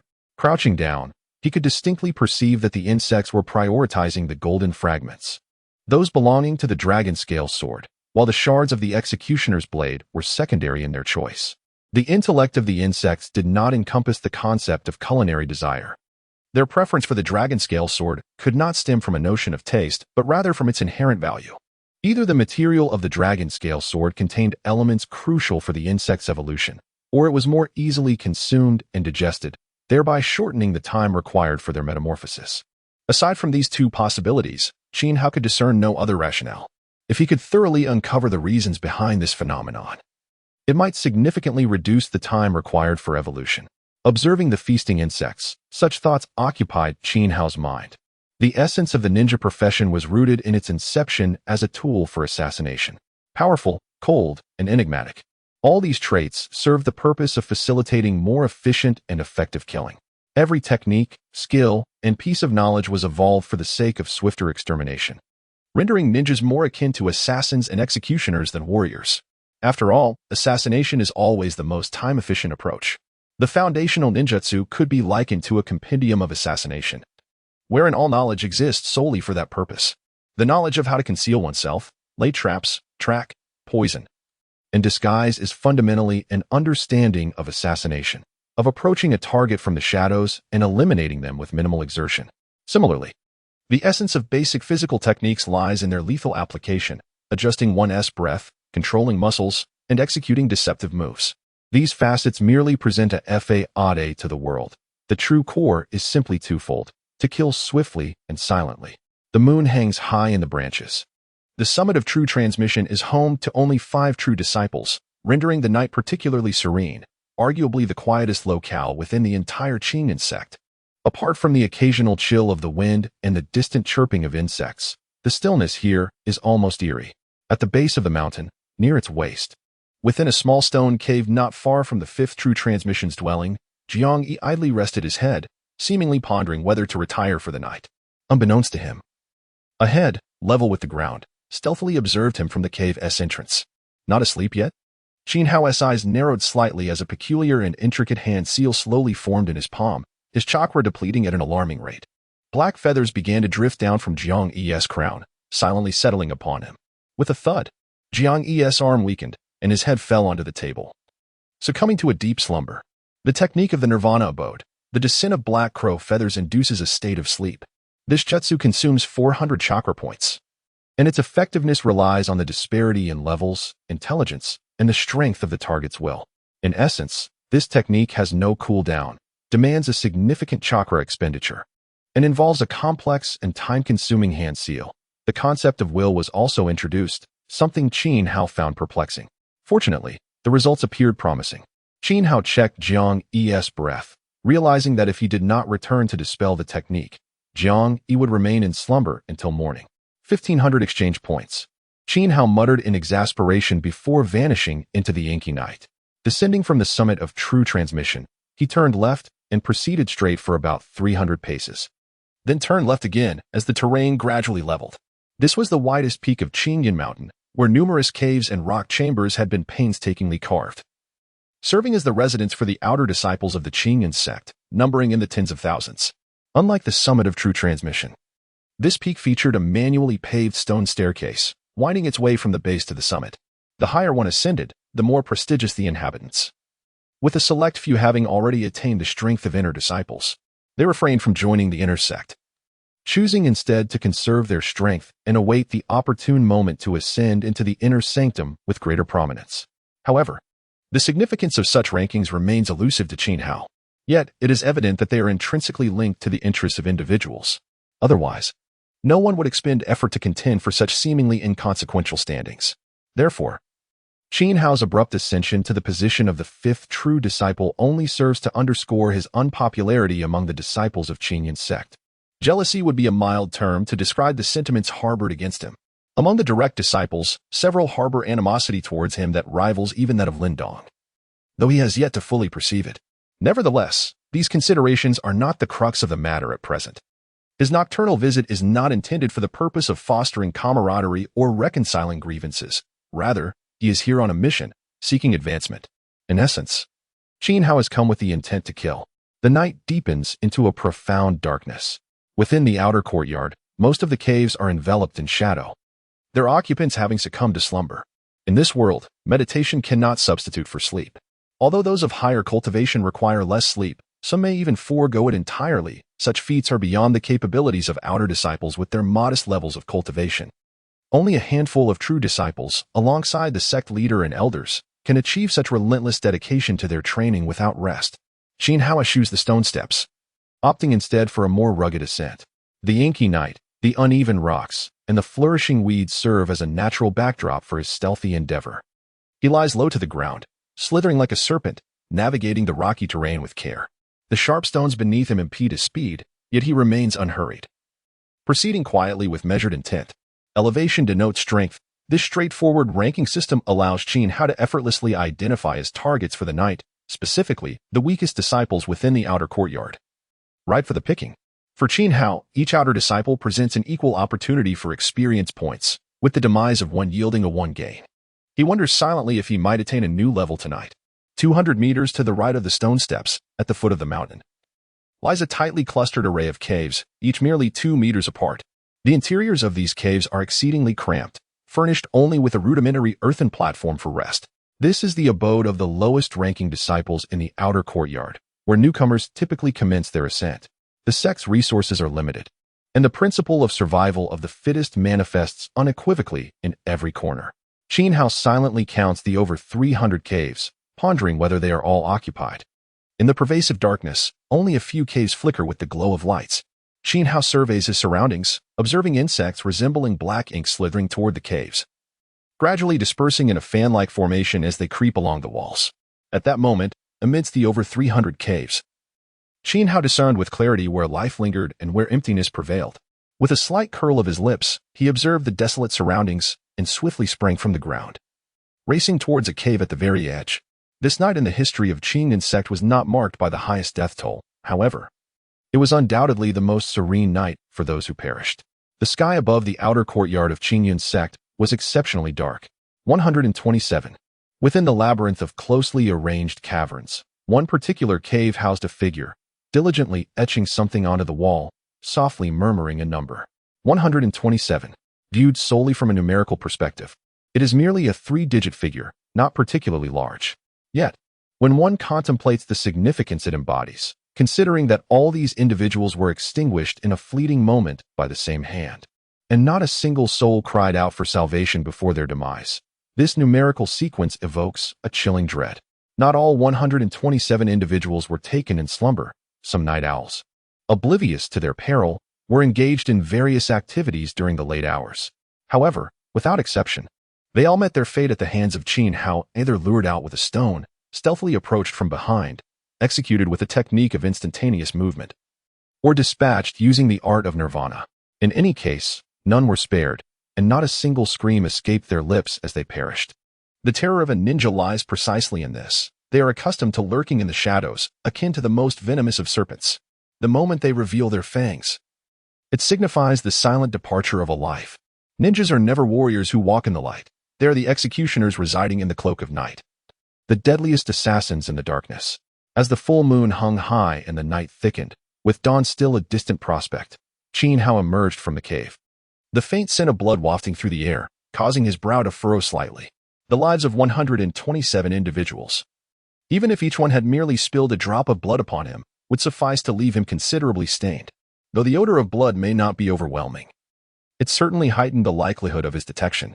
After all, in this world, there are not few who are acutely sensitive to the smell of blood. Xiao sniffed the air, extending a hand to gauge the wind's direction. Fortune favored him this time. However, he feared the winds might shift soon. With a slight narrowing of his gaze, he resolved to claim 3 more lives, seeking a round number. Tightening the black mask upon his face, he approached an adjacent cave. Kakashi's mask. Do you wish to see my true visage? Dream on. I am a handsome man who never reveals his true face. Special effect. Strip away 1 layer, and another remains. Though I seem thin, I am like a sanitary napkin, with layer upon layer. To remove this mask, One must consecutively peel it off 10 times within a second, costing 1,000 points. Note: collecting the Kakashi set yields unexpected effects. Individual mask grants 1 to Constitution, a trivial pursuit, or a divine artifact. Xiao initially intended to exchange for the mask of the Dark Faction, but the exorbitant price dissuaded him. After some contemplation, he opted for Kakashi's mask, partly out of curiosity towards the ensemble. "Is no one here?" Xiao murmured, slightly furrowing his brow. The insect had clearly informed him that this cave was occupied. Narrowing his eyes, he finally discerned, under the dim light, a curled figure in one corner of the stone bed. Was it a child? With a sudden tightening grip around his shuriken, Xiao stepped forward, and indeed, he could now see clearly. It was a little girl, approximately 7 or 8 years old, dressed in tattered clothing, likely shivering from the cold as she huddled in the corner, trembling. "Gugwa." Xiao involuntarily whispered his sister's name. He vividly recalled the first moment he laid eyes on her in this world, that small figure kneeling in the rain, quaking with fear. That memory was the most cherished in his life, a fleeting moment of tenderness in his 2 lifetimes. Lofa sect, dynasty. A sudden wave of murderous intent surged through Xiao, chilling the air and startling the girl awake. She scrambled upright, eyes wide with terror as she gazed at the masked figure beside her. With a swift motion, Xiao extended his left hand forward, leaning slightly, fingers gripping the girl's neck and pinning her against the wall. She clutched desperately at his hand, attempting to break free. Initially struck by fear, her expression quickly transformed into one of fierce determination, devoid of any terror. Strangely, Xiao felt a softening within himself. This expression was all too familiar, a blend of despair and numbness, resilience intertwined with profound pain, and a hint of defiance against fate. Such complex emotions are only visible in orphans, especially in the younger ones, for as they grow, those glimmers of vulnerability vanish, swallowed by their own harsh realities. In his past life, when Xiao scavenged for food alongside stray dogs, he bore that same expression, one that seemed ferocious yet lacked true lethal intent.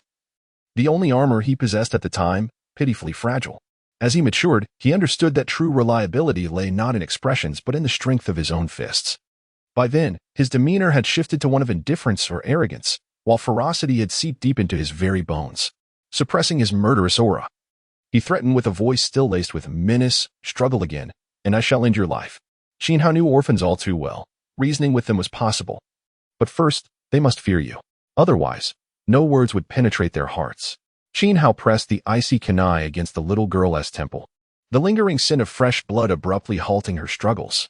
A shiver coursed through her tiny frame, yet her fierce gaze remained fixed upon him. After all, she was still a child. With a sigh, Xiao withdrew the kunai and spoke in a tone that was more assertion than inquiry. "Orphan?" Without waiting for her response, he continued, "I was once an orphan myself, but now I have a sister," he silently added in his heart. The ferocity on the girl's face softened slightly. Her expression shifted from hostility to a hint of familiarity. She yearned for companionship, much like he once did. Yet, those like them found it exceedingly difficult to integrate into the circles of others.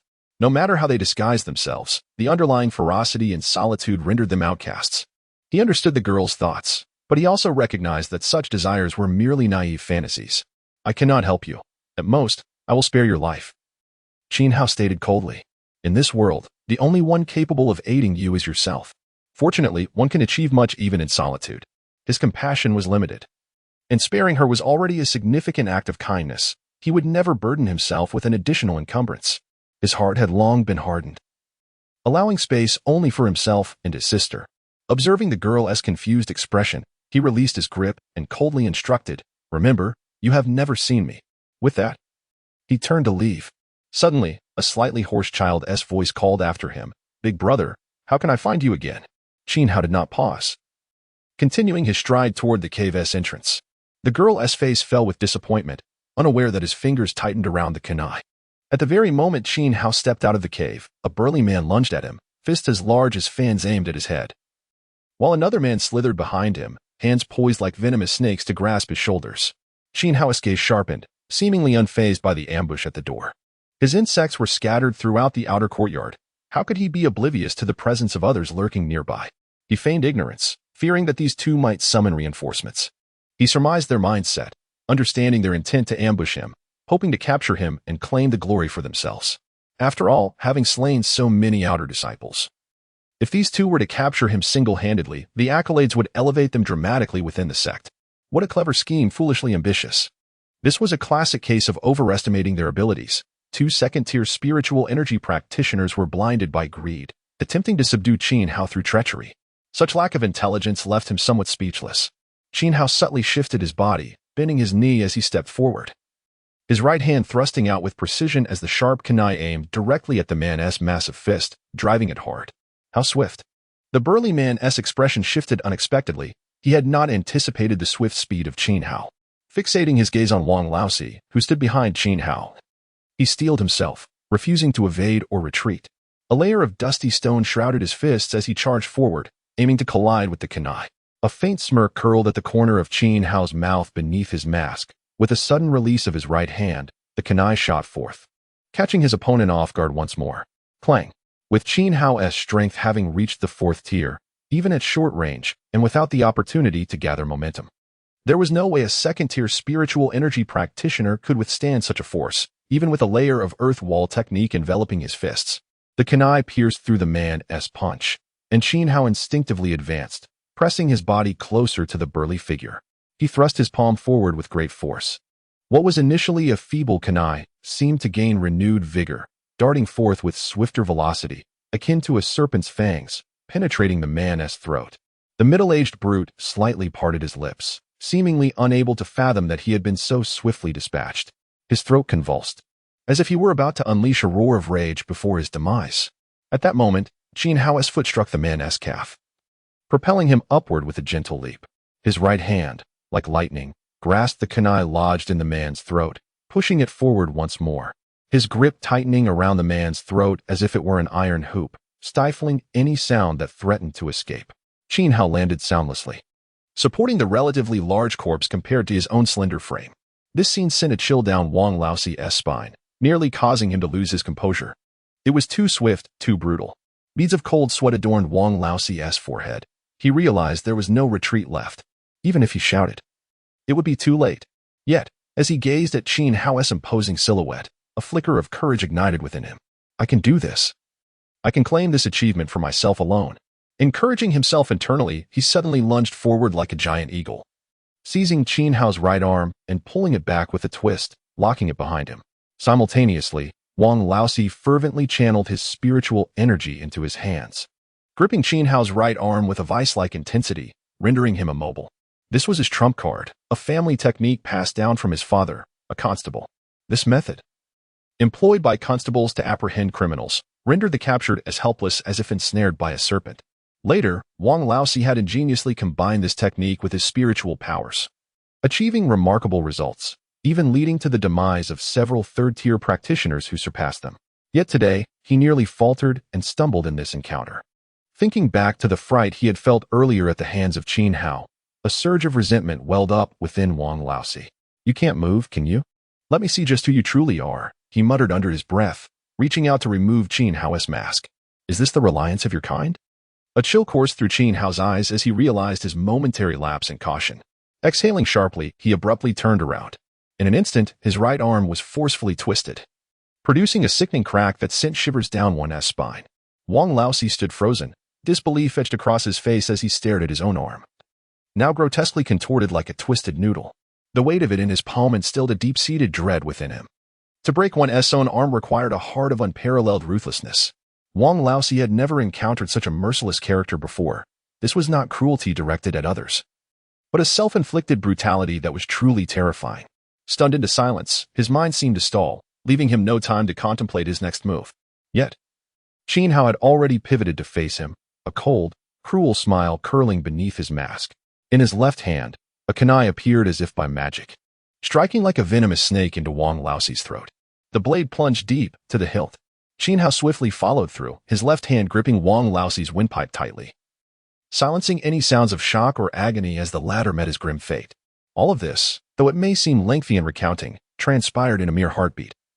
In the blink of an eye, one moment Qin Hao was besieged by two adversaries, and the next, they lay lifeless on the ground. In the cave, the young girl gaped in astonishment, her mind struggling to process the events that had just unfolded. Rising to his feet, Qin Hao's right arm swung limply, reminiscent of a marionette's, in an eerily unsettling manner. He cast a glance at the little girl who had descended from her perch, her stillness betraying a whirlwind of emotions in her eyes: admiration, fear, warmth, longing, and more. "If one day you believe yourself strong enough, you may come seek me," Xiao stated coolly, devoid of sincerity. He did not remove his mask to reveal his identity, leaving her with no means to find him. The girl, however, remained silent, her gaze brightening slightly, as if a flicker of hope ignited within. Ignoring her further, Xiao bent down to extract the two kunai, cradling his trembling right arm, and quietly departed the outer chamber. The girl watched him vanish into the darkness, momentarily dazed, before her expression turned pale, and she hurriedly exited the cave to drag the two bodies away to a more concealed location. Upon Xiao's return to his cave dwelling, he found Jiang still in a deep slumber. As he stepped inside, it was not long before he heard the faint rustling sounds from outside, the return of his insects. Narrowing his eyes slightly, Xiao opened the task panel and focused intently. "Level up. It has been quite some time since you engaged in combat to gain experience. This is unacceptable, given the numerous disciples of the Qingyun sect scattered across the landscape. Each external disciple slain rewards 1 experience. Defeating an internal disciple grants 1 experience. Vanquishing an inner disciple yields 10 experience, and eliminating a direct disciple confers a remarkable 100 experience. This task is time-sensitive. Rewards will diminish by half after 6 months. Task progress. External disciples slain, 129. Experience rewards available, 129. Do you wish to claim this reward?" "Yes." Xiao rubbed his right arm thoughtfully, a frown creasing his brow as he intoned the command. "Success in leveling up. All attributes 1, skill points 10. Free attribute points 2. With the melodious sound of notification ringing in his ears, Xiao felt rejuvenated, fully restored in health and energy. He stretched his right arm, which had returned to its normal state, silently reminding himself to remain vigilant and avoid carelessness that could lead to unforeseen pitfalls. He realized that his trump cards were still insufficient, particularly his offensive capabilities, which had become increasingly inadequate relying solely on basic physical techniques. While his earlier lapse was merely a moment of oversight, it illuminated the shortcomings in his current strength and methods, especially in the face of unexpected circumstances. His resources were woefully lacking, be it offensive strategies, survival techniques, or powerful hidden cards. In the pitch-black cave, Xiao's eyes glimmered with contemplation. Although he had some remaining exchange points, they were insufficient to acquire a formidable physical technique. Thus, he was compelled to devise a plan based on his existing abilities. The multiplication technique and parasitic technique indeed held great potential in the long run. However, at this stage, they could only serve as aids, rendering them somewhat superfluous. The battle chariot, while advantageous against weaker foes, was less effective against those with potent attacks, relegating it to a mere means of escape rather than confrontation. As for the fire release, great fire dragon technique, it was limited by his intelligence and level, proving inadequate. The shadow snake hand and the manipulation of wind wheels techniques might yield extraordinary results if utilized skillfully, yet they were primarily intended as surprise tactics, not definitive solutions. The nirvana seclusion technique was even more unattainable. The immense chakra consumption aside, the excessively lengthy hand seals alone were enough to induce frustration.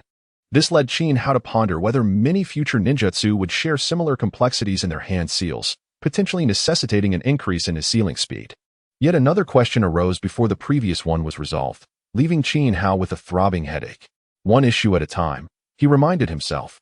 Expecting instant solutions was unrealistic. Perhaps in a few days, he should visit to discern whether there might be resources in this world to aid his endeavors, along with acquiring specific information about the Qingyu Longtan. According to history, or perhaps the indistinct future of this world, the Azure Jade Dragon Pool was discovered 2 years later, the year the game launched, by a disciple of the Qingyun sect. In the early stages of the game, this incident gained considerable notoriety, propelling the Qingyun sect into the limelight. However, during those initial days, the interactions were predominantly among NPCs, with players generally possessing meager abilities, struggling to engage, and contenting themselves with picking up small rewards behind the NPCs. It was only 3 years post-launch, 5 years into this world's timeline, that players began to match wits with NPCs. At that time, the game developers released an expansion, and a plethora of talented NPCs emerged like mushrooms after rain, ushering in an era of exceptional individuals and remarkable talents on the continent. I digress. The reason Xiao sought to join the Qingyun sect was to unearth clues regarding the Azure Jade Dragon Pool, based on the information he possessed. This particular relic appeared to be one of the few relatively safe locations in the early game. It was among the scant opportunities in the northern lands that Xiao coveted, with a reasonable chance of accessibility, without risking total annihilation. The Azure Jade Dragon Pool. If my deductions hold true, is the very place where I, Xiao, can leap through the Dragon Gate. And I am certain that the clues lie within the Qingyan sect. How infuriating. What did that disciple of the Qingyan sect say about where to find the clues? Why can't I recall? Xiao had no inkling he would be reborn into this world. Nor did he have the foresight to inquire about events he could not possibly partake in. The fact that he knew so much was already quite remarkable, primarily due to the considerable stir this event had caused at the time. I will scour the Qingyan sect from top to bottom to find it. A fierce glint flashed in Xiao's eyes as he silently vowed. He discarded his blood-soaked garments onto the ground, donned the Qingyan robe, and lay down to sleep. A night passed without incident. The following morning, Xiao awoke to find his bloodied clothes had vanished without a trace. Consumed entirely by insects, no less effective than any corrosive liquid, Xiao chuckled softly, casually washed his face, and stepped out of his dwelling. Outside, Jiang Yi had already prepared breakfast, holding a food box at the door. Xiao took the box and glanced at Jiang Yi, who seemed lost in thought. He casually inquired, "What troubles you?" "Brother, when I just went to the dining hall, I heard something significant has occurred in the sect. They say." "What is it?" Xiao feigned ignorance, although he was well aware. It said that the new outer disciples admitted this year were all killed last night. Wiped out completely. Wiped out completely? Xiao responded with surprise, but soon felt a sense of relief, reasoning to himself that this must be an exaggerated tale. Yes. Some say half of them are dead, while others claim all have perished. I heard the sect leader and the elders have already gone to investigate. Jiang Yi wore a worried expression, which amused Xiao. All right, I understand. Xiao accepted the food box and turned back to his cave dwelling. Currently, he bore the identity of a severely injured individual and was expected to recuperate within the confines of his abode for a week. As Bai Wuji had remarked that his injuries would require such time for recovery. Jiang Yi, could you investigate whether it is true that someone has died? Xiao called out to Jiang Yi outside the cave. Understood, senior brother. Jiang Yi replied, taking flight and hastening away. This place is far from peaceful. It seems I must install a door to this cave, Xiao murmured to himself, a smile playing upon his lips. He possessed too many secrets he wished to keep hidden, making the installation of a door exceedingly necessary, far more reliable than that wretched flag formation. As for that tattered flag's mist formation, after a single attempt, Xiao could only conclude it was utterly ineffective. At Qingyan's sect, in the outer courtyard, tens of thousands of disciples had emerged from their caves, surrounding the foot of the mountain in a tightly knit circle, their whispers creating a cacophony of speculation. Jiang Yi stood at the outermost edge, straining to listen. Over 100 have perished, just last night. It remains unclear who is responsible. What could be their intent in slaying newly initiated disciples? Strange indeed. My dwelling is not far from here, yet I heard not a single sound. What's so strange about that? Not only you, but those who survived also failed to notice anything. You should feel fortunate you moved out some time ago, otherwise. The speaker trailed off, yet those around understood the implication. A few individuals felt a chill of dread, glancing at the faces of others nearby, suspicion flickering in their eyes. Bai Wuji gazed at the row of corpses on the ground, his countenance ashen. Such an occurrence had never transpired in the annals of Qing's sect's history. While there had been instances of internal betrayal and infighting, never had so many disciples been harmed in a single night. Furthermore, these were all newly initiated disciples. Whom could they have antagonized in such a short time? What have we uncovered? Bai Wuji inquired coldly, his tone laced with an aura of menace that could be sensed from afar. A total of 129 have perished, most of whom likely met their end in slumber. Their throats slit in their dreams. A few bodies were found on the ground, suggesting they were attacked from behind while awake, and not a single one uttered a sound. Elder Shui replied softly, "Can we ascertain who is responsible?" "Unknown, but it is certain that it was perpetrated by one of our own disciples." Elder Shui's eyes glinted with cold determination. With no signs of external invasion, the murderers could only be members of their own sect. Any leads? Bai Wuji exhaled deeply, surveying the trembling disciples standing in a line before him, who had narrowly escaped the clutches of death the previous night.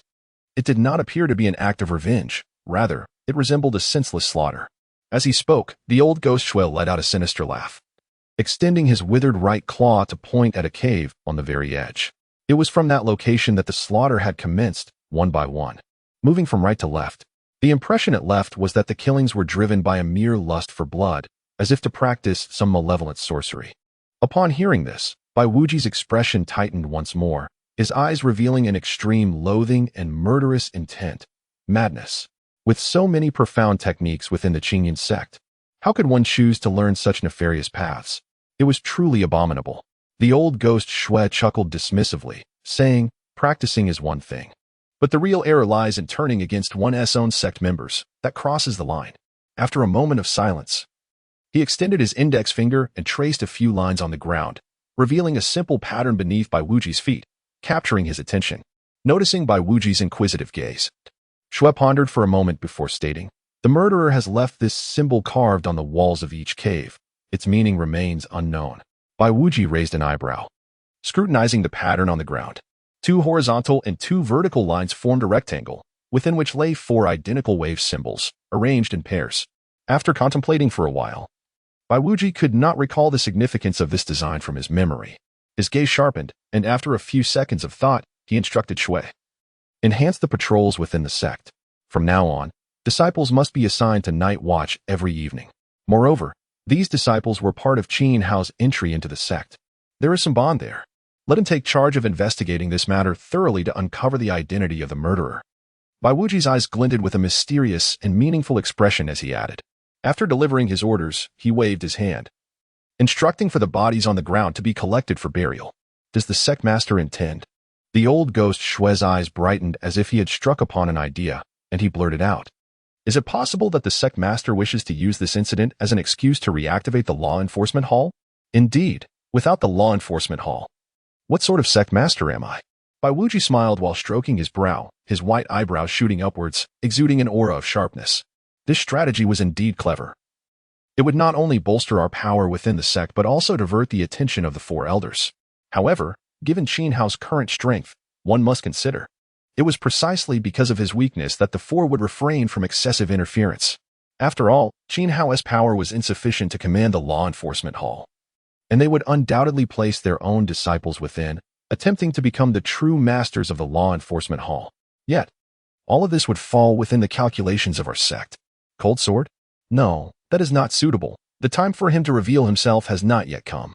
Xue felt somewhat perplexed, knowing well that the true disciples and inner disciples within the sect were predominantly affiliated with the 4 elders. He was genuinely unaware of who Bai Wuji might have at his disposal. You shall see in due course, Bai Wuji replied cryptically, casting a look at Xue, revealing an extremely self-assured smile, prompting Xue to suppress his doubts for the time being. 7 days later, Qin Hao, fully recovered, finally appeared before the Hall of Hidden Methods. The grand edifice of 5 stories occupies an expansive area and serves as a significant stronghold for the Qingyun sect, housing all its scriptures. In recent days, Qin Hao has not been idle. He has gradually gleaned insights into the customs of the Qingyun sect from Jiangyi. For instance, the texts within the are categorized into 5 tiers based on their rarity, each residing on a distinct level. The first tier is deemed nearly worthless, rarely consulted by disciples. It contains no cultivation techniques or spiritual arts, but rather a compendium of continental history, anecdotes, biographies, and the sect's chronicles, alongside various dubious tales, rendering it of little value. The second tier encompasses martial arts techniques, albeit sparingly populated with texts, as practitioners of spiritual energy ultimately wield the power to obliterate worlds with a mere gesture, rendering physical techniques largely superfluous. Consequently, this tier also sees minimal interest from disciples. The third and fourth tiers house spiritual arts, arranged according to their ranks. The hierarchy of spiritual arts mirrors the classifications found in games. First-tier arts are accessible to first-tier practitioners and possess the least potency, while second-tier arts can be learned by second-tier practitioners, and so forth. There are, however, lower-tier arts that can be learned yet boast formidable power, though such arts are elusive, especially within the confines of the Qingyun sect. Spiritual arts from the first to third tiers are located on the third level, while the fourth tier holds those from the fourth to sixth ranks. The fifth tier is home to the sect's treasured scriptures. This presents a divergence from gaming lore. In this world, beyond spiritual arts, there exists a concept known as heart techniques. These techniques are employed for the cultivation, enhancement, and refining of spiritual energy, akin to the internal arts depicted in martial arts novels, yet wielding greater power. This is easily comprehensible. as individuals in this realm cannot gain experience through monster slaying to achieve advancement. Thus, the heart techniques serve as a perfect substitute. The classification of heart techniques is straightforward, indicating the maximum level a practitioner can attain through its cultivation. The Qingyun sect boasts 4 varieties of heart techniques, with the sword nourishing technique rated as a 6th tier technique, allowing practitioners to reach a maximum of 6th tier spiritual monarch status, equivalent to Bai Wuji's current level. Further ascension would require fortuitous encounters or the adoption of higher tier heart techniques. This limitation is the primary reason Bai Wuji has remained stagnant at the pinnacle of 6th tier for many years. To the other disciples of the Qingyun sect, the 1st and 2nd tiers are trivial, the 3rd tier is unremarkable, the 4th tier is acceptable, and the 5th tier is the most precious. However, this assessment does not extend to Qin Hao. In his perspective, the hierarchy is inverted. The 3rd to 5th tiers hold little distinction, all perceived as inconsequential, while the 2nd tier's martial arts may possess some value, potentially alleviating his current predicament of lacking advanced physical techniques. As for the 1st tier, disregarded by the disciples, elders, and even the sect leader, it may very well prove to be the most valuable resource for Qin Hao. Many of the questions swirling in his mind may find answers here. Common inquiries about the discrepancies between this world and the game, the very essence of runes, and the clues surrounding the Azure Dragon Pool, all these perplexities weigh heavily on Qin Hao's heart, and this place seems most likely to provide clarity. Accessing the Hall of Hidden Laws requires qualifications and spirit stones. Outer disciples may enter only the first 3 floors, while inner disciples have a singular opportunity to step onto the 4th floor, and direct disciples enjoy 5 chances to access it. The 5th floor, however, is reserved exclusively for true disciples, who have but one opportunity to enter, while those below the 5th floor face no restrictions on their visits, albeit still needing to pay a considerable sum of spirit stones. Before the Hall of Hidden Laws stand 3 guards, all direct disciples. 1. An elderly man with hair as white as snow, dons a gray robe and sweeps the fallen leaves from the ground with a broom.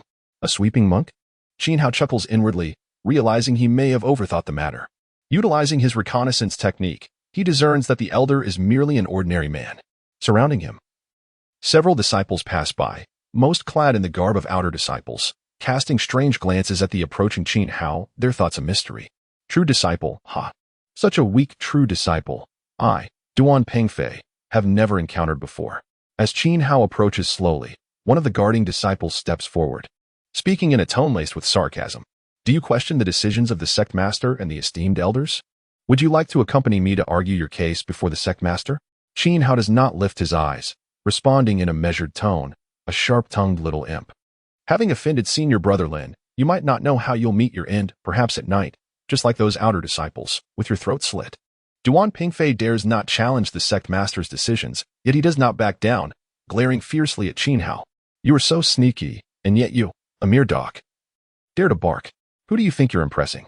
Do you think Lin Dong will reward you with a piece of candy? When it comes to insults and inciting hatred, these denizens of the spirit energy continent stand no chance against those seasoned by the trials of the internet era. Qin Hao need not utter any profanities to easily provoke Duan Pengfei's ire. Do you dare to call me a dog? Absurd. I dare to insult your master. You, a mere dog blocking my path, should consider yourself fortunate that I haven't kicked you to the ground. Qin Hao retorts, dripping with scorn, igniting Duan Pengfei's fury. In truth, Qin Hao is not one to revel in verbal sparring. He typically prefers to display his prowess through action rather than words. However, given the current circumstances, he doubts he could match Duan Pengfei in combat. Yet leaving quietly, like a beaten dog, is not in his nature.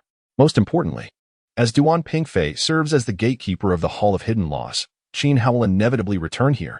He desires to avoid being constantly harassed by this individual. Thus, he must find a way to instill fear in him. At the very least, he wishes to avoid being treated like a target for unwarranted trouble. After all, one should strike without leaving marks and insult without revealing weaknesses. Duan Pengfei is indeed Lin Dong's sycophant, a fact he is acutely aware of. Yet, knowing this is one thing, uttering it aloud brings forth an entirely different sensation. He perceives the surrounding gazes as laced with derision, a misconception stemming from his own insecurities. For the outer disciples, serving Lin Dong, even in such a menial capacity, is a considerable honor. With his eyes fixed intently on Qin Hao, he grinds his teeth in frustration, silently conveying a warning. Do not presume that your status as a true disciple renders you untouchable. Within the sect, True disciples hold an esteemed position, second only to the sect leader and elders, and all other disciples must address them as senior brothers, with no room for insubordination. Historically, no one dared to challenge this hierarchy, for the four true disciples were unmatched in strength among their peers, who would willingly seek humiliation. However, today, circumstances might differ for Xiao. There exists no explicit decree within the sect. These are merely customary practices. While I shall afford respect to the other four true disciples, what gives you the right to demand my reverence? Is it merely your title of true disciple? Preposterous. Our admiration for the four senior brothers stems from their formidable prowess, not from some trivial designation. Duan Pingfei scoffed coldly, extending his hand toward Xiao's head, his voice booming with anger. Today, I shall make you understand that even with the title of the fifth true disciple, you would do well to tread carefully. His palm, immense and shrouded in a faint gray aura, emanated from the earth-type spiritual energy he wielded, not from any formidable technique. It was a simple strike. Yet the contempt and insult were palpable. Xiao's gaze hardened suddenly. He took a step back, and then, under Duan Pengfei's scornful glare, he clenched his fists, undaunted, and delivered a straightforward punch toward the descending hand. Has he lost his mind, daring not to evade but to retaliate? Does he believe that Duan, without utilizing a spiritual technique, presents him with a chance to contend? How audacious for a low-tier cultivator to challenge a high-tier one physically. Does he think he possesses the remarkable physique akin to Lindong's? Around them, the outer disciples, eager to witness the spectacle, unleashed their mockery without restraint. Though they harbored no fondness for Duan Pengfei, their jealousy and resentment towards the inexplicably favored Xiao were palpable. Watching Duan Pengfei's hand descend, they felt an inexplicable thrill, almost wishing for Xiao to be crushed in that very moment. The two forces collided.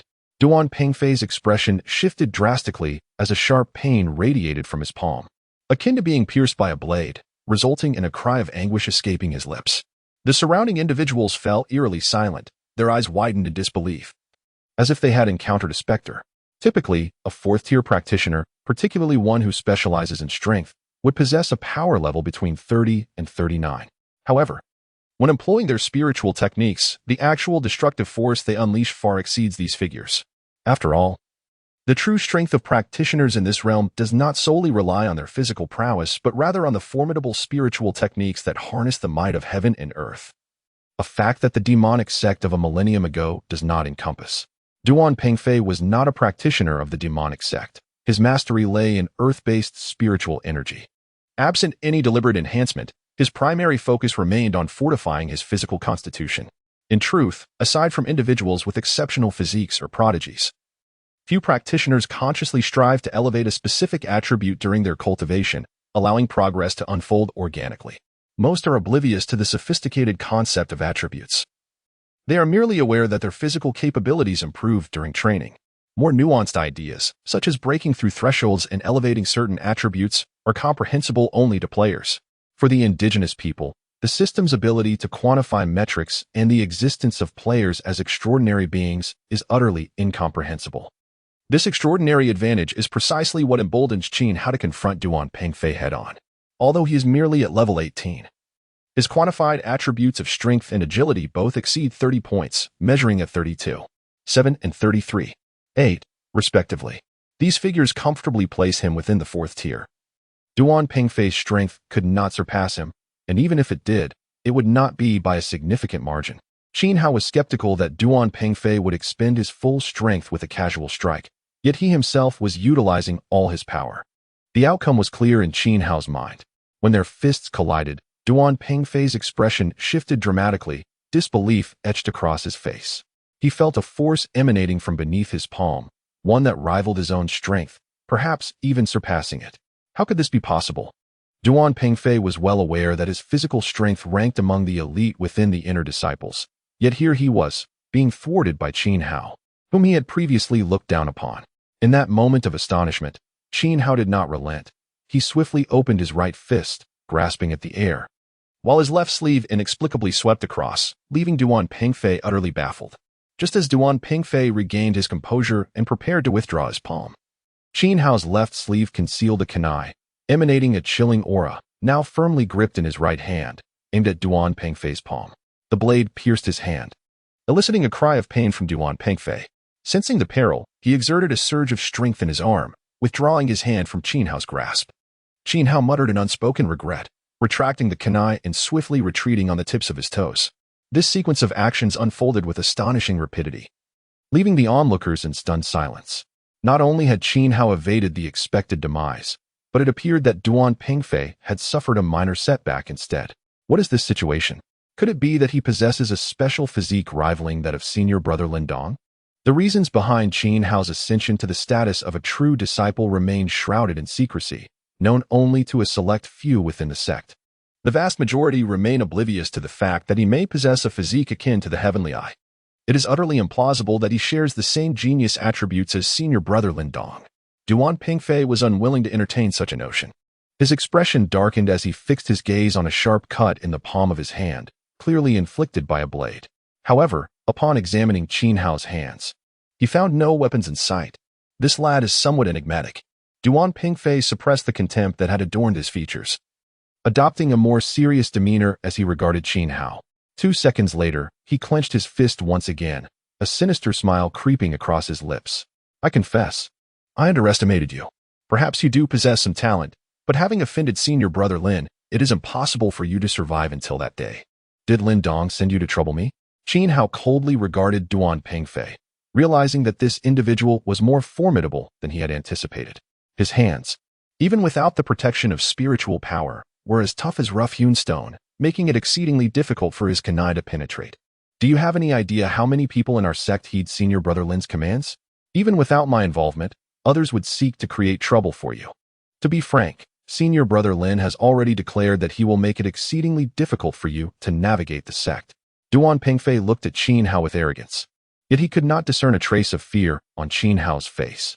So, the moment I step outside the sect, is that when my demise awaits? Qin Hao replied with an impassive expression, his tone remarkably calm. Is this all the means you possess? It seems I have overestimated him. Such a person as Qin Hao could not be intimidated by the crude tactics employed by Lin Dong. Unless life was truly threatened, he would not genuinely feel fear. At most, he would only experience immense annoyance. Is this all the extent of your capabilities? You will learn what it means to fear only after I bring you down. Duan Pingfei resolved, believing that only by subduing Qin Hao could he instill a sense of dread in him. Qin Hao's gaze sharpened.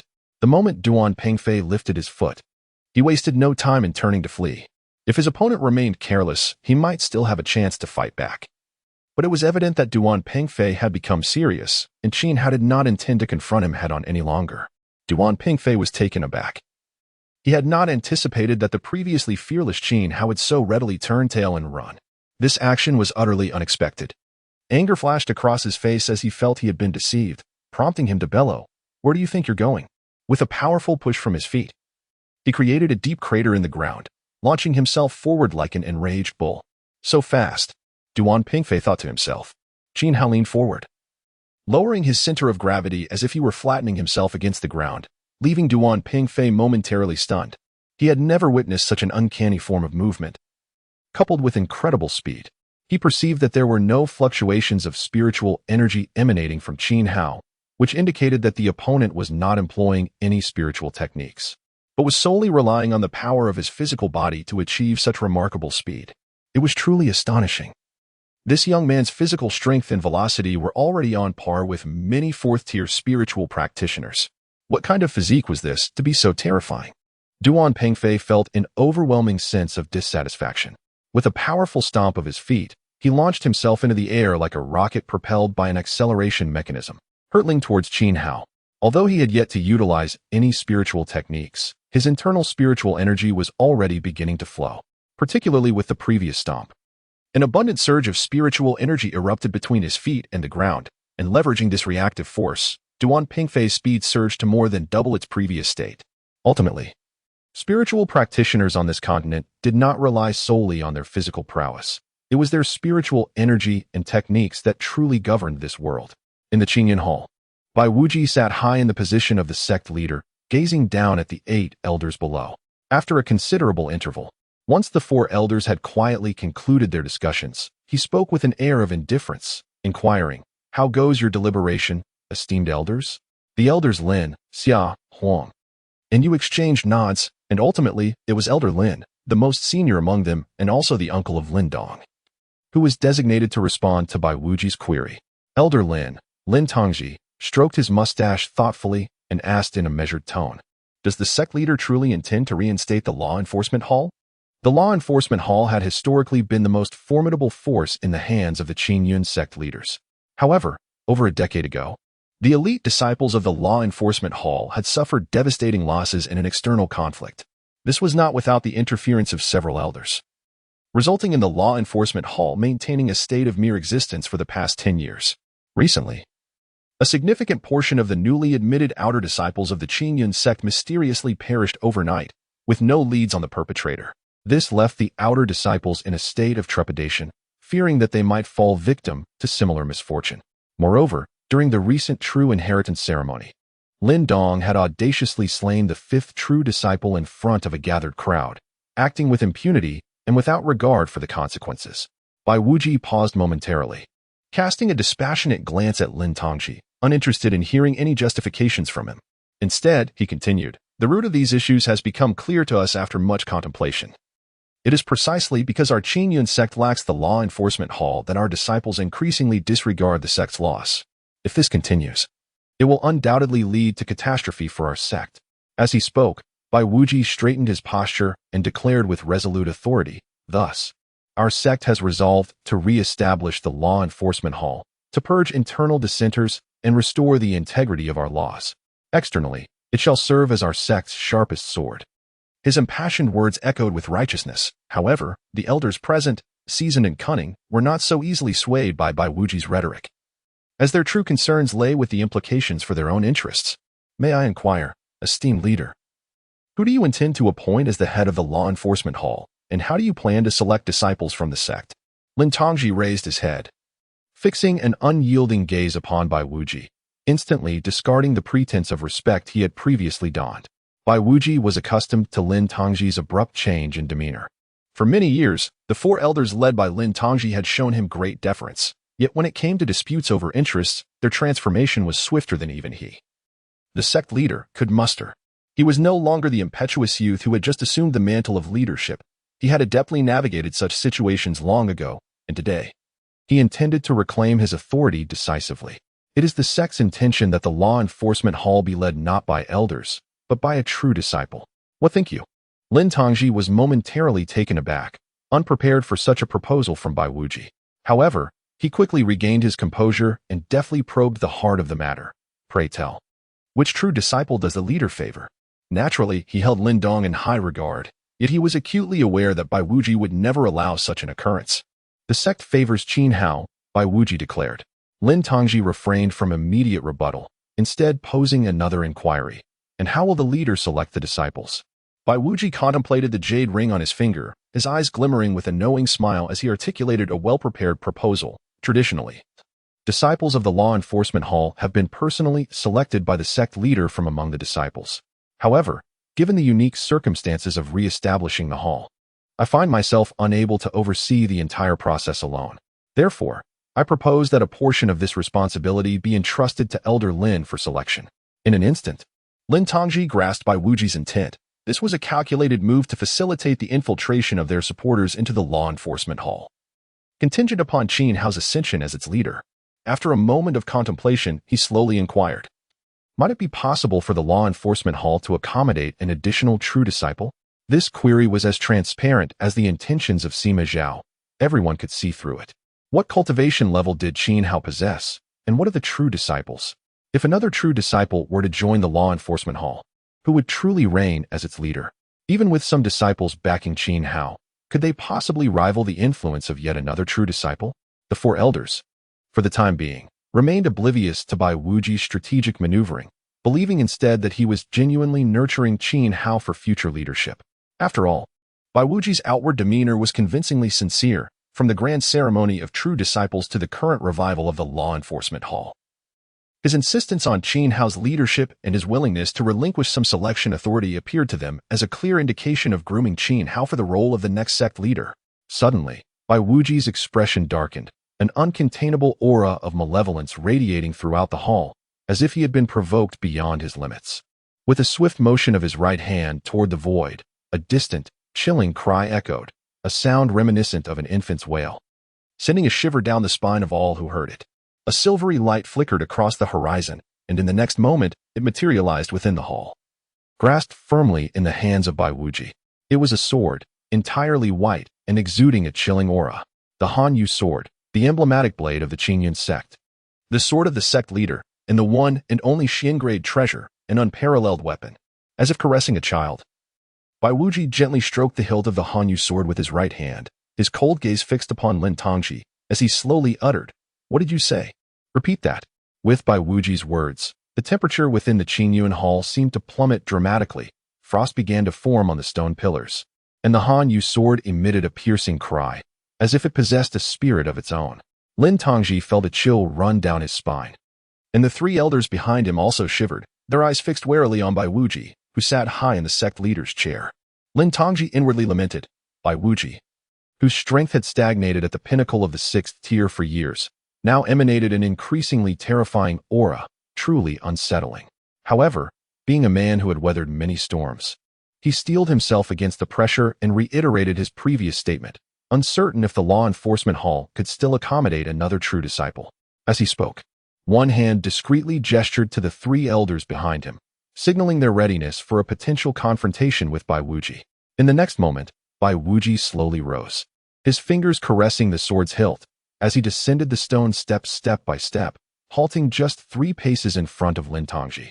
Master Qin Hao, the head of the law enforcement hall, and Deputy Master Li Muji, there are a total of 300 disciples in the law enforcement hall.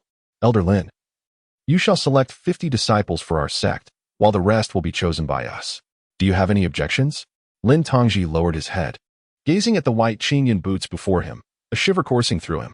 He sensed that Bai Wuji's terms were not unfavorable, and thus he hastily replied, I shall obey the sect leader's command. Suddenly, Qin Hao twisted his foot, abruptly changing direction while sprinting at high speed. His body slid across the ground in an unusual arc, appearing before 2 outer disciples who were watching the spectacle. With one hand pressed against the ground, he executed a mid-air flip, delivering a powerful kick to the backs of the 2, sending them flying towards Duan Pingfei like sacks of sand.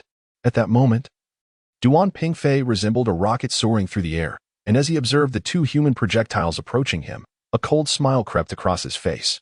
He considered Qin Hao's attempt to hinder his pursuit through such a tactic to be utterly delusional. These 2 were clearly weak, otherwise they would not have been so easily dispatched by Qin Hao. He was acutely aware that, at his current speed, the immense impact could potentially lead to fatal consequences for any ordinary 1st or 2nd tier practitioner who might inadvertently collide with him. Suddenly, Qin Hao's ominous voice reached Duan Pingfei's ears, causing him to momentarily halt his advancing fist. Although he recognized the threatening undertone in Qin Hao's words, he could not dismiss the possibility that such a scenario could indeed transpire. With a low curse of contempt, Duan Pingfei twisted his waist, firmly planting his legs on the ground.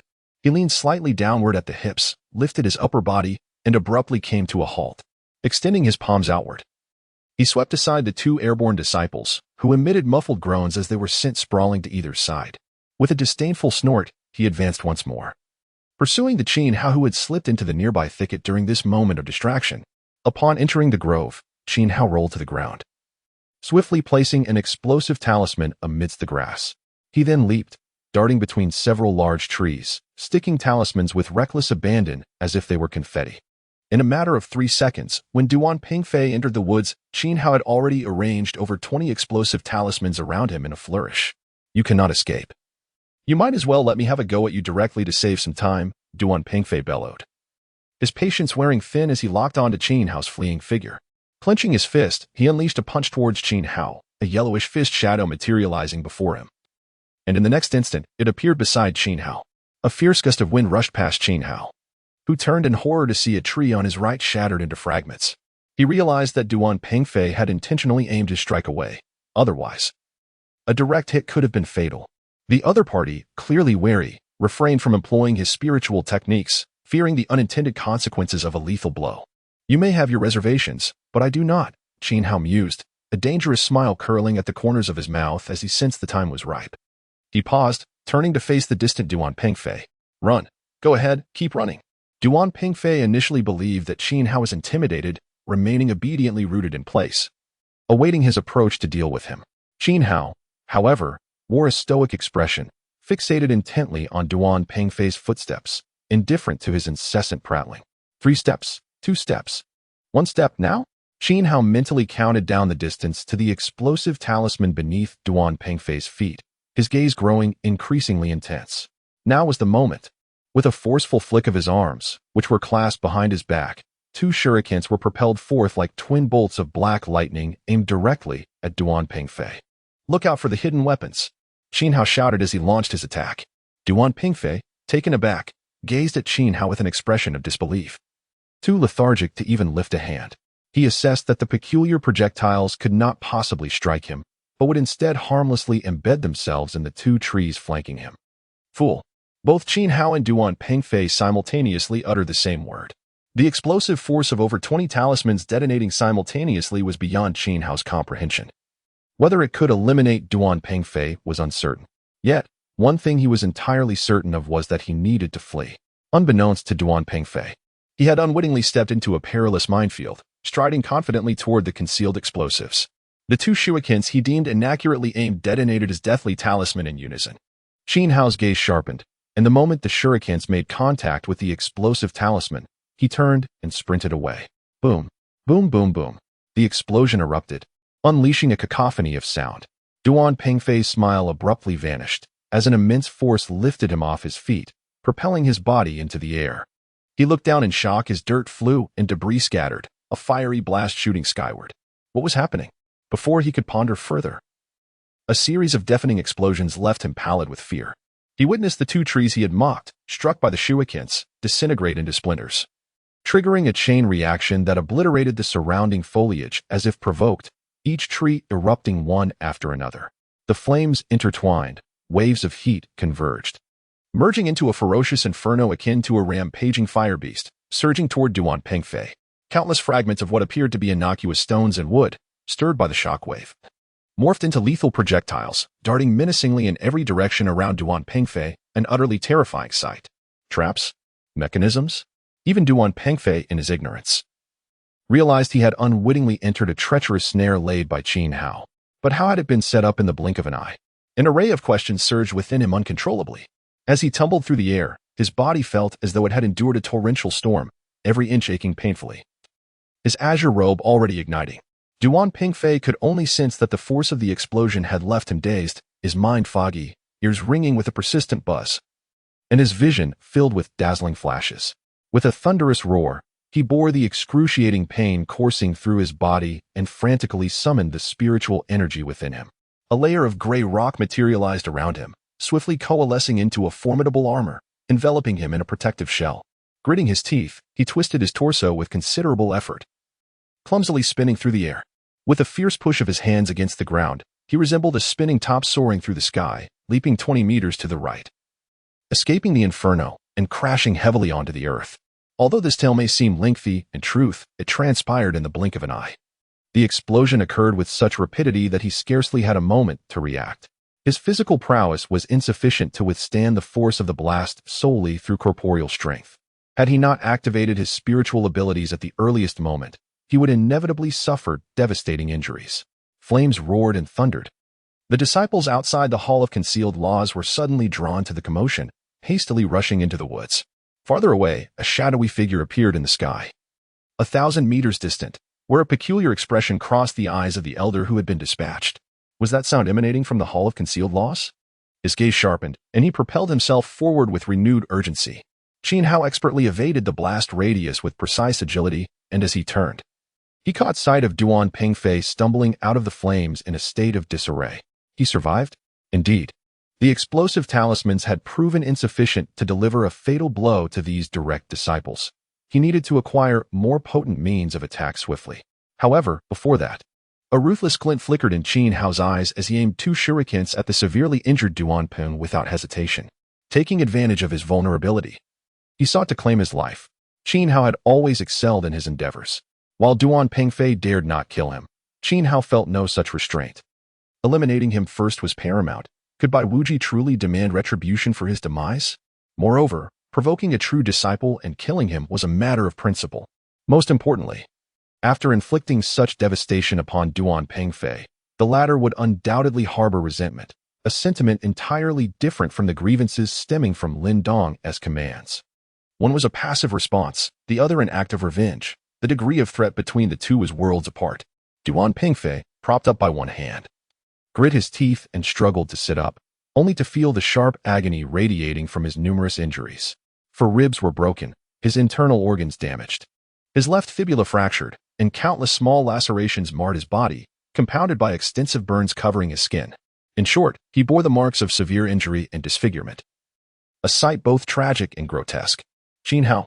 Duan Pingfei suddenly lifted his head, glaring ahead with venomous hatred. The two shurikens reflected in his eyes ignited a surge of unbridled fury within him. With a swift motion, he reached out with his left hand, halting the shurikens in midair as an invisible force intervened. The unsettling sound of twisting metal reached Qin Hao's ears, causing his expression to shift as his advance towards Duan Pingfei momentarily faltered. The flames blazed not far from the two individuals, their intense heat shimmering against their faces, which were etched with a palpable aura of menace. Cold, vengeful gazes locked in a silent confrontation. "I will kill you." Without uttering a word, they instinctively comprehended each other's intentions through their eyes. The fluctuations of earth-based spiritual energy in Duan Pingfei's hands intensified, and at this juncture, his animosity towards Qin Hao transcended the doctrines of their sect. He was overwhelmed by fury, a singular thought consuming him: to eliminate Qin Hao at all costs. He coughed up 2 mouthfuls of crimson blood, the sharp pain in his lungs almost causing him to black out. "Die!" Duan Pingfei roared, thrusting his right hand toward Qin Hao. A 2-meter-long shadow gradually emerged in the air, and soon, the earth-based spiritual energy surged towards this apparition. The soil and pebbles from the ground lifted, coalescing in the air, forming a colossal yellowish sword before Qin Hao's eyes, radiating a terrifying wave of spiritual energy. Qin Hao wrinkled his nose. The air seemed thick with dust, a consequence of the abundant earth-based spiritual energy surrounding him. He realized he could not allow this to proceed any further. As a professional player, he had never encountered such a skill before. It was evident that this was a technique native to this world. Earth Flow Sword. Duan Pingfei's movements were swifter than Qin Hao had anticipated. Just as Qin Hao prepared to act, Duan Pingfei bellowed, pushing his palm forward with force. The colossal sword trembled violently, and the previously rough blade gleamed with a golden light before shattering, unleashing a flurry of tiny, earth-colored swords that hovered densely in the air, forming a barrier between Qin Hao and Duan Pingfei. An eye for an eye, a tooth for a tooth. Qin Hao had rendered Duan Pingfei as helpless as a rag doll, but Duan Pingfei was intent on employing a similar tactic, intending to pierce Qin Hao with a profusion of swords, inflicting upon him the same agony he had endured. Despite his injuries and impaired mobility, Duan Pingfei's spiritual prowess remained intact. This was his greatest asset as a spiritual energy master, and the gap between him and Qin Hao had not diminished in the slightest. With a mere wave of his hand, he could condemn Qin Hao to a lingering death. The disciples who rushed into the forest stood dumbfounded at the scene before them. Unscathed yet on the brink of death, Qin Hao appeared charred and battered, while Duan Pingfei looked woefully tragic beside him, engulfed in flames with a myriad of swords shadowing the battlefield. What had transpired here? How had Duan Pingfei come to such a state? Had Qin Hao achieved this feat? Was he truly attempting to kill Qin Hao with his ultimate technique, the Earth Flow Sword? Each newcomer was besieged by these 3 questions, struggling to comprehend how 2 individuals, so disparate in strength, had conjured such a scene. Qin Hao had no interest in the astonishment of the onlookers. His eyelids twitched uncontrollably, and his pupils narrowed to points resembling sword tips. Should he employ the instantaneous technique in front of so many witnesses? A chill enveloped Qin Hao's heart. Yet in the next moment, a glimmer of determination flashed in his eyes. With a fierce stomp, he curled his body into a sphere, propelling himself through the air with terrifying speed, veering sharply towards the group that had just entered the woods. Rather than employing the art of instantaneous movement, Qin Hao realized he possessed a more effective strategy to redirect calamity, dragging the innocent along with him into this perilous situation, thereby dismantling the insidious Earth Sword technique. Unity is strength. The greater the number, the mightier the force, an irrefutable truth. Qin Hao resolved to utilize these individuals to validate the accuracy of this principle while simultaneously safeguarding his own life. "Don't come any closer. Get back. How dare you? You scoundrel?" The onlookers' expression shifted dramatically as they unleashed a torrent of curses at Qin Hao. In response to Qin Hao's maneuver, Duan Pingfei wasted no time, gesturing with his hand as countless earth swords whistled through the air, hurtling towards Qin Hao and the crowd before him. At that moment, Duan Pingfei was devoid of rationality. His sole desire was to eliminate Qin Hao, the consequences of his actions no longer a concern. One should never underestimate the destructive potential of a person consumed by rage. Have you all gone mad? Killing a true disciple is punishable by death. Qin Hao's gaze turned icy as he addressed the few disciples preparing to attack him, declaring loudly, "If I perish here due to your interference, the sect leader will not spare you." The would-be attackers felt a jolt of fear, their faces darkening as they halted their actions. "Join me in countering this assault. Otherwise, none of you will escape. Whoever attempts to flee, I shall pursue to their demise." Qin Hao committed the fearful expressions of those few to memory, threatening the crowd. By heavens, this lunatic! Some astute disciples, poised to evade, felt their feet move only to hear Qin Hao's roar. As they turned to look, it seemed as though Qin Hao's gaze was fixed upon them. Causing their feet to freeze in place, their expressions soured. All present silently cursed, feeling both helpless and aggrieved. Compelled to band together under Qin Hao's forceful leadership against the barrage of sword shadows. Just then, a dagger shot forth from behind the crowd. Duan Pingfei's breath hitched, a twitch at the corner of his mouth. The next moment, a cold smirk crept across his darkened features. A jagged gash from shattered stones deepening the ferocity of his expression. His bloodshot eyes were locked onto Qin Hao's retreating form, leaving no room for anyone else in his field of vision. With a powerful thrust of his palm aimed at Qin Hao, a sword net spanning at least 20 meters surged forward as if invigorated by a potent elixir. Forget the absurdity of accidentally injuring a fellow disciple or harming innocents. With this strike, all hesitation evaporated, replaced by a cacophony of sword howls that pounded against eardrums and sent shivers down spines. Duan Pingfei, cease at once. Damn it. Two madmen. Today is truly my unlucky day. Block it. Help. Duan Pingfei, you ancestral spirit. A chorus of curses and screams was silenced by the shrill sound of swords. Along with this cacophony, a white flash of lethal energy concealed behind Qin Hao surged forth. It was a silver-white dagger, merely 2 fingers wide and an inch long, possessing an astonishing speed and a trajectory that was both cunning and sharp. It darted from the edge of the forest, piercing through countless trees in its path without drawing anyone's attention. What a deadly dagger!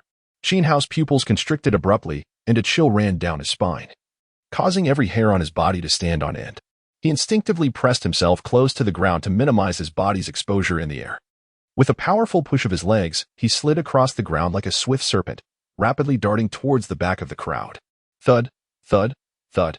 Behind him, a less formidable outer sect disciple, caught off guard, barely managed to swing his sword twice before the relentless sword wall effortlessly shattered the long sword in his grasp, transforming him into a sieve.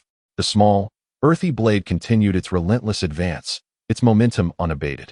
To say the momentum remained unyielding was slightly exaggerated, but the deceleration was indeed imperceptible. It remained exceedingly swift. This was not merely an endless shadow of blades. It was, in fact, a solid wall of swords pressing inexorably towards Qin Hao, with the disciple's demise merely incidental. A chill of dread surged within Qin Hao.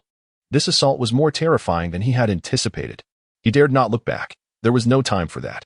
The increasingly deafening whistling in his ears made it clear that this lethal wall of swords was mere blinks away from him.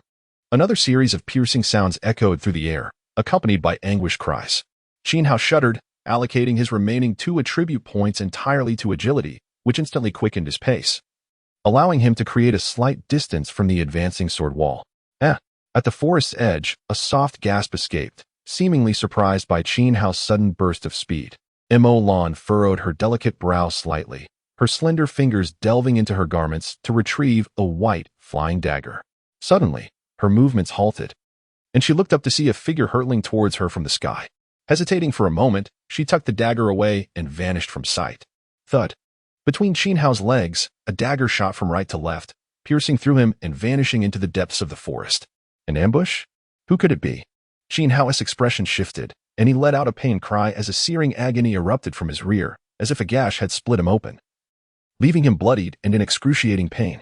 His body stiffened, the intense discomfort radiating through his thigh, causing his forward escape to falter. The sharp, piercing shrieks approached him with alarming rapidity. With no time to seek out the despicable assailant lurking in the shadows, Qin Hao gritted his teeth and pushed off the ground once more. Yet, this momentary burst of power proved insufficient to extricate him from peril. Cursing under his breath, he swiftly formed a hand seal, reluctantly resorting to his instantaneous movement technique.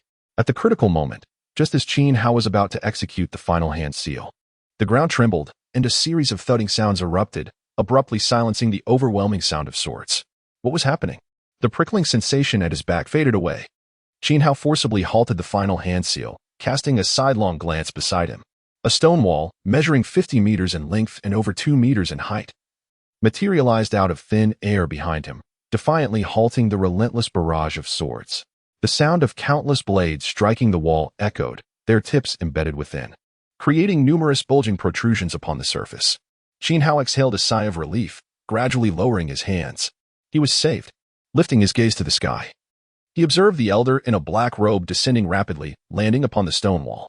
The elder's already fearsome visage grew even more menacing as he beheld the 7 or 8 corpses strewn across the ground. Duan Pingfei, slaughtering your own brethren, how audacious. He glanced back at Qin Hao, secretly relieved. This young man was crucial to the sect leader's plans. Fortunate it was that he arrived in time, sustaining only minor injuries. Had he arrived even a moment later? The elder's expression darkened, rage bubbling within him. He had no desire to learn the intricacies of the situation. The comparison between Qin Hao and Duan Pingfei was utterly inconsequential. With a decisive movement he leapt, creating a flurry of afterimages before abruptly appearing before the stupefied Duan Pingfei. Spare me, elder. The elder's sudden appearance felt like a bucket of icy water dousing Duan Pingfei, extinguishing his fury and replacing it with dread. Rationality returned to his mind, as fear supplanted anger and resentment. Regardless of the justifications he could muster, the stark reminder of the 7 or 8 corpses lay before them, highlighting his heinous act of fratricide, and he could not claim innocence. Even if Qin Hao's actions had indeed been excessive, would the elder concern himself with Duan Pingfei's pitiful injuries? Bang! Duan Pingfei coughed up blood, as if struck by a colossal hammer, his body hurtling backward, accompanied by the sickening sound of shattering bones. The elder swiftly pursued him in midair, bringing down his right hand with tremendous force, treating Duan Pingfei as a mere sandbag to be slammed into the ground. Duan Pingfei crashed heavily onto the earth, then rebounded, only to be pinned down by a foot upon his chest, anchoring him firmly to the ground. The scene fell into an eerie silence. A collective sense of relief washed over the onlookers, who quietly gasped for breath, watching the elder deal with Duan Pingfei, feeling an immense sense of vindication. Yet, the sole blemish on this moment was that Qin Hao, the instigator, faced no retribution. All the disciples glared at him with malice as he wobbled to his feet, gingerly rubbing his backside while grimacing in pain, his mind filled with the most venomous curses. This incident imparted a crucial lesson. Qin Hao's tumultuous affairs were not to be witnessed lightly, for they bore the risk of death. The flames in the forest continued to crackle and burn. Thick black smoke billowed upward, strikingly visible from afar, naturally drawing the attention of countless curious disciples. Elder Lien observed the increasing number of disciples surrounding him and furrowed his brow as he turned to the approaching Qin Hao. I am profoundly grateful for your life-saving grace. Elder Lien. Qin Hao bowed deeply before expressing his curiosity. May I inquire as to the purpose of your visit? An elder of the sect would not casually wander near the Hall of Concealed Law without reason. They were not like the idle disciples who merely gathered to witness the spectacle. The sect master intends to reactivate the Law Enforcement Hall and has appointed you as its master. I have come to inform you, Elder Lien stated, holding the barely conscious Duan Pingfei aloft as he addressed Qin Hao. The Law Enforcement Hall. Qin Hao glanced around, noting the peculiar gazes directed at him, some filled with envy, others with jealousy, astonishment, and even schadenfreude. He paused momentarily before asking, could you kindly elucidate the powers and responsibilities associated with the Law Enforcement Hall? After a brief explanation, Qin Hao quickly grasped the concept. The Law Enforcement Hall was akin to a fusion of police and city management, wielding significant authority but also prone to offending many. This suits me perfectly. No wonder they want me as the hall master. With a flicker of insight, he understood Bai Wuji's ulterior motives. He was merely a puppet placed on display, for with his current strength, he could not truly govern the Law Enforcement Hall. The genuine power would inevitably lie with another. However, Qin Hao did not mind this arrangement. He had never been preoccupied with the pursuit of power or authority. Whether or not he could oversee the Law Enforcement Hall was of little consequence to him. What truly mattered was the advantages and conveniences that the position could afford him, as well as its potential to expedite his growth and strength. Power was what Bai Wuji coveted. Qin Hao sought only to enhance his own capabilities. Everything else was but an illusion. At least, for now, within the Qingyan sect, Augmenting his strength was his sole lifeline. The benefits outweigh the drawbacks. Assuming the role of Hall Master will spare me considerable trouble. As for offending others, that is simply a necessity I must face. Qin Hao readily accepted this grand gesture from Bai Wuji in his heart, though he outwardly feigned reluctance, lamenting to Elder Lien, "My abilities are rather limited. I fear I may not be up to the task. Yet, since the sect master has issued a command, I shall endeavor to fulfill it to the best of my abilities. However, there are certain challenges I must address. No fool would occupy the position of elder." Elder Lien immediately understood and nodded, saying, "What difficulties do you face? I shall relay your concerns to the sect master, who will surely consider your needs. Simply put, I require 1 or 2 individuals who can ensure my safety and whom I can command," Qin Hao stated succinctly. "Is that all?" Elder Lien was momentarily taken aback, expecting a multitude of demands, yet found it surprisingly straightforward. "Indeed, surely, as the master of the law enforcement hall, I cannot be in constant peril within the sect.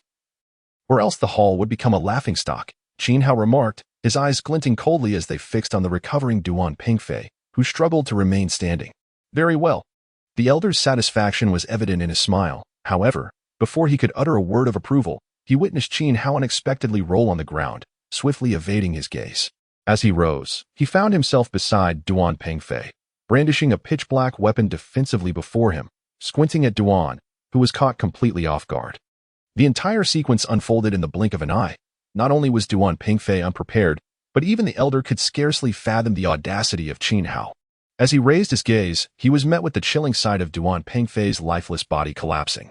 The area around his neck was eerily bare, his head conspicuously absent, blood splattering grotesquely across the scene. Beside the corpse stood Qin Hao, a small figure with a cold expression, clutching a bloodied black kunai. An inexplicable chill surged through the elder's heart. Qin Hao had committed a heinous act, assassinating the head of the law enforcement hall and slaughtering a fellow disciple. Such a transgression warranted immediate execution. This, it seemed, would be the first deed I undertake as the newly appointed head of the law enforcement hall, he mused. Qin Hao meticulously wiped the blood from the kunai and tucked it into his sleeve, casting a nonchalant glance at the elder. The elder scrutinized Qin Hao for a moment, suddenly questioning whether it had been wise for the sect leader to treat this boy as a pawn. This young man did not appear to be one easily manipulated.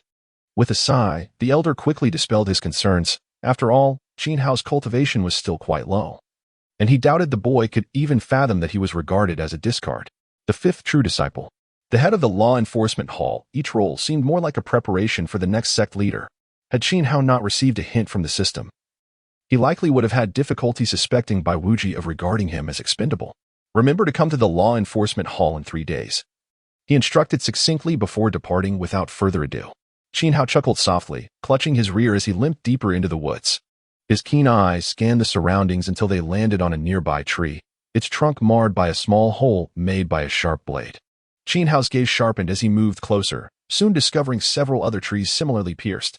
He ventured deeper, and after walking 50 meters, he finally spotted a sturdy tree with a white dagger embedded within, leaving only its hilt exposed. Turning back, he noted that no fewer than 20 trees had been punctured along the way. With a darkened expression, Qin Hao extracted the dagger. It was a diminutive flying leaf dagger, still stained with fresh crimson blood.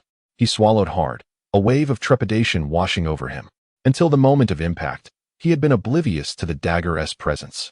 Had luck not favored him, he might have met a grim fate. It must have been the result of my agility being increased by 2 points, granting me a fleeting surge of speed that allowed me to narrowly evade it. Otherwise, it would have been my heart pierced instead. With lingering dread, Qin Hao gingerly touched his rear, now seemingly divided into 4 segments. A glint of cold determination flashed in his eyes as he carefully stowed the short dagger away. He would ultimately track down the assailant who had ambushed him and ensure they paid dearly for their actions. Indeed, it feels as though I have traversed the gates of the netherworld. Qin Hao's lips curled into a chilling smile as he emerged from the thicket. The onlookers had already dispersed, leaving behind several lifeless bodies. Both Duan Pingfei and the 8 outer disciples lay silently on the ground, unattended by any kind souls willing to give them a proper burial. Qin Hao was not surprised by this. He harbored no feelings of guilt.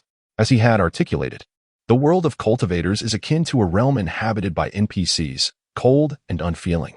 Outside the Hall of Hidden Laws, only 2 of the 3 elite disciples remained. They cast malevolent glances at the figure approaching from the woods, yet their hostile stares could not hinder the intruder's advance. "I trust one may enter," Qin Hao remarked nonchalantly. The two, upon witnessing his indifferent demeanor, felt an inexplicable wariness arise within them. They had witnessed the ruthless scene where Qin Hao had decisively struck down Duan Pengfei before the elder, a display of ferocity and recklessness that was genuinely unsettling. Moreover, Qin Hao's strength was perhaps not as feeble as they had presumed. Though Qin Hao's victory over Duan Pengfei was certainly influenced by a myriad of fortunate circumstances, including the elder's assistance, his performance throughout the ordeal was nonetheless chilling. It was evident that he had employed some mechanism to severely wound Duan Pengfei, inciting his wrath. And without hesitation, he had compelled innocent bystanders into the fray, starkly revealing his insidious and treacherous nature. Such a person, regardless of how much one might dislike him, would never be someone one would wish to provoke without reason. In a world where the strong prevail, malice often proves far more effective than virtue. The two disciples, with only a casual acquaintance with Duan Pengfei, were not aligned with Lin Dong and were not foolish enough to make an enemy of a potentially perilous individual, especially one so difficult to eliminate. After registering his name in a ledger, Qin Hao proceeded towards the Hall of Hidden Laws. For true disciples, the first and second levels were freely accessible, while the third required a payment of 10 low-grade spirit stones, and the fourth 20. This was Qin Hao's inaugural visit. Thus he incurred no fees, granting him access to all levels, an unparalleled opportunity to ascend to the fifth. Although his primary intent lay within the first two levels, he chose to enter the fifth level first to avoid drawing attention. Qin Hao touched the golden membrane at the entrance of the fifth level, recognizing it as the so-called restriction mentioned by Jiang Yi. To gain entry, one of two methods was required: to shatter the barrier with overwhelming force or to meet the entry conditions. As he removed the jade pendant of true discipleship, preparing to affix it, a sudden, peculiar thought flickered in his mind. He withdrew the pendant and gently placed his left hand against the barrier. The barrier was exceptionally smooth, akin to a mirror's surface. As Qin Hao applied a slight force, a streak of light flashed across the barrier, causing his hand to tingle and be repelled. He refrained from further attempts, instead placing his palm against it once more. A black insect crawled out from his hand, aimlessly scuttling across the barrier. "Feet," Qin Hao commanded mentally. The insect immediately ceased its movement, firmly adhering to the barrier, indicating it was consuming. After a brief 2 seconds, a sense of resistance surged into Qin Hao's mind. He furrowed his brow but chose to ignore it, insisting the insect continue its feeding. The next moment, the insect's body stiffened and burst apart, disintegrating into fine ash. Qin Hao, slightly disappointed, retrieved his jade pendant and pressed it against the barrier. A subtle golden light flickered, revealing an entrance large enough for a single person. Qin Hao swiftly stepped inside, and the barrier seemed to respond, sealing shut behind him as the pendant returned to his hand. Beyond the barrier lay the true visage of the fifth layer, the abode of the Qingyun sect's foremost precious tomes, an exceedingly vast and desolate space, spanning 100 meters in length and width. The fifth layer was devoid of any furnishings save for a redwood table casually positioned at its center. The table, 3 meters long, displayed the 4 tomes, Qingyunju, Tu Huangju, Lei Tingwu Duan, and Yang Jianshu.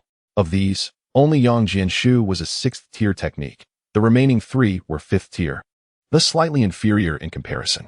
3 golden halos danced above the tomes, each moment revealing only 1 tome at a time. Once Qin Hao took one, the others would be rendered inaccessible.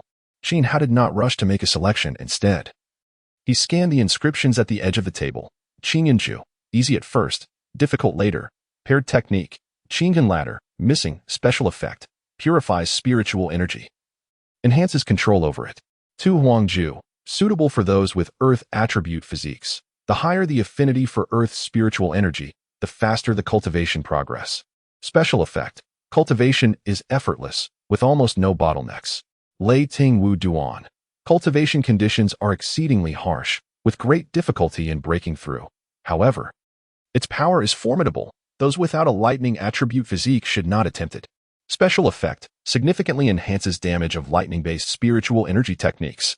Yang Jianshu, passed down by the Qingyun ancestor, incomparable to ordinary techniques, speculated to share similarities with talisman refining methods. The power of cultivation varies with the individual. With significant disparities, the cultivation conditions can be both simple and complex, making it difficult for an ordinary person to harness even a tenth of its power. This technique does not emphasize talent, yet requires great perseverance, willpower, and an indomitable spirit to succeed. Talisman refining methods? Xiao's previously indifferent gaze suddenly sharpened, stirring ripples of intrigue within him. What exactly was this talisman, that it could be compared to the art of talisman refining, sounding so highly esteemed? I doubt I could master the heart techniques. What then of this talisman refining method? Despite the low probability of it, Xiao's breath quickened uncontrollably, akin to a player initially intent on honing a warrior to perfection, only to be informed that there exists the possibility of acquiring the skills of a mage. Regardless of the final outcome, the mere possibility stirred excitement within him. The prospect of an additional path to tread is always welcomed, even if one does not choose it. The ability to compare options allows for the benefits of each to be harnessed. Xiao reached out and grasped the manual for the sword nurturing technique firmly in his palm. In the next moment, a gentle yet formidable resistance erupted from the edge of the table, gradually pushing Xiao away. Ding. Manual discovered. Initiating detection. Calculating. Extracting. Generating secret technique. Iron finger technique. Iron finger technique level 10. Beginner fingers like steel claws. Advancement requirements. 20 skill points. 30 pounds of frost sand. Advancement effect. Sharpness. His originally slender hand began to swell peculiarly, blood coursing rapidly through his veins, the blue veins appearing alarmingly dark. Xiao stared, bewildered, at his increasingly large palm. A myriad of thoughts racing through his mind. How much larger could it possibly grow? If it got any bigger, he would be unable to face anyone. Within mere moments, his palm had doubled in size, looking utterly fearsome. Whether traversing the realms of realistic simulation or the data-driven processes of gaming, both share a fundamental premise. Firstly, the system must be capable of extracting this energy manual. Xiao gazed vacantly at the replica of the Thunder manual in his hand, giving it a gentle shake. There was no response. With a sigh, he tucked the Thunder finger technique into his bosom alongside the sword nurturing technique, realizing he had perhaps overthought the situation. Upon exiting the 4th level of the Law Concealment Hall and arriving at the 3rd level, Xiao once again chose a manual, the wind-walking technique. Yet the system remained unresponsive. It appeared that only the sword nurturing technique was a unique case. A black iron box lay quietly on the bookshelf, each box prominently displaying a striking red inscription. There are no shortcuts in cultivation, only diligence, sweat, effort. As long as you strive, talent can be compensated. Xiao's fingers grazed the iron box, and with a slight exertion, he left 5 glaring claw marks upon it. He chuckled softly, murmuring, "Frost sand, huh?" Leaving the 3rd level, he continued towards the 2nd floor. The shelves were brimming with books, with only 2 or 3 outer disciples sifting through them in search of something. Xiao entered, randomly selecting a volume. His unexpected acquisition of the iron finger technique had greatly diminished his earlier intent to seek out a manual for martial arts. The title read 3 Mountains Fist, coated in dust, the yellowed pages coursed to the touch. Xiao brushed the dust off and opened to the first page. Illustrated was a rudimentary figure demonstrating various stances corresponding to the 12 techniques of the fist, perfectly matched with 12 exceedingly crude illustrations. It is no wonder that no one has come here. Apart from the sheer lack of skill in this rudimentary farming technique, the illustrations possess absolutely no accuracy. Even if one wished to practice, it would be futile. Xiao casually withdrew several volumes, his interest waning as he departed, making his way downstairs. Much like the 2nd floor, the space was brimming with an assortment of books, both useful and useless, haphazardly arranged upon the shelves, devoid of any human presence. The room was thick with dust and permeated by a musty, damp odor, clearly indicating that it had been ages since anyone had set foot here. The sect deemed this place of little value, too lethargic even to send someone for a cleaning. Xiao gingerly touched the injury on his back. It still ached, yet the bleeding had ceased. Ultimately, he was fortunate, having sustained only superficial wounds, which were no longer a significant concern. Glancing at the sky outside, he entered the 1st level of a place that perhaps concealed clues to the elusive Qingyu Longtan, now abandoned by the Qingyan sect. To his surprise, one of the bookshelves on this level was completely filled, leaving him at a loss for words. With a resigned sigh, Xiao ventured deeper inside, beginning to sift through the volumes one by one from the farthest corner, uncertain of where the clues to the Qingyu Longtan might be hidden, and in what manner. He was compelled to examine each book meticulously. He silently hoped for a slip of paper tucked within the pages or a hidden compartment. Otherwise, If the information were inscribed in textual form within any given book, the sheer volume would render it wise to abandon the search. Coughing softly, Qin Hao gently extracted a book from the shelf, inadvertently stirring a cloud of dust that settled on the ground. The tome felt slightly damp, the pages crinkled, and the text had entirely transformed, the characters overlapping to the point of rendering the original content indecipherable. Shaking the book, as anticipated, nothing fell out. He examined the cover diligently, confirming the absence of any hidden compartments before returning it to the shelf and selecting another. One after another, he repeated this simple course. Mechanical action. After 4 hours of fruitless searching, Qin Hao emerged from his attire cloaked in dust. He felt no disappointment, for he had not harbored the expectation of discovering clues so effortlessly. Upon returning to his cave dwelling, he hastily tended to his wounds before summoning Jiang Yi, inquiring further about the information concerning Han Siyu Sha. The information he received bore no distinction from what he had encountered in the game, which alleviated his concerns. Han Siyu Sha is a material utilized in weapon forging, primarily serving as an auxiliary resource for polishing and tempering, and is quite commonplace. The of the Qingyun sect houses it. This brings us to an introduction of the 4 major halls of the Qingyun sect. Which Qin Hao visited today, is where the sect's treasured texts are stored. That contains the sect's magical artifacts, a cumulative legacy of generations. Where disciples may procure necessary treasures using task points or spirit stones, the Han Siyu Sha that Qin Hao seeks can be obtained here. These is where disciples exchange for medicinal pills. In the task hall, sects or disciples may post tasks, which disciples can then undertake. Upon completion, they are rewarded with spirit stones or task points. This aligns closely with the game's mechanics, and Qin Hao grasped it effortlessly. Please check how to exchange for the frost sand, he requested. Yes, senior brother, Jiang Yi replied, hastily leaving the cave dwelling. Seated cross-legged on his mat, Qin Hao gazed at the system interface, momentarily lost in thought. He noted the section on secret arts, which included iron finger technique and soft body transformation technique. If these 2 techniques could be combined, it might be necessary to venture outside the sect. Qin Hao's eyes narrowed slightly as he quietly contemplated future plans. Over the next 2 days, aside from his unwavering daily visits to the library hall to scour for books, Qin Hao also took the opportunity to visit the armory hall to ascertain the requirements for exchanging frost sand. 10 low-grade spirit stones could be exchanged for 1 pound, amounting to 300 stones for 30 pounds. Apart from a few copper coins from the mundane world, he possessed no spirit stones for trading among cultivators.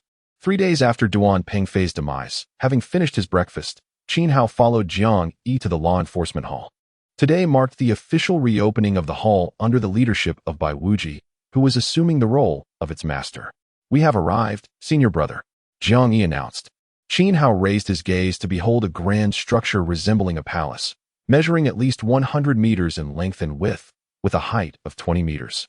A massive plaque adorned the top, inscribed with the ominous characters for law enforcement in vivid red jadeite iron.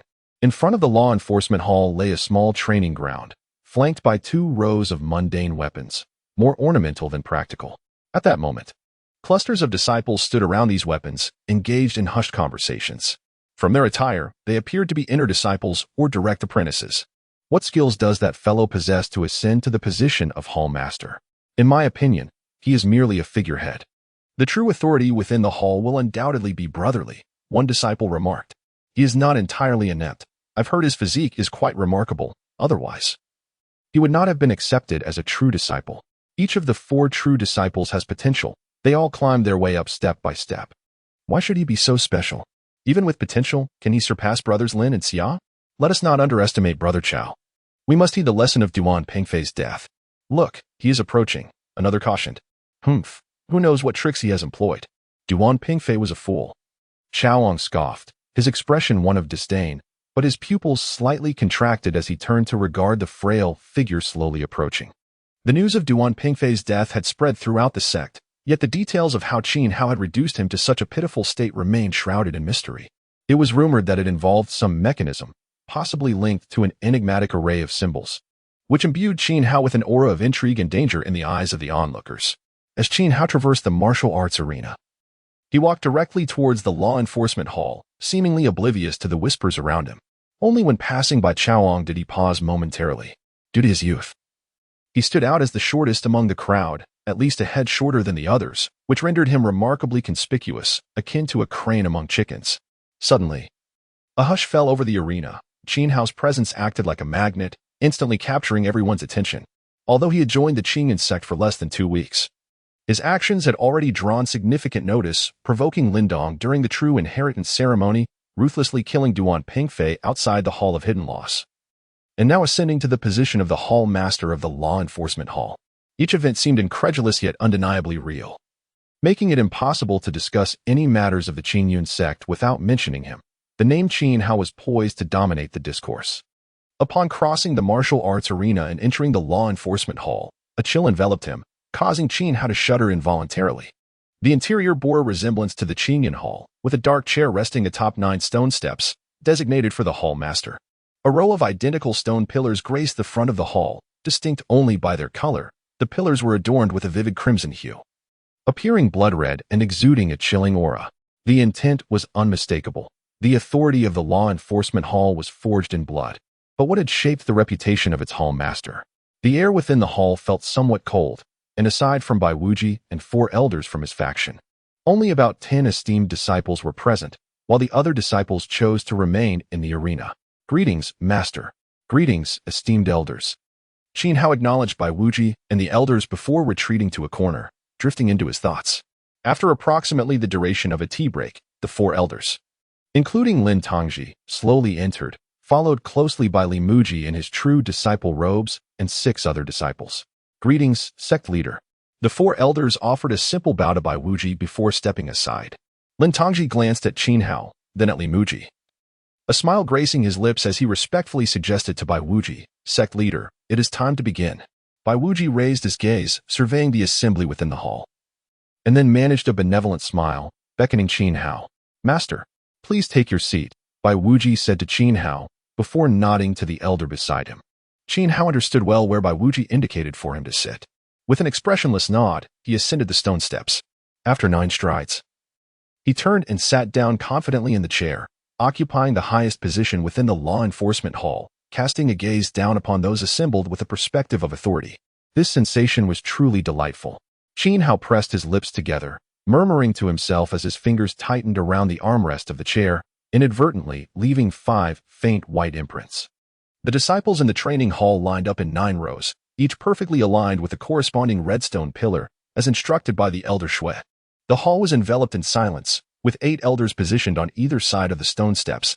Behind them stood the upright figure of Li Muji, followed closely by the 9 rows of disciples who, from this day forth, would become members of the law enforcement hall. Bai Wuji stood atop the stone platform, resting a hand on Qin Hao's right shoulder. Today, our sect reinstates the law enforcement hall. From now on, you shall heed its commands, safeguarding the sect from external threats and upholding internal regulations. I hereby appoint the 5th true disciple, Qin Hao, as the head of the law enforcement hall, responsible for managing all affairs within.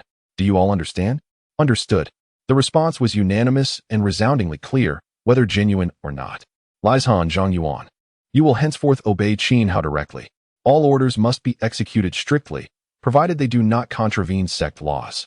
We obey. The 2 direct disciples stepped forward from the ranks, bowing respectfully to Qin Hao. He recognized them as the protectors Bai Wuji had assigned to him. For Bai Wuji certainly wished to avoid any premature demise for Qin Hao. Very well, I entrust the law enforcement hall to your care. Do not let our sect down, Bai Wuji advised, stroking his brow with a kindly yet earnest expression. Internally, Qin Hao scoffed, though he outwardly responded with utmost reverence. The remainder is yours to handle. With that, Bai Wuji fell silent, relinquishing the floor to Qin Hao. According to tradition, the hall master must address the subordinates, a crucial step in establishing control over the hall. While Qin Hao was indifferent to this formality, he recognized the necessity of adhering to protocol. Observing the defiant and provocative gazes directed at him, he felt compelled to assert his authority decisively to avert future complications. I am aware that many of you are discontent with my ascension to the position of hall master. You may dislike me, detest me, even harbor thoughts of my demise. I understand all of this. Qin Hao lowered his head, deliberately adopting a slightly subdued tone, which struck a comical yet peculiar note. Yet none paid it heed. The reactions from the crowd varied. Some appeared astonished, others anxious, indifferent, or even sinister. Qin Hao absorbed it all, swiftly categorizing these 300 individuals by their perceived threat levels based on instinct. The indifferent were the most perilous, followed by the sinister. While the astonished and anxious posed little concern, the truly dangerous were akin to venomous serpents, revealing their fangs at the most opportune moment. For now, he had little to fear from them. Instead, it was those of lesser ability who were more likely to make the first move. A barking dog may not bite, but it is undeniably bothersome. In order to secure more time for himself to confront the impending peril, Xiao was resolute in avoiding entanglement with the pack of hounds that would only drag him into one trouble after another. He rose to his feet, descending the stone steps with deliberate strides, his tone growing increasingly stern. Regardless of your opinions or how you perceive me, I must remind you, before taking action, you ought to carefully weigh your own capabilities.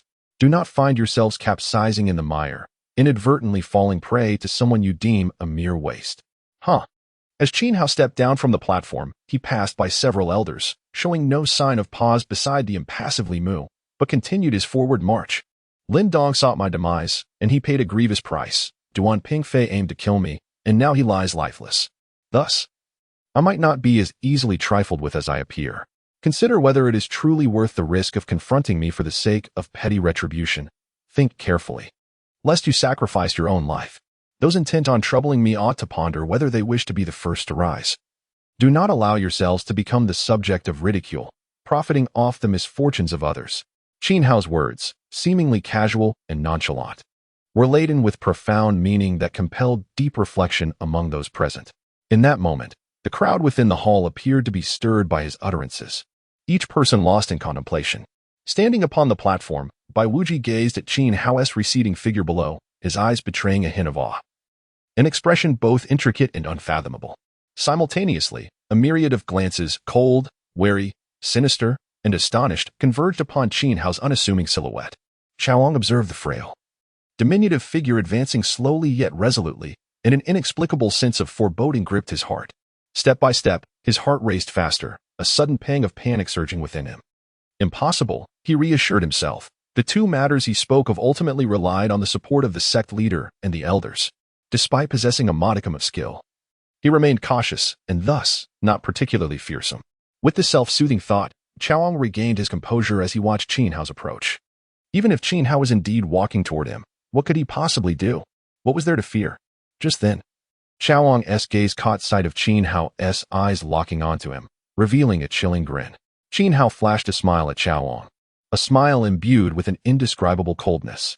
You must be thinking that I merely stumbled upon good fortune, that it was only by chance that the sect leader and the elders were beside me to save me.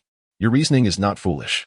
Xiao's cold laugh resonated as he halted, turning in place to survey the hall. In an instant, his expression transformed into one of audacious defiance. So, why not ponder this? Next time, will it not be fortuitous that another elder appears by my side? As a member of the Qingyan sect, you must comprehend who truly holds dominion within this organization. It is not I, Xiao, nor you, nor even Lin Dong or Duan Pengfei. It is the sect master. After a flattering remark, Xiao's tone shifted abruptly. Before his demise, Duan Pengfei warned me that my offense against Lin Dong would inevitably lead to my death. What a farce. If you share Duan Pengfei's sentiments, tread carefully, for I, Xiao, am equally formidable, standing as I do behind the might of the Qingyan sect.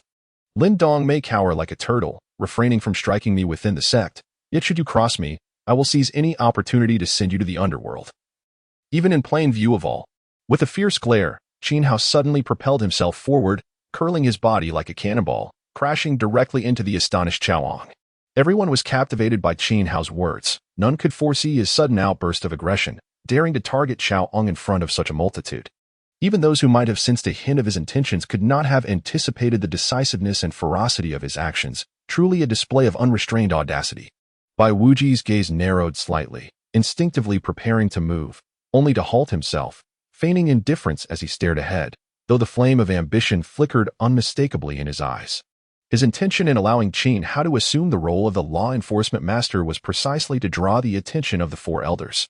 Now, Xiao's actions aligned perfectly with his own design. The more brazen Xiao became, the more he stirred discord, thus ensuring he remained the center of attention, while Bai Wuji's clandestine schemes remained obscured. Let the chaos unfold. The more you stir, the more our sect will go to great lengths to protect you, for you have uttered a truth. This sect is indeed the heaven of the Qingyan sect. Bai Wuji raised an eyebrow slightly, contemplating this. How dare you? Xiao Ang's expression shifted dramatically. A fleeting thought crossed his mind before his body could react.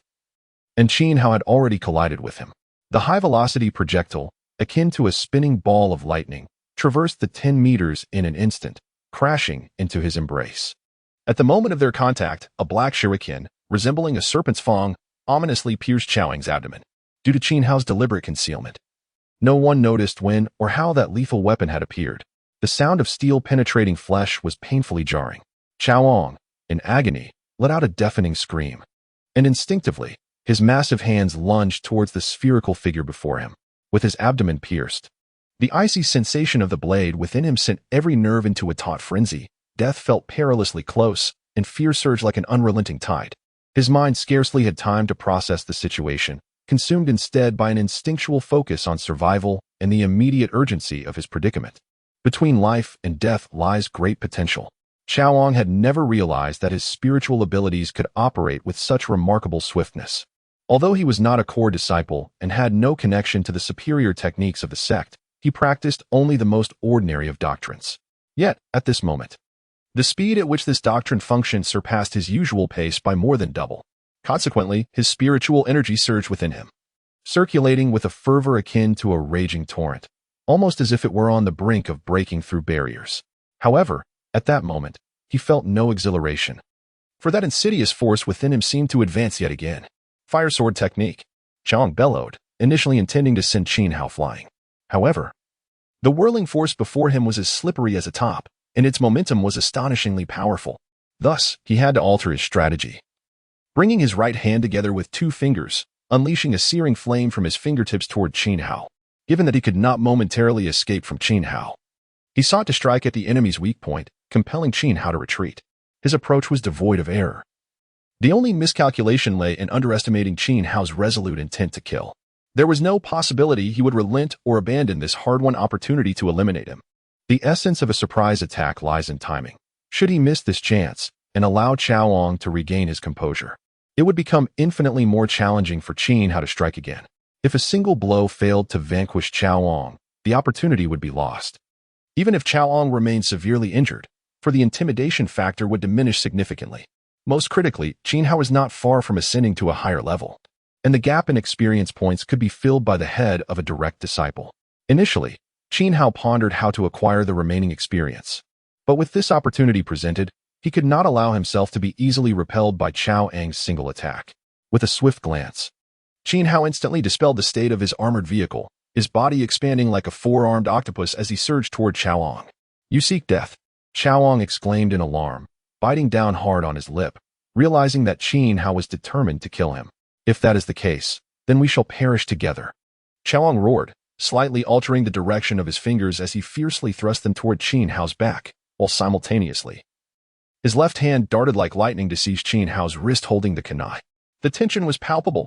The midday sun blazed fiercely, scorching the earth as the martial arts arena itself seemed to suffer under the oppressive heat, releasing billows of steam. 2 rows of willows swayed, and the hot wind swept toward the law enforcement hall, boldly taking the life of a fellow disciple. "Qin Hao, do you not know your crime?" A black-clad elder with fiery red hair questioned loudly from behind Lin Tang, his countenance as dark as charred coal, his eyes bulging as if they might pop out. "Pray tell, who are you to address me so brazenly?" Qin Hao lifted his gaze, a subtle smirk curving his lips, his disdain evident in every aspect of his demeanor. The red-haired elder, who initially feigned anger, was now genuinely incensed. As one of the esteemed 8 elders of Qinyu, he found himself openly provoked by Qin Hao's retort questioning his identity, a blatant affront that disregarded his status. Arrogance born of favoritism. The phrase flashed through Zhang Quaniying's mind, his eyes wide with fury, resembling 2 great crimson lanterns, bloodshot and glaring, as his gaze towards Qin Hao morphed into one of contempt. Qin Hao paid no heed to Zhang Quaniying's wrathful inquiries. He calmly approached Xiao Ang's lifeless body, bent down to retrieve the kunai from the ground, casually wiped it on his robe, and leisurely concealed it within the loose folds of his sleeve. Utterly outrageous, beyond measure, arrogant, exceedingly arrogant. This was precisely the effect Qin Hao desired. He sought to be brazen, to act unjustly, to exude an air of entitlement. For others, such arrogance might serve as a harbinger of doom. Yet for Qin Hao, It was the finest safeguard for his existence. The more he manifested this demeanor, the greater the trepidation he instilled in others, effortlessly alleviating numerous unnecessary troubles. Humans are inherently drawn to the weak and wary of the strong. The more Qin Hao reveled in his audacity, the more he was despised, yet the number of those daring to confront him dwindled drastically. Another direct disciple. Once I accomplish the task, I shall ascend in rank. A flicker of fervor ignited within Qin Hao's heart. However, this was not the time for such thoughts. He suppressed the distractions in his mind, lifted his head, and mockingly fixed his gaze upon Zhang Kuinying. Elder Zhang, what sin have I committed? Slaughtering fellow sect members. And you still dare to question me about my transgressions? Zhang Kuinying's tone was menacing, his expression hostile as he scrutinized Qin Hao, eager to witness how he would wriggle out of this predicament. Oh, Qin Hao nodded, then spoke with feigned astonishment. Then pray tell, what crime do you attribute to the attempted assassination of the Hall Master of the Law Enforcement Hall? Before Zhang Kuinying could respond, Qin Hao sneered, proclaiming loudly, let me enlighten you, that is a capital offense. Xiao showed disrespect towards me, and with malicious intent, but alas, I discovered his treachery in time. When I sought to apprehend him, he dared to resist. Thus I was left with no choice but to eliminate him on the spot. To accuse the innocent and invert the truth, Zhang Kuinying appeared momentarily stunned by Qin Hao's brazen lies. After a brief pause, he regained his composure and bellowed in a fit of rage, nonsense. Who witnessed Xiao attempting to assassinate you? Clearly, it was you who, without cause, struck him down to assert your dominance. As the Hall Master of Law Enforcement, would I engage in the indiscriminate slaughter of the innocent? If I sought his life, it was because he deserved it. Such audacious declarations, if interpreted differently, conveyed an ominous message. I am the law. Who dares to defy me shall meet their end. The crowd erupted in disbelief, unable to fathom how Qin Hao could be so audacious. Even the usually impassive Bai Wuji furrowed his brow slightly. Master, you see this unruly individual, arrogant and reckless, committing fratricide without remorse. How can he be worthy of the title of Hall Master? I implore you to act immediately. Bai Wuji narrowed his eyes and raised his hand to interrupt Zhang Kuinying. Elder Zhang, it is premature to draw such conclusions. Let us first hear Qin Hao's side of the story. The voice, devoid of any hint of anger, carried an unmistakable bias. Zhang Kuinying discreetly glanced at Lin Tongji's expression, gritting his teeth in preparation to speak again, but Qin Hao's voice interrupted. My cultivation is not particularly high. Yet the sect master has specifically appointed me as the head of the law enforcement hall, not Lin Dong, not Xiao Jie, not Li Muji, not Deng Su, and certainly not any of the elders. Why is this so? It is evident that the sect master holds me in high regard, eager to seize power from our hands. This thought could linger in his mind, yet Zhang Kuinying knew he could never voice it aloud. Was it not because of my keen insight, my discerning vision? The law enforcement hall's purpose is to uphold the sect's laws, but more importantly, to preemptively thwart any unlawful activities, extinguishing them in their infancy. This is the responsibility of my position. While you may overlook Xiao Ang's assassination attempt, I see it with utmost clarity. Qin Hao fixed his gaze on Zhang Kuinying, unabashedly proclaiming that the sect master possesses the wisdom to recognize talent, and that I shall dedicate myself entirely to my duties. This only fueled Zhang Kuinying's ire, igniting it like a flame. Such nonsense, such drivel. Zhang Kuinying gritted his teeth, his fingers cracking audibly as he clenched his fists. He had never encountered a more shameless, arrogant, and insufferable individual. Zhang Kuinying, I advise you to think before you speak. Are you questioning my insight? Or doubting the sect master's judgment? Or do you believe that the position of law enforcement hall master should rightfully belong to you? Qin Hao called him out by name, showing not an ounce of respect, bombarding him with questions like a machine gun. Caught off guard, Zhang Kuinying struggled to formulate a rebuttal to Qin Hao's assertions. A hand gently rested on his shoulder. Turning, he saw Lin Tongji shaking his head ominously. Suppressing his fury, he shot Qin Hao a glare and retreated behind Lin Tongji. Continuing this altercation seemed futile. Bai Wuji had made it clear that he would not relinquish the power of the law enforcement hall. Thus, it was inevitable that Qin Hao would face no repercussions. Guilt would be rendered as innocence. Rather than engaging in futile arguments with Qin Hao, it would be better to bide one's time. Lin Tongji's decisive words also signified Xiao Ang's demise, and no further inquiries would follow. Within the hall, the disciples felt a chill. Some averted their gazes from Qin Hao, having grasped the reality of the situation and unwilling to provoke him further, while others wore expressions of cold indifference, though they seemed unlikely to act rashly in the near future. Lin Tongji cast a fleeting glance at Qin Hao, his murderous intent barely concealed, sending a shiver down Qin Hao's spine, though he maintained an outwardly arrogant demeanor. Sect Master, since the law enforcement hall has been re-established, let it oversee the internal competition in 2 years, Lin Tongji remarked coolly. Agreed. Bai Wuji responded in kind. As the time approached, it was certain that the fifth true inheritance would not disappoint the sect leader, making a remarkable impression during the internal competition. Lin Tongji turned to gaze at Qin Hao, a faint, elusive smile gracing his lips. After a prolonged silence, Bai Wuji remained quiet, his gaze fixed on Qin Hao with an exceedingly peculiar intensity. After a while, he sighed and spoke. Very well. Observing Bai Wuji's profound and indifferent eyes, Qin Hao suddenly felt a chill enveloping him. A realization dawned upon him. He understood that the moment he would be cast aside as a pawn was destined to arrive in 2 years. Initially, he had anticipated a span of 5 years. Yet the situation was far more pressing than he had envisioned. Only 2 years remained until Bai Wuji's hidden machinations would come to light, and his role would be exposed. Facing the wrath of Lin Tongji and others, Qin Hao tightened his fist slightly, the murderous intent within his eyes welling up, and he let out a hearty laugh. His tone both audacious and chilling as he addressed Lin Tongji. I shall not let you and the sect leader down. Within the hall, none discerned the profound implications behind Qin Hao's words. Lin Tongji was unaware that although the statement was directed at him, its true recipient was Bai Wuji. Ding. Hidden task triggered. The Fangs of the Abandoned. Series as an abandoned pawn, one must possess the awareness of their status, remaining ever prepared, lurking, concealing, and gathering strength, so that at the critical moment, one may reveal their sharp fangs and deliver a lethal strike, carving out a path for survival. Fong 01. Eliminate that woman, that despicable, shameless, and malicious woman who nearly claimed my life. She is utterly deserving of death and must be slain. Completion reward. 5,000 exchange points, 1 black kanai, 1 attribute point. 10 skill points, task duration, 2 years, failure deduction, 2,500 exchange points. Fong 02. Survive, O youth. Do you truly believe you can live peacefully until 2 years hence? Do not harbor such delusions. Tread cautiously, for only then do you possess a sliver of a chance to see 2 years pass. Task reward. 5,000 exchange points. 1 scroll of reincarnation. Task failure. Be generous and do not hold grudges against the deceased. Fong 03. Clue. Uncover Bai Wuji's hidden hand. That is your greatest adversary. Undermine his strength in the shadows. Disrupt his plans. This ebb and flow is the way to survival. Task reward contingent upon evaluation. Fong 04. Not yet triggered. Qin Hao's thoughts swirled, and even as Bai Wuji and the other elders departed, he remained unperturbed.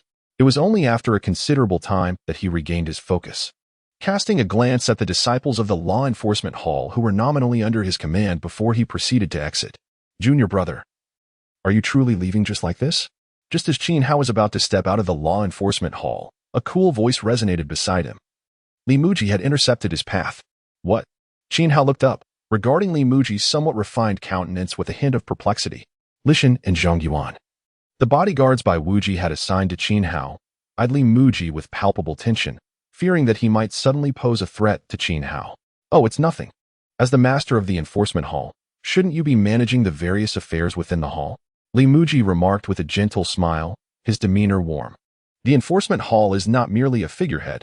It possesses its own set of functions, such as patrolling the sect, safeguarding the 4 main halls, and regularly completing various sect tasks. All these responsibilities require the master of the enforcement hall to coordinate effectively. Leave it to my senior brother. Qin Hao shot a perplexed glance at Li Muji, realizing that even if he wished to take charge, he lacked the capability to do so. He was well aware that Li Muji, as the deputy hall master, had been strategically placed by Elder Lin to overshadow him. Furthermore, he suspected that there were hidden pawns left by Bai Wuji among the disciples within the hall.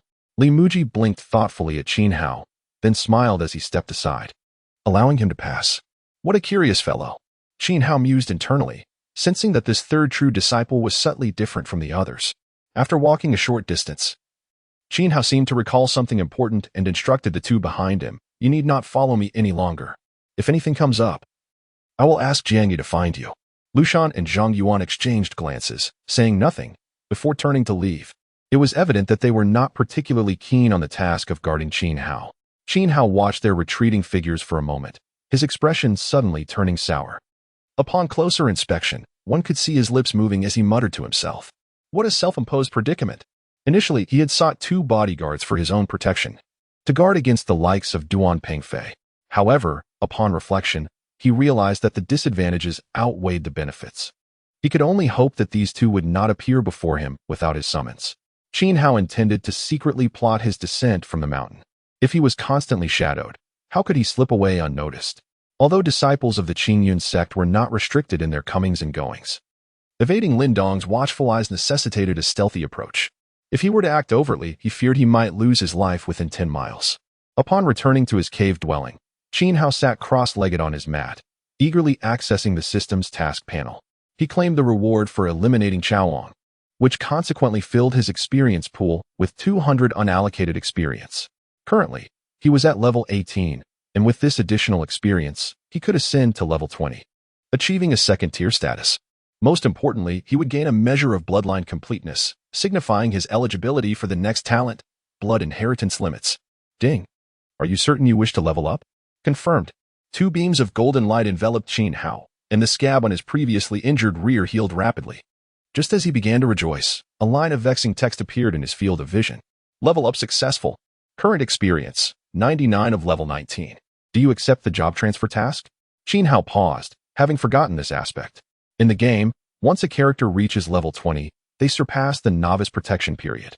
Subsequently, every 10 levels entails a significant breakthrough, accompanied by a specialized task known as the job transfer quest. Unexpectedly, this system reveals such a twist. Qin Hao's expression resembled that of someone plagued by constipation, a sensation akin to a beautiful woman beckoning to you, only to be interrupted at a crucial moment by an unexpected visitor, an utterly dreadful feeling. Alas, with no other recourse, he must first deal with this unwelcome interruption, or rather, embark on his job transition quest. Qin Hao muttered a curse under his breath, gritting his teeth as he resigned himself to the task at hand. The job transition quest. The young eagle takes flight. Novice, are you finally prepared to soar towards the azure skies? This world is far more exhilarating and perilous than you can imagine. Now, let me witness your determination. Such familiar words. Before Qin Hao could reflect further, a dark, inky rift suddenly materialized before him, as if space itself had been cleaved by a bizarre force, emanating an eerie glow, black, profound, mysterious, and dangerous. Ding. You have triggered a spatial instance. Before the words could fully resonate, Qin Hao found himself abruptly drawn into the rift, vanishing without a trace. According to legend, in ancient times, formidable spiritual practitioners could shatter intangible space with their immense prowess, claiming it for their own. Many of the rare treasures with storage capabilities in existence today are creations of these powerful beings. Some of these mighty entities could even permanently imprison a section of intangible space within the fabric of time, forming a miniature world, be it a hell or a divine realm. All within a mere thought. The ancient has long since passed, and these formidable beings have vanished from the mortal realm. However, the spaces they left behind linger in the continuum of time. Some have disappeared, some have collapsed, yet others have endured, occasionally surfacing in reality, referred to as ancient tombs. This is merely the indigenous interpretation. For players, a more fitting explanation exists: spatial instances. Instances can broadly be classified into 3 categories: map instances, spatial instances, and relic instances.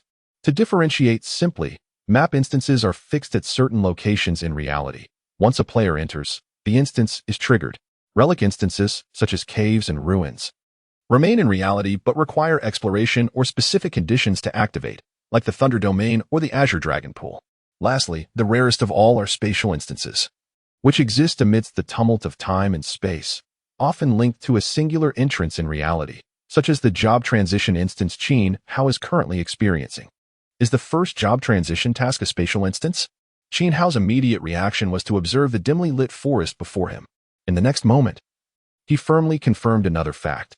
This was an entirely unfamiliar instance to him. The forest, shrouded in darkness, was filled with towering trees, dense foliage, and lush underbrush. This was, without a doubt, a paradise for ninjas. Qin Hao swore that in the vast memories of hundreds of instances from his past life, he had never encountered such a place. Gazing upon the scene before him, Qin Hao furrowed his brow. With a mere glance, he could sense the profound malevolence lurking within this instance. Step by step, one encounters deadly traps, such as the essence of this dungeon. Each tree, each patch of grass, may conceal a lethal mechanism or a lurking adversary, and a moment's inattention could cost a life. In these treacherous realms, most players must pay with their lives, repeatedly returning to reclaim their fallen selves before they might succeed.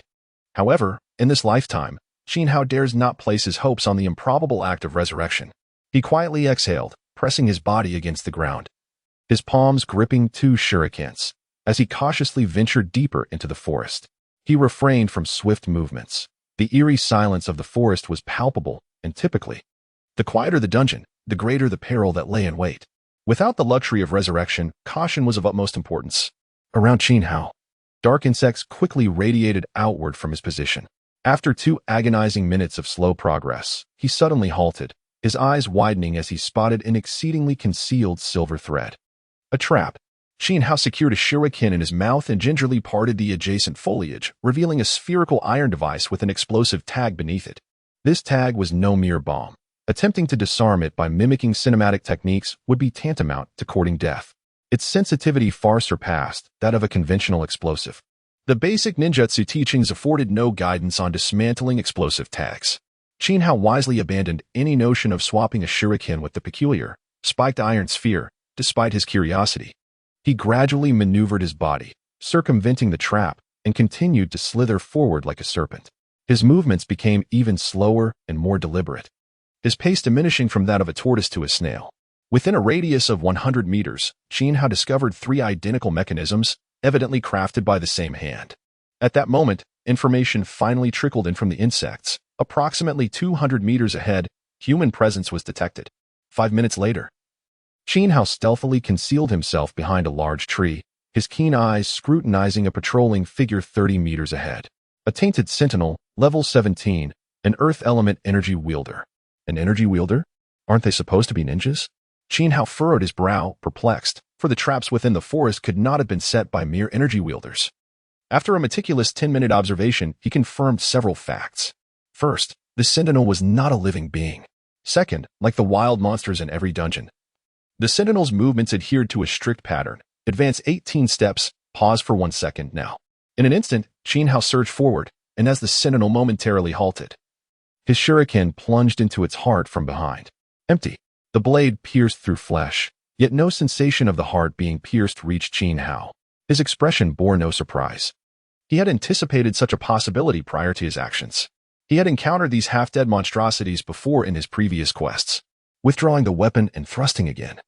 As the kunai embedded itself, the sentinel halted its turn, its body softening, losing strength. Xiao gently laid the sentinel's lifeless form upon the ground. The already decayed stench emanating from the corpse compelled him to hold his breath involuntarily. The odor was overwhelming. The foul scent of decay and the exposed patches of putrefaction clearly indicated that this individual had long since perished. Was it tainted by the energies of the nether? As far as Xiao was aware, only the energies of the nether could enslave a being post-mortem. Of course, this world might harbor other bizarre methods and techniques, but such knowledge eluded Xiao at this moment. Struggling against his nausea, he began to rummage through the body. This class-changing dungeon was evidently an exploration-type quest, typically devoid of task prompts, compelling players to seek out clues independently. Indeed, he unearthed a tattered yellow diary from the corpse, its inscriptions barely legible. "You have discovered a diary. It may hold some value." Xiao stared blankly at the line that appeared before him, initially displaying surprise, soon transforming into a euphoric expression as realization dawned upon him. The hint regarding the discovery of this diary instantaneously evoked memories of the first level of the concealed chamber, where volumes of tattered books lay like an ocean. If everything unfolded as he envisioned, then if the clues to the Azure Jade Dragon Pool were indeed there, perhaps he would not need to exert much effort to uncover them. With a silly grin, Xiao gradually redirected his focus back to the current dungeon task. Ancient Era 21798. Massacre. Celestial Revelation. Gate of the Void. The diary was in such a dilapidated state, the writing blurred, and Xiao struggled significantly to decipher some of the characters. Yet the conveyed information remained elusive. Ancient Era? Xiao furrowed his brow, as vague memories flickered in his mind. After a moment, his eyes brightened, only to be quickly clouded with confusion. If memory served him correctly, the official game background had mentioned the term Ancient Era, albeit briefly. Could it pertain to a future expansion? Xiao sighed in exasperation. 2 years remained until the game's launch in his recollection. Why ponder over such distant expansions? Turning the pages of the diary, he finally stumbled upon a relatively complete sentence. The tainted forest of profound words is devoid of life, a realm of utter silence. Everyone's cultivation has plummeted. Sinking into the void, we are imprisoned within this space. Will the temple at the heart of the forest of profound words be our beacon of hope? I only wish to return to my homeland. Even though the world has been tainted by that strange force, I yearn to perish there. The sword of the empire shall never cease, and glory is my life. Xiao closed his diary, carefully tucking it away in his bosom, and murmured to himself. The central temple, is it? Casting a glance around, he found it difficult to orient himself. Xiao continued onward, encountering several patrolling sentinels along the way, each dispatched with his deft precision, although he found nothing of value on their persons. The increasing density of sentinels indicated to Xiao that he was indeed drawing closer to the temple. 8 minutes later, Xiao nestled within the branches of a grand tree. Less than 100 meters ahead, squads of patrolling sentinels moved back and forth within a fixed radius. Behind them stood a magnificent palace, sprawling over approximately 20,000 square meters, its dark golden facade adorned with peculiar murals. Esoteric symbols, outlined by obscure lines, frequently appeared, seemingly embodying some profound significance. Due to the distance and the dimness of the forest, Xiao struggled to discern the details. He withdrew his gaze from the distant view and refocused on the 20 sentinels comprising the 4 squads. The art of reconnaissance was employed repeatedly. As Xiao muttered to himself, 2-tier earth, 2-tier gold, 2-tier gold, 3-tier. 17 were of the 2nd tier, while 3 were of the 3rd tier. Observing the sentinel's monotonous patrol route, and drawing from his extensive experience in traversing numerous dungeons, he allowed a slight shift of his eyes to conjure a plan in his mind. In 30 seconds, the 4 squads would disperse, and at the 76-second mark, their mutual distance would reach its maximum. Silently counting the seconds in his mind, Xiao slid down from the tree, gliding close to the ground, swiftly darting toward the destination of an approaching squad of sentinels. His speed was remarkable, showing no hint of caution regarding traps. In fact, upon discovering the palace, he had meticulously surveyed the surrounding terrain and mechanisms. For a seasoned professional player, the layout and environment of a dungeon are paramount. Countless classic strategies, monster aggro, and even the manipulation of game bugs are intricately linked to this aspect. Xiao buried himself within the underbrush, his chest, abdomen, hips, and legs moving in a rhythmic manner, akin to a wave in motion. With a gentle flick of his right foot, his entire body, like a finely tuned instrument, adjusted its trajectory seamlessly to the left. He held his breath, fully immersing himself in the mindset of a high-level professional player, constantly calculating time, position, and his next move. Ahead lay 7 positions, traps. Narrowing his eyes slightly, Xiao spotted a slightly protruding stone not far off. Instantly, he pivoted his body, maintaining his speed, as he brushed past the explosive trap's mechanism.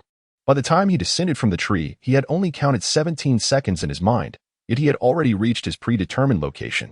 At this moment, there remained a mere 59 seconds until the first squad of sentinels would arrive. Xiao's gaze drifted slightly into the distance, observing a formation of 5 sentinels, one of the 3rd rank and 4 of the 2nd rank, approaching steadily as he had anticipated. With a gentle motion, he unfolded his left hand, positioning the decapitating blade horizontally across his chest, its tip delicately angled downward into the earth.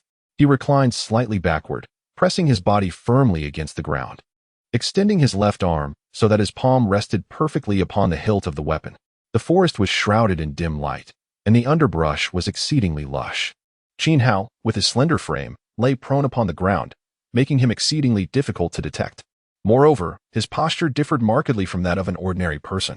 Though he appeared simply to be lying flat, a closer inspection revealed a subtle curvature, as though every inch of his body was meticulously concealed in the darkest recesses of the foliage, exuding an uncanny aura. Holding his breath, he attuned himself to the interplay of light and shadow, adjusting his position as he applied the knowledge from the concealment section of the basic ninjutsu manual to control his form. With each advancing step of the sentinels, 5 paces. For paces, 3 paces, Xiao's eyes flickered upward slightly, resembling a serpent poised to strike, coldly fixating on his imminent prey. Each step of the sentinels seemed deliberate, closing in on him unknowingly. Suddenly, Xiao's left arm tensed, drawing back in preparation. At that very moment, the 5 sentinels advanced another step forward. In an instant, Qin Hao propelled himself from the ground, and as he rose, the decapitating blade surged forth with an accelerated speed, carving a semicircular arc through the air. Grass and soil were effortlessly dislodged, cascading like raindrops toward the sentinels, lacking in lethality, yet perfectly obscuring the line of sight between them and Qin Hao. While, in a strict sense, they were not truly alive, merely a cadre of the undead within this tainted forest, puppets of manipulation, they retained vestiges of combat instinct, thus inevitably preserving some semblance of human traits. The obstruction of their vision caused them to momentarily halt, just as Qin Hao had anticipated. In that brief pause, the line between life and death was starkly drawn. Qin Hao lightly touched the ground with the tips of his toes, his body suddenly soaring upward. With a gentle exertion of his arm, the great sword intended for a beheading was promptly retracted and held horizontally before his chest.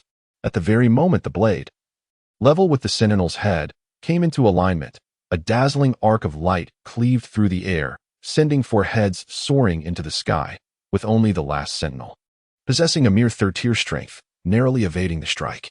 However, this did not imply that the sentinel had escaped the assault. In midair, Qin Hao swiftly withdrew his weapon, bending it downward, causing the great sword to halt abruptly before executing a 90-degree twist and plunging directly into the ground.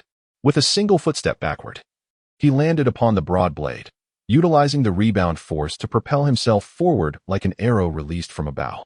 The remaining sentinel, having just evaded the fate of decapitation, barely had time to react before a resounding crack echoed from his chest. Qin Hao's knees collided with the sentinel's torso as his right hand grasped the air, conjuring a black shuriken that he clenched tightly, thrusting it forward to viciously pierce the sentinel's eye socket. With a kick to the sentinel's lifeless body, he withdrew the shuriken and performed a graceful roll, returning to the ground just as the four headless corpses finally registered the reality of their demise, toppling backward in unison. Since the year 21798 of the ancient calendar, this realm, ensnared within the turbulent currents of time and space, had remained devoid of life or death, steeped in silence for eons. There were no birdsong, no insect chirps, nor any human voices. This land, long bereft of vitality, was only marked by the monotonous footsteps of patrolling sentinels, which had never ceased. Yet today, that rhythmic sound vanished. Crouching amidst the five bodies, Qin Hao endured the stench of decay as he meticulously searched them, regardless of his feelings. Scavenging in such scenarios was an imperative duty that must be strictly adhered to, though he might find nothing. The time wasted would be negligible compared to the potential loss of crucial clues due to negligence, which could result in far greater repercussions. Despite the foul odor, Qin Hao diligently adhered to this unyielding discipline for the sake of his own survival. Upon finding nothing of value, he stood up, wrinkled his nose, and stealthily approached the central temple. As was his custom, he refrained from directly entering the grand entrance, opting instead to cautiously circle its perimeter for reconnaissance. Having previously observed the magnificent temple from afar, he was now struck by its sheer size up close. Setting aside its length and width, the nearly 100-meter height of the structure evoked a profound sense of awe. While it might not seem extraordinary when compared to modern skyscrapers, in the context of a palace, it imparted an inexplicable shock. Majestic, solemn, ancient, mysterious, and imbued with the weight of history. Gazing upwards, Qin Hao felt akin to an ant observing a giant. Numerous diminutive murals, nearly matching his height, were arranged in a peculiar sequence upon the walls, densely packed, seemingly numbering in the thousands. Surrounding the murals were symbols outlined in lines, reminiscent of tadpole script, yet possibly mere waves devoid of meaning. Upon closer inspection, however, they evoked an indescribable, peculiar sensation. After a moment of intense focus, a wave of invisible allure seemed to draw Qin Hao's very essence towards these images, leaving him astounded. He hastily averted his gaze, only to realize a throbbing pain in his head and a disorienting lightness in his steps, as if his vitality had been siphoned away. What the hell is this? He muttered under his breath, unwilling to gaze at those cryptic patterns any longer, and shifted his attention to the murals instead. Unconsciously, his fingers brushed lightly against the dark golden surface of the murals as he endeavored to avoid looking at the symbols in their midst, instead focusing on the narratives the artworks sought to convey. The patterns seemed to unfold in a continuous manner, as if recounting a story. After 5 minutes of contemplation, Qin Hao arrived at a conclusion, followed by a weary sigh. The artistic skill on display was akin to the scribbles of a primary school child, leaving little room for interpretation. The murals, or rather the carvings, were remarkably coarse. The forms were blurred, and the lines exhibited a wildly divergent thought process, rendering their intended imagery nearly indecipherable. Most critically, the murals flowed into one another, leaving Xiao uncertain of where to begin. As he made his way toward the entrance of the sanctuary, he attempted to piece together the limited meanings of a few images he encountered. Thus, Xiao felt his abstract reasoning had reached its zenith. The first image depicted a colossal circular altar upon which rested a sword. Instinctively, he thought of the sword of the Empire mentioned in his diary. The second image, adjacent to the first, again showcased the altar, now flanked by two figures resembling stick men, seemingly vying for possession of the imperial sword. The third image was considerably distant. And as for the numerous rudimentary sketches in between, Xiao regrettably lacked the imaginative prowess to decipher them. The third image illustrated two suns. At first, he perceived this as a representation of a calendar. However, the subsequent image cast doubt upon his initial assessment. In the fourth depiction, the two suns remained, but one appeared to be biting the other, conveying an impression that one sun was consuming the other. Xiao touched the tip of his nose, amused by his naive thoughts, and continued onward. After traversing a series of dozens of images, his previously casual demeanor suddenly stiffened. His pupils dilated abruptly, then constricted to pinpoints, followed by a gradual relaxation of his rigid expression as a strange and complex emotion washed over his countenance. Astonishment, bewilderment, skepticism, contemplation, and a hint of dread contorted his expression like a dynamic tableau, ever shifting. The scene depicted a coffin, ensnared by chains, with a pair of circular patterns hovering directly above it, each adorned with 3 pairs of tomo.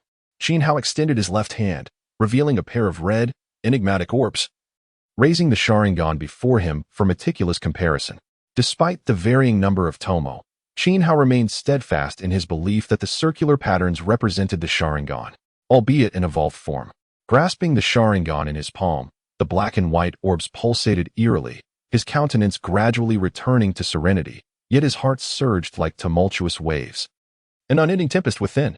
The Sharingan, the hallmark of the Naruto universe, the accursed descendant of Indra, the Uchiha clan's bloodline limit, now bizarrely manifested in this mural. What did these murals truly convey? Did they recount a fragment of history? Or was it merely a coincidence that the Sharingan appeared? Was it a simple occupational quest? Or something far more profound? A myriad of conjectures surged through Xiao's mind, causing it to thrum as if on the brink of explosion. Did this space intrinsically exist in this world, or was it deliberately crafted by the system due to his presence? The weight of contemplation was overwhelming. If it were merely a pair of Sharingan, one might dismiss it as coincidence, perhaps attributing it to excessive paranoia. However, coupled with the coffin encircled by chains beneath the Sharingan, Xiao could no longer deceive himself into believing it was merely fortuity. Though he had only glimpsed it fleetingly within his consciousness, the coffin's peculiar majesty was indelibly etched in his memory. Just a single glance, he recognized that the coffin in the mural pointed directly to the one in his mind. An inexplicable intuition, a sinister instinct, a chilling premonition. For the first time, though not truly the first, Xiao began to confront a question he had long sought to evade. Is my existence authentic? Was my arrival in this world truly a result of that damned celestial whim, that absurd multiple-choice question, akin to winning the lottery? What connection does this world hold with me? Is the system genuinely my gift, or is there a hidden agenda, or some ghastly linkage to this world? The more he pondered, the more elusive the answers became, deepening his confusion and sending shivers down his spine. Conspiracy theorists often perceive the irrationality surrounding them as part of a grand scheme. However, this time, Xiao fervently hoped that it was merely his overactive imagination. With a long exhalation, he forcibly suppressed these doubts, replacing them with a more urgent determination to grow stronger, swiftly, employing diverse means to achieve greater strength. Regardless of whether it is merely his overthinking or if there lies a hidden conspiracy, he remains oblivious to the answers. The only aspect he can possibly control is himself. Striving to strengthen his own resolve, this is undoubtedly the most prudent choice when direction is uncertain. Thus, the immediate task is to complete the job transition. Xiao retracted the ocular orb of his Sharingan and gently mobilized his somewhat stiff limbs, making his way towards the entrance of the temple. The entrance is a protruding rectangular opening measuring 20 meters in length and 15 meters in height, unguarded, or rather, the sentinels have long since fallen to his hand. There are no colossal stone doors, for they have been utterly obliterated. Xiao cautiously peered into the temple, observing 2 massive stone doors lying in shambles upon the ground, warped inward as if propelled by an immense force. The interior is strewn with toppled statues, sculptures, shattered stones, and remnants of armor, within which only skeletal remains linger. Is anyone here? Qin Hao murmured internally as he stepped into the temple. Suddenly, a gentle breeze swept through, stirring up a cloud of dust. The wind, though soft, elicited a drastic change in Qin Hao's expression. He pondered how long it had been since a breeze had graced the verdant forest. He knew that this current breeze heralded no good tidings. A tempest of sand, ashes, and dust enveloped the entire edifice in the blink of an eye, emitting an unfathomable roar. Qin Hao attempted to retreat, only to find himself ensnared by an invisible force, rendering him immobile. Struggling fervently, he discovered that he could not break free from this unseen grip. Moreover, his ninjutsu proved futile, and his chakra was firmly constrained, preventing even the use of body flicker technique. Fear gripped his heart as beads of cold sweat trickled down his brow. Before him, amidst the sandstorm, peculiar sounds emerged. Reminiscent of clashing weapons, the impact of techniques, and the cacophony of countless voices shouting. Qin Hao widened his eyes, fixated on the tempest, meticulously searching for the source of the sounds. Gradually, he discerned some indistinct images at the center of the storm. A towering mountain loomed, its peaks sharp as blades, piercing the heavens. At its apex rested a golden altar, 100 meters high, precisely the altar he had observed in the mural. His heart raced, rising to his throat, breath quickening as he fixated intently on the scene, scarcely daring to divert his gaze.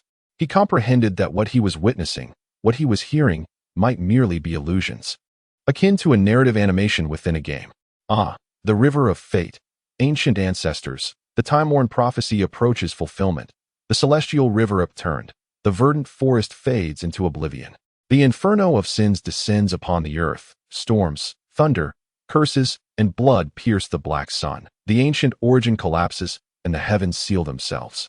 Qin Hao strained his ears, holding his breath, listening intently to the fragmented phrases within the imagery. The voices were archaic, profound, and resonant, yet oddly rhythmic, reminiscent of a sacrificial hymn. In his line of sight, upon the altar, stood an elderly figure clad in a bizarre, multicolored robe, adorned with an array of bells. He brandished a black stone staff, reciting strange chants, his feet gracefully treading upon the altar in an enigmatic and arcane rhythm, swift as lightning. In a mere moment, the altar was filled with afterimages, and Qin Hao could no longer discern the elder's true form, save for the black stone staff, soaring skyward, piercing the heavens. Respect the heavens, honor the gods, venerate the ancestors. Before the words had fully escaped his lips, the wooden staff in the sky suddenly shattered, transforming into countless specks of starlight that illuminated the entire earth. At the center of the altar, where once lay nothingness, a golden longsword gradually materialized. This sword towered 100, 1,000, 10,000, 1,000,000 zhong high. The sword of the empire. Qin Hao gazed at the immense sword, its body growing longer and taller, imparting a sensation as if it might pierce the very heavens. Unbeknownst to him, this expectation was not solely for the sword, but for what lay beyond the heavens once pierced. The heaven's height matched the sword's length. A beam of golden light erupted from the sword, instantly radiating as if it were a sun, illuminating every inch of the world with crystalline clarity. The sword's light danced, and the scene shifted accordingly. Countless elite soldiers clad in black armor, armed to the teeth, revealed only their fierce, fervent eyes, formed endless black formations, stretching infinitely, as if reaching from one end of the world to the other. A chilling aura of death, the ferocity of seasoned warriors, coalesced into a colossal black dragon, winding and spiraling around the giant sword. Ancient, ancient, ancient. The soldiers roared in unison, their voices akin to a mountain's collapse or a tsunami, causing the very heavens and earth to tremble. The golden altar atop the mountain slowly cracked open, revealing a golden stone coffin that began to rise from the ground. At that moment, the sword above finally pierced the heavens. Qin Hao's mouth fell open in disbelief. The sky had torn open. To be precise, it had been cleaved, revealing a wound from which a red substance, reminiscent of blood, cascaded down to the earth. Countless chains, glinting with a cold light, extended from beyond the sky like monstrous tentacles, clawing and slashing through the air, tracing lines of white lightning as they reached towards the altar below. Kill! A thunderous command echoed, and innumerable spears transformed into a vast ocean of black, hurled skyward. In an uncanny vision, Qin Hao felt as though these spears were directed at him. The black ocean passed through him, and despite knowing it to be an illusion, he broke into a cold sweat. Chains, coffins, what connection do they have with the coffin in my sea of consciousness? Although Qin Hao was startled into a cold sweat, the bewilderment in his heart swiftly overtook his thoughts. The scene before him grew increasingly blurred, and the sandstorm-like tornado seemed to show signs of dissipating. A forest was uprooted by an invisible giant hand, slowly ascending into the sky. This fleeting vision was the last image Qin Hao beheld, and his countenance darkened. Far from providing clarity, it only deepened the enigma swirling within him. Suddenly, from the remnants of the dissipating sandstorm, a black shuriken shot towards Qin Hao. It was no illusion. Qin Hao was jolted into alertness as the shuriken raced through the air, producing a faint sonic boom. Without a moment to ponder who was launching this covert assault, he swiftly sidestepped, grateful that the invisible binding force had vanished with the sandstorm. Whoosh, whoosh. Just as he evaded, two more sonic booms pierced the air, suggesting that these new projectiles were even swifter than the previous shuriken. Ding! A subtle sound of impact caught Qin Hao's attention. He was about to turn when he caught a glimpse of a black flash hurtling towards him. So fast. The shuriken gleamed ominously, mere inches from his left temple. Startled, he instinctively recoiled. The shuriken whizzed past his head, severing a few strands of hair. Whoosh, whoosh, whoosh. The deadly sounds echoed once more, tightening Qin Hao's chest. He had no time to assess the situation and instinctively dodged again. His body, already contorted low to the ground, curled into a tight ball as he propelled himself forward. The combat vehicle of flesh and blood was now in motion. The opponent wielded shurikens. Were they a ninja? Who could it be? The day's myriad mysteries had numbed Qin Hao's senses, and he found himself too weary to ponder the appearance of a ninja. Resigned to the fact that he wouldn't unravel the truth anytime soon. What mattered now was the battle. Coiled like a whirlwind, he darted aimlessly through the vast hall, while a black shuriken embedded itself deeply into the ground where he had just stood. At that moment, Qin Hao realized that the hall's original armors, shattered stones, collapsed pillars, and remnants of corpses had all turned to dust, forming a thick layer upon the floor. At the far end of the hall stood a diminutive figure, clad in a mask and ninja attire, motionless as they gazed intently at him. Each hand held a black shuriken, dancing deftly on their fingertips, poised to strike at any moment. As he continued to spin, dash, and leap, Qin Hao's head would occasionally emerge above the fray, allowing him a fleeting glimpse of his adversary. In that moment of observation, he finally discerned the ninja headband adorned with a leaf-like emblem above the figure's brow. Konoha? Qin Hao exclaimed in astonishment. However, the ninja opposite him remained as unyielding as a wooden statue, completely disregarding Qin Hao's bewilderment. As he mercilessly launched another kunai from his hand, 3 kunai formed a triangular formation. Their range meticulously calculated to anticipate Qin Hao's evasion speed and deduce the maximum area within which he could dodge. Understanding the range was of little consequence. Kunai were precision strikes, capable of targeting only 3 specific points, a notion that Qin Hao comprehended, and undoubtedly, the ninja did as well. In the fleeting moment that Qin Hao raised his gaze, his sharp eyes locked onto the 3 kunai soaring through the air, and a jolt of realization surged within him. Each kunai was affixed with an explosive tag and entangled with a thread that led to an iron ball bristling with silver needles. At that moment, Qin Hao understood the origin of the traps he had encountered in the forest, although he had never witnessed the destructive power of those iron balls. Their appearance alone filled him with foreboding. He had no inclination to test their lethality, aware that he would be rendered akin to a pincushion. Assessing the potential blast radius of the 3 kunai and the iron balls, Qin Hao swiftly discerned that unless he relinquished his body flicker technique, escape from the explosion's reach was implausible. The mere thought of surrendering his technique flitted through his mind, only to be decisively extinguished. Not only was his hand seal speed excruciatingly sluggish, rendering him likely incapable of completing the seals in time, but even if he could, he was unwilling to part with a crucial life-saving card so readily. Without having fully gauged his opponent's strength, it would be reckless to carelessly expend such an asset. The ensuing cooldown period could spell his doom. Moreover, given the distance, even employing the body flicker technique would still leave him short of reaching his adversary. Gritting his teeth, Qin Hao propelled his body to the ground with the force of a spring, swiftly dissolving his meatball-like form. He thrust his right hand forward, embedding his decapitating blade into the earth, its broad blade serving as a shield to obscure his form from view.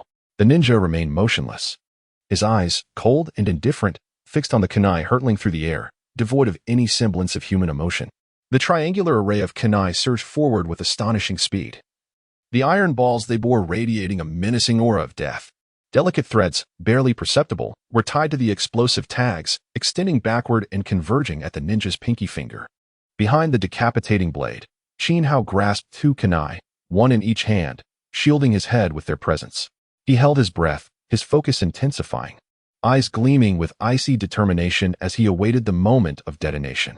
Suddenly, the three kunai entered his field of vision, one soared directly overhead, while the other two simultaneously darted from either side, 20 meters away. Without hesitation, Qin Hao pivoted his body against the decapitating blade, maneuvering himself to separate from the three kunai, positioning them on either side. And just as he lifted his foot to turn, the moment hung in suspense.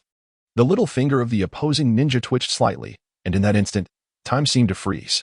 3 shurikens were detonated simultaneously, and a steel ball exploded, sending countless silver needles shooting out in all directions without a single blind spot. Fortunately, Qin Hao reacted swiftly, instantly shifting his position. Otherwise, at the moment of the explosion, he would have been pierced like a porcupine. Nevertheless, even with his blade of execution positioned to shield him from the majority of the needles raining down from above, those erupting from either side still managed to encroach upon him. Clang, clang, clang. The blade of execution vibrated violently behind him as Qin Hao pressed himself tightly against its body. Beneath his feet, the once thick layer of dust was now a dense array of pinpricks. With widened eyes, he fixated intently on the ground, ignoring the imminent threat of the needles approaching from both sides. Now was the moment. The instant the pinholes ceased to multiply beneath him, Qin Hao bellowed, driving his left foot forcefully onto the blade of execution, propelling himself forward. Behind him, the spot he had just vacated was soon enveloped by a flurry of silver needles. Time differential. Qin Hao had calculated this time differential. The shurikens directly above him were the closest, thus the needles would strike first post-explosion, while the shurikens to the sides were slightly farther away, causing their needles to arrive with a fractional delay. That fraction of time was Qin Hao's lifeline. Evidently, he seized this fleeting opportunity, successfully evading the onslaught as he leapt forward, shifting his center of gravity as far ahead as possible, increasing both his forward and landing speed. His eyes were locked onto the ninja ahead, while the fierce wind swirling behind him served as a grim reminder of how narrowly he had escaped death. At the moment he leapt, 2 shurikens were already sailing forth. With hands planted firmly on the ground, his claws dug in like those of a hawk, twisting violently, pulling back to convert his descent into a swift arrow-like projection, chasing after the 2 shurikens ahead. Rage and fear surged within Qin Hao. Although he had anticipated the iron balls to be formidable, he had grossly underestimated their peril. Their power was nothing short of terrifying. He could not allow this scoundrel another chance. With lingering trepidation, the murderous intent in Qin Hao's heart flared intensely. He pushed off the ground with force, utilizing all 4 limbs, moving swiftly like a reptile, closing the distance to the ninja ahead. 50 meters, 40 meters. As the gap narrowed, Qin Hao's gaze turned colder, his pupils reflecting the dark mask, silver forehead protector, and indifferent eyes of his adversary. The trivialities of Konoha and whatever doubts had plagued him were rendered utterly insignificant. All that remained in his heart was the purest intent to kill. Survival and questions were no contest. Survival would always take precedence. 30 meters. Qin Hao's eyes glimmered. He was now within close proximity to the range of the body flicker technique. Observing the opponent as still, indifferent stance, joy surged within him as his hands and feet hastened their frantic scraping against the ground. Swish, swish. The familiar sound of a sonic boom suddenly erupted, prompting Qin Hao to lift his gaze and coldly fixate on 2 black shurikens that entered his field of vision. One followed the other. They were not fired simultaneously. The first shuriken traveled at a slightly slower pace, while the second was propelled with greater speed. In a remarkable display, the latter struck the former with pinpoint accuracy, reminiscent of aerial refueling. The initially slower shuriken was immediately impacted by a formidable force, momentarily pausing before traversing a distance of 10 meters in the blink of an eye, growing increasingly swift. Was this the peculiar sound of collision he had previously heard? Qin Hao marveled at the adversary's expertise with shurikens. He had never fathomed that such tools could be wielded in such a manner, unleashing such terrifying power when utilized effectively.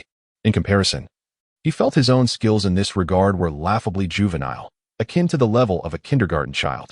While admiration surged within him, Qin Hao's resolve to eliminate this threat solidified. Allowing such a dangerous individual to linger for even a second was akin to mocking his own life. With the shuriken now perilously close, Qin Hao's expression hardened. He had no intention of evading to the side, he could not afford to dodge. The speed at which the shuriken was launched was astonishing. Any attempt to evade would undoubtedly invite a barrage of subsequent attacks, forcing him back into a frantic rhythm akin to his initial predicament. There could be no hesitation. He needed to act with greater swiftness than his opponent. He had to confront the shuriken head-on, closing the distance rapidly to seize any chance of survival. Thoughts racing, Qin Hao made a swift decision, unwilling to waste even a moment on tilting his head. Instead, he raised his left hand, his smooth palm suddenly splaying open as he lunged forward to seize the shuriken. The friction between his fingers and the shuriken produced a blinding spark, and Qin Hao felt a weight in his heart. The force from the shuriken was unexpectedly immense. At a distance of 25 meters, he was still 5 meters short of the teleportation radius. A surge of ferocity coursed through him. He abruptly opened his fingers, abandoning the attempt to grasp the shuriken, allowing it to pierce his left palm. Simultaneously, he thrust his foot down with great force, propelling his body forward like an eagle, swiftly closing the gap by 2 meters. He was gambling on trading injury for distance. Just 3 meters remained.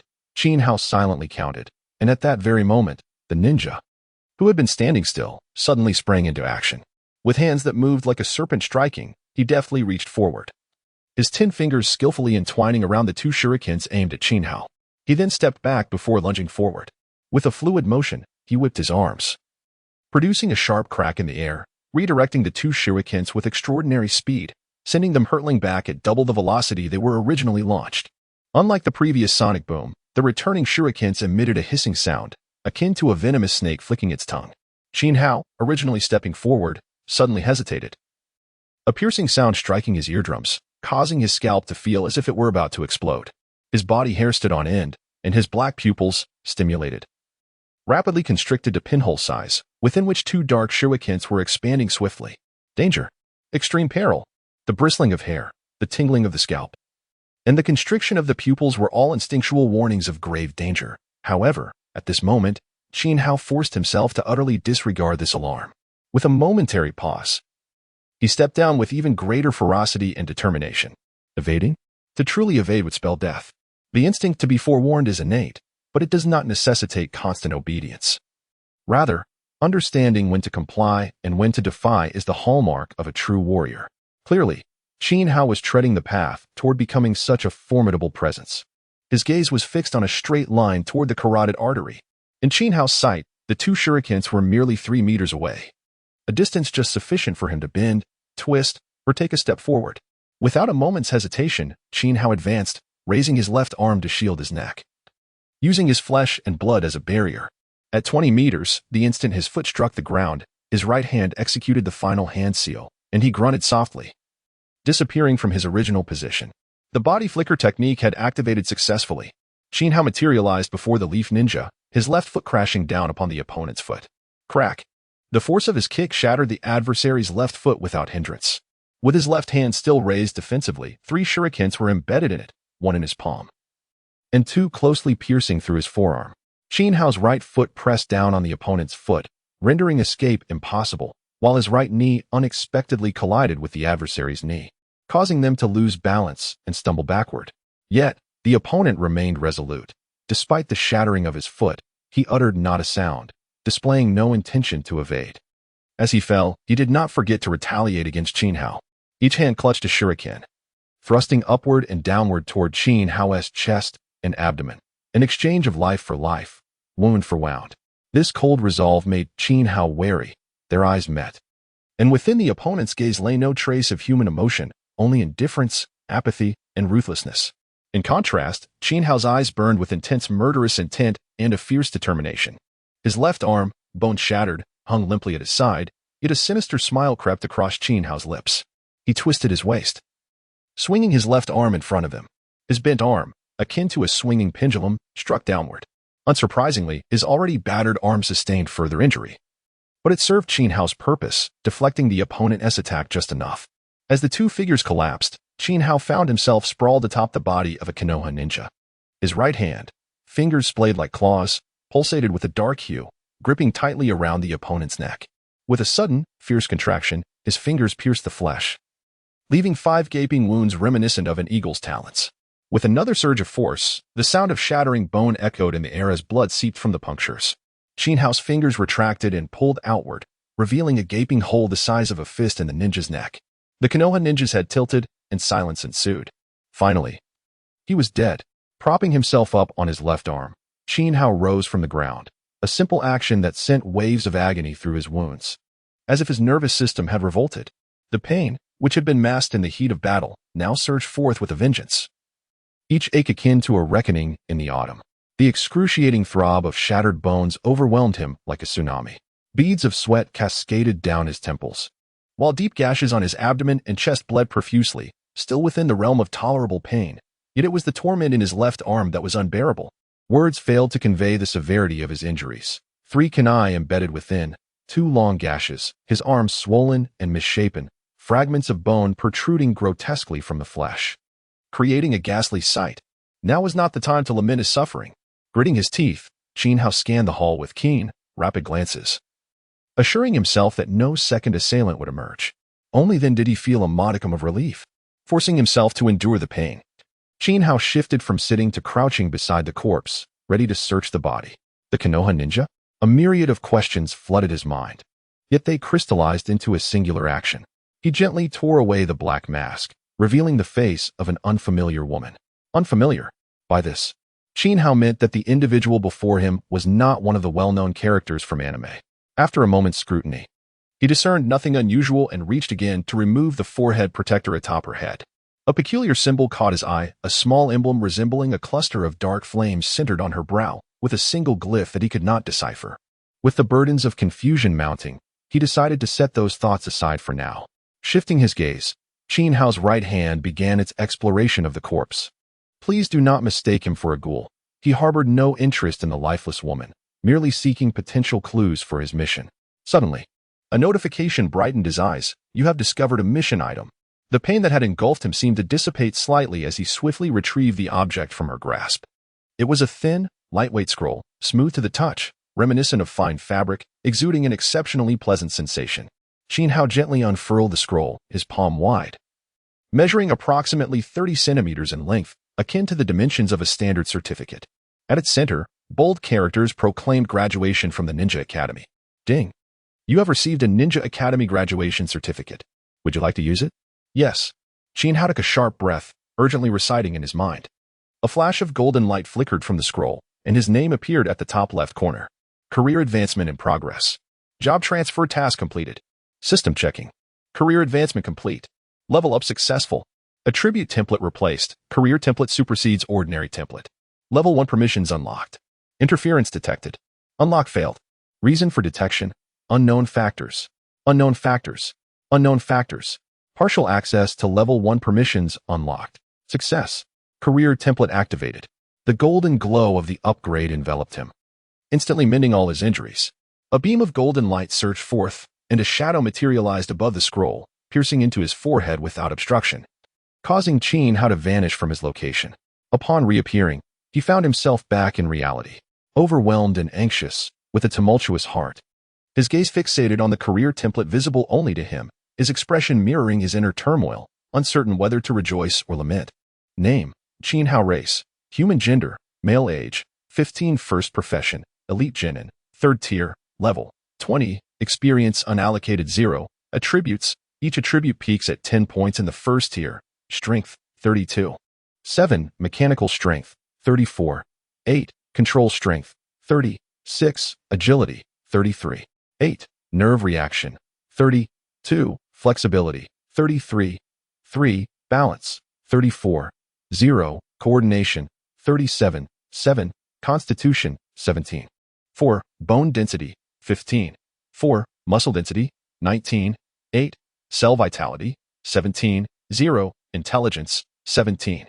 3, spell power, 14. Judgment, 20. 6, perception, 21. 7, perception range, 23.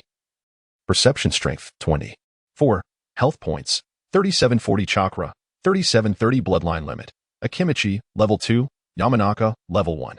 Talent skills. Battle chariot 50x technique. Infestation technique 30 professional skills. Basic ninjutsu 50. Basic taijutsu 50. Body flicker technique 40. Substitution technique 10. Reconnaissance technique 20. Fire release. Great fire dragon technique 10. Shadow Snake Hand 10, Windmill 3 Swords Technique 10, Rebirth Sanctuary Technique 10 Secret Techniques, Soft Body Modification Technique 10, Beginner, Iron Finger Technique 10, Beginner, Items, Explosive Tags, 100. Kunai, 103, Military Food Pills 2, Flash Bombs, 1, Smoke Bombs, 1, Beginner Sharingan, 1, Decapitation Blade, 1, Shuriken, 20, Jinin Combat Boots, 1, Mist Village Jinin Headband, 1. Challenge No Longer Zai Nameplate, 1, Impure World Reincarnation Fragment, 1, Bloodline Integrity, 1, 3. Bloodline Points, 1 Evolution Points, 10 Skill Points, 100 Exchange Points, 14960. The original attribute template underwent an enigmatic evolution, transforming from an ordinary template into a professional one, akin to the ascension from a civilian template to that of a hero. Logically, Qin Hao should have felt elated. However, the calculation coefficient for health points skyrocketed tenfold. While this was commendable, who could elucidate the perplexing nature of these altered attributes? As Qin Hao engaged in self-reflection, a cascade of information flooded his mind, revealing the incomplete answers of his first-level authority. Qin Hao's expression turned to one of astonishment. A minute later, he exhaled deeply, grappling with the complexity of his emotions. In essence, each singular attribute now possessed specific branches, each contributing uniquely to the overall attributes, which were derived from their average value. For instance, a strength value of 32. 7 was composed of a mechanical strength of 34. 8 and a control strength of 30. 6, representing the mean of these two attributes. The strength value was entirely contingent upon these two metrics, where mechanical strength denoted the body's maximum exertable force, while the latter represented Qin Hao's command over that force. The amalgamation of these two aspects constituted the true power he could wield. The same principle applied to agility, constitution, intelligence, and perception. The most immediate consequence of this transformation was that the character, previously gaining 1 in all attributes and 2 in free attribute points for each level up, now received 10 evolution points. However, these evolution points could only be allocated to branch attributes. This shift bore both advantages and disadvantages, the downside being that the total points gained from leveling up had diminished, translating to a reduction of 7 points when converted to the current evolution points. Nevertheless, the benefit was unequivocal, as the number of points available for allocation had increased, equating to an additional 6 points in evolution. This marked a compulsory transition from balanced development to specialized growth, wherein a certain price was paid to achieve greater subjective operability. Profession signifies specialization. This adage now bore significant weight for Qin Hao, as the distribution of future evolution points would be intrinsically linked to his path ahead, demanding utmost diligence. High strength? High agility? High intelligence? High constitution? The intricacies of allocation posed a truly taxing dilemma. Moreover, what was the nature of this incomplete first-level authority? There lingered an unsettling notion that crucial elements within the recently acquired information had been deliberately obscured. This was not mere paranoia. Indeed, within the extraneous information in his mind, Qin Hao discerned numerous incoherent phrases, as though a once complete sentence had been intentionally truncated. This peculiar dissonance inevitably led him to recall a segment during the template's advancement, which hinted at the failure of opening the first-level authority due to unknown interferences. Qin Hao's demeanor darkened, his eyes narrowed slightly as he sat quietly on the mat, his fingers unconsciously rubbing against one another, lost in contemplation of the unreasonable occurrences that had transpired. The initial joy of leveling up, advancing, and successfully transitioning into a profession had considerably waned as a result. After a prolonged silence, Qin Hao let out a deep sigh, relinquishing his momentarily bewildered contemplation. His gaze shifted to his palm, specifically to a series of bizarre orbs nestled within it. The Sharingan, Qin Hao murmured. The crimson pupils blazed with the brilliance of a raging sun, reminiscent of the sanguine hue of fresh blood, enchanting yet sinister. The pitch-black single tomo quietly coalescing at the center of the eye, profound as ink, emanating an extraordinary allure. These are my eyes. Just as it was upon their first encounter, an overwhelming sensation surged within Qin Hao's heart once more. Even the vivid images flashing through his mind of the frescoes in the temple could not quell the tumultuous yearning that surged within him, akin to a cataclysmic tidal wave. It was an obsession that haunted his very soul. The Sharingan, exuding a mysterious power and a deadly charm, was deeply reflected in Qin Hao's starkly contrasting gaze. The primary Sharingan, with its functions: 1. Transplantation. By surgical means, it can be implanted into a human body. with a certain probability of successfully acquiring the current Sharingan's abilities and potentially activating an incomplete Uchiha bloodline. 2. Unlocking essential bloodline traits by unlocking the Uchiha Sharingan. One can assuredly gain the current Sharingan's powers and fully activate the Uchiha bloodline. 3.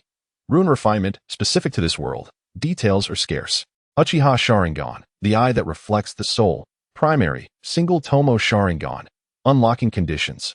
1 primary Sharingan, 1 pair of bloodline advancement, 1 completeness, 1 bloodline point. Advancement path, intermediate. Double Tomo Sharingan, advancement conditions, 1 unlock primary Sharingan, 2 bloodline advancement, 1 completeness, 9 bloodline points.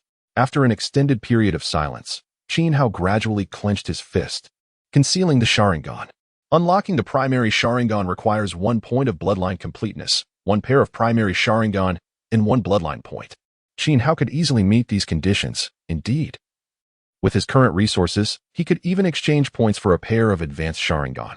The advanced Sharingan necessitates 10,000 exchange points. Xiao had slain over 100 disciples of the sect, accomplishing not only the task of leveling up but also fulfilling the assassination mission assigned by the sect. The sect assassin. If this is not a sect you favor, then without hesitation, consume its flesh and drink its blood, like a parasite, gradually devouring the very essence of the sect to augment your own strength. Is this not the very intention you hold? Slaying 100 sect disciples rewards 10,000 exchange points and 1 fragment of the impure world reincarnation scroll. 14,960 points. Xiao gazed at the precise figure displayed by the system, his brow furrowing slightly, as if contemplating a dilemma of considerable weight. The power of the Sharingan is indisputable throughout the annals of the Naruto saga. It is essentially the chronicle of the Uchiha clan. Even though Xiao had not seen the anime to its conclusion in his previous life, he had certainly heard whispers of this. However, the true might of the Sharingan is most evident in the later stages, and one could assert without reservation that only the Manjiki Sharingan deserves to be called the Sharingan. As for the time before that, one can only chuckle. Have we not witnessed the annihilation of the Uchiha clan? Similarly, the Sharingan that Xiao aspires to obtain is also aimed at the Manjiki, and even further, the Rinnegan. Of course, every endeavor must progress step by step, whether through gradual advancement from lower to higher levels, or by directly unlocking the Manjiki Sharingan. This journey will undoubtedly require considerable effort. 1 year, 2 years, or even a decade, perhaps even several decades, such is the essence of the adage, the future is bright. Yet the path is fraught with twists and turns. However, in such a turbulent world, where dangers lurk at every corner, a single misstep could lead to demise. How then can one truly afford to embark on a decade-long plan? The so-called 5 or 10-year plans are merely last resorts born out of desperation. In this world, only those who possess formidable backing can afford to gaze far into the future without concern for immediate gains or losses. For the rest, such aspirations are best left unconsidered. To focus solely on the present, to weigh the consequences of the next moment, ensuring survival for the immediate future. This is the prudent course of action, which is precisely what Xiao must now undertake. Xiao clenched his fists tightly, his knuckles creaking under the pressure, revealing the inner turmoil and indecision that plagued him. Rationality advised him that unlocking the Sharingan was not the optimal choice at this juncture, for the interval before the Sharingan could truly unleash its power might be extensive. Yet, the allure of the Sharingan was simply too great. Perhaps, the basic Sharingan possesses considerable strength as well. Shaking his head, Xiao found himself unable to reach a definitive resolution. The integrity and acquisition of his bloodline were exceedingly challenging at this moment. Aside from hunting down those with extraordinary physical traits, the only opportunity to gain even a single point would arise during the process of advancement. If he were to use it to unlock the Sharingan, the short-term benefits would likely be minimal. Low short-term benefits, in turn, imply significant danger. With a long exhale, Xiao redirected his focus towards the physical lineage limits. Compared to the exceedingly rare ocular lineage limits, the physical lineage limits were vast, offering a plethora of options. He harbored some preliminary thoughts on how to choose among these lineage limits. If the ocular lineage is akin to a solitary combat style, then the physical lineage leans more towards collaborative warfare. The power of a single lineage limit may be challenging to match against the Sharingan, but if they could synergize, they might not only rival it, but potentially surpass it in strength. The first lineage limit is from the Akimichi clan, and the second belongs to the Yamanaka clan. The former specializes in manipulating fat and muscle, while the latter excels in controlling insects that can infiltrate the muscles and fat within one's body. Now, as he contemplates selecting another lineage limit, Xiao pursed his lips, his gaze fixed upon the newly illuminated icons within the physical lineage. The Nara clan, shadow techniques. Kurama Yakumo, 5 senses manipulation, Haku, ice release, Kagaya clan, bone limit, and Guren, crystal release. Among the 5 bloodline limits available for selection, Xiao first dismissed the Nara clan, as he held no interest in the shadow binding technique. The second he eliminated was ice release. Feeling it lacked sufficient potential for development, he murmured to himself about the manipulation of the 5 senses, the Shikatsumiyaku, and crystal release. After a simple comparison, Xiao found considerable intrigue in these 3 bloodline limits, yet regrettably realized he could not possess them all simultaneously. A slight sense of disappointment flickered in his heart. But he soon resolved his thoughts. Kagaya Shikatsumiyaku. Xiao's eyes brightened as he pronounced it loudly within his mind. Unlock Kagaya clan, Shikatsumiyaku. Is this confirmed? Confirmed. Before the words fully escaped his lips, an intense wave of agony surged through Xiao's entire being. The pain felt akin to being pierced by countless needles, sawed by iron blades, and scorched by flames, overwhelming him like a terrifying torrent. It was pain. Excruciating pain. Pain that penetrated to the very marrow. Xiao swore he had a high tolerance for pain, yet he had never fathomed a suffering that could reach such depths. Every bone, muscle, and inch of skin felt as if it were fracturing. This sensation resembled 1,000 steel needles simultaneously being driven into his bones. Thousands of saws relentlessly cutting through his flesh, and hundreds of hammers mercilessly pounding his entire body. Xiao's eyes widened, bulging like eggs, his expression grotesque. Through his terrifying gaze, he perceived an invisible force mercilessly compressing his body. Every pore, every muscle, every fiber of skin was rapidly contracting and expanding, repetitively, as if his very flesh and muscles were being stretched like a rubber band, preparing for the next action. His pores widened and then constricted. His muscles thickened and then thinned. The once tightly connected muscle fibers began to show signs of differentiation. It felt as if a once solid steel plate was being forcibly dismantled into a collection of iron fragments. No, it was not merely the skin and muscles. Even the blood vessels were undergoing some horrifying transformations at that moment.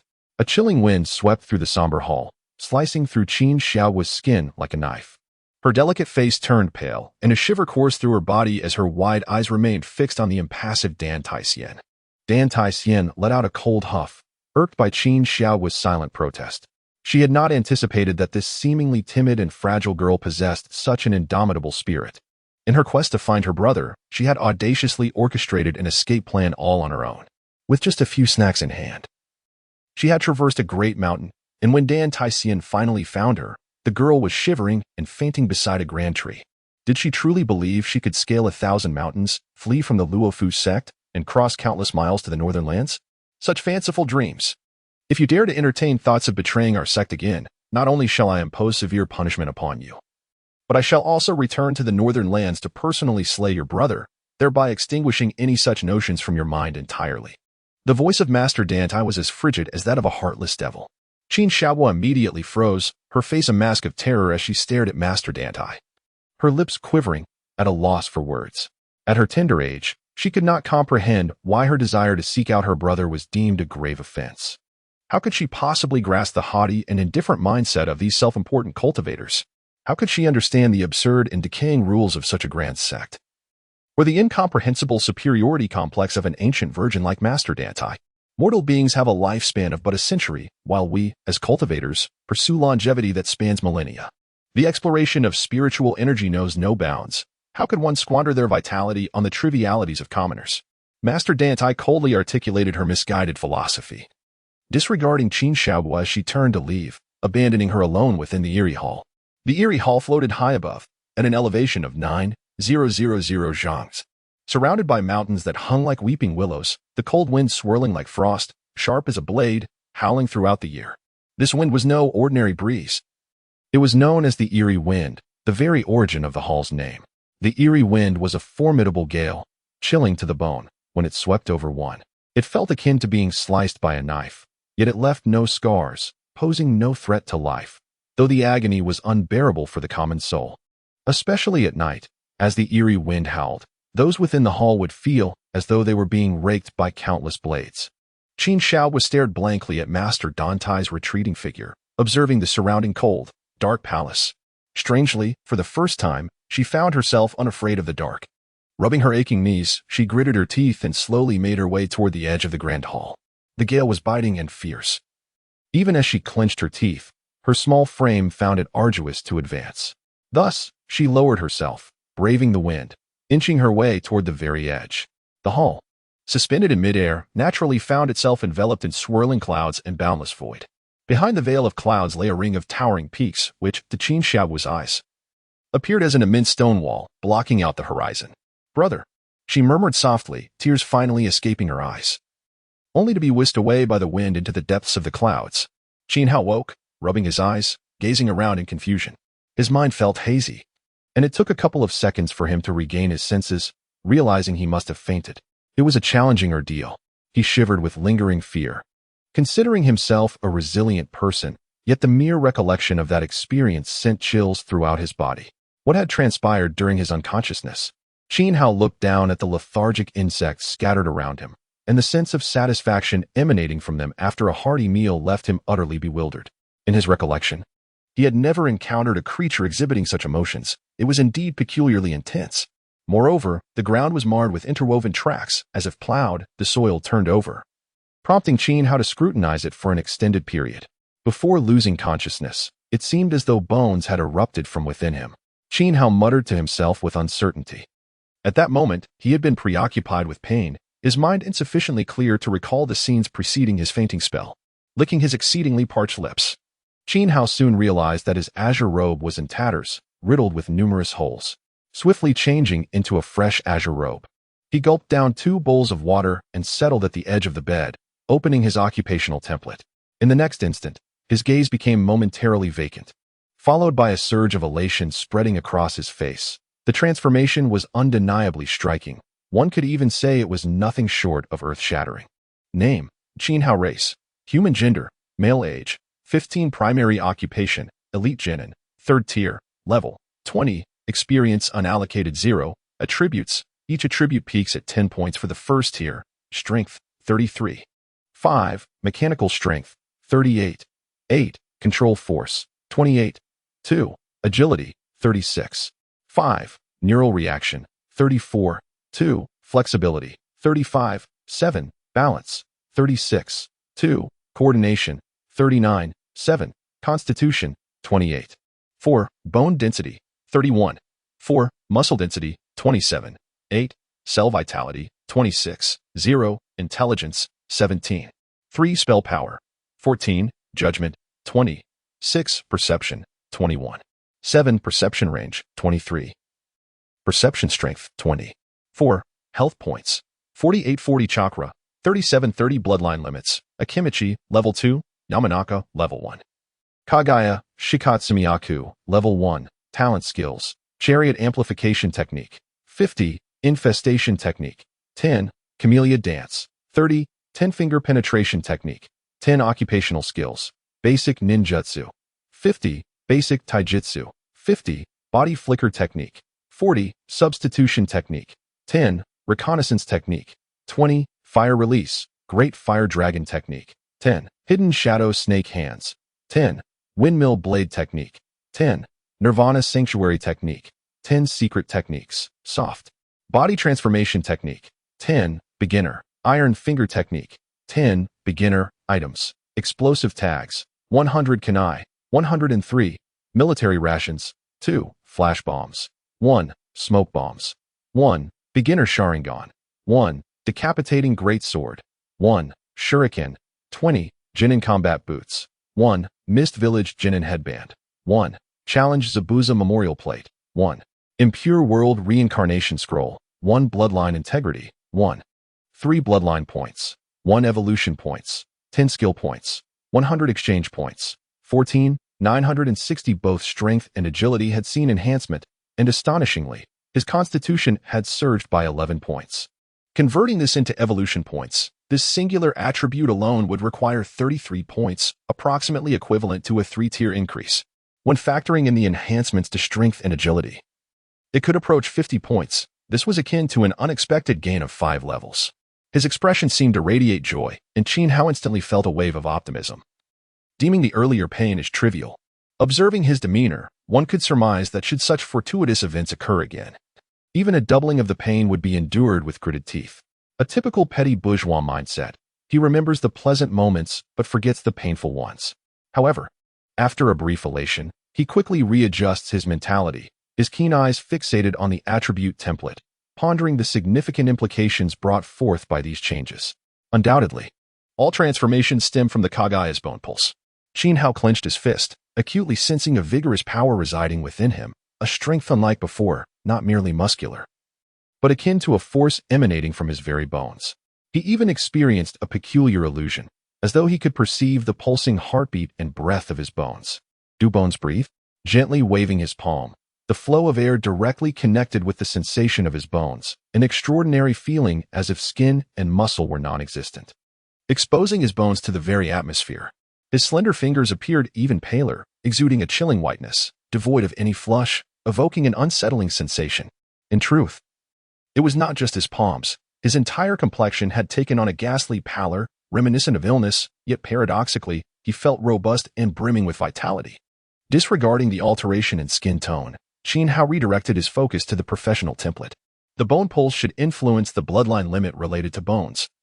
Thus enhancing bone density would be fundamental, followed closely by increases in muscle density and cellular vitality. After all, during the transformation, he felt as though he had melted, with both muscles and cells elevated concurrently, which was entirely reasonable. Ultimately, the substantial enhancement of his physique would inevitably correlate with improvements in strength and agility. This indicated that these attributes were not isolated, but possessed an intrinsic hidden connection. Such changes were absent in previous templates, appearing to Qin Hao as more intricate and coherent. Of course, he was not particularly concerned with the reasonableness of this. His sole delight lay in the possibility that this transformation might amplify the evolution points in his possession. However, given that the growth in physique, strength, and agility was evidently not on the same level, this amplification seemed rather trivial. Human greed knows no bounds. Qin Hao grimaced slightly, his dissatisfaction directed at the strength attribute. While mechanical strength had increased, his control over it had paradoxically diminished. This was understandable. A sudden surge in power necessitated time for digestion and mastery.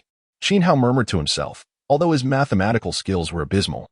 He possessed a clear understanding of certain logical causal relationships. After a brief contemplation, he swiftly grasped some fundamental connections between the attributes, leaving deeper explorations for the future. Now, what mattered most was the Kagaya's bone pulse, this bloodline limit, which he had temporarily unlocked by relinquishing his Sharingan. He sincerely hoped it was as formidable as portrayed in the anime. Let it not be a disappointment. He shifted his gaze, and the inscription of Kagaya's bone pulse level 1 caught his eye.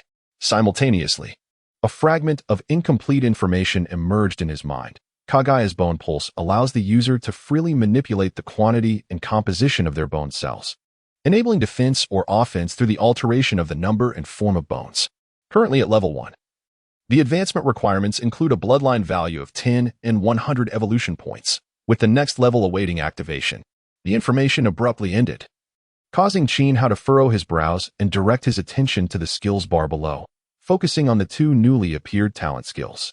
Dance of the Camellia extracts a complete steel-like arm bone from the shoulder, transforming it into a bone sword, perfectly coordinating with physical techniques to assault adversaries.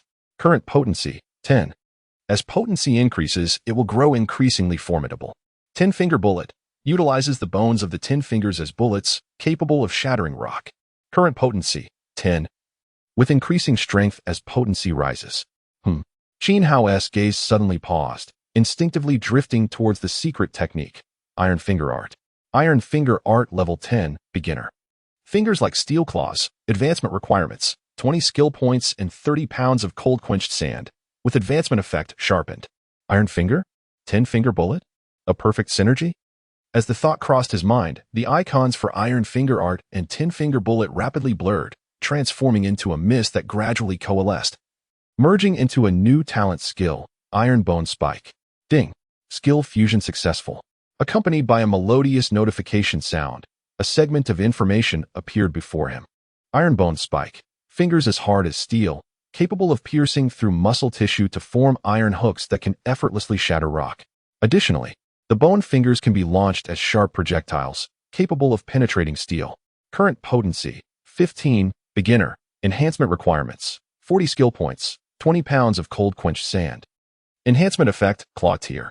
The two skills fused into one, yielding an effect that clearly surpassed mere addition. Although the textual representation did not indicate a vast leap in capability. Xiao merely flexed his fingers slightly, and the air resonated with a sound reminiscent of metal vibrating, eliciting a look of delight on his face. He opened his right hand and gently grasped the ground, 5 gashes suddenly appearing at his fingertips, from which 5 white bones extended, protruding approximately 2 centimeters. To his astonishment, the bone tips exhibited a peculiar barbed shape, appearing sharp and lethal. By the heavens, am I wielding the 9 white bone claws? Rather than being alarmed by the terrifying transformation of his fingers, Xiao felt exhilarated. He reached down and lightly grasped the ground, effortlessly slicing through it, as if it were tofu, leaving 5 deep claw marks. Haha, Xiao chuckled mischievously, raising his right hand and aiming at the wall before him, abruptly flicking it. The 5 white finger bones shot forth. In the next instant, Xiao felt a slight itch in his hand bones, and upon glancing down, he found his palm unscathed, evidently indicating that the new finger bones had instantaneously replenished like ammunition. As Xiao stepped forward, he pried 5 phalanges from the wall. Strangely, at the moment they were liberated into his palm, they seemed to possess a certain vitality, darting back into the skeletal structure of his hand. The newly manifested bones then shrank rapidly, akin to a deflating balloon, vanishing without a trace. Xiao blinked, scrutinizing his palm repeatedly, before shifting his gaze to the wall before him, where 5 deep holes extended over 2 inches into the surface. The power was commendable. If such force were to strike an unsuspecting individual, it would undoubtedly create a grievous wound. He pondered the potential effects of the advanced claw tear, a sense of anticipation swelling within him. His eyes narrowed slightly, as if he had already begun to devise a concrete plan for the evolution of his iron bone spikes.